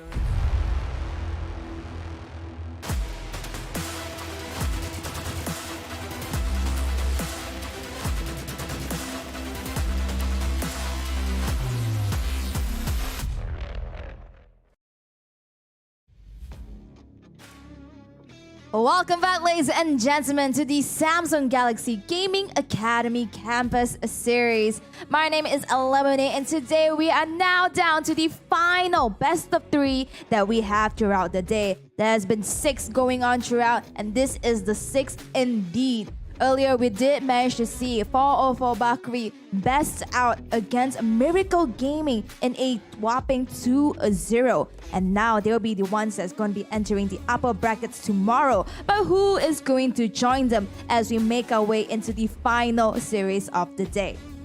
With that being said, I just want to remind you who has brought us this event. This event is powered to you by Galaxy S24 Ultra, the mobile phones that they have been playing on, that's been powering the games throughout the land of Dawn. With that being said, we are now down to the last game for today, and that's going to be between our two very teams who have played earlier. We have Team UTP on my left, and on my right, we have DX Origins, who have just played and bested out their opponents, and now they're still going to be fighting for an upper bracket spot. With that being said, I just want to remind you guys that we still have codes to give away for you in the on-ground, so make sure to stay around. And if you are watching from online, don't worry, because in the broadcast show, it'll be popping out and also within the chat. So ladies and gentlemen, towards the very end right now, let's do it one last time for the match between DX Origins as well as Team UTP. Let's pass it over to our casters, Staffa and KBC. Over to you. Thank you very much once again, Elle. And ladies and gentlemen, it has been a long day, but it's time to close things off with a bang for our final match of day one of the regional playoffs here at the Samsung Galaxy Gaming Academy Campus Series, powered by Galaxy S24 Ultra. My name is Staffa, and right beside me, we have KBC. Wow, it's been a very long day ahead, and now we are down to the final match series, which is match series 6. But again, this is the last one for today. We still have tons of action-packed games coming in forward for day 2 and day 3. But enough of those 2 and 3 days. Let's go into the current topic right now. We're going to have the very first civil war between both Malaysian teams, Team UTP going up against Team DX Origins. So this is the very first time both teams actually played with one another here. But previously, I do believe they played different games or games before side by side. So the winner between Team UTP or Team DX Origins will head into the upper bracket finals, facing up against 404 Bakri. And we already seen the interview by Trisakti. It's like, hey, you know what? It's just too easy. Give me more challenge, and hopefully either these 2 teams can stand up for that challenge. Well, these 2 teams have certainly proven their strength in their matches earlier today. And interestingly, we've had a trend today of all the games being clean sweeps. Will we be able to keep the trend going all the way until the end? We'll find out. We got Team UTP up on screen with Nopa El Nino, Miz, Emmy, Levi, and Wakanut. Yes, this is a team that only runs with 5 players. So all 5 players must be at top-notch condition. Comparing to some of the teams that have 6, but the 6 men can help to substitute or to give some coaching or analysis based on the gameplay. But then again, the team is there. They are prepared.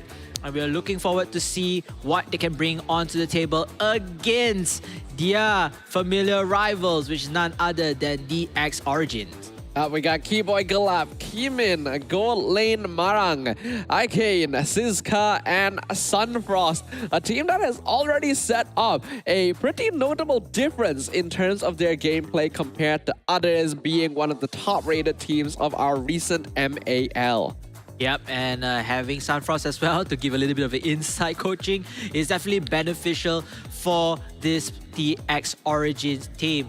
Nonetheless, however, again, this is going to be a new game. It's going to be a new series between these 2 teams. The first team to hit 2 will be heading to the upper bracket finals, while the other will have to drop to the lower bracket finals, facing up against the other players or the other teams who made it out from the lower brackets finals. Lower brackets round 1.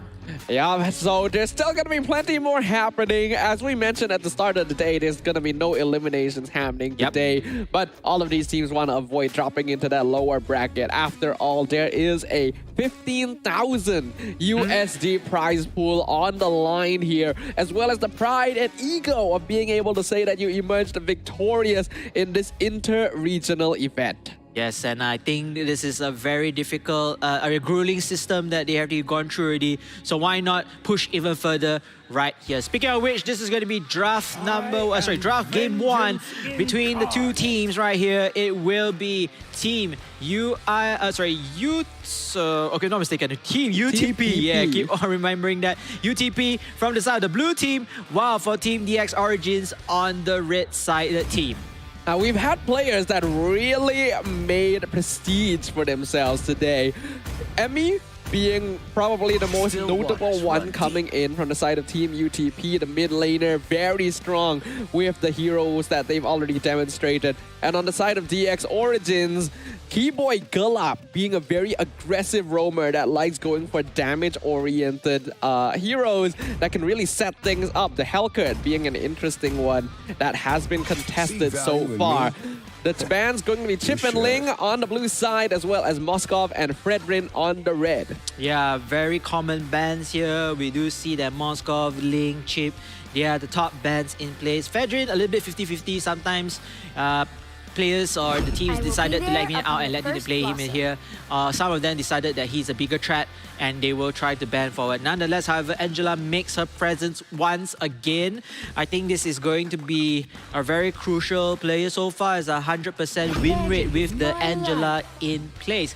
And you can see that Team DX Origins, they will go for the Harif. The Harif has been pretty well played as well onto whichever player in hand.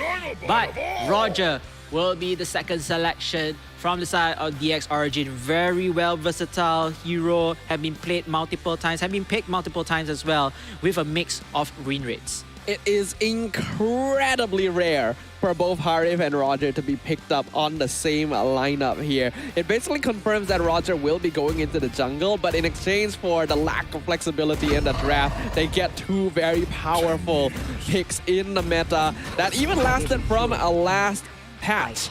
They are going to see the Terizla and the Valentina locked in by UTP here, so they're going to be keeping it safe and open to see what else DX Origins has under the hood. Yeah, that's a great choice also. When Terizla has been shown to be a capable initiator, able to set up the plays for more damage up following. And for Valentina, no questions asked. I think she has been an impactful mage, provided if she's able to catch the right timing of the ultimate that she uses as well. Oh, Lapu Lapu. Okay, back again into the pick boards. We've seen him being played probably 3 times, if I'm not mistaken, based on my analysis here. But Lapu Lapu also is like something like Terizla, able to get the initiation, get the lifesteal for him to sustain in his own lanes. Yeah, just a solid fighter overall because he's got a lot of tools, good damage, has a stun, able to escape. So pretty safe to go for it, especially since the Terizla has already been shown. The Baxia being banned out is to make sure that we do not see the Angela-Baxia combination that dominates early games if you are not prepared for it. Not to mention, it's a good counter versus Harif and Roger. So with that, Arlet, the final ban on the side of Team UTP, what else is going to be coming to the Land of Dawn? I think they're going to go for either their mage or one tank. Or roaming tank, depending on how they want to play with, but it seems like they're gonna hover onto another mage in place. It's going to be Luo Yi, looks like it, as we are waiting for the final confirmation. Yes, it is. So more damage, more power, more magic output here. So it's just, it's all going to be all-out warfare here from the side of Team DX Origins. Looks like we'll see the potential Esme here. Claude has already been locked in, so they're going for that since a lot of the other goal laners have already been taken out of the pool. Esmeralda so far has been picked pretty often to counteract Harif. She hasn't worked so well when there's an Angela in play, but this time the Angela is on her team. So the Esme will be even more difficult to take down. But then we see the Cho from DX Origins, a hero we were talking about literally earlier. Yeah, I think the players from DX Origin heard our request, our wish list, the type of heroes that we want to see. So we haven't seen Aulus yet, we haven't seen Zas yet, but hey, Cho finally making his appearance in this tournament now.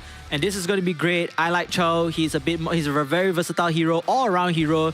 Back then in MPL, he's able to play assassin, support, fighter, anything that's not a marksman and mage. I think he plays every single role that is available here.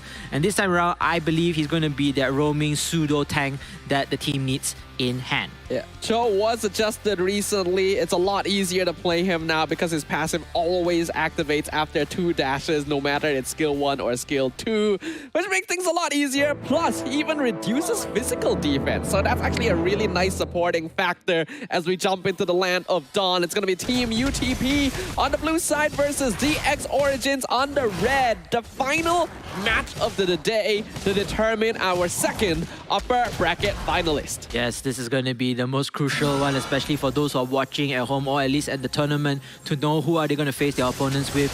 As you already can see, 4-4 Bakri is just waiting between these two teams who will be able to give them or step up to the challenge that they have already declared.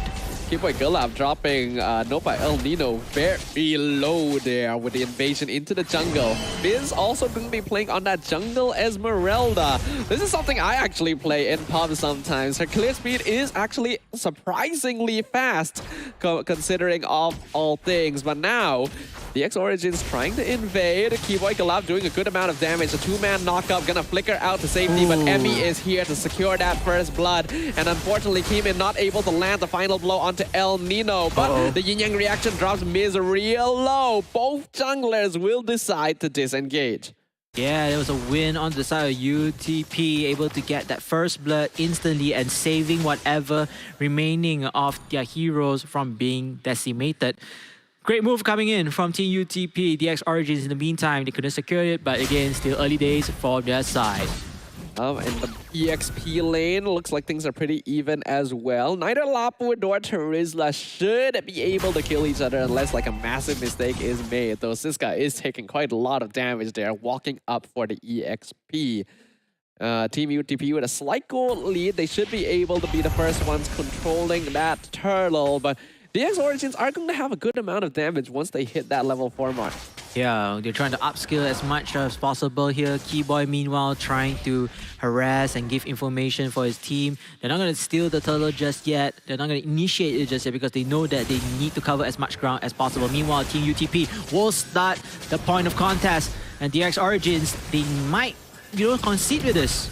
And they may have to concede here. Team UTP are taking this down way too quickly. Keyboy Gulab, he's looking for Miz, but he's not going to be able to find him. He gets taken out straight away. Miz secures the turtle. Falling Star Moon jumps the backline. Looks for Keemin. That's going to be a double kill already as the Heart Guard Esmeralda. This is literally what I was talking about. They lose Emmy, but Icade will be traded for it. Wow, what an absolute shutdown from the side of Team UTP. Not only taking the turtle, but 2 kills in place as Keyboy Gulab continuing on to poke his opponents, but again, he is a tank, a pseudo tank at the very least. He might not deal as much damage comparing to his other counterparts of this game. DX Origins need to be the ones opening up the fight if they want any chance of taking down Miz with Hard Guard on him. Because if he's the one determining how he engages, then there's almost zero chance that they're going to be able to take him out at this stage of the game. That's going to be very scary for them. And if Team UTP can continue abusing that factor, then they should be able to snowball well into the mid game. This time around, Team UTP slowly dominating their own lanes here. Siska and One Nut, 1-on-1, in this case 1 by 1, but none of it ever happened except for the laner here. Way of the Dragon set up the kick. They found it. This is what I said. They need to be the one setting the momentum. And now that they got it, they picked off Miz. El Nino just barely survives with a well-timed flicker. And DX Origins finds a bit back in return. Yeah, a little bit more momentum going back forward. A positioning of using the ultimate control, the Way of the Dragon, able to give them the upper advantage and to pick off that much needed kill. Nonetheless, however, both of them are still even Stevens in terms of goal and hoping to get a bit more advantage through that gold shield. And you can see that DX Origin, whoa, looking a little stuff here. But yeah, at the riverside. They did find Emmy. Unfortunately, he walked the wrong path right there. Siska now going to be targeted on the opposite side by Waknat and Miz. He's going to survive a lot of damage, but he's forced to flicker over the turtle pit just in time, too, to dodge the penalty zone. Interesting usage of the ultimate here, just making sure that he still survives. Trying not to get ganked by that, unlike this scenario here. Well, looks like... Oh wait, DX Origin actually got the turtle. Yes, they did. Keyboy Gulab was zoning out Miz, so the Esmeralda couldn't get close enough. And now we can see DX Origins gaining control already. So Team UTP weren't able to abuse the presence of the Esme Heart Guard. Yeah. glowing one into the hands of Emmy in terms of the Valentina, who's definitely gonna pack a punch in terms of its magic damage output. In the meantime though, the X Origins, they are rotating left and right, mostly the top side, but then Lapu Lapu has to be very careful of the bottom lane. Looks like he has to he actually traded places with Harith. Yeah, they did a lane swap here. They already got the full tower and gold shield down bottom, so they let Harith farm top instead. Siska not going to be dived on. Miz taking tower aggro to allow Win to do some damage. Siska gonna be able to use the Raging Slash to get out. In the meantime, in the top lane, I think I saw a flicker being used by gold lane Marang in order to escape, but they're still able to follow up and dive Waknut under his own tower. It's a win for DX Origin because Lapu Lapu managed to stay alive. However, for Waknut's Terisla, he suffered a different fate. Unfortunately though, DX Origins do lose their mid-tier 1 because they're focusing on the side lanes quite a bit. So that's a pretty important tower that they end up giving away as well. So now, Kevin, he's just picked up the Sky Piercer. So let's see if he's able to rack up some kills. Yeah, it's going to be very interesting as well, especially he has that wall cry though. Nice kick. Miz, it just disappears right off the bat. No, this Esme, it built Starlium Scythe, so she is actually really squishy compared to usual. Yin Yang reaction doing a lot of damage. Tower is down, and so is Waknut. Killing spree for Kevin, already picking up a stack on that Sky Piercer. Wow, what an absolute kill coming in from the side, and especially DX Origin, they already rotated well as a group. They decided, you know what, to commit to this skirmish. We get that map control, and then we are able to secure Turtle as the follow-up in place. DX Origin earlier on looking a little bit too shabby. Maybe perhaps they don't have the upskills skills that they needed, but now they have the potential to do even further damage onto Team UTP. They're currently in control of the game, a 3k net worth lead. Not all that much, all things considered, but enough to grant them a foothold overall. Team UTP, they gotta play it safe now. They've already lost their early game presence. They gotta play for the late game where Emmy and Win have items. So this is where we get to see Team UTP back and the passenger seat this time around. Initially, when we see the first game, they were always in front of the driver's seat. So how would they respond to that? An ambush play here. Diversion into the brush. El Nino gonna walk in place. Yin Yang reaction doing a lot of damage. El Nino able to flicker back into the base, but the same can't be said for his teammates. Emmy and Miz are just gone. I think that's a great play coming in here, taking down one of your core damage dealers in the Esmeralda, and you know, continuing on with the damage. Kick. He found the way of the dragon on Win, a very important target. And the penalty zone for Waknut is too late. That's a double kill. Angela all by himself. A 5-man wipe onto Team UTP, and DX Origins looking really confident. Wow, DX Origins behind enemy lines, using the teleportation, able to give them the advantage right there for the taking. Not just one, but 4 heroes in total. Things are looking really bad now for Team UTP. The goal lead has expanded very far. Keyboy Kalab able to find great pickoffs. Win not being able to farm safely himself either means that his scaling is being slowed down heavily. And DX Origins are in position to potentially end the game with another 1 or 2 lords. Yeah, and Siska is just continuing to put pressure, applying pressure on the top lane, forcing all the opponents to focus onto him, while the rest of his teammates is just slowly chipping away what's ever left on the respective sides. Lord going to spawn now. First Lord of the game, and at this point, DX Origins has already taken out every single external tower on UTP's side of the map. So it's gonna be impossible for them to even walk out and try to contest this. Yeah, I think they're gonna concede that. It's just a basic lot. But then again, you have to understand the player's mindset right here. What are we going to do in the next stages live? Yeah, they get the lot, so maybe perhaps they're going to do the split pushing, but they might take the chance as well to be aggressive, to play around a team fight and end this game right now. We even saw a diversion play from IK just to deliver Keemin to the purple buff so that he can steal it away from UTP. They're really farming everything they can on the map, and now with the Lord pushing up, I think we should see them doing some wave syncing. I see in a way that instead of farming, it's more like demoralizing the team, just cutting them off their lifeline bit by bit. Pretty much, yeah. Yep. Like a lot of top teams do end up going for that option here. And the waves, not the most synced, but close enough that it's going to do some pretty notable damage here. Lord hitting tower mid. As we can see Cho going in. He gets stunned though, unfortunately not able to find the kick, so he is picked off by Win. But his job is done. He set up the space. The mid inhibitor has already fallen. Team UTP is busy clearing up the Lord, so they will also have to surrender the bottom inhibitor on top of that. Heemin shoving the top lane. Can they get the last one? I think they will hold on for now, waiting for the minion push before they can do anything, as Miss trying his very best with Whatnot to defend that, but is that possible though? Blazing Duet comes out, Icade very low, flicker forward by the Claude, picks up the kill, but now Miz is too far forward and Keeman just gets an easy monster kill. Lapu. A lot of damage from the Lapu Lapu with the Land Shaker, but now, the triple kill from Keeman, but he gets picked off the shutdown. He's not able to follow with the Maniac, but the Crystal is exposed. It's a 2v2 situation. Gold lane Marang, he's just targeting it. They're trying to clear the minions, but they can't do it quick enough. So DX Origins just shuts down Team UTP. Wow, EX Origins, so much damage output coming in from their team. Even the Harif as well, alongside the Lapu Lapu. Very low of HP for the Lapu Lapu, but the Harif just continuing to dish damage, just slowly but surely poking down the Crystal base and eventually led to the victory of DX Origins. Meanwhile, Team UTP, they started out really strong in the early stages of the game, but you notice, right, as long as the team fights were going in with the Law Yi's divergence, the teleportation, just moving and harassing everybody around the map, they couldn't find an answer to kind of counter-attack that.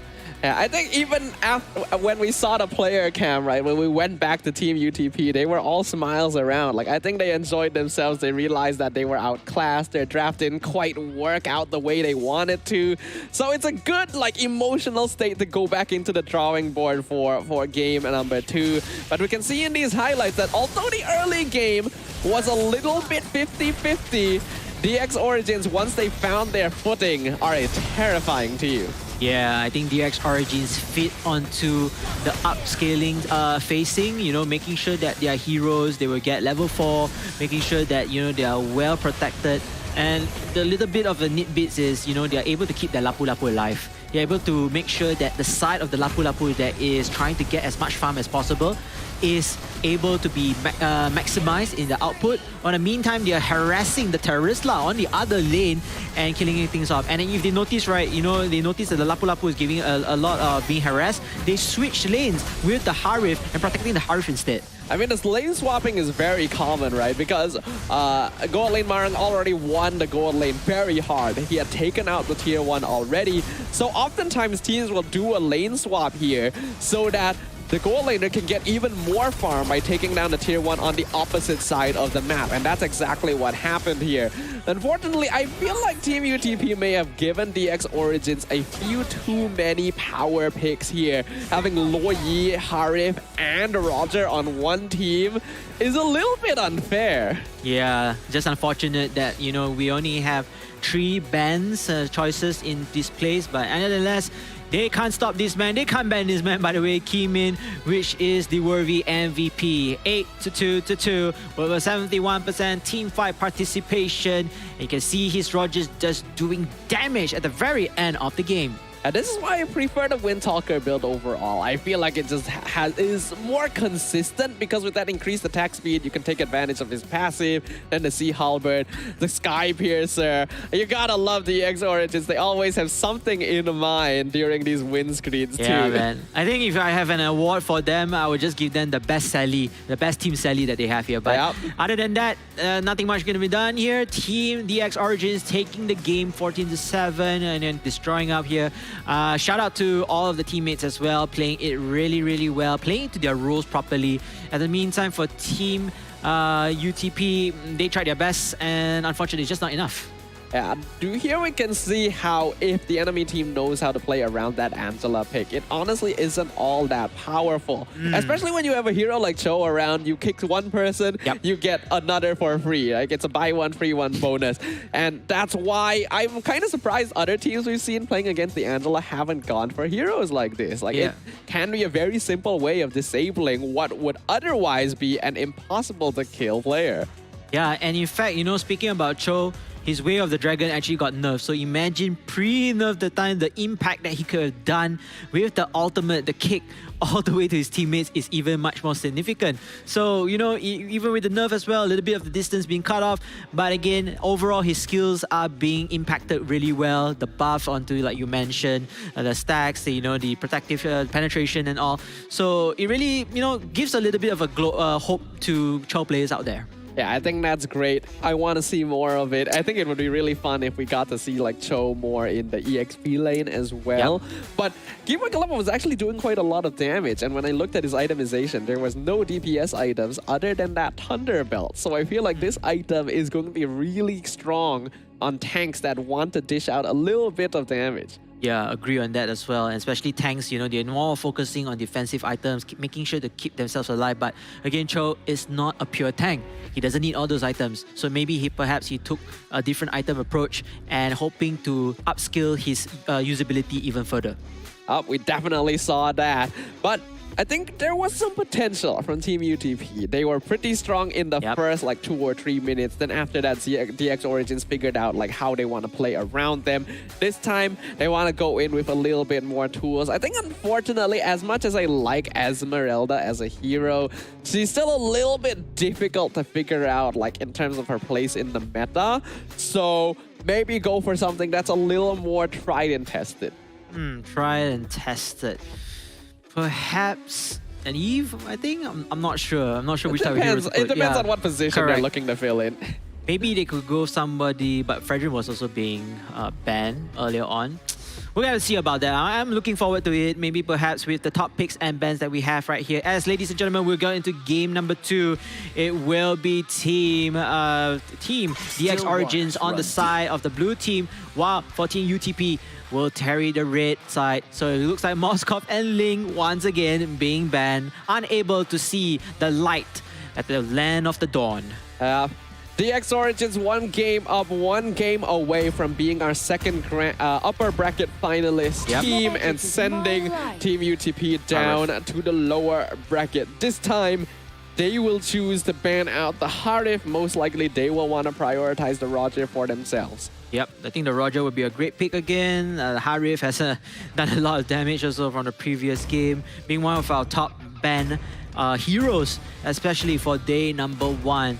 Let's see what Team Urgent... Oh wait, sorry, Team UTP will be banning out the Angela.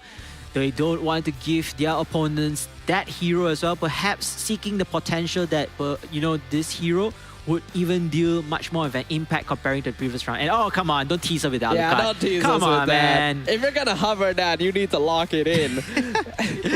Alucard has been one of my favorites for a long time, but we already knew that it was going to be Roger.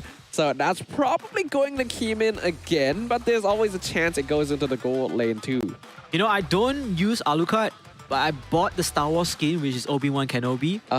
That was a skin that I really liked. The problem is I don't use that hero, so I was hoping that maybe I could use it in perhaps my Grandmaster games, which was a bit easier. But anyhow, Grub will be selected as the primary roaming tank, and then we do have that Yu Zhong. I like this pick. I like these 2 picks. Very common, very comfortable. Yeah, not bad at all. I think they recognize that DX Origins likes to go for these ganks, for these team fights. So having the Wild Charge and the Black Dragon himself will be good ways of splitting the fight and setting up better positionings for the rest of that team. Unfortunately, this means that Valentina is open for DX Origins. They can steal the Wild Charge, and they even lock in the chip. Oh my goodness.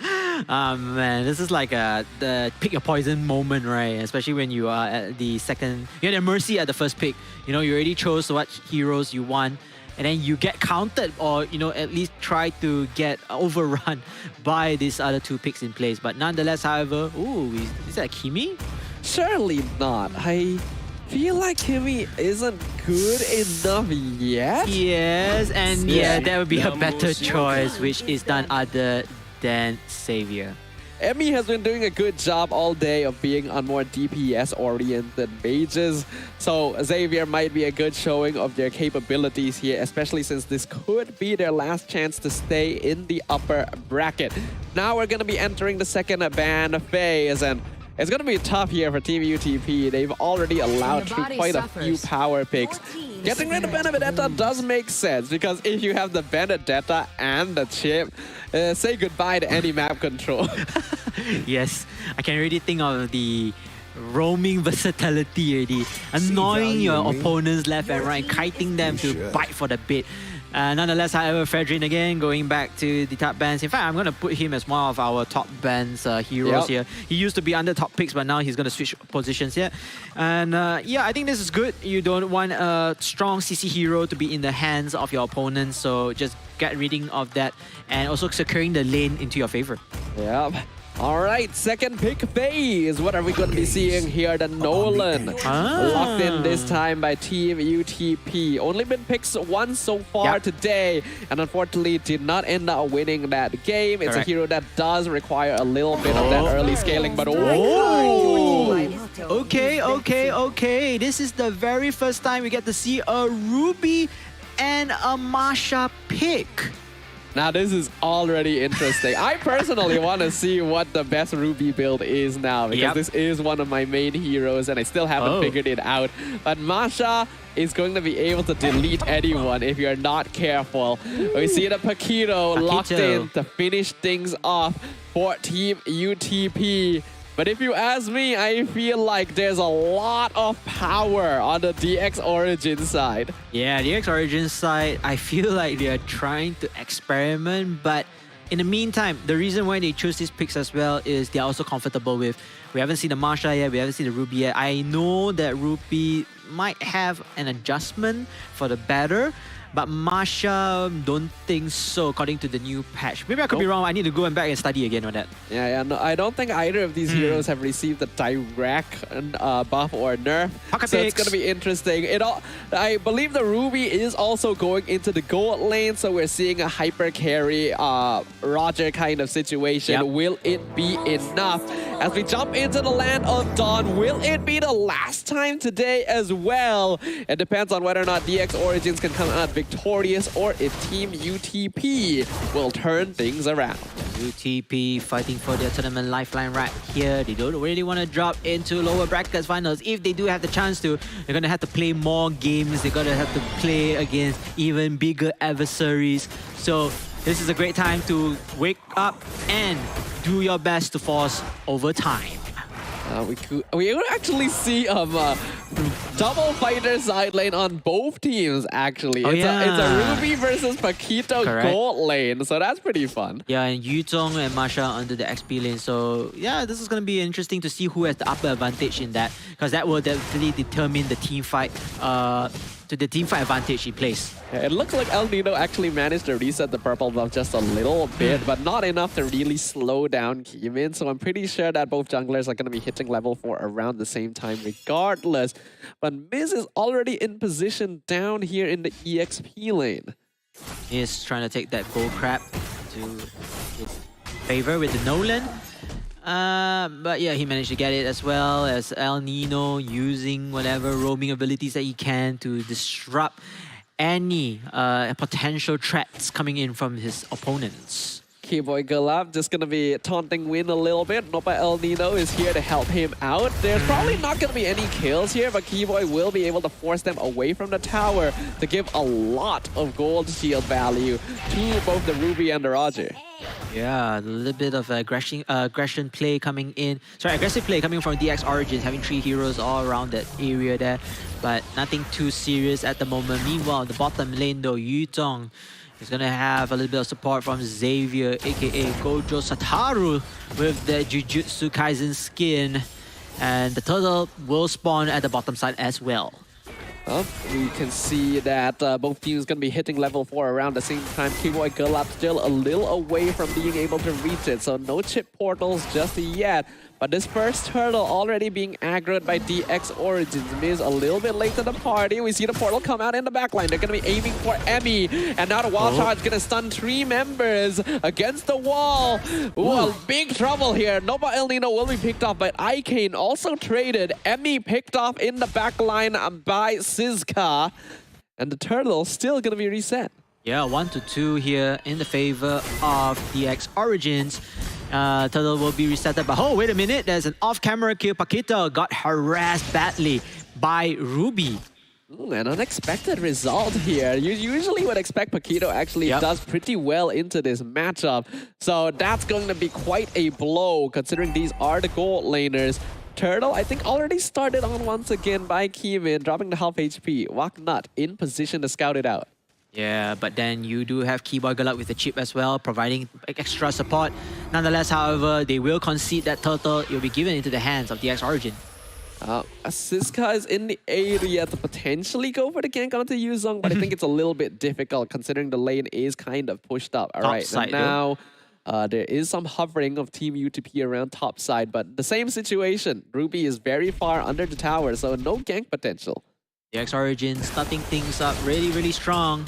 They do have momentum here, and again, if they were to play the textbook plays... Here comes the portal. They found Nolan. Can he escape? The answer is no. Instantly, all of DX Origins are here to respawn. A really nice wall charge onto the entire team here, but Grok should fall soon. No, actually, he's able to walk out. A nice wall charge can be stolen away to keep Keyboy Galap alive. And now Waknut forced to use Petrify to escape here. Keemin diving way too deep, gets punished for it. Emmy gonna fall, killing spree, claimed by Siska, and Win chases Ikane down. It's absolute chaos across the map. Siska, Win trying to cut him off, but he should be able to run out.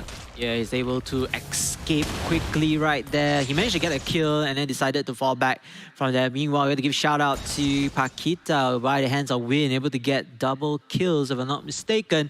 Very, very good attempt, you know, in the meantime, helping his team to perhaps to win that skirmish. Yeah, we can see that both lanes have actually swapped here. Win trying to outposition. Actually does get a good amount from the gold shield here, but I'm offended. Pulls him in for Keemin. Lycan Pound sets it up, and that's going to be yet another kill onto the Paquito. Great rotation here coming in from the Roger, and of course Ruby starting up the fight, you know, using the CCs in place, slow, stunning him, whatever it takes to slow down his movement in order to not escape from his imminent death. The top and bottom tier ones have already been taken out on the side of Team UTP, which means it should be very easy for DX Origins to control the turtle pit here. They're already in position for it right before the turtle even spawned. Yeah, again, textbook plays, you know, take out the turret, you extend your map control, you continue on taking key objectives like the turtle and the lot. Another one for the record on DX Origins. There's a gank down bottom, the portal's gonna come out, Win. He is not having a good time this game. He literally died before everyone even came through the portal. Like, that's how quickly it happened. Yeah, and this is the power of Chip, right? Using his ultimate to just bring everybody into the gang. And after the gang, they can just bail out. It's really annoying to have to deal with. Now we can see the invasion from DX Origins. They're feeling a lot more confident. And even if Keyboy does a good amount of damage to Miz, the purple buff going to be contested. Unfortunately, El Nino fails to reset it. So DX Origins should be able to steal it away, and they will successfully do so. Oh my goodness, this is just cutting down lifeline from Team UTP. No farms, no buffs, get cut off straight away from their jungle. They can't do much at this moment. Perhaps they could at least secure the red buff on the top side, and yes, they will do, but what difference does this make? Yeah, Team UTP need to slow this down a little bit. They, at the very least, have a Xavier for late game, but actually looking at it, they should be able to put up a pretty solid fight early, actually. Grok, Yuzong, Nolan, Paquito. The fact that they are already 4K behind is not a good sign. And what's not even a good sign is Siska onto the Masha. And there's another bad sign. Miz gets picked off. Here comes Keyboy Galap. Portal comes out. Who is that? It's Win again. The Paquito can't catch a break. Black Dragon form comes in. You probably don't want to fight here, my friend. He's just going to zone out and stay under the tower. Yeah, he's going to stay under the base with the other 3 more players here. And the inhibited turret. I don't think there's enough firepower. Oh, but wait a minute. Keyboy Galap maybe taunting a little bit too much for his liking. Nonetheless, however, able to run away into safety. They will take the mid-tier turret. And last but not least, the turtle will spawn in the next 1 second. This is starting to snowball out of control already here. Keyboy Galap doesn't actually have portal just yet, but the stun is more than enough. And look at Siska with the double thunderclap. Waknut is just gone. A nice wall charge keeps him in place, but Siska is still able to walk away. Nova El Nino just barely escapes with his life as well. And this is right outside their base. DX Origins are so ahead. This is not only demoralizing, but disrespecting as well. Imagine you just turret dive into their base and came out still alive with a minuscule of health. Even the wild charge committed, they're just not able to reach Siska in the backline. El Nino gonna scout out that the Lord is being taken. Dawning Light are probably a little bit too early here, but you can't really blame him. They don't know what is even happening. Man, I think they're going to concede this. They're going to try to perhaps take that red buff into their favor. The first basic lot. Oh. Have they found win? They found win. Oh no, not again. Oh man. I feel so bad for him. You know, this could be reported as bullying. You know, you are right. We can absolutely report this as bullying. Oh man, but again, this is the power of the chip. The chip just provides so much mobility, just purposely shutting him down, not giving him any breathing space. Once it pops out to at least right in the top, right at the start of his lane, boom, he's dead. He's just gone every single time. Keyboy Galap just has a vendetta against him specifically here. And now all the external towers have dropped. The Miz is gone. Double kill, in fact. There's so much damage on gold lane Marang. And the Lord hasn't even crashed just yet. DX Origins can continue this. Yes, they can continue this. They can continue on the fight here. As you can see, multiple members are trying to take down this turret and more members to come. Now Keyboy Galap in the back line. They're so low already. Waknut is just gone. That's another one. Only one survivor. It's going to take another 5 seconds before the rest respawn. Siska dives the base like he doesn't care at all because he knows it is over. The crystal is open. The series is claimed. And DX Origins are your second upper bracket finalists. DX Origins. That first game, I was hoping it was going to be a 50-50 game, seeing how UTP stand up here. And you know what? I thought, UTP can give them a chance into the next game. But my oh my, DX Origins was stepping the pedal to the metal all the way, ladies and gentlemen. That was all in. No mistakes whatsoever. That Masha, I think, came out unscathed. I don't think there's even a death on that Masha. He died at the end when he dived the base. But it's okay, right? Because that was a move to move and kill. But what a play, what a play. Coming in with these new picks as well to play into the game with the new patch. Safa, what do you got to say about that? I think it was really fun. I think it was great to watch. It's unfortunate for Team UTP.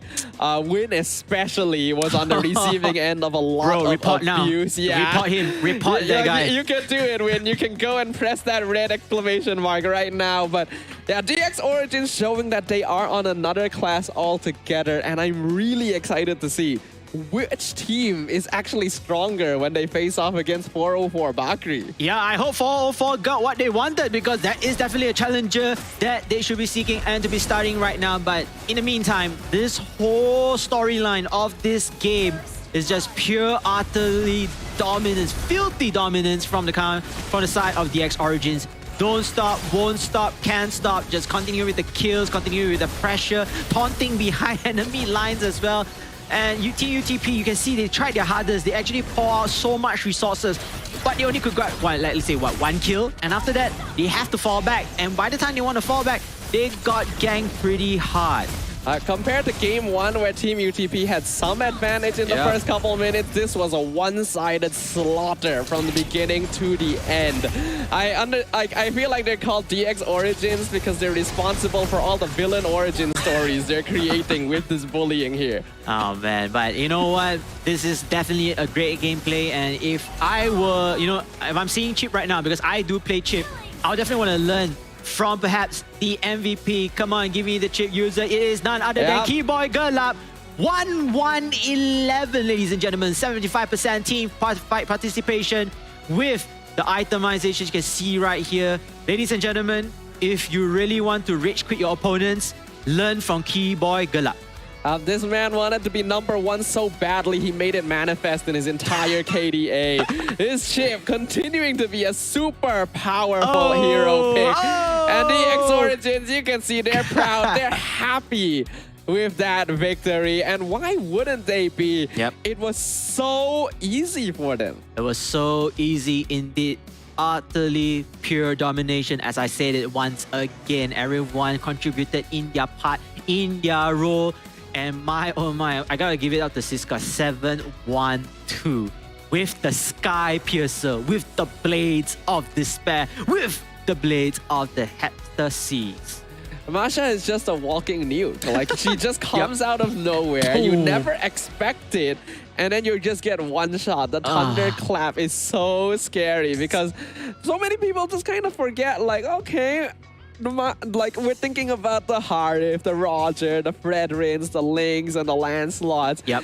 And every single time, Masha just slips through the cracks and you realize, haha, I should not have let her through. True. Man, and UTP, after seeing their draft, it's actually a not bad draft, to be frank. It's not really a good draft. I see no cracks except for zoning out Pakito. That's the only thing I can see of, and it just caused so much of the butterfly effect, you know, causing them stress, causing them pressure, and eventually just leading them to their loss. But nonetheless than ever, congratulations to Team DX Origins. You're heading to the upper bracket finals. As for Team UTP, you still got one more chance tomorrow. We'll see you all at the lower brackets. I'm going to be really interested to hear what DX Origins has to say about their victory there, because I'm pretty sure we're going to be jumping into an interview right after this. We already got a very interesting one from... Trisakti. Yes, Trisakti earlier, where they said like, oh, we're going to be #1. We want a harder opponent. This time, though, it's going to be with DX Origins, our local Malaysian team. So let's go ahead and throw it over to Elle, our host, because she's going to be preparing for an interview with Keyboy Gulab. Elle, go ahead, take it away. A day full of 2 zeros, but arguably the best one is saved for the last. So we have DX Origins Keyboy Gulab here to have a few questions. Round of applause, ladies and gentlemen, for one of our MVPs throughout the whole entire day. So Keyboy Gulab, first question, very simple. I see how you are with your team. You guys have really great teamwork. So I wanted to ask you, how was your preparation like? Were there a lot of practices, a lot of skirmishes as well with other people? Kita orang memang prepare betul-betul lah. Sebab lepas kalah dengan Barracuda, kita orang tak nak jadi badut lagi. So kita orang makin hard work lah. Makin hard work, so that means just add on the hard work, guys. Well, I see that you also were able to use the new patch to your advantage. So I wanted to ask you, what are your thoughts of the new patch being implemented during this tournament? Sebab kita orang ada Sun kan, dia banyak tolong kita orang tentang new patch ni. So, tak ada banyak perubahan sangat ah. I see. So guys, take notes. A good coach gives good players and good plays for the team. Well, with that being said, last question, final question.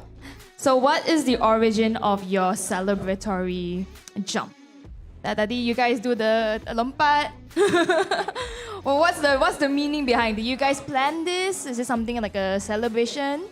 Semuanya spontan, kita orang main pakai buat je. Apa yang terlintas dalam fikiran, kita orang buat je. Spontaneous it is. Wow. Amazing stuff coming from DX Origins, and they're going to be making it through to the upper brackets tomorrow alongside 404 Bakri. Amazing stuff coming in. Okay, guys. With that being said, we are going to end our interview here, and we're going to be passing it back to the casters for the very last time. Safa and KBC, over to you.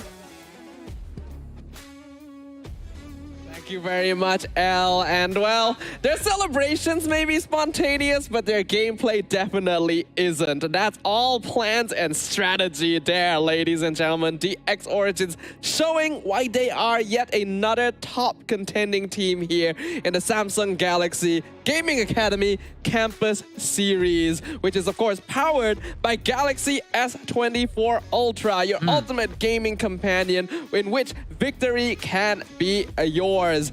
And with that, that's actually the end of our matches for day 1. So day 1, all 6 matches have been completed. A complete 2-0. I don't think we ever seen a game tree in here. So hoping tomorrow, day 2, all possibility day 3, we'll get better games in hand. But I think we got a lot of fun games today already. Agreed. A real demonstration of how the meta is shaping up. I'm excited to see what will happen for day 2, day 3. For now, though, before we close things out for the stream, we gotta look at how the bracket is for the end of the first day. And as we can see, we've confirmed that 404 Bakri and DX Origins will be the 2 teams facing off in the upper bracket final for that first grand finals spot. Yes, 404 Bakri taking out UITM Raw, a Malaysian team, into their kill count, and then onwards with Miracle Gaming, another Malaysian team, as they made themselves into the upper bracket finals, the first finalists in game. Meanwhile, for DX Origins, they take down Venus Vincia in a very close match, I would say, 2-0, taking down the Indonesian team, and then moving forward to take down another Silver War right here at Team UTP, and making themselves into the upper bracket finals as the second finalist. So between these 2 teams, whoever wins this best of 3 tomorrow will move on to the grand finals, being the first grand finalist in place. As for the lower brackets, you can see that we have UITM Raw, No More, Now or Later, Choco Base and Binance Vincia, alongside with Team UTP, and last but not least, the remaining teams in hand. Yeah, we didn't see any teams eliminated from the tournament today, but that's all gonna end tomorrow. No more pacifist run here. We got UITM Roar up against a Now or a Later for the first match to open the day. And then we have Choco Babes going up against Venus Vincier. Team UTP will be facing the winner of the first match. What happens to the loser, you may ask? Well, their journey ends there. Yeah, just unfortunately, they will have to end in place, but we are not done yet with 3 matches. We have another 2 more matches left. Match 4 and match 5. Miracle Gaming will have to wait for their opponents as well from the lower brackets, round 1. As for match 5, the upper bracket finals, 404 Bakri going up against DX Origins. I believe this is going to be the most anticipated match. I think everybody would like to stay tuned for the final match. So continue to support us right here in the live stream. Make sure to like, make sure to share, make sure to comment down which teams or players you're supporting. We'll be always there watching for you and giving you that shout out. Thank you very much, everyone who has joined us thus far, especially to those of you who have been with us from the very beginning of the day up until now. It has been a long day, but we wouldn't want it any other way. The games have been great. These up-and-coming players showing us what they can do. But that's going to be all from us for the first day of the regional playoffs. Before we close out, KBC, you want to say any last words to people watching? At least for day 1, it's been a great game so far, competitive sweep. And, you know, it's a bit sad that you won't be joining us for day 2 or day 3, but I hope you continue to watch us play as well. I watch definitely the games will. As we have Monchel coming in to replace you for day 2 and day 3. Yep, that's going to be fun as well. So with that, ladies and gentlemen, thank you for joining us here at the Samsung Galaxy Gaming Academy Campus Series, powered by Galaxy S24 Ultra. My name is Staffa. This is KBC. Thank you very much for joining us. We will see you guys tomorrow.